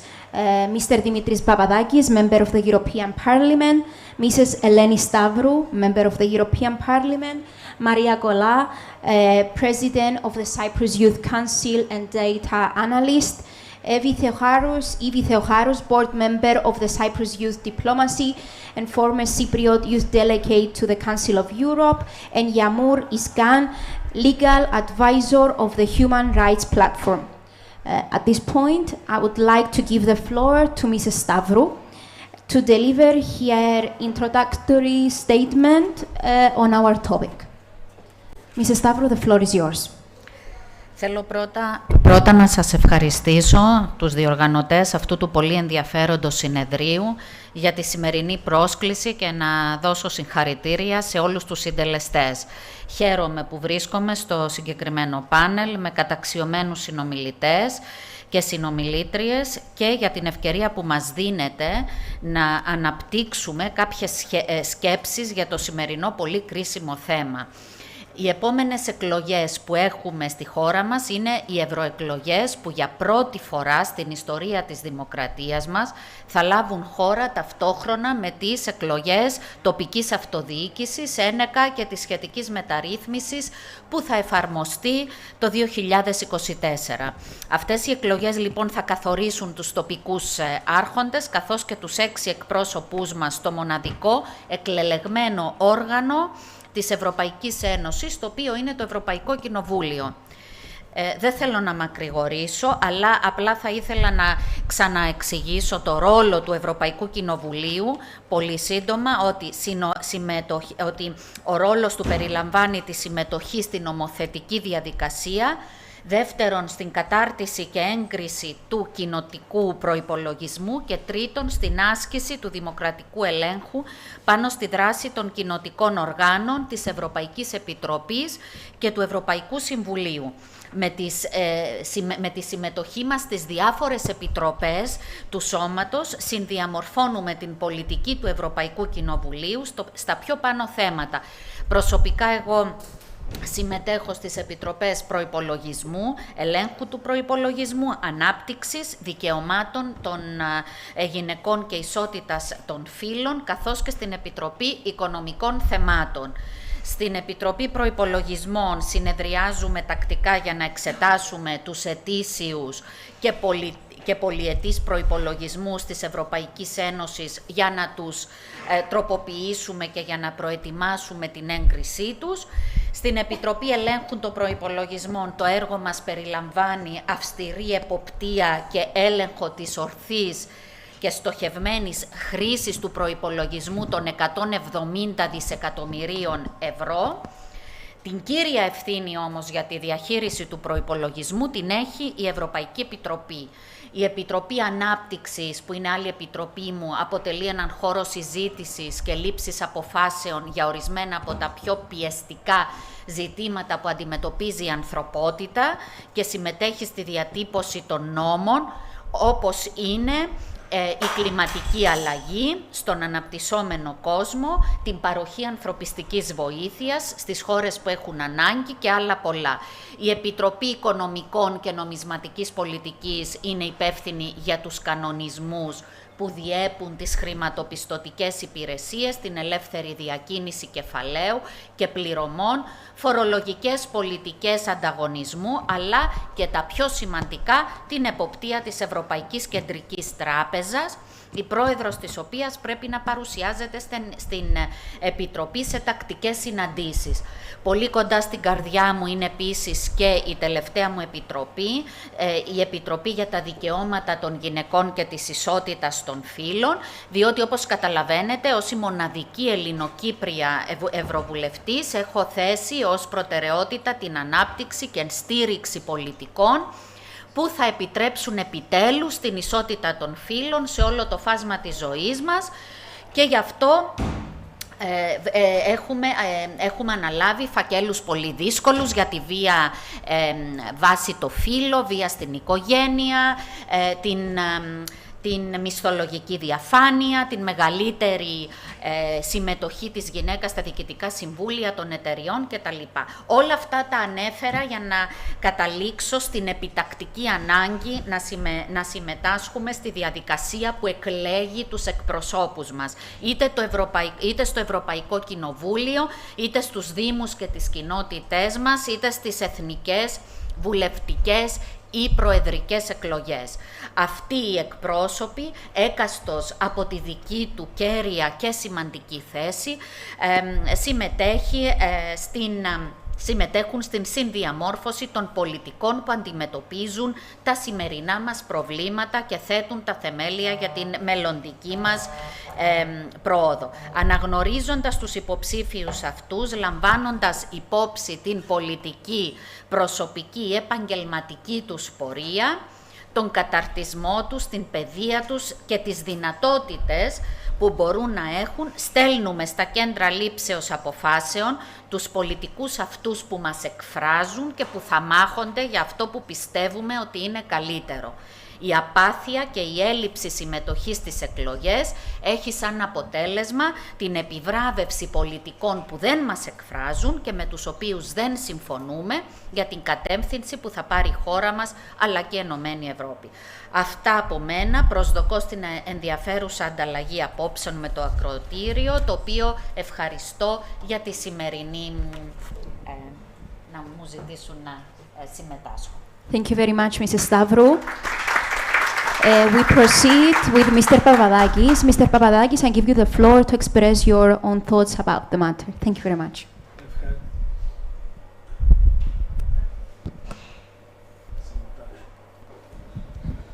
Να ευχαριστήσω τους διοργανωτές. Θέλω να ξεκινήσω λέγοντας ότι διοργανώνοντας τέτοιου είδους εκδηλώσεις θα τίθεται και πιο αραιά το ερώτημα γιατί πρέπει να συμμετέχει κάποιος στις ευρωεκλογές. Γιατί οι πολίτες γνωρίζουν τι είναι η Ευρωπαϊκή Ένωση, πόσον τους αφορά, που τους αφορά. Και συνήθως τίθεται ένα επίπλαστον κατ' εμένα ερώτημα αν θέλουμε λιγότερη ή περισσότερη Ευρώπη. Εγώ ξεκινώ με ένα μότο το οποίο το χρησιμοποιώ πάντοτε, θέλουμε καλύτερη Ευρώπη. Καλύτερη Ευρώπη σημαίνει καλύτερη ποιότητα ζωής για τους πολίτες. Και από τη στιγμή που θέλουμε να είμαστε πολίτες και όχι ιδιώτες, οφείλουμε να συμμετέχουμε. Γιατί αφορά την καθημερινότητά μας από το πρωί που θα ξυπνήσουμε μέχρι το βράδυ που θα ξαπλώσουμε. Και επειδή δεν είναι ορθόν να παρουσιάζουμε μια εικόνα η οποία δεν είναι πραγματική, καλό είναι να λέμε και τα προβλήματα της ίδιας της Ευρώπης για να μπορέσουμε να τη βελτιώσουμε, να την κάνουμε καλύτερη. Και η προσπάθεια για να βελτιωθεί η Ευρώπη δεν είναι μια στατική διαδικασία, αλλά μια δυναμική διαδικασία. Αναλογιστείτε από πού ξεκίνησε η σημερινή Ευρωπαϊκή Ένωση και πού έχει φτάσει. Από τη συνένωση κάποιων χωρών για την αξιοποίηση του άνθρακα και φτάσαμε σήμερα να είναι ο πόλος ο οποίος υπερασπίζεται τα ανθρώπινα δικαιώματα. Να είναι ο πόλος ο οποίος δημιουργεί εξελίξεις. Μιλάμε για πράσινη συμφωνία, αλήθεια. Ποιος έβαλε στην ατζέντα την αναγκαιότητα να προστατέψουμε τον πλανήτη μας από την ανθρώπινη καταστροφή? Η Ευρωπαϊκή Ένωση, η οποία επιβαρύνει τον πλανήτη με 9%, αλλά πρωτοστατεί ούτως ώστε να υπάρξουν πολιτικές με το περιβόητο Green Deal. Πρέπει να αναλογιστούμε πόσα πράγματα ζούμε λόγω της Ευρωπαϊκής Ένωσης. Προστασία του καταναλωτή, σπουδαστικά προγράμματα για τους νέους, Horizon. Θέλετε να μιλήσουμε για το εμβολιαστικό πρόγραμμα που δεν τολμώ να φανταστώ τι θα γινόταν στην Κύπρο αν ήμασταν εκτός της Ευρωπαϊκής Ένωσης. Και τόσα άλλα που μπορεί να μιλούμε για ώρες, αλλά θα επιχειρήσω να είμαι σύντομος. Θέλω να πω ότι υπάρχουν τα τροτά της Ευρωπαϊκής Ένωσης. Δεν έχει καταφέρει να οδηγηθεί σε κοινή εξωτερική πολιτική άμυνας και ασφάλειας. Και αυτή είναι μια τεράστια αδυναμία, γιατί δεν μπορεί να χαρακτηριστεί ως παίχτης της κακέραντης γεωστρατηγικής. Είναι οι Ηνωμένες Πολιτείες της Αμερικής, είναι η Ρωσία, είναι η Τουρκία, είτε μας αρέσει είτε δεν μας αρέσει, αυτή είναι μια πραγματικότητα, είναι η Κίνα. Η Ευρωπαϊκή Ένωση αρκείται μόνο να παραδίδει τα βραβεία Ζαχάροφ κάθε χρόνο και να θεωρούμε ότι με αυτόν τον τρόπο ασκούμε εξωτερική πολιτική. Βεβαίως το Ευρωπαϊκό Κοινοβούλιο πρωτοστατεί και πρωτοστατούσε. Είναι το πιο δημοκρατικό όργανο της Ευρωπαϊκής Ένωσης, εκλέγεται άμεσα από τους πολίτες και γι' αυτόν τους εκφράζει. Γι' αυτόν υπάρχει κινητικότητα για τα γεγονότα που συμβαίνουν αυτή τη στιγμή στον Αγκόρνο Καραμπάχ, σε αντίθεση με το Συμβούλιο, όπου δεν υπάρχει καμία αντίδραση. Ή σε ζητήματα ανθρωπίνων δικαιωμάτων, όπου πρωτοστατεί το Ευρωπαϊκό Κοινοβούλιο και δεν είναι τυχαία οι συζητήσεις, τα ψηφίσματα, η άσκηση πίεσης από τη δική μας την πλευρά. Κλείνοντας, θέλω να πω ότι είναι ευλογία για την Κύπρο το ότι συμμετέχει στην Ευρωπαϊκή Ένωση. Μια μικρή χώρα δεν θα είχε καμία αντίχη τη στιγμή που ανά το παγκόσμιο γίνονται συνασπισμοί, συμμαχίες, ανήκουμε σε μια μεγάλη οικογένεια, συμμετέχουμε ισότιμα και εδώ πρέπει να είναι και αυτοκριτική δική μας. Δεν αξιοποιήσαμε τις ευκαιρίες τις οποίες μας δίνονται για να αναδείξουμε το πόσο ωφέλιμη είναι η Κύπρος για την ίδια την Ευρωπαϊκή Ένωση, και μιλώ για την γεωστρατηγική μας θέση. Συζητούσαμε για το Συριακό και αφήναμε οι αντιμαχόμενες πλευρές να συζητούν στην Ελβετία, αντί να τους καλέσουμε να έρθουν στην Κύπρο που είμαστε 120 χιλιόμετρα, ώστε να αναδείξουμε και τη σημασία μας, αλλά γνωρίζουμε και καλύτερα την κουλτούρα των γειτόνων μας παρά οι Ελβετοί. Η Ευρώπη είναι διαρκής, αν θέλετε, αγώνας για την προστασία των ατομικών δικαιωμάτων των πολιτών. Είναι εξυγχρονισμός, είναι προστασία του περιβάλλοντος, είναι κανονισμοί και οδηγίες οι οποίες προστατεύουν από την ασυδοσία. Κενά υπάρχουν, παραλήψεις υπάρχουν, αλλά υπάρχει και ένας καθημερινός αγώνας. Κλείνοντας, να σας πω το πολύ σύντομο. Ψηφίσαμε πρόσφατα στην Επιτροπή Αναφορών να αναγκάσουμε τις αεροπορικές εταιρείες να έχουν κοινούς κανονισμούς για τις χειραποσκευές στα αεροπλάνα. Κάποιος μπορεί να γελάσει. Σε αυτόν ήμουν σκιώδης εισηγητής. αναλογιστείτε πόσο χρεώνουν οι διαφορετικές εταιρείες. Πας με τη Ryan Jet, έχει άλλη χρέωση, πας με την EasyJet, χρεώνουν διαφορετικά. Θα αναγκάσουν τις εταιρείες ώστε να μην γίνεται θύμα ο πολίτης, να μην γίνεται θύμα ο ταξιδιώτης αυτών των πολιτικών. Έκλεισα με αυτό το παράδειγμα και είμαστε στη διάθεση σας για τις ερωτήσεις σας. Ευχαριστώ. Thank you very much, Mr. Papadakis. Now let us move to the first round of questions. Please do not hesitate to express your thoughts on the topic, and of course, feel free to ask any questions you may have for our MEPs. We start with Maria.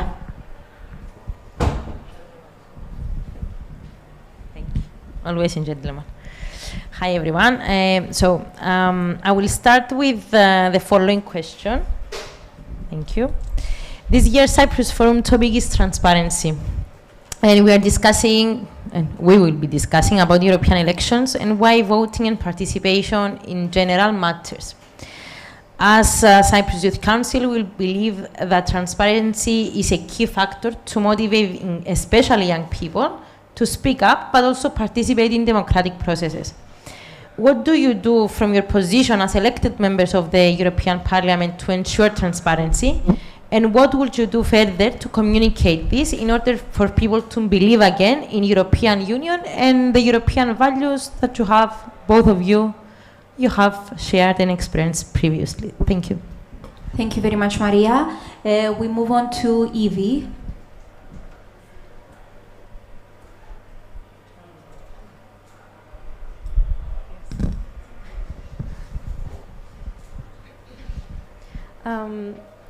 I'll be short. In a rapidly changing world where technologies like AI are transforming industries and societies, how does voting in the European Parliament elections matter not only for shaping policies, but also influencing the direction of AI regulation and ethical considerations at the European level?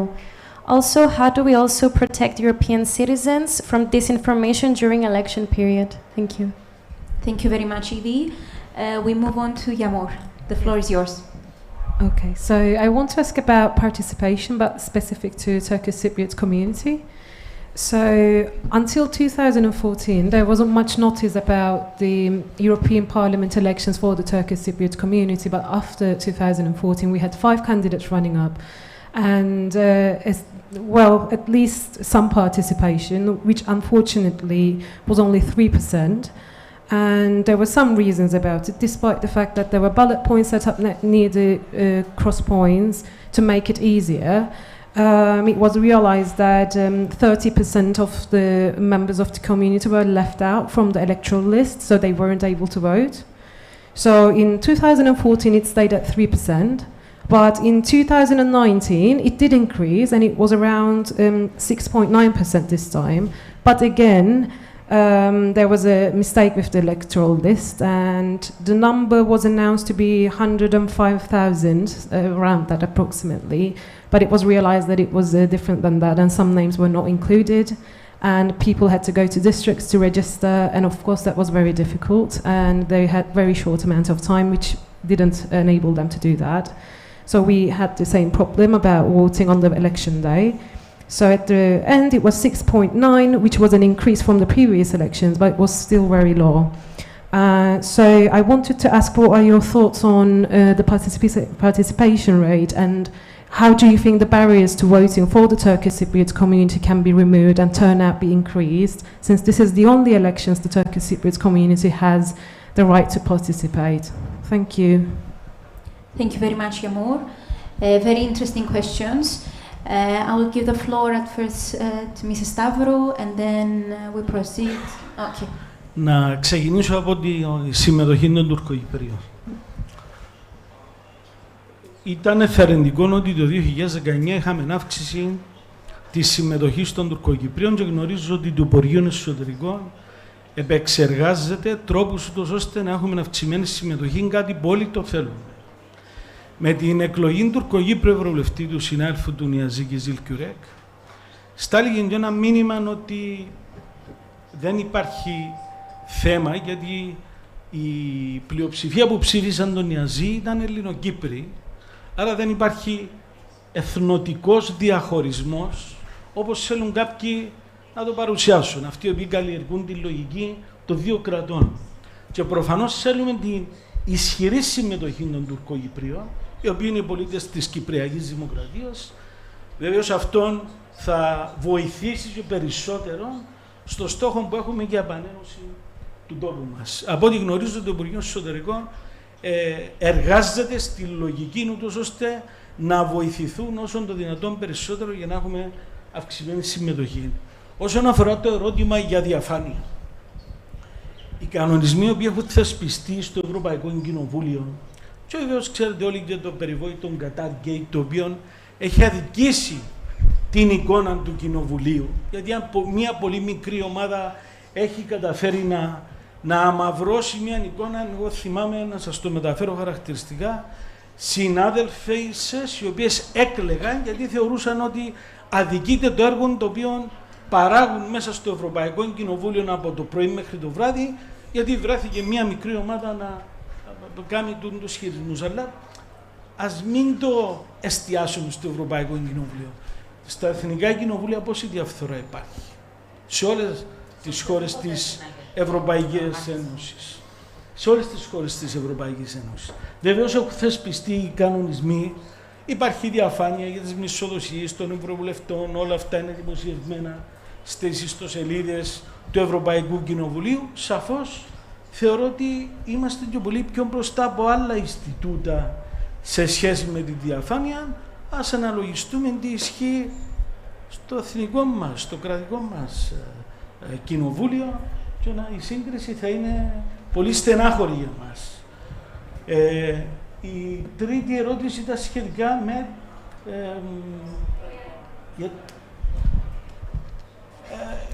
δεν είμαι αρμόδιος να απαντήσω, γιατί εκεί που υπάρχουν θέματα τα οποία δεν τα γνωρίζουμε.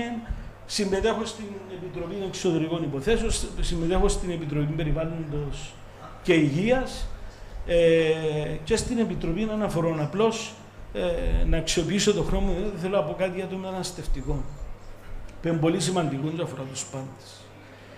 Εάν το Ευρωπαϊκό Συμβούλιο άκουγε τις φωνές του Ευρωπαϊκού Κοινοβουλίου από το 2015, τα πράγματα θα ήταν διαφορετικά. Σήμερα το Ευρωπαϊκό Συμβούλιο βλέπουμε χώρες να παίρνουν πρωτοβουλίες όπως η Ισπανία, όπως η Ιταλία, ώστε να υπάρξει κοινή πολιτική στο μεταναστευτικό. Πρέπει η απάντηση να είναι κοινή. Δεν μπορεί το κάθε κράτος ξεχωριστά. Και θέλω να σημειώσουμε τούτο. Χώρες που κάνουν πολλά και δεν μιλούν πολλά, όπως η Ισπανία, αντιμετωπίζουν ουσιαστικά το πρόβλημα σε αντίθεση με κάποιες άλλες χώρες, οι οποίες δημιούργησαν πρόβλημα στη συνολική πολιτική της Ευρωπαϊκής Ένωσης, δεν εδεχόντουσαν μετανάστες και αυτή τη στιγμή ζητούν ξένων εργατικών δυναμικών. Άρα πρέπει να έχουμε υπόψη το ποιες πολιτικές κατατίθενται από τις πολιτικές ομάδες και πρέπει να φροντίσουν οι πολίτες να περιφρουρήσουν το Ευρωπαϊκό Κοινοβούλιο, πρέπει να περιφρουρήσουν την Ευρώπη. Στις προηγούμενες εκλογές του 2019 υπήρχε αυξημένη συμμετοχή των νέων σε ολόκληρη την Ευρώπη, πλην της Κύπρου και της Βουλγαρίας, υπό το φόβο της ανόδου της ακροδεξιάς, γιατί φοβόντουσαν ότι θα μπλοκάρουν τις διαδικασίες. Ευχαριστώ. Thank you very much. Να ξεκινήσω με την τεχνητή νοημοσύνη. Ούτε εγώ είμαι η αρμόδια, αλλά προσπαθούμε και εμείς πρώτα απ' όλα να κατατοπιστούμε, να μάθουμε γύρω από αυτό το θέμα και σίγουρα να εντοπίσουμε τους κινδύνους και να μπορέσουμε να προστατεύσουμε την κοινωνία μας από τις προκλήσεις που βγαίνουν από την τεχνητή νοημοσύνη. Διότι ναι, μεν θα βοηθήσει πολύ την ανθρωπότητα, αλλά και ποια θέματα και ποιες προκλήσεις κρύβει αυτό το θέμα. Και είναι κάτι που το Ευρωκοινοβούλιο ασχολείται με την ενημέρωσή μας, γιατί καταλαβαίνετε ότι και εμείς δεν είμαστε ειδικοί σε όλα τα θέματα που προκύπτουν, πολλά από τα οποία είναι εξεχόντως τεχνολογικά και χρειάζονται κατατόπιση. Το θέμα της διαφάνειας, Η Ρομπέρτα Μέτσολα έχει καταθέσει, η πρόεδρος του Ευρωκοινοβουλίου, 14 σημεία για περισσότερη διαφάνεια, που αν με ρωτάτε κιόλας είναι και κάπως, Δημήτρη, υπερβολικά κρίνω, τα οποία πάνε στο άλλο άκρο, γιατί εδώ θέλω να πω ότι όπως σε κάθε οργανισμό, σε κάθε κυβέρνηση, σε κάθε από μικρό μέχρι μεγάλο οικοδόμημα και στην κοινωνία υπάρχουν οι παραβάτες. Οι πλήστοι από εμάς, και να μην ξεχάσουμε ότι μία ήταν η Ευρωβουλευτής, οι άλλοι δεν ήταν Ευρωβουλευτές. Έτσι. Το Qatar Gate βαραίνει μία και όλοι οι άλλοι ήταν πρώην και βοηθοί. Οι πλήστοι από εμάς, η μεγάλη πλειοψηφία, έχουν όραμα για τις πατρίδες τους, εργαζόμαστε απίστευτες ώρες και ταξιδεύουμε απίστευτες ώρες. Αν σκεφτείτε ότι δεν υπάρχουν απευθείας πτήσεις για τις Βρυξέλλες ή το Στρασβούργο. Οπότε κάνουμε minimum 16 πτήσεις για να πάμε να κάνουμε τη δουλειά μας. Λοιπόν, τώρα για τους Τουρκοκύπριους, για να είμαι ειλικρινής, δεν ήξερα αυτό που έχετε πει, αλλά όπου μπορούμε και εμείς να βοηθήσουμε και να συνδράμουμε για την μεγαλύτερο αριθμό να μπορέσουν να συμμετέχουν, χαρά μας, δεν υπάρχει κανένα πρόβλημα. Συμφωνώ με τον Δημήτρη ότι σαν πολίτες της Κυπριακής Δημοκρατίας είναι δικαίωμά τους, υποχρέωσή τους και οπωσδήποτε δίνει μια καλή εικόνα για την πατρίδα μας το να μπορούν να ψηφίσουν. Άρα, ό,τι χρειαστεί από εμάς, είμαστε στη διάθεση. Thank you very much. We now move on to our second round of questions, starting from Yamur.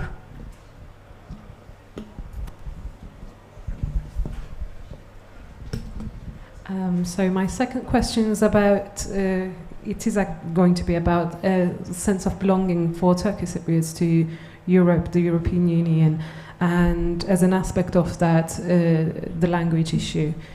As you know, Turkish Cypriots speak Turkish, and it is also an official language, one of the official languages of the Republic, but unfortunately it's not an official European language, which means that access to information and sort of stuff like getting into some exams and being able to follow the parliament discussions, those are very, very difficult for Turkish Cypriots, and it sets up an extra barrier for their access to their democratic rights and access to information. And there have been campaigns about this, petitions, even court cases, but we haven't been able to observe much of a voice on the issue. And at least I can speak about myself. I feel like I don't feel like I see that it is understood how important this is for the Turkish Cypriot community, not in practical terms, but also as a form of the sense of belonging and feeling accepted and as a part of the Republic and part of Europe. So I just wanted to ask your thoughts on the issue and what do you think can be done to speed up the process or contribute to it. Thank you. Thank you very much. Evie?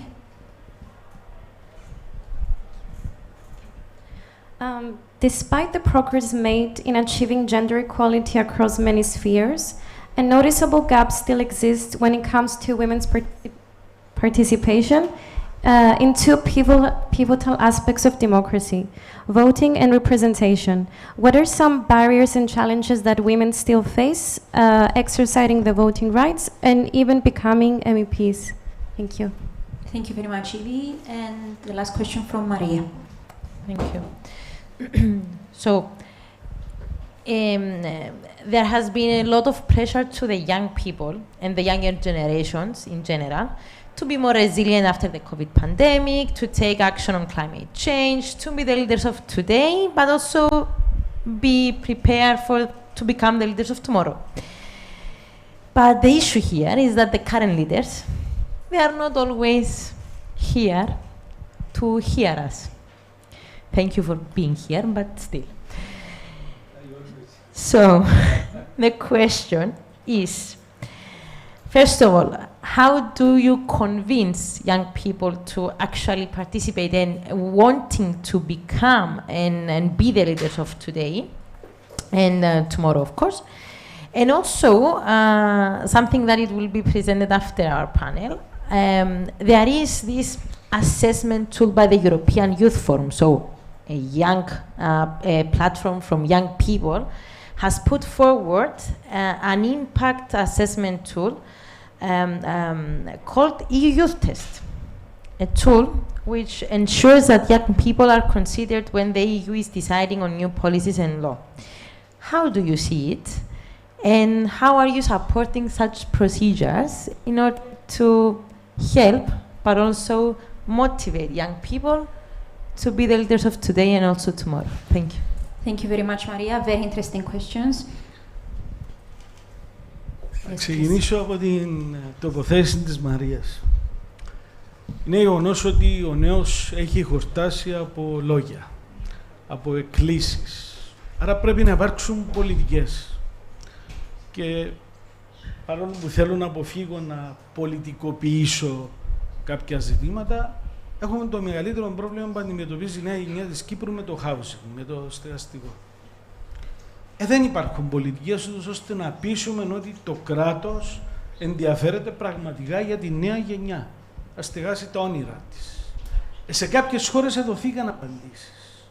Για παράδειγμα, στην Ισπανία ή στην Πορτογαλία, και το λέω επειδή και οι δύο είναι σοσιαλιστικές κυβερνήσεις, έχουν πάρει χρήματα από το Ταμείο Ανάκαμψης για να χτίσουν κοινωνικές κατοικίες για τους νέους, για να αντιμετωπιστεί το οξυμένο πρόβλημα το οποίο αντιμετώπισα. Δυστυχώς στην Κύπρο πήραμε χρήματα από το Ταμείο Ανάκαμψης και δώσαμε 100 εκατομμύρια σε έναν ιδιώτη για να κάνει ιδιωτική επιχείρηση με το Interconnect. Αυτή ήταν η πρόθεση. Εντάξει.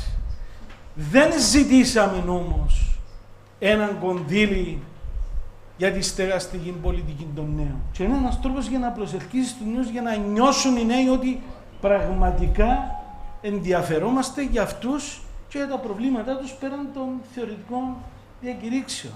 Και συνδυάζω την ερώτηση για τη συμμετοχή των γυναικών. Μας στην πολιτική μας ομάδα σχεδόν οι μισοί ευρωβουλευτές είναι γυναίκες. Πρόεδρος της πολιτικής μου ομάδας είναι γυναίκα. Άρα υπάρχει και μια άλλη νοοτροπία και αντίληψη στις υπόλοιπες χώρες της Ευρωπαϊκής Ένωσης, όπου το φύλο δεν αποτελεί εμπόδιο. Σαφώς όμως, αν θέλουμε πραγματικά στην Κύπρο να προωθήσουμε τις γυναίκες και να μην μείνουμε στις λεκτικές διακηρύξεις, πρέπει να ευκολύνουμε τη ζωή των γυναικών για να συμμετέχουν. Και δεν είναι μόνο η συμμετοχή στην πολιτική, είναι σε διευθυντικές θέσεις, οι οποίες είναι πολύ λίγες οι γυναίκες. Είμαστε, αν δεν κάνω λάθος, η πρώτη τελευταία χώρα στους σχετικούς δείχτες της Ευρωπαϊκής Ένωσης. Άρα έχουμε να κάνουμε πολλά και μάλιστα η τελευταία χώρα έχει προοδεύσει πάρα πολύ σε σχέση με εκεί που ήταν. Αλήθεια, έχουμε την πιαγωγία για να μπορεί μια γυναίκα να αφήσει το μωρό της και να έβρε και χρόνο να ασχοληθεί με την πολιτική. Έχουμε τις υποδομές, έχουμε τις ευκολίες οι οποίες υπάρχουν σε άλλα κράτη. Ξέρετε, καμιά φορά είναι μεγάλο λάθος να προσπαθούμε να θεωρούμε ότι θα ανακαλύψουμε τον τροχό. Ανακαλύψαμε τον κάποιον άλλοι. Ας ακολουθήσουμε τα βήματα των άλλων για να φτάσουμε στο σημείο το οποίο θέσαμε. Όσον αφορά την τουρκική γλώσσα στο Κοινοβούλιο, είναι πάρα πολύ επίκαιρη η ερώτησή σου, γιατί η Ισπανία έχει ζητήσει να καθιερωθούν ως επίσημες γλώσσες τα βασκικά και τα καταλωνικά, μάλιστα. Καταλανικά. Ναι. Θεωρώ ότι, να μην παρεξηγηθεί έννοια, όπως να το πω, ότι θα ανοίξει ο ασκός του όλου, με ποια έννοια ότι θα έρθουν και άλλες χώρες να ζητήσουν να αναγνωριστούν και άλλες επίσημες γλώσσες. Η απάντηση η οποία είχαμε, για να είμαστε δίκαιοι, εγώ τον κύριο Αναστασιάδη του έκανα πάρα πολύ αντιπολίτευση, αν ήταν αυτός ο οποίος το έθεσε το ζήτημα όταν συζητούσαμε με τον Ακίντζη, είχε θέσει το θέμα της τουρκικής γλώσσας στα ευρωπαϊκά όργανα. υπάρχει και το κόστος, το ότι αν ξεκινήσουν να μπουν όλες αυτές οι γλώσσες, μιλάμε για έναν τεράστιο κόστος, ένα διοικητικό και οικονομικό κόστος το οποίο να υπάρξει. Βεβαίως, με τη συζήτηση που να γίνει τώρα μετά από το αίτημα της Ισπανίας, θα δούμε τι θα υπάρξει. Αυτά. Thank you very much. A final note from Mrs. Stavru. Με κάλυψε ο Δημήτρης σε πολλά από αυτά που είπε, ιδίως για τους νέους. Να πω ότι έχουμε ξεκινήσει, θεωρώ ότι δίνονται ενάβσματα στους νέους να εμπλακούν στα ευρωπαϊκά. Ξεκινάμε από τα σχολεία, πηγαίνουμε, ενημερώνουμε, μιλάμε. Υπάρχουν προγράμματα για καθηγητές, για μαθητές, για φοιτητές, εκμάθησης, ενημέρωσης. Στα πανεπιστήμια συζητάμε για τα επαγγέλματα του μέλλοντος. Προσπαθούμε θέματα τα οποία έρχονται στην Ολομέλεια και αφορούν τους νέους να τα ψηφίζουμε. Σίγουρα σε όλα τα θέματα, σε όλους τους τομείς μπορούμε και καλύτερα. Πιστεύω ότι μπορούμε ακόμη περισσότερο να ενημερώσουμε τους νέους πώς επηρεάζεται η ζωή τους από την Ευρωπαϊκή Ένωση και πόσο, εάν υπάρχει ενημέρωση και εμπλακούν παραπάνω, μπορούν να υποφεληθούν και περισσότερο. Πιστεύω ότι ναι, θα μπορούσαμε περισσότερα προγράμματα να προσπαθήσουμε να εκμεεύσουμε κονδύλια ή από τα κονδύλια τα υπάρχοντα για θέματα που απασχολούν τους νέους, όπως η στέγαση, ιδίως στη Λεμεσό, για τα πανεπιστήμια. Συμφωνώ και είναι κάτι που μπορούμε να σπρώξουμε. Το άλλο θέμα της τουρκικής γλώσσας, πάλι και εγώ δεν είμαι η αρμόδια. Πιστεύω ότι μία λύση θα μπορούσε να υπάρχει μετάφραση μέχρι να υπάρχει μία λύση, μια τελική λύση για το θέμα, μια απόφαση, ότι θα μπορούσαν κάποια σημαντικά αποφάσεις ή θέματα να μεταφράζονται για τους Τουρκοκύπριους. Δεν ξέρω, ίσως με κάποια ιδιαίτερα προγράμματα που θα μπορούσαν να χρηματοδοτούνται από την Ευρωπαϊκή Ένωση. Την τρίτη ερώτηση δεν τη θυμάμαι.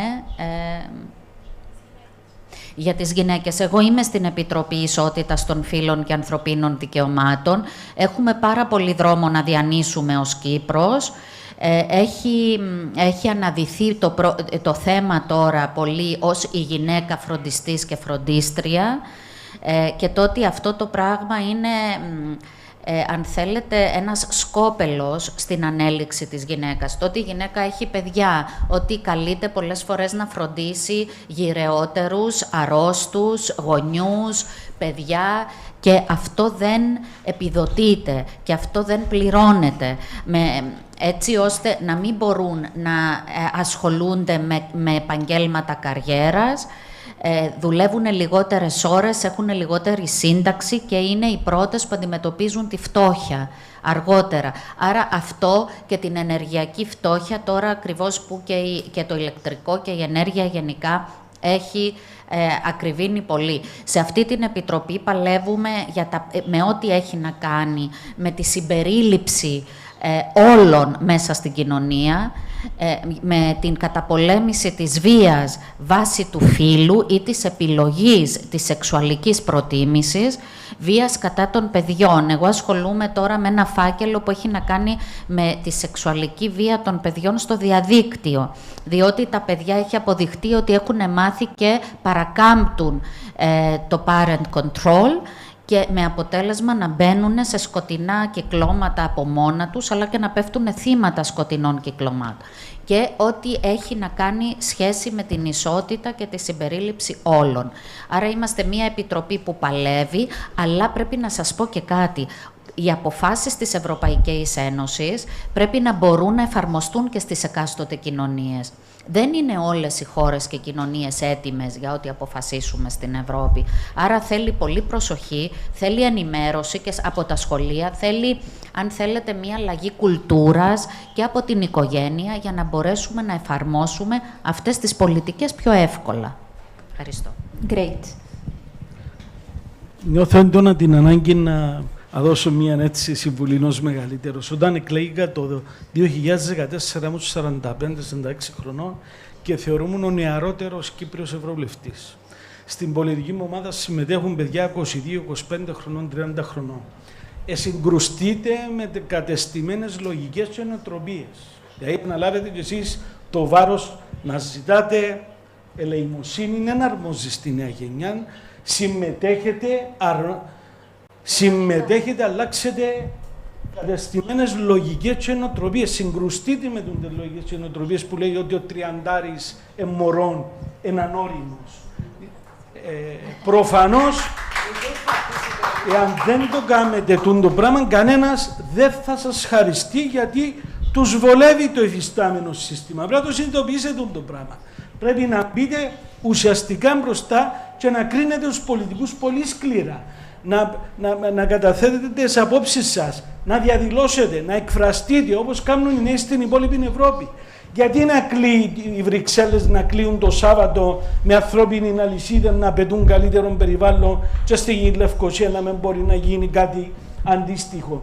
Δεν πρέπει να είσαστε νικέτες και δεν απευθύνομαι σε εσάς προφανώς που συμμετέχετε, αλλά είναι ένα μήνυμα το οποίο πρέπει να περάσει σε ολόκληρη την κοινωνία. Να δεν διεκδικήσετε, δεν θα πάρετε τίποτε. Συγκρουστείτε με κατεστημένες λογικές, συντηρητικές λογικές, οι οποίες μας παίρνουν πίσω. Ευχαριστώ. Thank you very much. Very important message. Thank you very much. We have reached the end of this very interesting panel. I would like to thank our panelists for their thoughts and ideas about these important topics, and of course all of you for being here today. Once again, I extend my gratitude to the European Parliament office in Cyprus for this interesting discussion, and of course the Cyprus Youth Council. Thank you very much.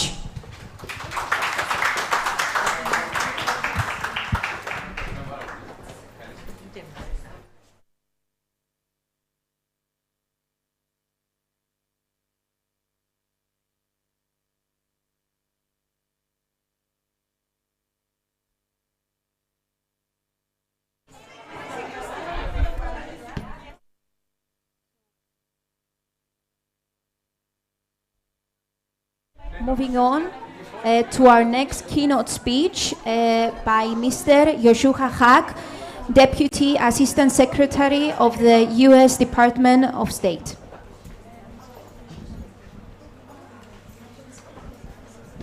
Good afternoon, everyone. Can you hear me? Yes, we can hear you. Great. Well, it's my great pleasure to be here. I really deeply appreciate the chance to speak with all of you today. This is my first time participating in the Cyprus Forum. Again, I'm representing the U.S. Department of State. I am the Deputy Assistant Secretary that is responsible for looking at Southern Europe, including Cyprus, as well as the Caucasus. I really was impressed when I had a chance to look through the agenda and the full set of meetings and discussions that you'll be having there today. I really do wish I could have been there in person to participate, but I'm glad that at least I had this chance to speak virtually and to be a part of this discussion and with this group of people who, like me, care deeply about Cyprus and want to be part of its bright future. So I want to focus my remarks today particularly on the topics of transparency and the fight against corruption. I understand you've had really great discussions over the past days already, and you will tomorrow, on issues touching on this, all related to the broad theme of transparency in this Cyprus Forum. And I think this is really timely because I really believe that it's the fight for transparency that is at the heart of so many of our political and economic and diplomatic challenges today. I want to be clear. I want to be clear from the start that corruption is a problem that affects all countries, including my own. This is something that no one is immune to. We all must face it. It can have profound effects on the stability of countries and their ability to thrive. So to address this problem, the Biden administration launched the first ever U.S. strategy for countering corruption. This was in 2021.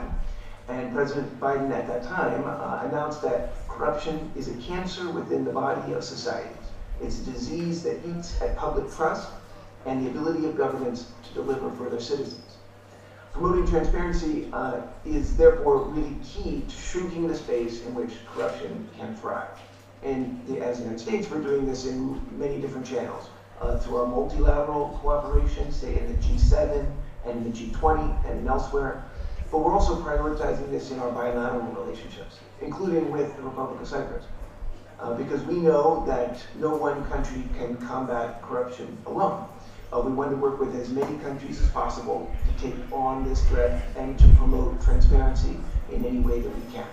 Much like so many global threats we face these days, whether it's the environment or whether it's terrorism, fighting trafficking, or you name a global issue, these are ones that we can only do in partnership with each other. No one country can solve these. And we're very pleased that we have an energetic partner in the Republic of Cyprus. I would add that transparency is fundamental to ensuring accountability for governments, right? It's transparency that we're referring to when we speak of advancing and reinforcing the democratic governance and rule of law, right? So this is not just something that nation states need to do with each other to fight transnational threats, but it's also fundamentally what governments owe to their own citizens. When we found to our cost that when our institutions lack transparency, for example, lack of free press or lack oversight of their own financial system, those are exactly the situations that benefit malign actors, and those actors that are bent on exploiting our institutions and our citizens. So this is why we are leveraging our alliances and our partnerships in innovative and mutually reinforcing ways, including with the Republic of Cyprus, across continents and across the full range of issues. But in addition to partnering with other countries, I want to stress that we're also partnering with other subnational level entities. And in particular, I'd like to recognize our allies, key allies in this struggle for greater transparency. And that's particularly the media, including, for example, the journalists and the press corps who are attending the Cyprus Forum today. Empowering independent and open media to provide accurate information and oversight furthers accountability and increases transparency and improves our ability to build peace and strengthen our institutions. A well-informed citizenry is one of the strongest tools that we can have against corruption. And by bringing cases of abuse of power to light, the media can foster public support for transparency efforts, bring accountability, promote meaningful reforms, and help find resolution of conflicts.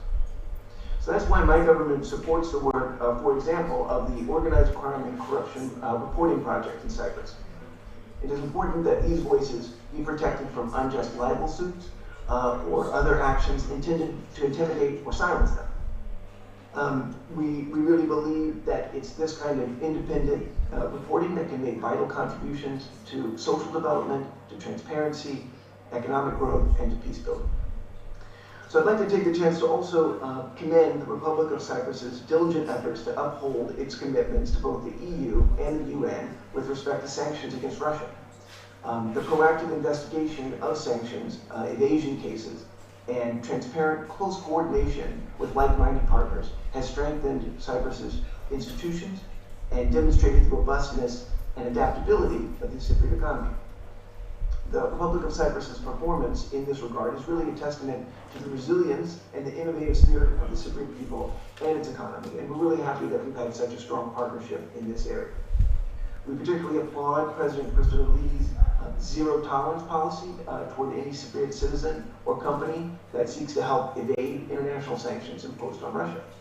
These actions underscore his administration's mission to further rebuilding Cyprus's reputation as a business and financial center. Now, as President Biden remarked in his speech in Warsaw last year, he said, we are in a battle between democracy and autocracy, between liberty and repression, between a rules-based order and one governed by brute force. And that's what makes these sanctions that I mentioned so important, not only because of transparency and because of the importance in in preventing corruption and preventing malign actors from taking advantage of our financial system, but also because Russia's unprovoked war in Ukraine is a stark reminder of the downstream effects that corrupt institutions impose on their citizenry, and has made the need for transparency among friends more urgent than ever. To make sure that Russia cannot further exploit our financial system and circumvent sanctions. We think that Russia's clear institutional failures are a strong reminder of the corrosive nature of allowing corruption to go unchallenged. Now, Secretary Blinken delivered an important message earlier this month as well on this topic, underscoring the challenges that the United States and its allies and partners are all facing.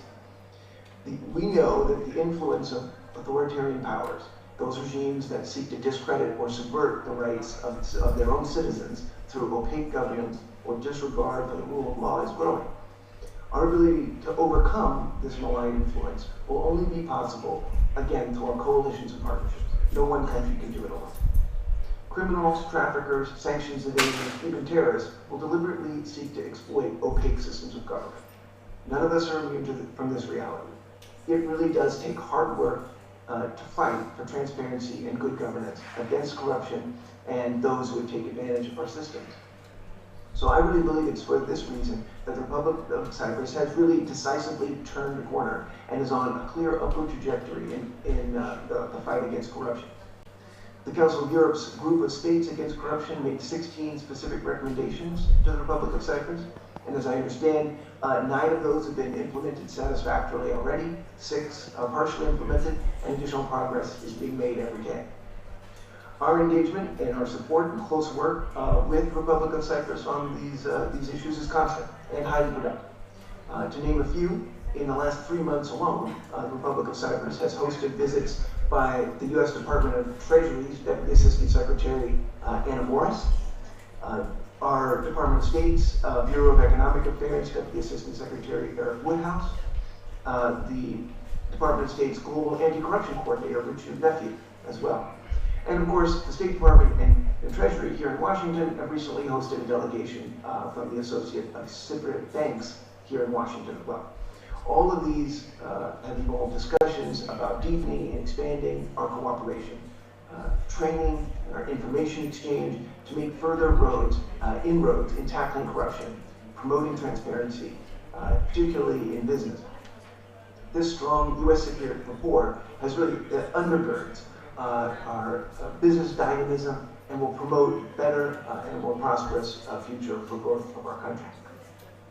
Now, in his speech this month, Secretary Blinken also said that our vision for the future is a world that is open, free, prosperous, and secure, which is a world where the global economy is defined by fair competition, openness, and transparency. I would say that transparency isn't an end unto itself, but rather it's a prerequisite for a fair economy and a prosperous future. Transparency is also a component in attracting high-quality investment, which makes the link between economic prosperity and transparency and the fight against corruption so close. Transparency is a component in attracting high-quality investment, deepening commercial and financial ties, and likewise plays a strong role in this kind of virtuous cycle of growing prosperity and preventing conflict. The growth in the U.S.-Cyprus trade and investment relationship is evidence of the progress that Cyprus has made and the benefits of those efforts. The U.S. government acknowledges the efforts the Republic of Cyprus has made, particularly in taking concrete steps, such as the creation of an independent anti-corruption authority and a sanctions implementation unit. These actions affirm the Republic of Cyprus's commitment toward stable and prosperous future for all Cypriots. These efforts are the foundation of Cyprus's robust economy today, and I believe will be in the future. So in closing, I would just like to refer to Secretary Blinken's comments at last year's Anti-Corruption Champion Award ceremony. He said, "We know that corruption makes even more difficult and exacerbates virtually every global challenge that we have to work on, from war and conflict to figuring out how to end pandemics and to disaster response. We also know and we see that in our efforts to strengthen democracy around the world, nothing is more corrosive and nothing does more to undermine citizens' trust in democracy than corruption.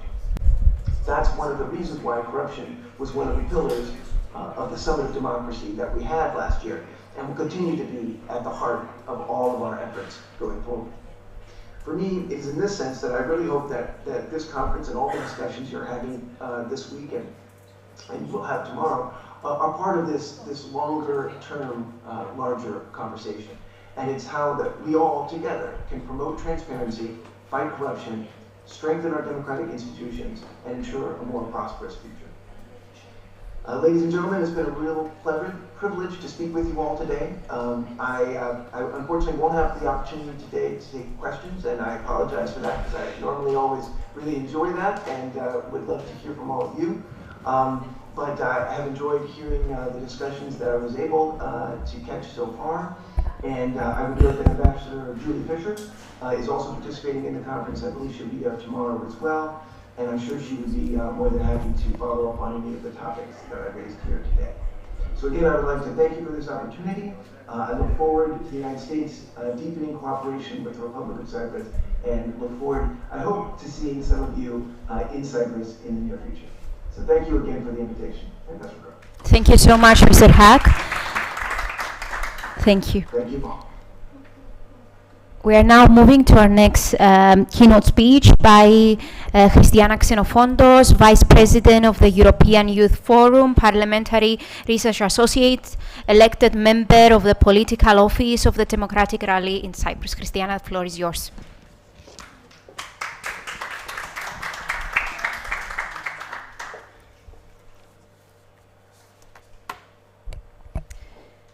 If you don't vote, you don't count. The exact first origins of this quote is debated, but it is a familiar phrase we hear when discussing electoral politics. We know that as young people, unfortunately, we vote in lower numbers than our older peers. Although there was an increase, and it was mentioned previously, in the number of young people casting their vote back in 2019 during the EP elections, it is a general truth and trend that as young people we vote in lower numbers than our older peers. The spring Eurobarometer towards the EU elections shows that 55% of young voters intend to vote versus 67% of older age groups. However, should as young people be written off because we don't normally vote in the same percentages as older generations? The truth is that as young people, we are not inactive citizens. We are more active, but we are in other forms of activism and in other forms of participation, such as mass protest, Occupy movements, and political engagement, also via social media. 61% of young people in the EU are involved in some sort of youth clubs. Millions are members of youth organizations, and that make up also the membership of us, the European Youth Forum. Not to mention that Fridays for Future, in reality, they inspired the European Green Deal. So I will not classify this as an inactivity. Moreover, at the end of the day, why as young people we should vote if political parties at the end of the day, they are not taking our concerns into consideration or even addressing them in their political programs? Young people, we are the most underrepresented age group in the European Parliament. While 1 in 5 Europeans is between the ages of 18 to 35, just 1 in 15 MEPs are in the same age group. And in fact, fun fact, we found out that that there are as many MEPs under the age of 30 as there are MEPs named Martin. They were 6, now they are 3, actually, because they had birthday and people change the age group. We know that you do not necessarily need, of course, to be young, to be supportive and sympathetic to youth issues. But if young people don't feel that we are represented in parliaments, then it's less likely to actually engage and less likely to go and vote.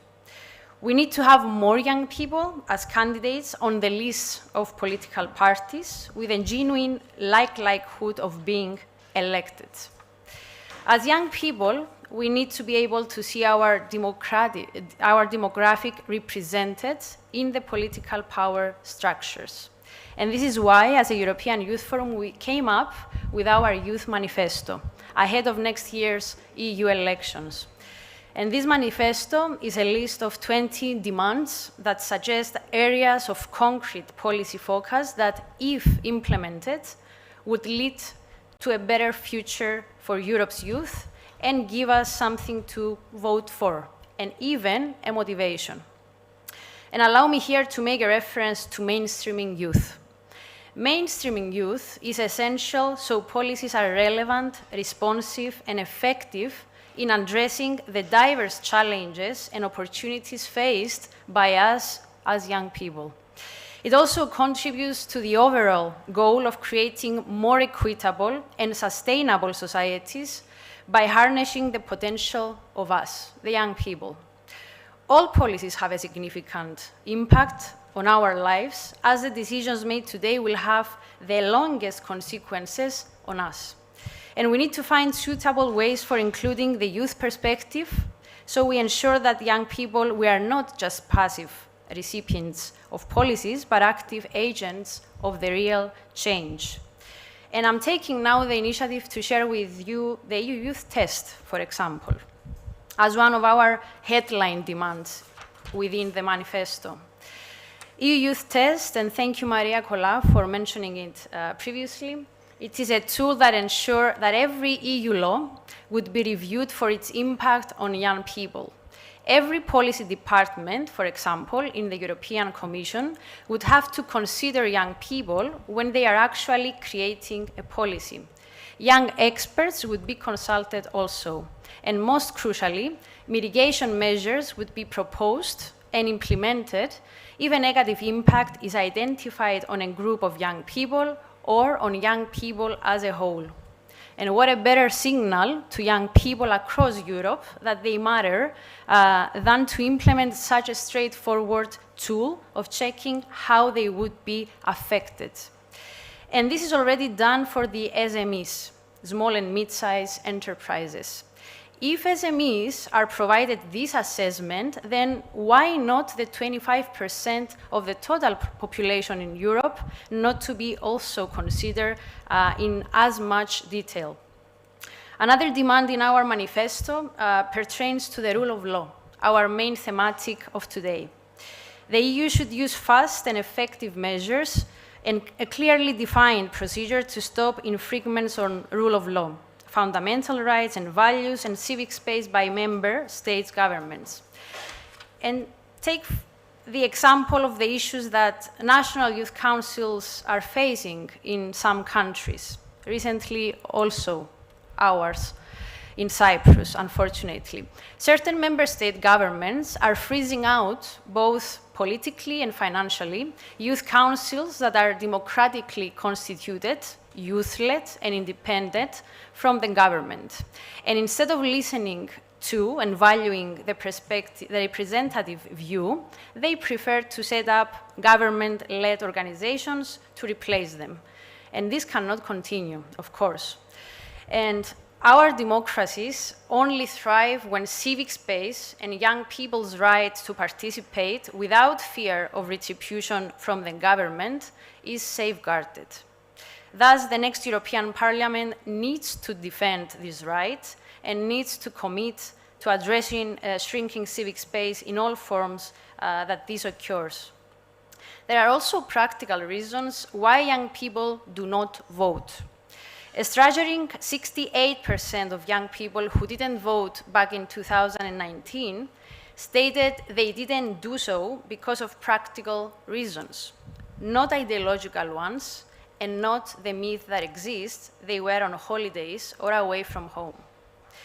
This opens up a question regarding the future prospects of e-voting and postal voting, but for now also highlights the importance of the development and availability of resources for the first time in young voters to actually facilitate their registration and their participation.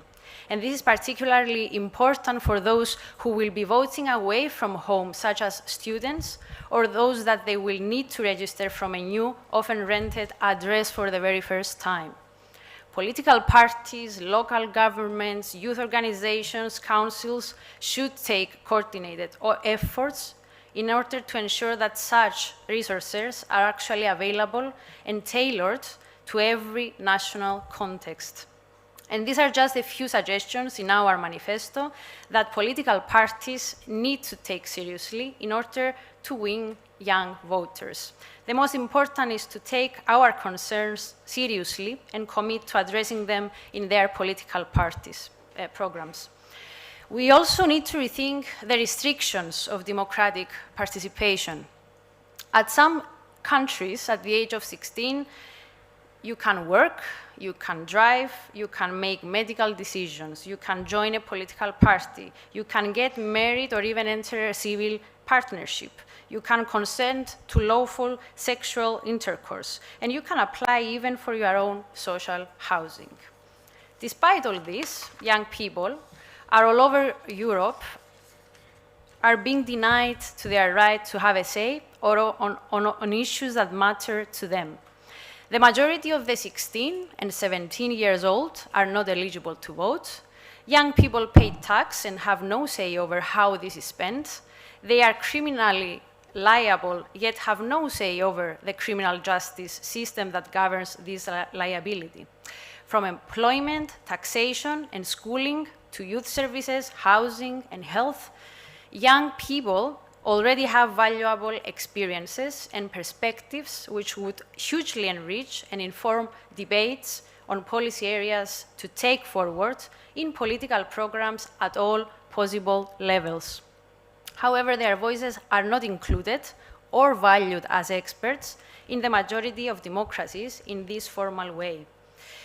Young people have the longest to live with the key issues of today. It was also mentioned previously from one of the speakers of the panel, from climate change to environmental degradation, the COVID-19 pandemic, and social and racial justice. All these areas have serious consequences for young people of the present and the future. Yet once again, young people cannot choose the politicians that they will make these decisions. The situation does not need to stay like this. We can finally match young people's interest and level of social and political involvement, and they already exhibit at the 16 age and give them the right to vote. In making such a change, we can also ensure new generations develop early voting and registration habits. Letting young people vote while still at work will spark this habit, all while they are still supported by their teachers, of course, and educators who explain the processes and its importance. We are encouraged as a European Youth Forum that we see a development in Belgium and in Germany happening next year, that 16 years old young people will vote for the very first time during the EP elections. And there are also the examples of Austria and Malta that already the practice exists for quite some years. It is a once-in-a-lifetime opportunity to get people to vote as part of a wider environment that promotes civic education, of course. In short, in order to truly engage the next generation of young people in the build-up to the next elections, but also beyond, we need to finally give them the right and the access to tools to participate and, of course, to vote. On behalf of the European Youth Forum, allow me to thank all the Cyprus Forum team for this incredible 2 days' work, also the people on the front line, the people on the backstage.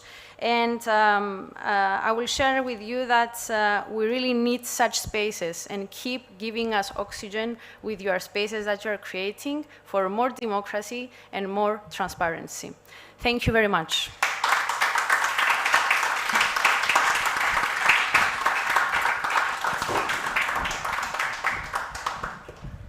Thank you very much. Thank you very much, Christiana. We now move on to our next panel about participatory participatory budgeting, participation, and media. I call Fernando Mendes, Bogdan Mihai Radu, Lia Spiridou, Nikandros Ioannidis, Vasilis Manavopoulos, and Dia Evagorou to our panel.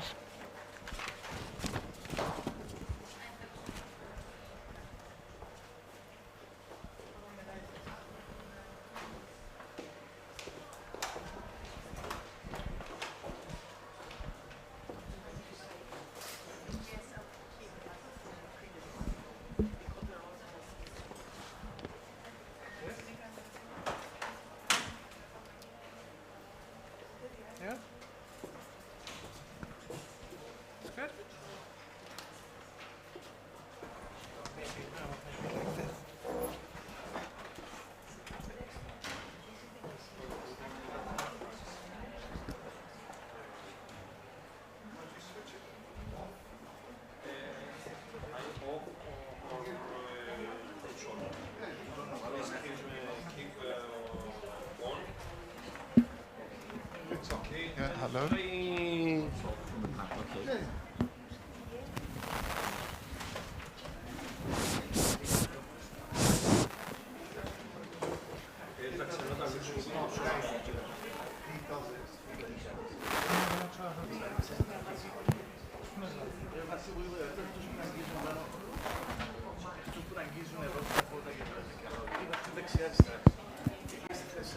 I put mine there.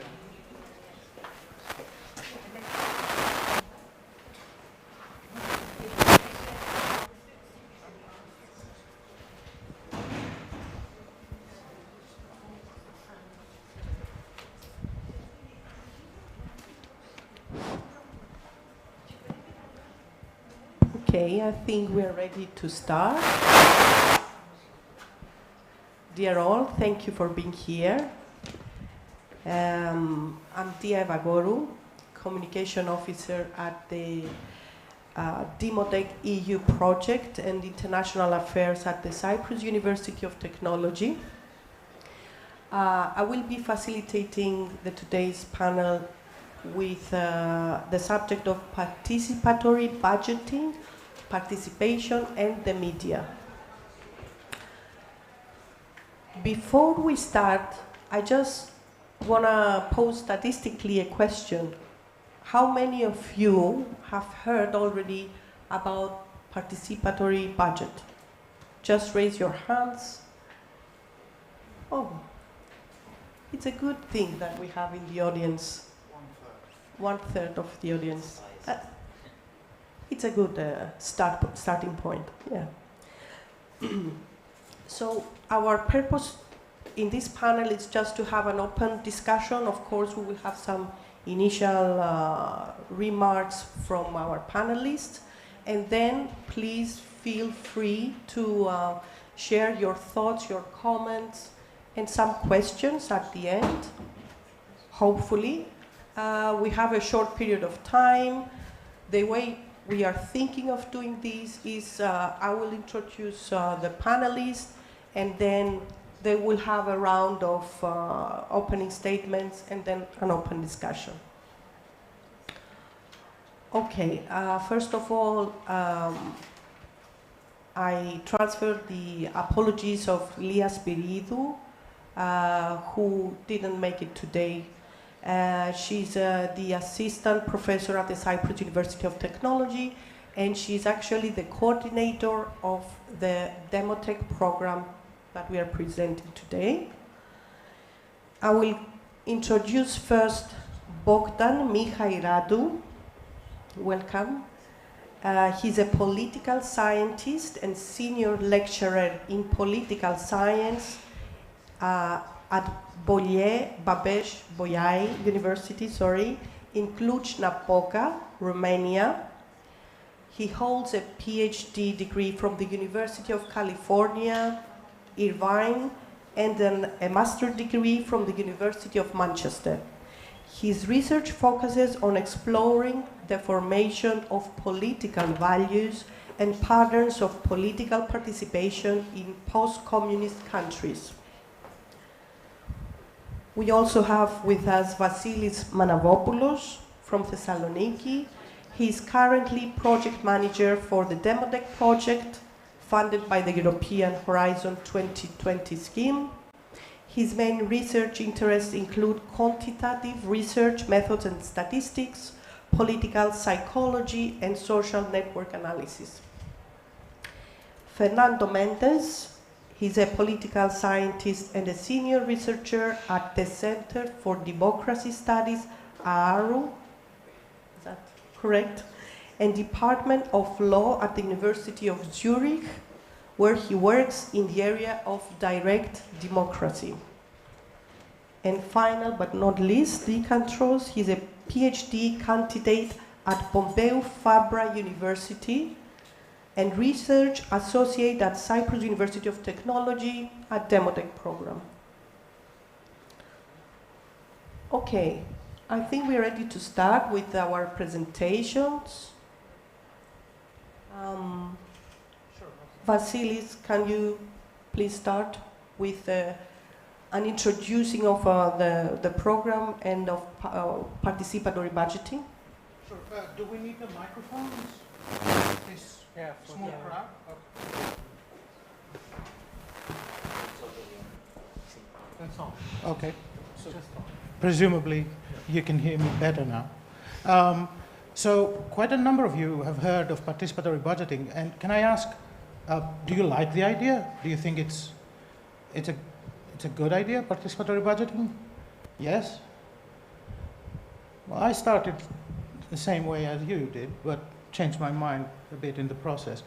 But first of all, let me thank you for your interest in this panel, since it allows us to showcase the results of a research project called Demotech, which we've been all working for the past 2.5 years or so. This project is one of those largish EU-funded research projects that get money under the Horizon umbrella, the Horizon program. So there's a lot of people involved.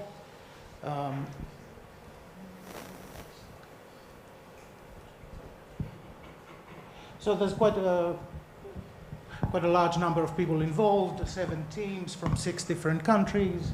The duration is large, 3 years, and every single speaker who you're seeing in front of you has been working for this project since March 2021, and will be finishing up in this upcoming February.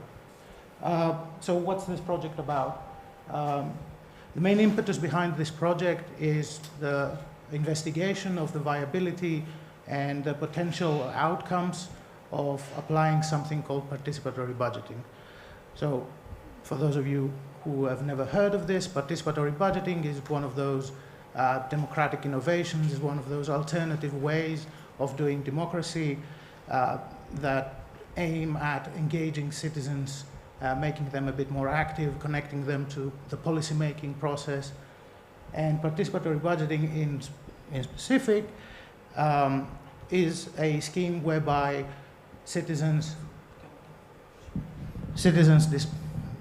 decide directly or are consulted about portions of a public budget.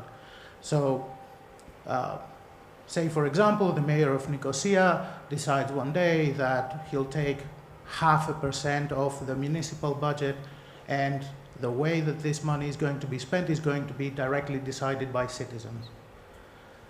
So that's the general idea, and this is not a theoretical concept or some abstract principle. It's something that has been applied, it has been tried since the 1990s. It's going on in about 1,700 cities across the world, mostly in Latin America. When it comes to Europe, it's a bit more rare, so you'll find about 200 to 250 cities having adopted it, most notably Madrid and Paris. It has even been tried in Cyprus twice by the municipalities of Agia Napa and Paphos.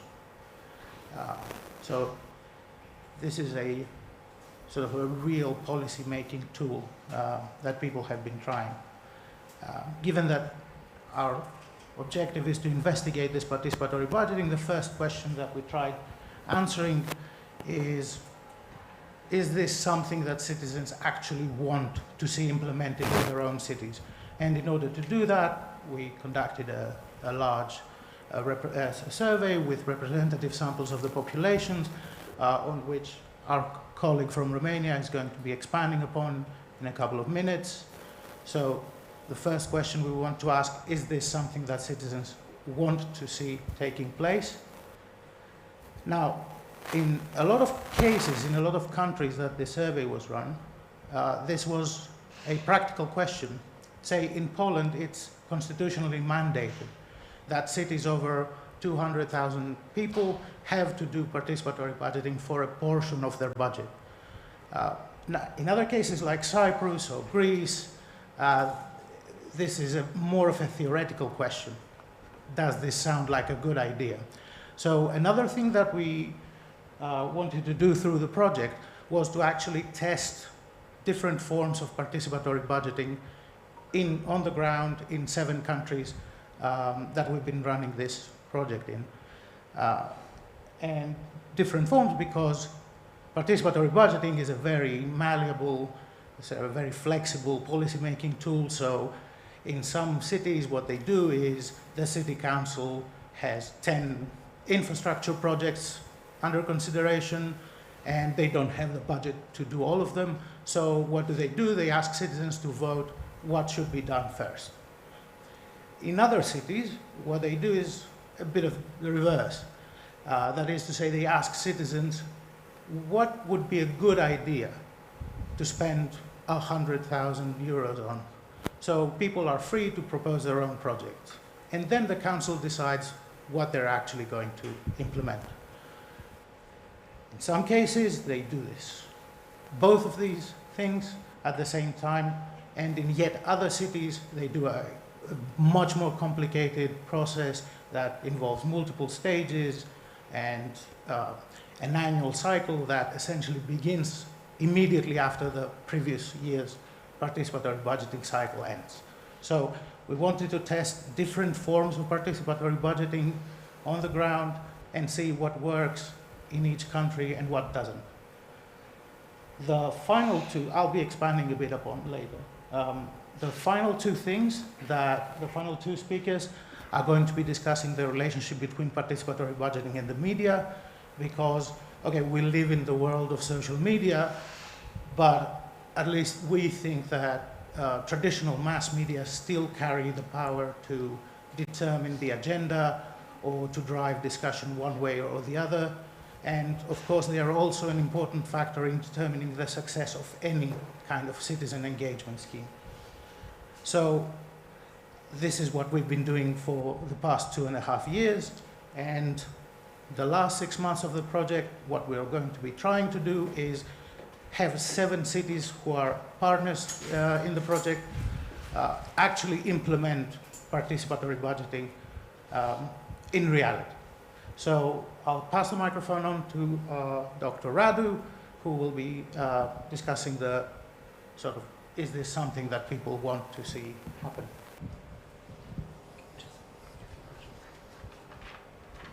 Okay, thank you. Thank you for having me. Thank you for surviving up to this hour. I will not be very long. I was in charge, or I was part of the team that worked on the survey. We conducted a survey in 10 countries, like Vasilis said. I'll give you a little bit of a context. You don't need much context because everybody before us talked about how political participation is going down, how there are many people which are, not interested in politics any longer, how the youth are a special case, and so on and so forth. So we kind of started off from this democratic malaise kind of thesis, which is not just a thesis, it's reality.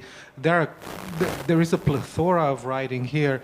I'll have to talk a little bit about two pieces of research. One of them, they're both by these guys called Foa and Monk.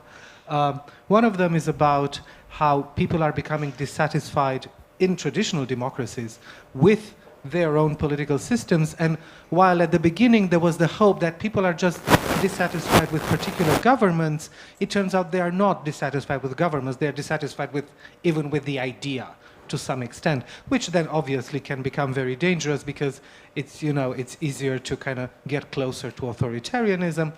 The other piece is it looks at how young people relate themselves to democratic politics, and it shows that, again, in consolidated democracies like Western Europe, the US, younger people have a tendency to like populist parties, both to the left and to the right.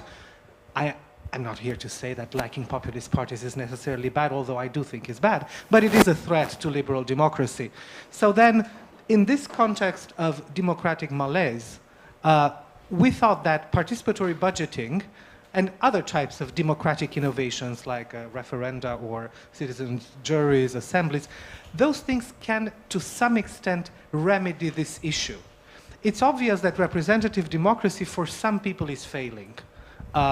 It's not enough. It's not interesting any longer. But those types of participatory acts, they involve more ownership. You feel that you're actually deciding something. So hence, we look at participatory budgeting. If I could please have my slide on now. All right, just this one graph there. You see it, it's, there were 3 questions. The first column is awareness of PB, so the percentage of people that are aware of participatory budgeting. Then the tiny numbers are the ones that look at people that participated already in participatory budgeting, and it's gone. When it was becoming more optimistic. Can we see it again, perhaps? Yeah? And then the last column is people that are interested to participate in participatory budgeting. So of course we see a lot of variety in terms of awareness, and like Vasilis said, Poland has this constitutionally mandated situation, which means that everybody heard about it. It also means that more people were involved in it. But then you do see a lot of diversity. Cyprus, Romania, which is my own country, but then Ireland are somewhat low on these numbers. But what's to take home from this particular graph is that whether they participated or not, there is some interest in it, in all these countries. And as you can tell, it's Romania, UK, Cyprus, Germany, Poland, Netherlands, Spain, France, Greece, and Ireland. So it's a very diverse set of countries. So then we looked at what predicts support for participatory budgeting. So those people that did participate, you know, who are they? What kind of people they are? And then what we found is that they are people that in general, they have a higher stock of institutional and social trust. What that means is that they trust political institutions more. So trusting the parliament, trusting the government would make you more appreciative of participatory budgeting, which makes sense. What is also interesting is that those people are also higher on social trust. Social trust is trust we have towards other people. So then societies where social trust is higher, and there is a huge literature here, you probably know it, a lot of Scandinavian countries, you know, claiming that they are the most trustworthy, and well, perhaps they are. But living in societies that have a lot of interpersonal trust makes one participate more.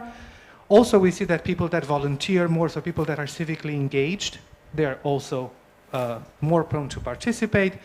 Voting, so all kinds of conventional participation, voting in national or local elections makes one also want to participate in participatory budgeting.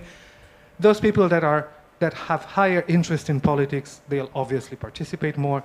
And then also education is positively correlated, so you know, the higher the education, the more the appreciation. Then of course we also found some more puzzling stuff like age. The effect of age was mixed from country to country. In some countries, young people were more appreciative of participatory budgeting, which makes sense because you know, they're all about newer types of participation. While in other countries it wasn't like that. So then we also looked at particular features of participatory budgeting that are appreciated by people, that people value. And like Vasilis said, there are different ways of doing participatory budgeting. You can do it in very different ways. We found out that in all these countries, what really matters the most is that the decisions made in participatory budgeting are binding. So you don't just organize a whole process and then the local government says, oh, yeah, we'll eventually do something about it. Those decisions need to be binding. So people need to see that whatever they voted on or they decided upon gets implemented. We also found out that people would like for participatory budgeting to kind of be open to everybody. In some cities, like in my city, there are sometimes priorities that the city hall would impose or suggest. They say, oh, we'll find projects on, I don't know, environment or kindergartens. But people really like that everybody should be able to express all kind of projects. Interestingly, if PB is online or offline doesn't seem to make a difference. So we had this idea that, and the literature had this idea that, you know, if it's an offline situation, people start talking and then they properly deliberate, and that would make them want to participate more. It doesn't seem to make a difference. Also, whether the city hall is involved in organizing consultations with citizens, that also doesn't make a difference. And then finally, we did find a worrying puzzle, and I couldn't stop myself from leaving this presentation on a pessimistic note. We found that in some countries, support for participatory budgeting is correlated with a preference for authoritarian politics. And that was mostly in, let's say, Western, more consolidated democracies. And then the puzzle is this one. On the one hand, if people are not happy with how democracy works, participatory budgeting can be one solution to remedy it. People will start trusting the system, they will participate, and then eventually things may work better. But there is also another side of potentially the same coin, which is that people that are fully dissatisfied with the functioning of the system are getting mobilized by anti-democratic forces. Like we know populists, for example, love referenda. And then they get mobilized perhaps not for the right reasons, and they end up participating, but this does not improve quality of democracy. It's all a matter of how this political mobilization happens. Thank you.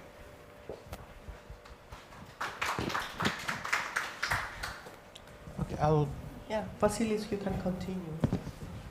Yeah, so as I said, I'm coming back, and essentially what I'll be describing to you is a number of experiments we run.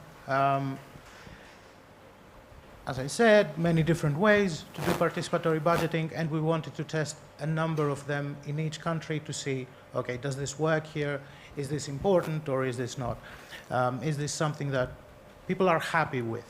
So we wanted to actually give people a simulated experience, because there is no public money being given through this process. We wanted to give people an experience of what a participatory budgeting process would look like, and then see, okay, are they happy with it or are they not? How does one do this? We found 120 to 200 volunteers in each country. We split them into 3 groups, and each group experienced a different form of participatory budgeting. What were these actual forms?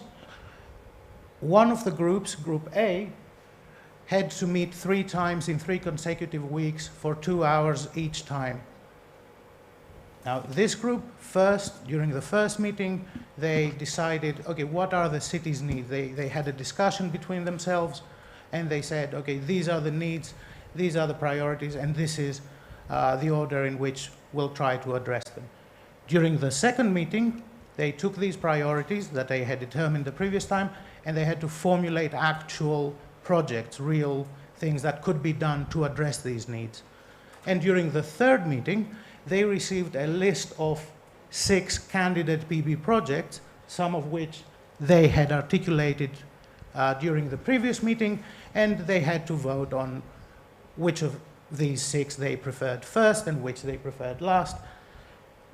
Group B, on the other hand, only took part in the last section of this process, meaning Group B met once for 2 hours, and they received a predetermined list, predetermined not by them, a predetermined list of 6 candidate projects. installing solar panels on streetlights, or having accessibility ramps on all pavements, this kind of thing. And they had to choose among the 6, they had to vote among the 6. And then there was a third group that never met. It was participation through an online platform where people just visited a website, read instructions, and then voted on the 6, on the list of 6 candidate projects. So what were we looking at? We looked at 3 different things. First thing we looked at was personal satisfaction with the process, subjective evaluation of the process.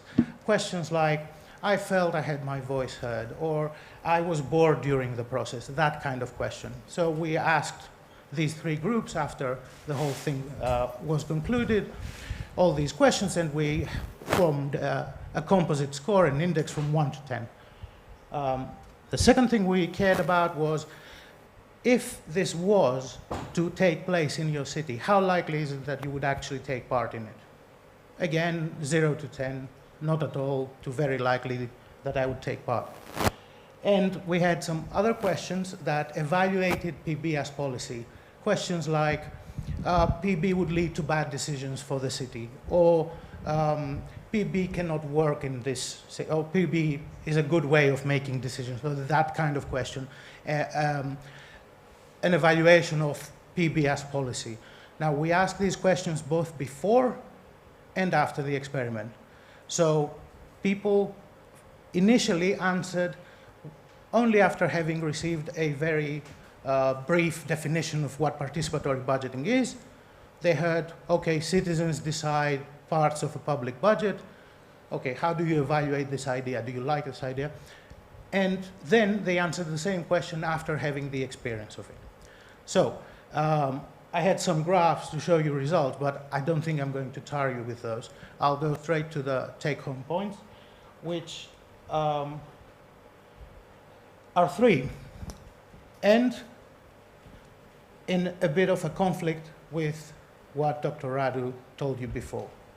Number 1, participants were happy with the experience regardless of the different form of participatory budgeting that they experienced. So online, offline only once, or 6 hours, it didn't matter. People were happy to take part in something like this. Similarly, they declared, I would be very likely to take part in such a thing if it took place in my city. The only thing that differed between the 3 groups was the final thing, the evaluation of PB as a policy tool. Do you think it's a good idea to do this? And there we found that before and after the experience, all 3 groups had a higher rating, meaning, okay, they weren't suspicious beforehand, but they weren't as enthusiastic, well, let's say enthusiastic about it, as they were afterwards. So they increased their rating before and after. But the rate of increase was higher for the groups that actually met in person. So the people who met others and discussed, sometimes often strangers, and they just discussed the problems of their city or discussed, what are we going to be doing, they felt that that PB was a better idea than people who just visited the platform and then just checked a box. There's quite a bit more, but if anyone's interested, we can go over them during the question. So I'll pass the microphone on to Fernando Mendes. Is it on? Hello? It's fine. I think it's on. Thank you, Vasilis. And thank you for coming to this panel and having you here. So I'm going to talk about how the media represent participatory budgeting. We'll use the acronym PB to refer to that. And we're particularly interested in how they write about, how they talk about PB in their news stories, basically how they represent. What aspects of PB do they emphasize or de-emphasize? And this sometimes goes by the name of doing a framing analysis, because a phenomenon, in this case PB, can be framed in various different ways. And why is this important? Well, because people read newspapers and interact in social media as well, and this influences citizens' attitudes towards PB. So that's why it's important to see how the news media is framing a particular topic. We talked about the EU before, and anyone remotely familiar with, say, how Europe and the European Union has been discussed in, say, the UK 2 decades before the Brexit referendum would understand how you can get a referendum outcome like Brexit if the dominant media frame the European Union, in this case, in a negative way.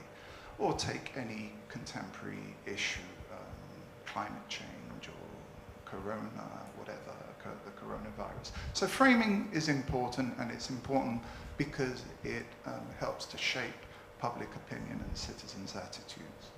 So what we did was we had to collect a corpus, a collection of documents. And we did that for the news media. We did it in 9 languages. The 9 languages that were spoken in the case studies that Vasilis and Bogdan presented. 4 of these were international languages like Spanish, French, Portuguese and English, and others less international like, I don't know, Greek or Dutch, German, Polish, for instance. We created a corpus of about 350,000 documents, and that includes news media articles, about 50,000, and tweets as well, because we also looked at social media, because we wanted to see how people, or Twitter users in this case, were representing and talking about PB. So the scope of the collection was broad. It spanned the globe in terms of the languages spoken. And there were some symmetries.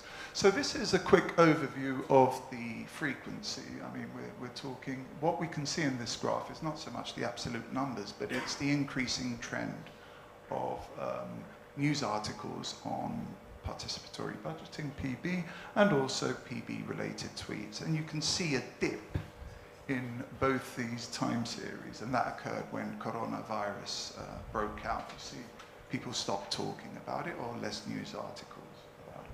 So what did we do? We came up with two dimensions to study this. One dimension is the frame, and to simplify things, we had 2 basic frames. I'll present these in a moment. One was more about democratic values, and the other one was more sort of utilitarian in scope. It was about resources and how resources are allocated and distributed. On this x-axis in the graph, you can see another dimension, which is the tone and the valence. And this basically refers to whether the frame is positive or negative. So you can talk about the budget, for instance, and you can frame it positively or negatively. There are various ways. Can you go to the next slide? And this gave rise to like a 2x2 matrix with 4 components. So in the values, what we called the values frame, were all these news articles and tweets as well, because how people speak about PB in social media and how journalists write about PB was not particularly different. They use the same discursive and rhetorical devices. So in the first one was the emphasizing the normative aspects, and specifically the democratic normative aspects of PB. So you'd present PB as a solution, as some aspirational goal, as something you should do, how it empowers. And one of the topics of today was also important, transparency and accountability, how it improves transparency and accountability. And there were also some instances of framing PB in terms of social inclusion, giving voice to minorities. Now, below that box, you see the other dominant frame, which was talking about PB in terms of resources. Quite obvious, because PB is ultimately about reallocation of a budget, it's about spending priorities, it's about what to do with policy. So it's not surprising that there would be this resource frame. Now, what's really interesting, we think, is that these were obviously positive framings of PB, but there was also an antithetical framing which, you know, contradicted this, and this is in the negative side. So in terms of values, you can run the opposite argument. You can run the citizen competence. Why? How can you allow citizens to decide upon something so complicated as allocating a budget? Surely this requires specialist knowledge.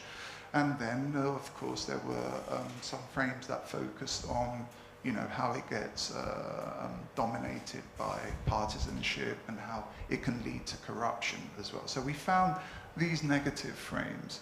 And in terms of discussing resources and budgets and stuff like that, we also found that, of course, you could, well, it's not obvious, but we did find instances of people complaining, or journalists complaining about, you know, there's insufficient money, too little money, it's very bureaucratic, there's lots of delays and waste. So you get these negative frames as well. So that's a quick kind of mapping of the PB panorama in terms of how it's discussed in the media. And what's interesting here is that it was overwhelmingly positive. About 90% of the sample that we analysed was positive. So the negative aspects are quite rare, but they're there, and one would presume they would become more prevalent. And lastly, why is this important? Because, well, this influences how people perceive and think about PB. Stop there. We will continue with Nikandros, who will speak about the journalist perception on participatory budgeting. Yeah, then carry on from what Fernando was explaining regarding the importance of mass media in the diffusion of PB and generally in for all other types of democratic innovations. Not part of the literature. The literature defines mass media as an essential contributor, an essential facilitator for the diffusion of any innovation. So we argued and we believe that mass media are also essential for the diffusion of PBs. And therefore, what we did, we spoke with mass media practitioners, journalists. We conducted 15 in-depth interviews in 3 European countries, namely Cyprus, the UK, and Romania. The interviews were minimum 40 minutes, at max more than an hour. Then we transcribed the interviews and we coded the interviews, and we coded the interviewees' arguments in different groupings. I visualize some of these groupings, and can you, Vasilis, go to the first? So at first, what we would like to find, so we had 2 main objectives with this part of the study. First, we wanted to identify how willing are journalists to cover PBs and to facilitate the diffusion of PBs. And the next objective is to ask them if they're to identify any possible obstacles in the diffusion and the institutionalization of PBs. So firstly, we discuss with them and ask them, are you willing to cover PBs? How is the idea of PB, the concept of PB, sound to you? Is something that is positive, something that is negative, something that it could contribute positively in the society? And as you can see, the overwhelming majority of our sample interviewees, journalists.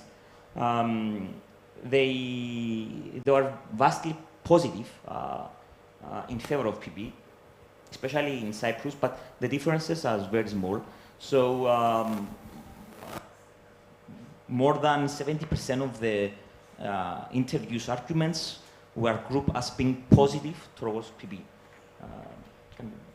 So next, we asked them to name which are the most important and most significant obstacles that PB may face in its diffusion and institutionalization. So in terms of the citizens, the most dominant topic coming out from interviews is the lack of interest. So almost all interviewees named the lack of interest from the side of citizens as a very crucial and potential obstacle for the diffusion of PB. They told us that people don't have the time, they don't have the free time to participate. They're working 8 hours a day, even more. They're going back home. They have like leisure activities. They want to do something else. They're not going to spend that time in participating in PB and all other democratic innovations. What's interesting is that in Romania and the UK, lack of skills. So many interviews said that citizens don't have the skills to decide. They're not equipped with the necessary knowledge to decide which projects are more substantial and to choose between the best ones.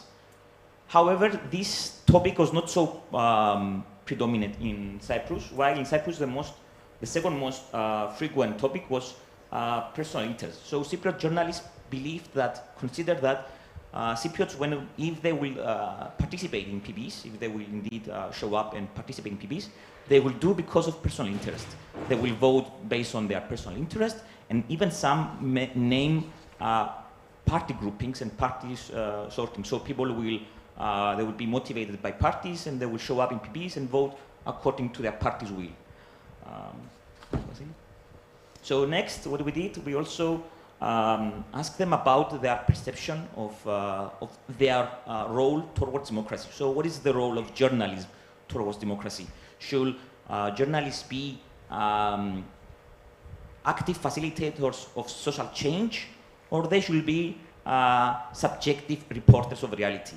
So the vast majority responded that journalists should be an active facilitator of social change. And a smaller minority said the opposite, that journalists should be very far away from the events, and they should subjectively report the events and cover the events. So what we find is that people who are, so journalists who perceive themselves more as active facilitators of social change, they're more likely to support PB as a positive idea. And finally, what we did, we asked them which are the main obstacles from the media field, from their side, from their profession, on PB. So what are the main disadvantages or problems they will face from the media field, from their side, from the side of their profession? And the most dominant topic, again, was the newsworthiness of PB. So what they said, if it's going to be a PB in a small town or a small city,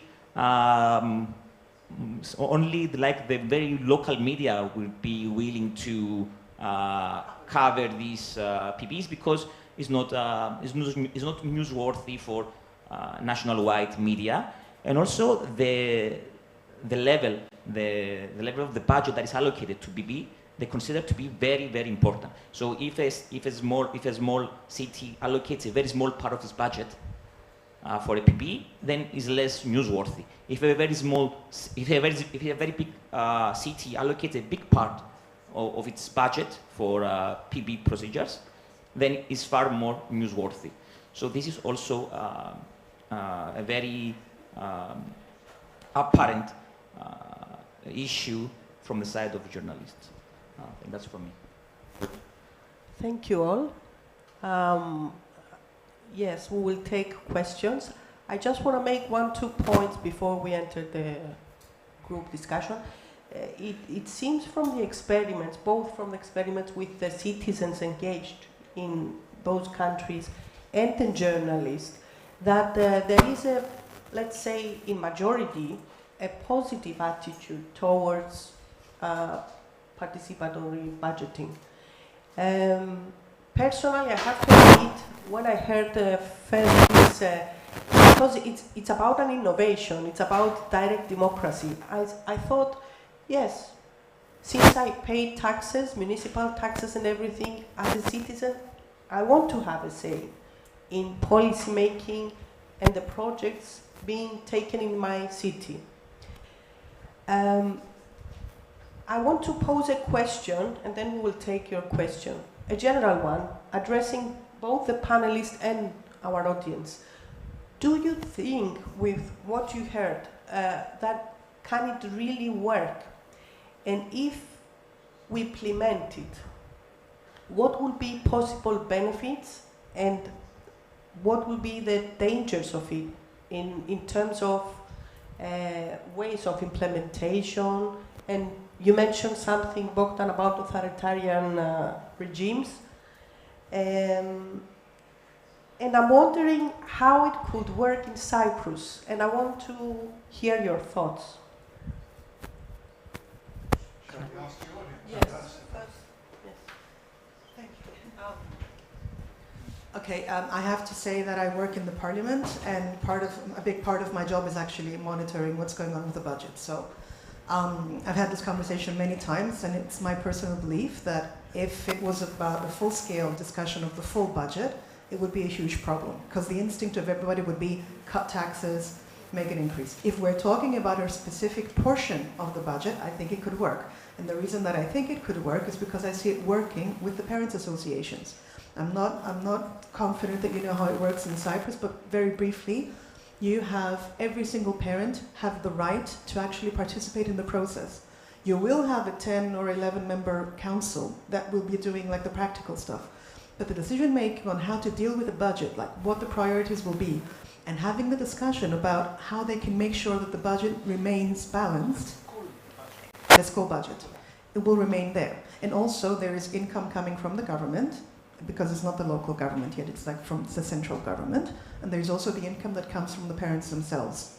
So I think that that's a very good example if you really wanted to look into how it could work. Why are parents paying money? Parents are asked to pay a specific amount of money at the beginning of the year as a contribution. So there is a budget that comes from the parents. And that's for public school? For public school, yes. I'm assuming that something similar happens with private schools, maybe even more there, because they're actually paying a lot more money into the whole thing. So it could work for specific aspects, but I don't think that it's a good idea to have every single aspect of a public budget to be in the hands of people that are not going to have the time to actually sit down and monitor the thing. It takes 6 to 9 months to end up with a government budget, and it takes 2 months for the parliament to go through it, and it's again separated in committees to end up with the final budget that is going to be paid for. So a combination of the two would actually, I think, increase democratic processes. And if you want to continue this, I really suggest the Parents Association. Thank you. Just to be very clear, our participatory budget never, in Europe, never takes up more than 5%. It's always a tiny fraction of it. Yeah, 5%.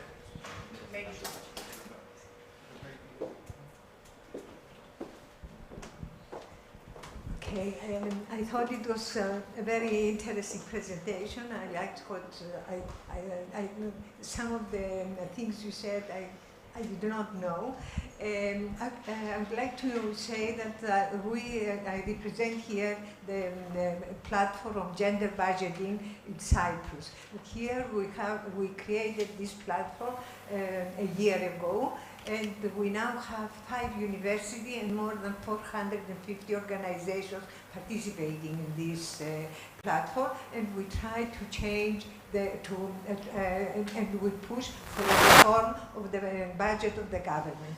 There is a kind of commitment from the government, but they say we'll do it in the future, so we are just pushing forward so that this thing will start immediately.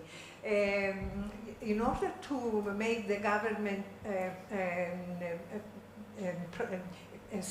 initiate this, we prepared pilot programs. So we found some people with open mind and to allow us to get into their sectors and do pilot programs. Now, the reason that I just wanted to see how we can combine what you have, the outcome of your research with these pilot programs that we want to implement in Cyprus.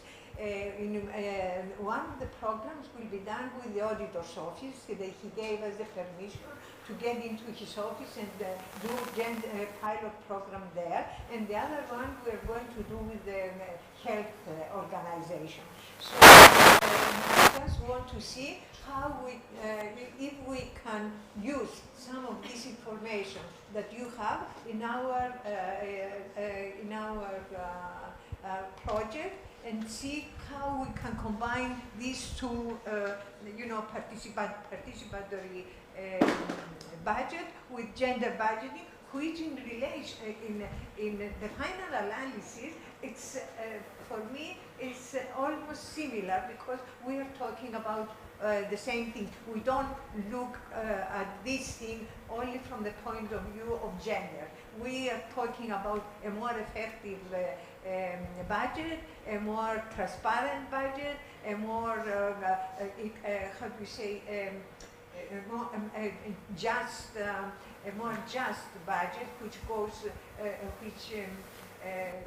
the resources of the country go to, in a more just way, to everybody. So I think there are very many similarities with what you're talking about. So we would like to know more about what you're doing, to see how we can combine these things and come and reach a better solution for the budget. Thank you.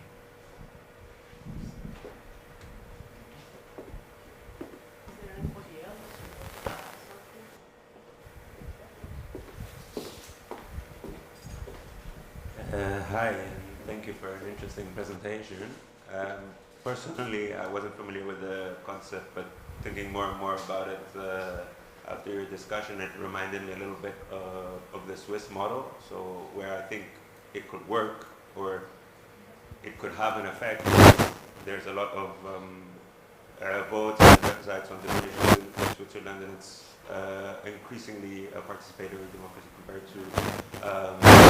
compared to the EU member states.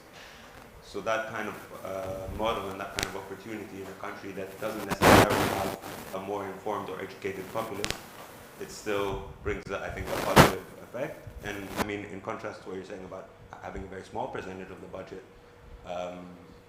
given to this method, I would think the higher that percentage is, the more transparency and accountability it can offer. So where citizens of countries like Cyprus might think a big part of the EU budget for those countries goes to infrastructure projects, goes to things that aren't necessarily seen by the citizens in their day-to-day, taking part in that kind of a vote can really have a positive effect in that area.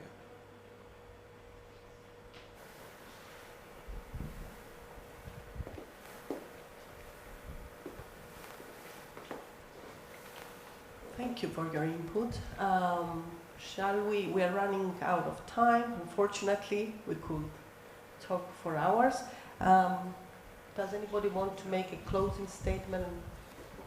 Well, I'd like to answer some of these fascinating inputs. So the schools one is fascinating because that really comes out.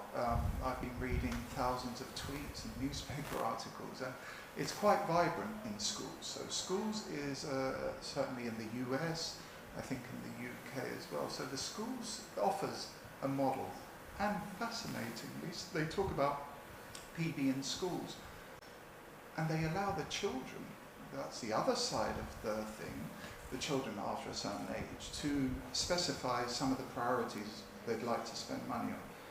The gender one, again, fascinating, because some of the calls for greater PB is precisely to bring socially excluded groups. Now, it's not women everywhere, but certainly in Cyprus, there's a low proportion of your political class that is made up for women. Even just having 50-50, and you can configure a PB to make sure it's got 50-50 male-female participation, so that in a way is thing. And Switzerland, I can't help about Switzerland as I'm there. So you don't really need PB in Switzerland because they've got direct democracy. So they vote on the big thing. Yeah, you're going to build a bridge, a huge investment, say 4 or 5 million euros. So they don't necessarily have that much PB, but what they've got is vibrant direct democracy. So you can't do something in a municipality in Switzerland really without the people approving it. Big major investments will go through the people, but it is quite a unique system. So thank you for your questions, and that was a short one for me. Can I? Just two very short remarks. It's true that it's only a fraction of the budget, so then it's not necessarily a problem. But what I see from my experience in my city is that most projects that are being submitted are about bike paths and playgrounds, which obviously are important, but it's difficult to imagine what happens when people would come up with divisive issues. You know, if I don't know, a couple of young people say, we want the LGBTQ club to be in this venue. And then people start voting, then obviously you don't end up with the most equitable result. The other issue is that a lot of the PB process needs or can be geared around deliberation. So you get people to actually talk with each other, then of course, then you run into the problem of some people don't feel empowered enough to talk. They you know, whatever they have to say is not taken into account. You always have this sort of natural leaders. But I think this is where the value, and then your example with the schools is great, because this creates a setting where everybody has an interest, then you start talking, and then this deliberation may take or may not take off. But yeah, that's a good thing. Okay, I'll just conclude with some takeaway ideas. Yes, please. Yeah, well, first of all, trust me, we'll be extremely happy to talk to you about more specifically, okay, how can we use this? At the end of the day, we actually want something real to come out of this other than research papers and, you know, me making graphs and having fun with statistics. So please, just let's exchange information and talk. I don't know how useful we would be, but we can probably help out, say, with the mechanics of the process, or, you know, what the decision-making mechanism is, or even the technical aspects. If you, we can discuss this. But I did want to add something that my personal misgiving about this whole process. While what you are doing is genuinely oriented toward justice and, you know, what we normatively consider positive things, participatory budgeting is so flexible a policy that it can accommodate more nefarious purposes, meaning a local authority can make use of this policy to legitimize decisions that it would otherwise not be able to do it. There is a city in Germany where participatory budgeting means here are 10 departments that the city has.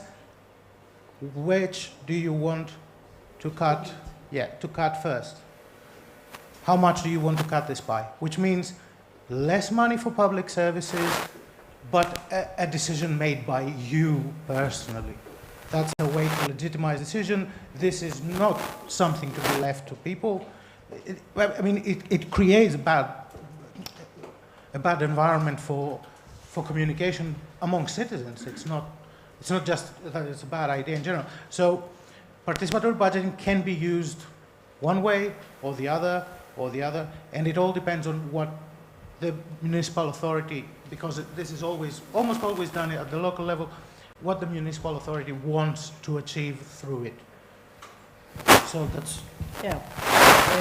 Of course, when we are concluding now, it can also cope with problems like political corruption, low turnout in elections, transparency is more increased, of course, and some ideas will be, I would like to see some PB projects in sustainability, green sustainability in Cyprus will be interesting, gender balance, and we can start from the schools and universities because it's in education we have to invest, of course, to set up this mentality. Thank you all for being here. Unfortunately, I have to conclude. Thank you very much.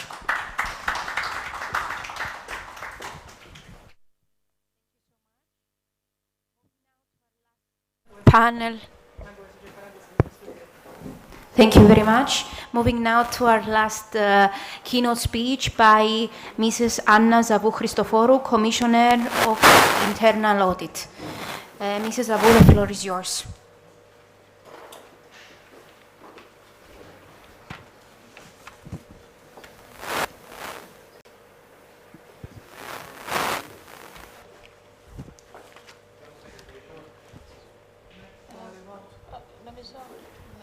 Thank you. Yes. Hello, everybody.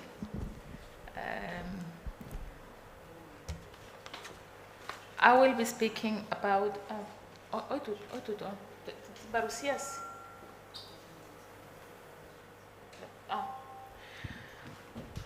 I will be speaking about internal controls and how they can affect our lives and how the catastrophes can happen if weak internal controls take place. A strong internal control system can be preventive for losses which can be of any kind. Financial loss.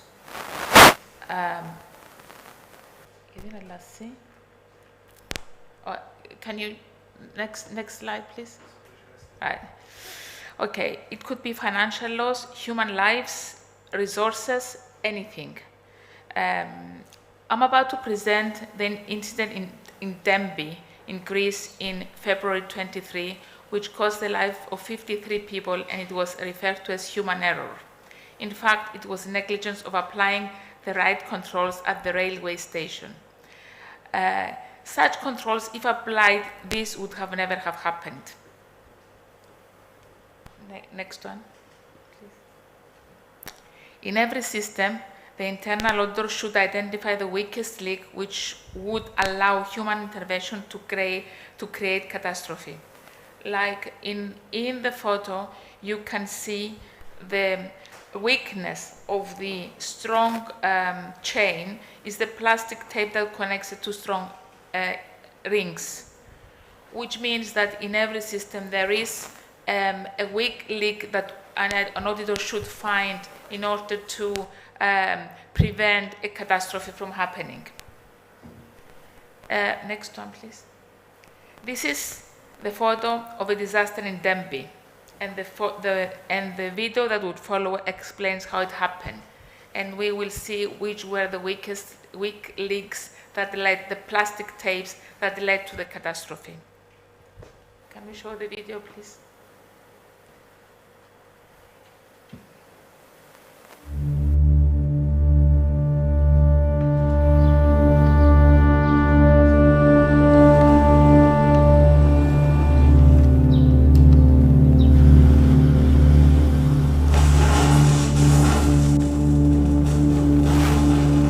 Το απόγευμα της 3ης 28 Φεβρουαρίου, η επιβατική αμαξοστοιχεία Intercity 62 αναχωρεί όπως ήταν προγραμματισμένο στις 7:22 το απόγευμα για να εκτελέσει το δρομολόγιο Αθήνα-Θεσσαλονίκη.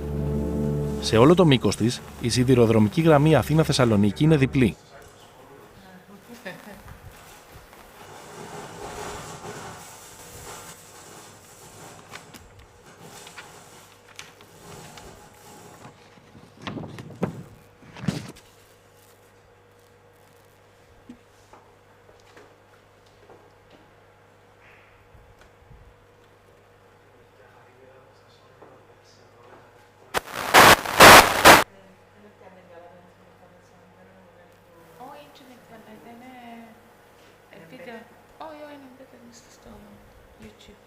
Μέσα στο USB. Τι?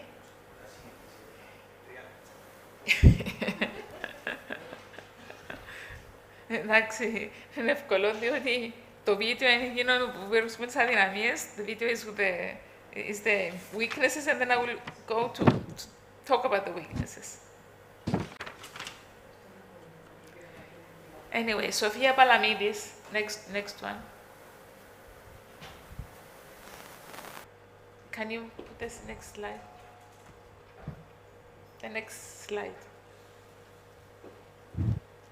Sofia Palamidis, she's a train driver in German railways station. And she insisted that she declared that no human error could have caused such a disaster in Germany.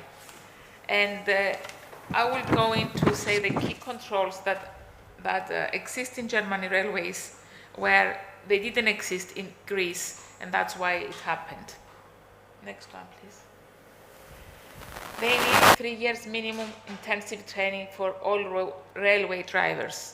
In Denby, it was about 2-3 months or few days of training.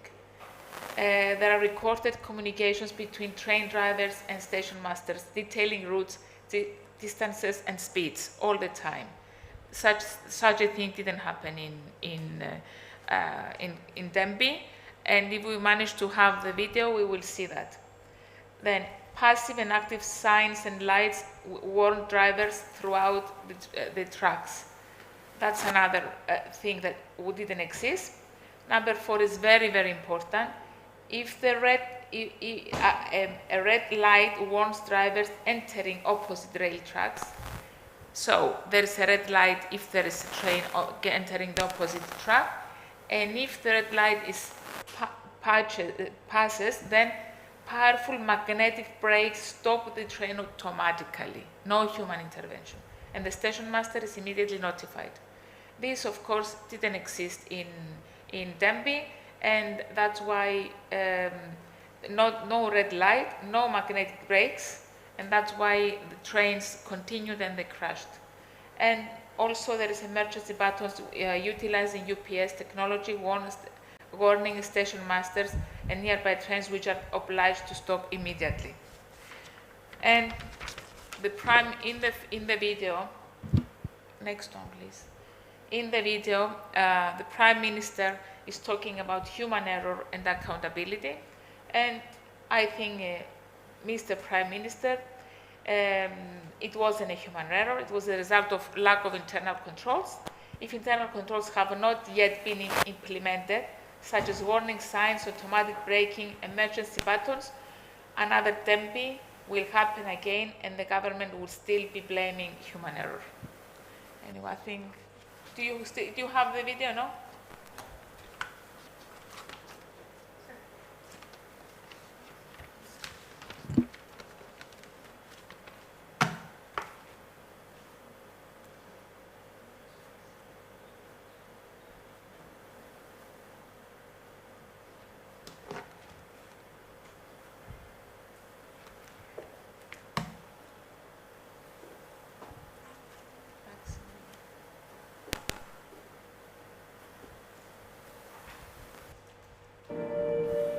Βασίλη, φεύγω. Φεύγεις.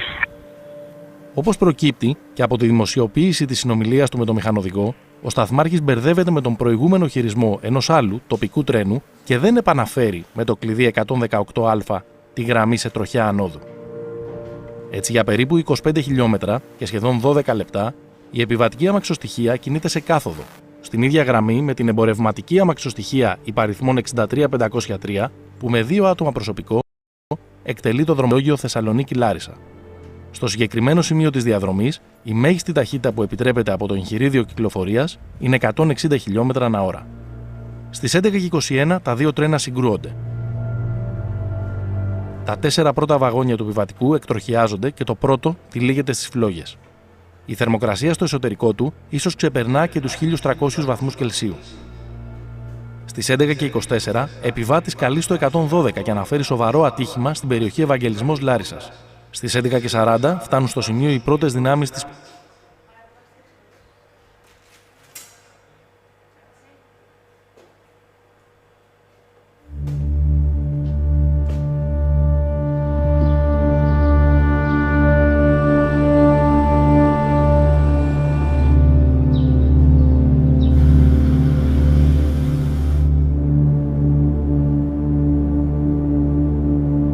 Το απόγευμα της 3ης 28 Φεβρουαρίου, η επιβατική αμαξοστοιχεία Intercity 62 αναχωρεί όπως ήταν προγραμματισμένο στις 7:22 το απόγευμα για να εκτελέσει το δρομολόγιο Αθήνα-Θεσσαλονίκη. Σε όλο το μήκος της, η σιδηροδρομική γραμμή Αθήνα-Θεσσαλονίκη είναι διπλή, μία για κάθε ρεύμα κυκλοφορίας. Στην περιοχή Παλαιοφάρσαλο σημειώνεται καθυστέρηση λόγω τεχνικού προβλήματος του καλωδίου ηλεκτροκίνησης που είχε συμβεί νωρίτερα μέσα στην ημέρα και μάλιστα είχε διακόψει το δρομολόγιο Intercity 56. Το τρένο αναχωρεί τελικά με 48 λεπτά καθυστέρηση από Παλαιοφάρσαλο στις 10:48 το βράδυ. Τοποθετείται στιγμιαία στη γραμμή καθόδου για την αποφυγή ηλεκτροπληξίας και επαναφέρεται σε κανονική τροχιά. Φτάνει στη Λάρισα στις 11:07. Αποβιβάζονται 81 άτομα και αναχωρεί στις 11:09 με 340 επιβάτες και 12 άτομα προσωπικό, σύνολο 352 επιβαίνοντες. Βασίλη, φεύγω. Φεύγεις. Όπως προκύπτει και από τη δημοσιοποίηση της συνομιλίας του με τον μηχανοδηγό, ο σταθμάρχης μπερδεύεται με τον προηγούμενο χειρισμό ενός άλλου τοπικού τρένου και δεν επαναφέρει με το κλειδί 118α τη γραμμή σε τροχιά ανόδου. Έτσι, για περίπου 25 χιλιόμετρα και σχεδόν 12 λεπτά, η επιβατική αμαξοστοιχεία κινείται σε κάθοδο, στην ίδια γραμμή με την εμπορευματική αμαξοστοιχεία υπαριθμών 63503, που με 2 άτομα προσωπικό εκτελεί το δρομολόγιο Θεσσαλονίκη-Λάρισα. Στο συγκεκριμένο σημείο της διαδρομής, η μέγιστη ταχύτητα που επιτρέπεται από το εγχειρίδιο κυκλοφορίας είναι 160 χιλιόμετρα ανά ώρα. Στις 11:21 τα 2 τρένα συγκρούονται. Τα 4 πρώτα βαγόνια του επιβατικού εκτροχιάζονται και το πρώτο τυλίγεται στις φλόγες. Η θερμοκρασία στο εσωτερικό του ίσως ξεπερνά και τους 1.300 βαθμούς Κελσίου. Στις 11:24, επιβάτης καλεί στο 112 και αναφέρει σοβαρό ατύχημα στην περιοχή Ευαγγελισμός Λάρισσας. Στις 11:40 φτάνουν στο σημείο οι πρώτες δυνάμεις της πυροσβεστικής. Στις 11:50 φτάνει το πρώτο ασθενοφόρο.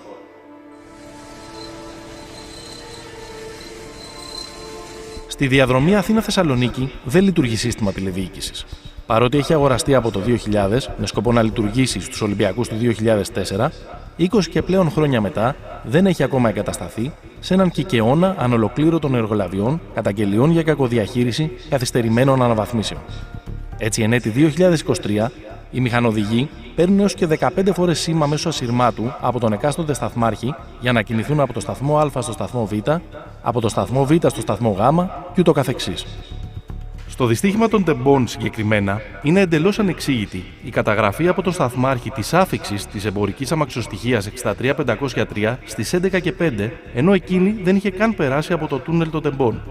Πιθανότατα εκ παραδρομής θα την πέρασε για άλλη και αυτό τον οδήγησε να δώσει το OK στο Intercity να συνεχίσει στην κάθοδο, θεωρώντας πως δεν θα συναντήσει άλλο τρένο στην τροχιά του. Στη διαδρομή Αθήνα-Θεσσαλονίκη δεν λειτουργούν παρά μόνο σε ένα μικρό κομμάτι της Α φωτοσύματα, Β σύστημα τηλεδιοίκησης και ελέγχου κυκλοφορίας, Γ σύστημα επικοινωνίας. Έστω κάτι από αυτά αν δούλευε, οι μηχανοδηγοί θα είχαν εικόνα για την κυκλοφορία σε ακτίνα μερικών εκατοντάδων χιλιόμετρων και πριν συγκρουστούν θα είχαν απλά σταματήσει σε ένα κόκκινο φανάρι. Τα φανάρια απέχουν μεταξύ τους πάνω από 2 χιλιόμετρα. Ή ακόμα και αν είχαν παραβιάσει το κόκκινο, θα είχε ενεργοποιηθεί το σύστημα αυτόματης ακαριαίας πέδησης που ακινητοποιεί την αμαξοστοιχεία το πολύ σε 1200 μέτρα. Όμως αυτές οι δικλείδες ασφαλείας δεν υπάρχουν και όλα καταλήγουν να εξαρτώνται από τον ανθρώπινο παράγοντα. Οι συνδικαλιστές του ΟΣΕ είχαν προειδοποιήσει πολλές φορές για τα προβλήματα του ελληνικού σιδηροδρόμου, με τελευταία την επιστολή τους 3 εβδομάδες πριν, στις 7 Φεβρουαρίου. 2 εβδομάδες πριν το τραγικό δυστύχημα, στις 15 Φεβρουαρίου, η Κομισιόν είχε παραπέμψει την Ελλάδα στο Ευρωπαϊκό Δικαστήριο για τις σιδηροδρομικές υποδομές. Σχεδόν 17 ώρες μετά το δυστύχημα, ο Υπουργός Μεταφορών Κώστας Καραμανλής ανακοινώνει την παραίτησή του, αναλαμβάνοντας την πολιτική ευθύνη. Αργότερα, σε μαγνητοσκοπημένο τηλεοπτικό του διάγγελμα, ο Πρωθυπουργός αποδίδει το δυστύχημα κυρίως σε ανθρώπινο λάθος και δεσμεύεται για απονομή δικαιοσύνης. Καθώς όλα δείχνουν πως το δράμα οφείλεται δυστυχώς κυρίως σε τραγικό ανθρώπινο λάθος. Μέχρι αργά το απόγευμα της 5ης 2 Μαρτίου, και ενώ η ταυτοποίηση των θυμάτων μέσω DNA συνεχίζεται, ο τραγικός απολογισμός είναι 57 νεκροί. Στην πλειοψηφία τους νέοι και νέες, σύμφωνα με τους ιατροδικαστές. Ο ακριβής αριθμός των αγνοουμένων παραμένει αδιευκρίνιστος.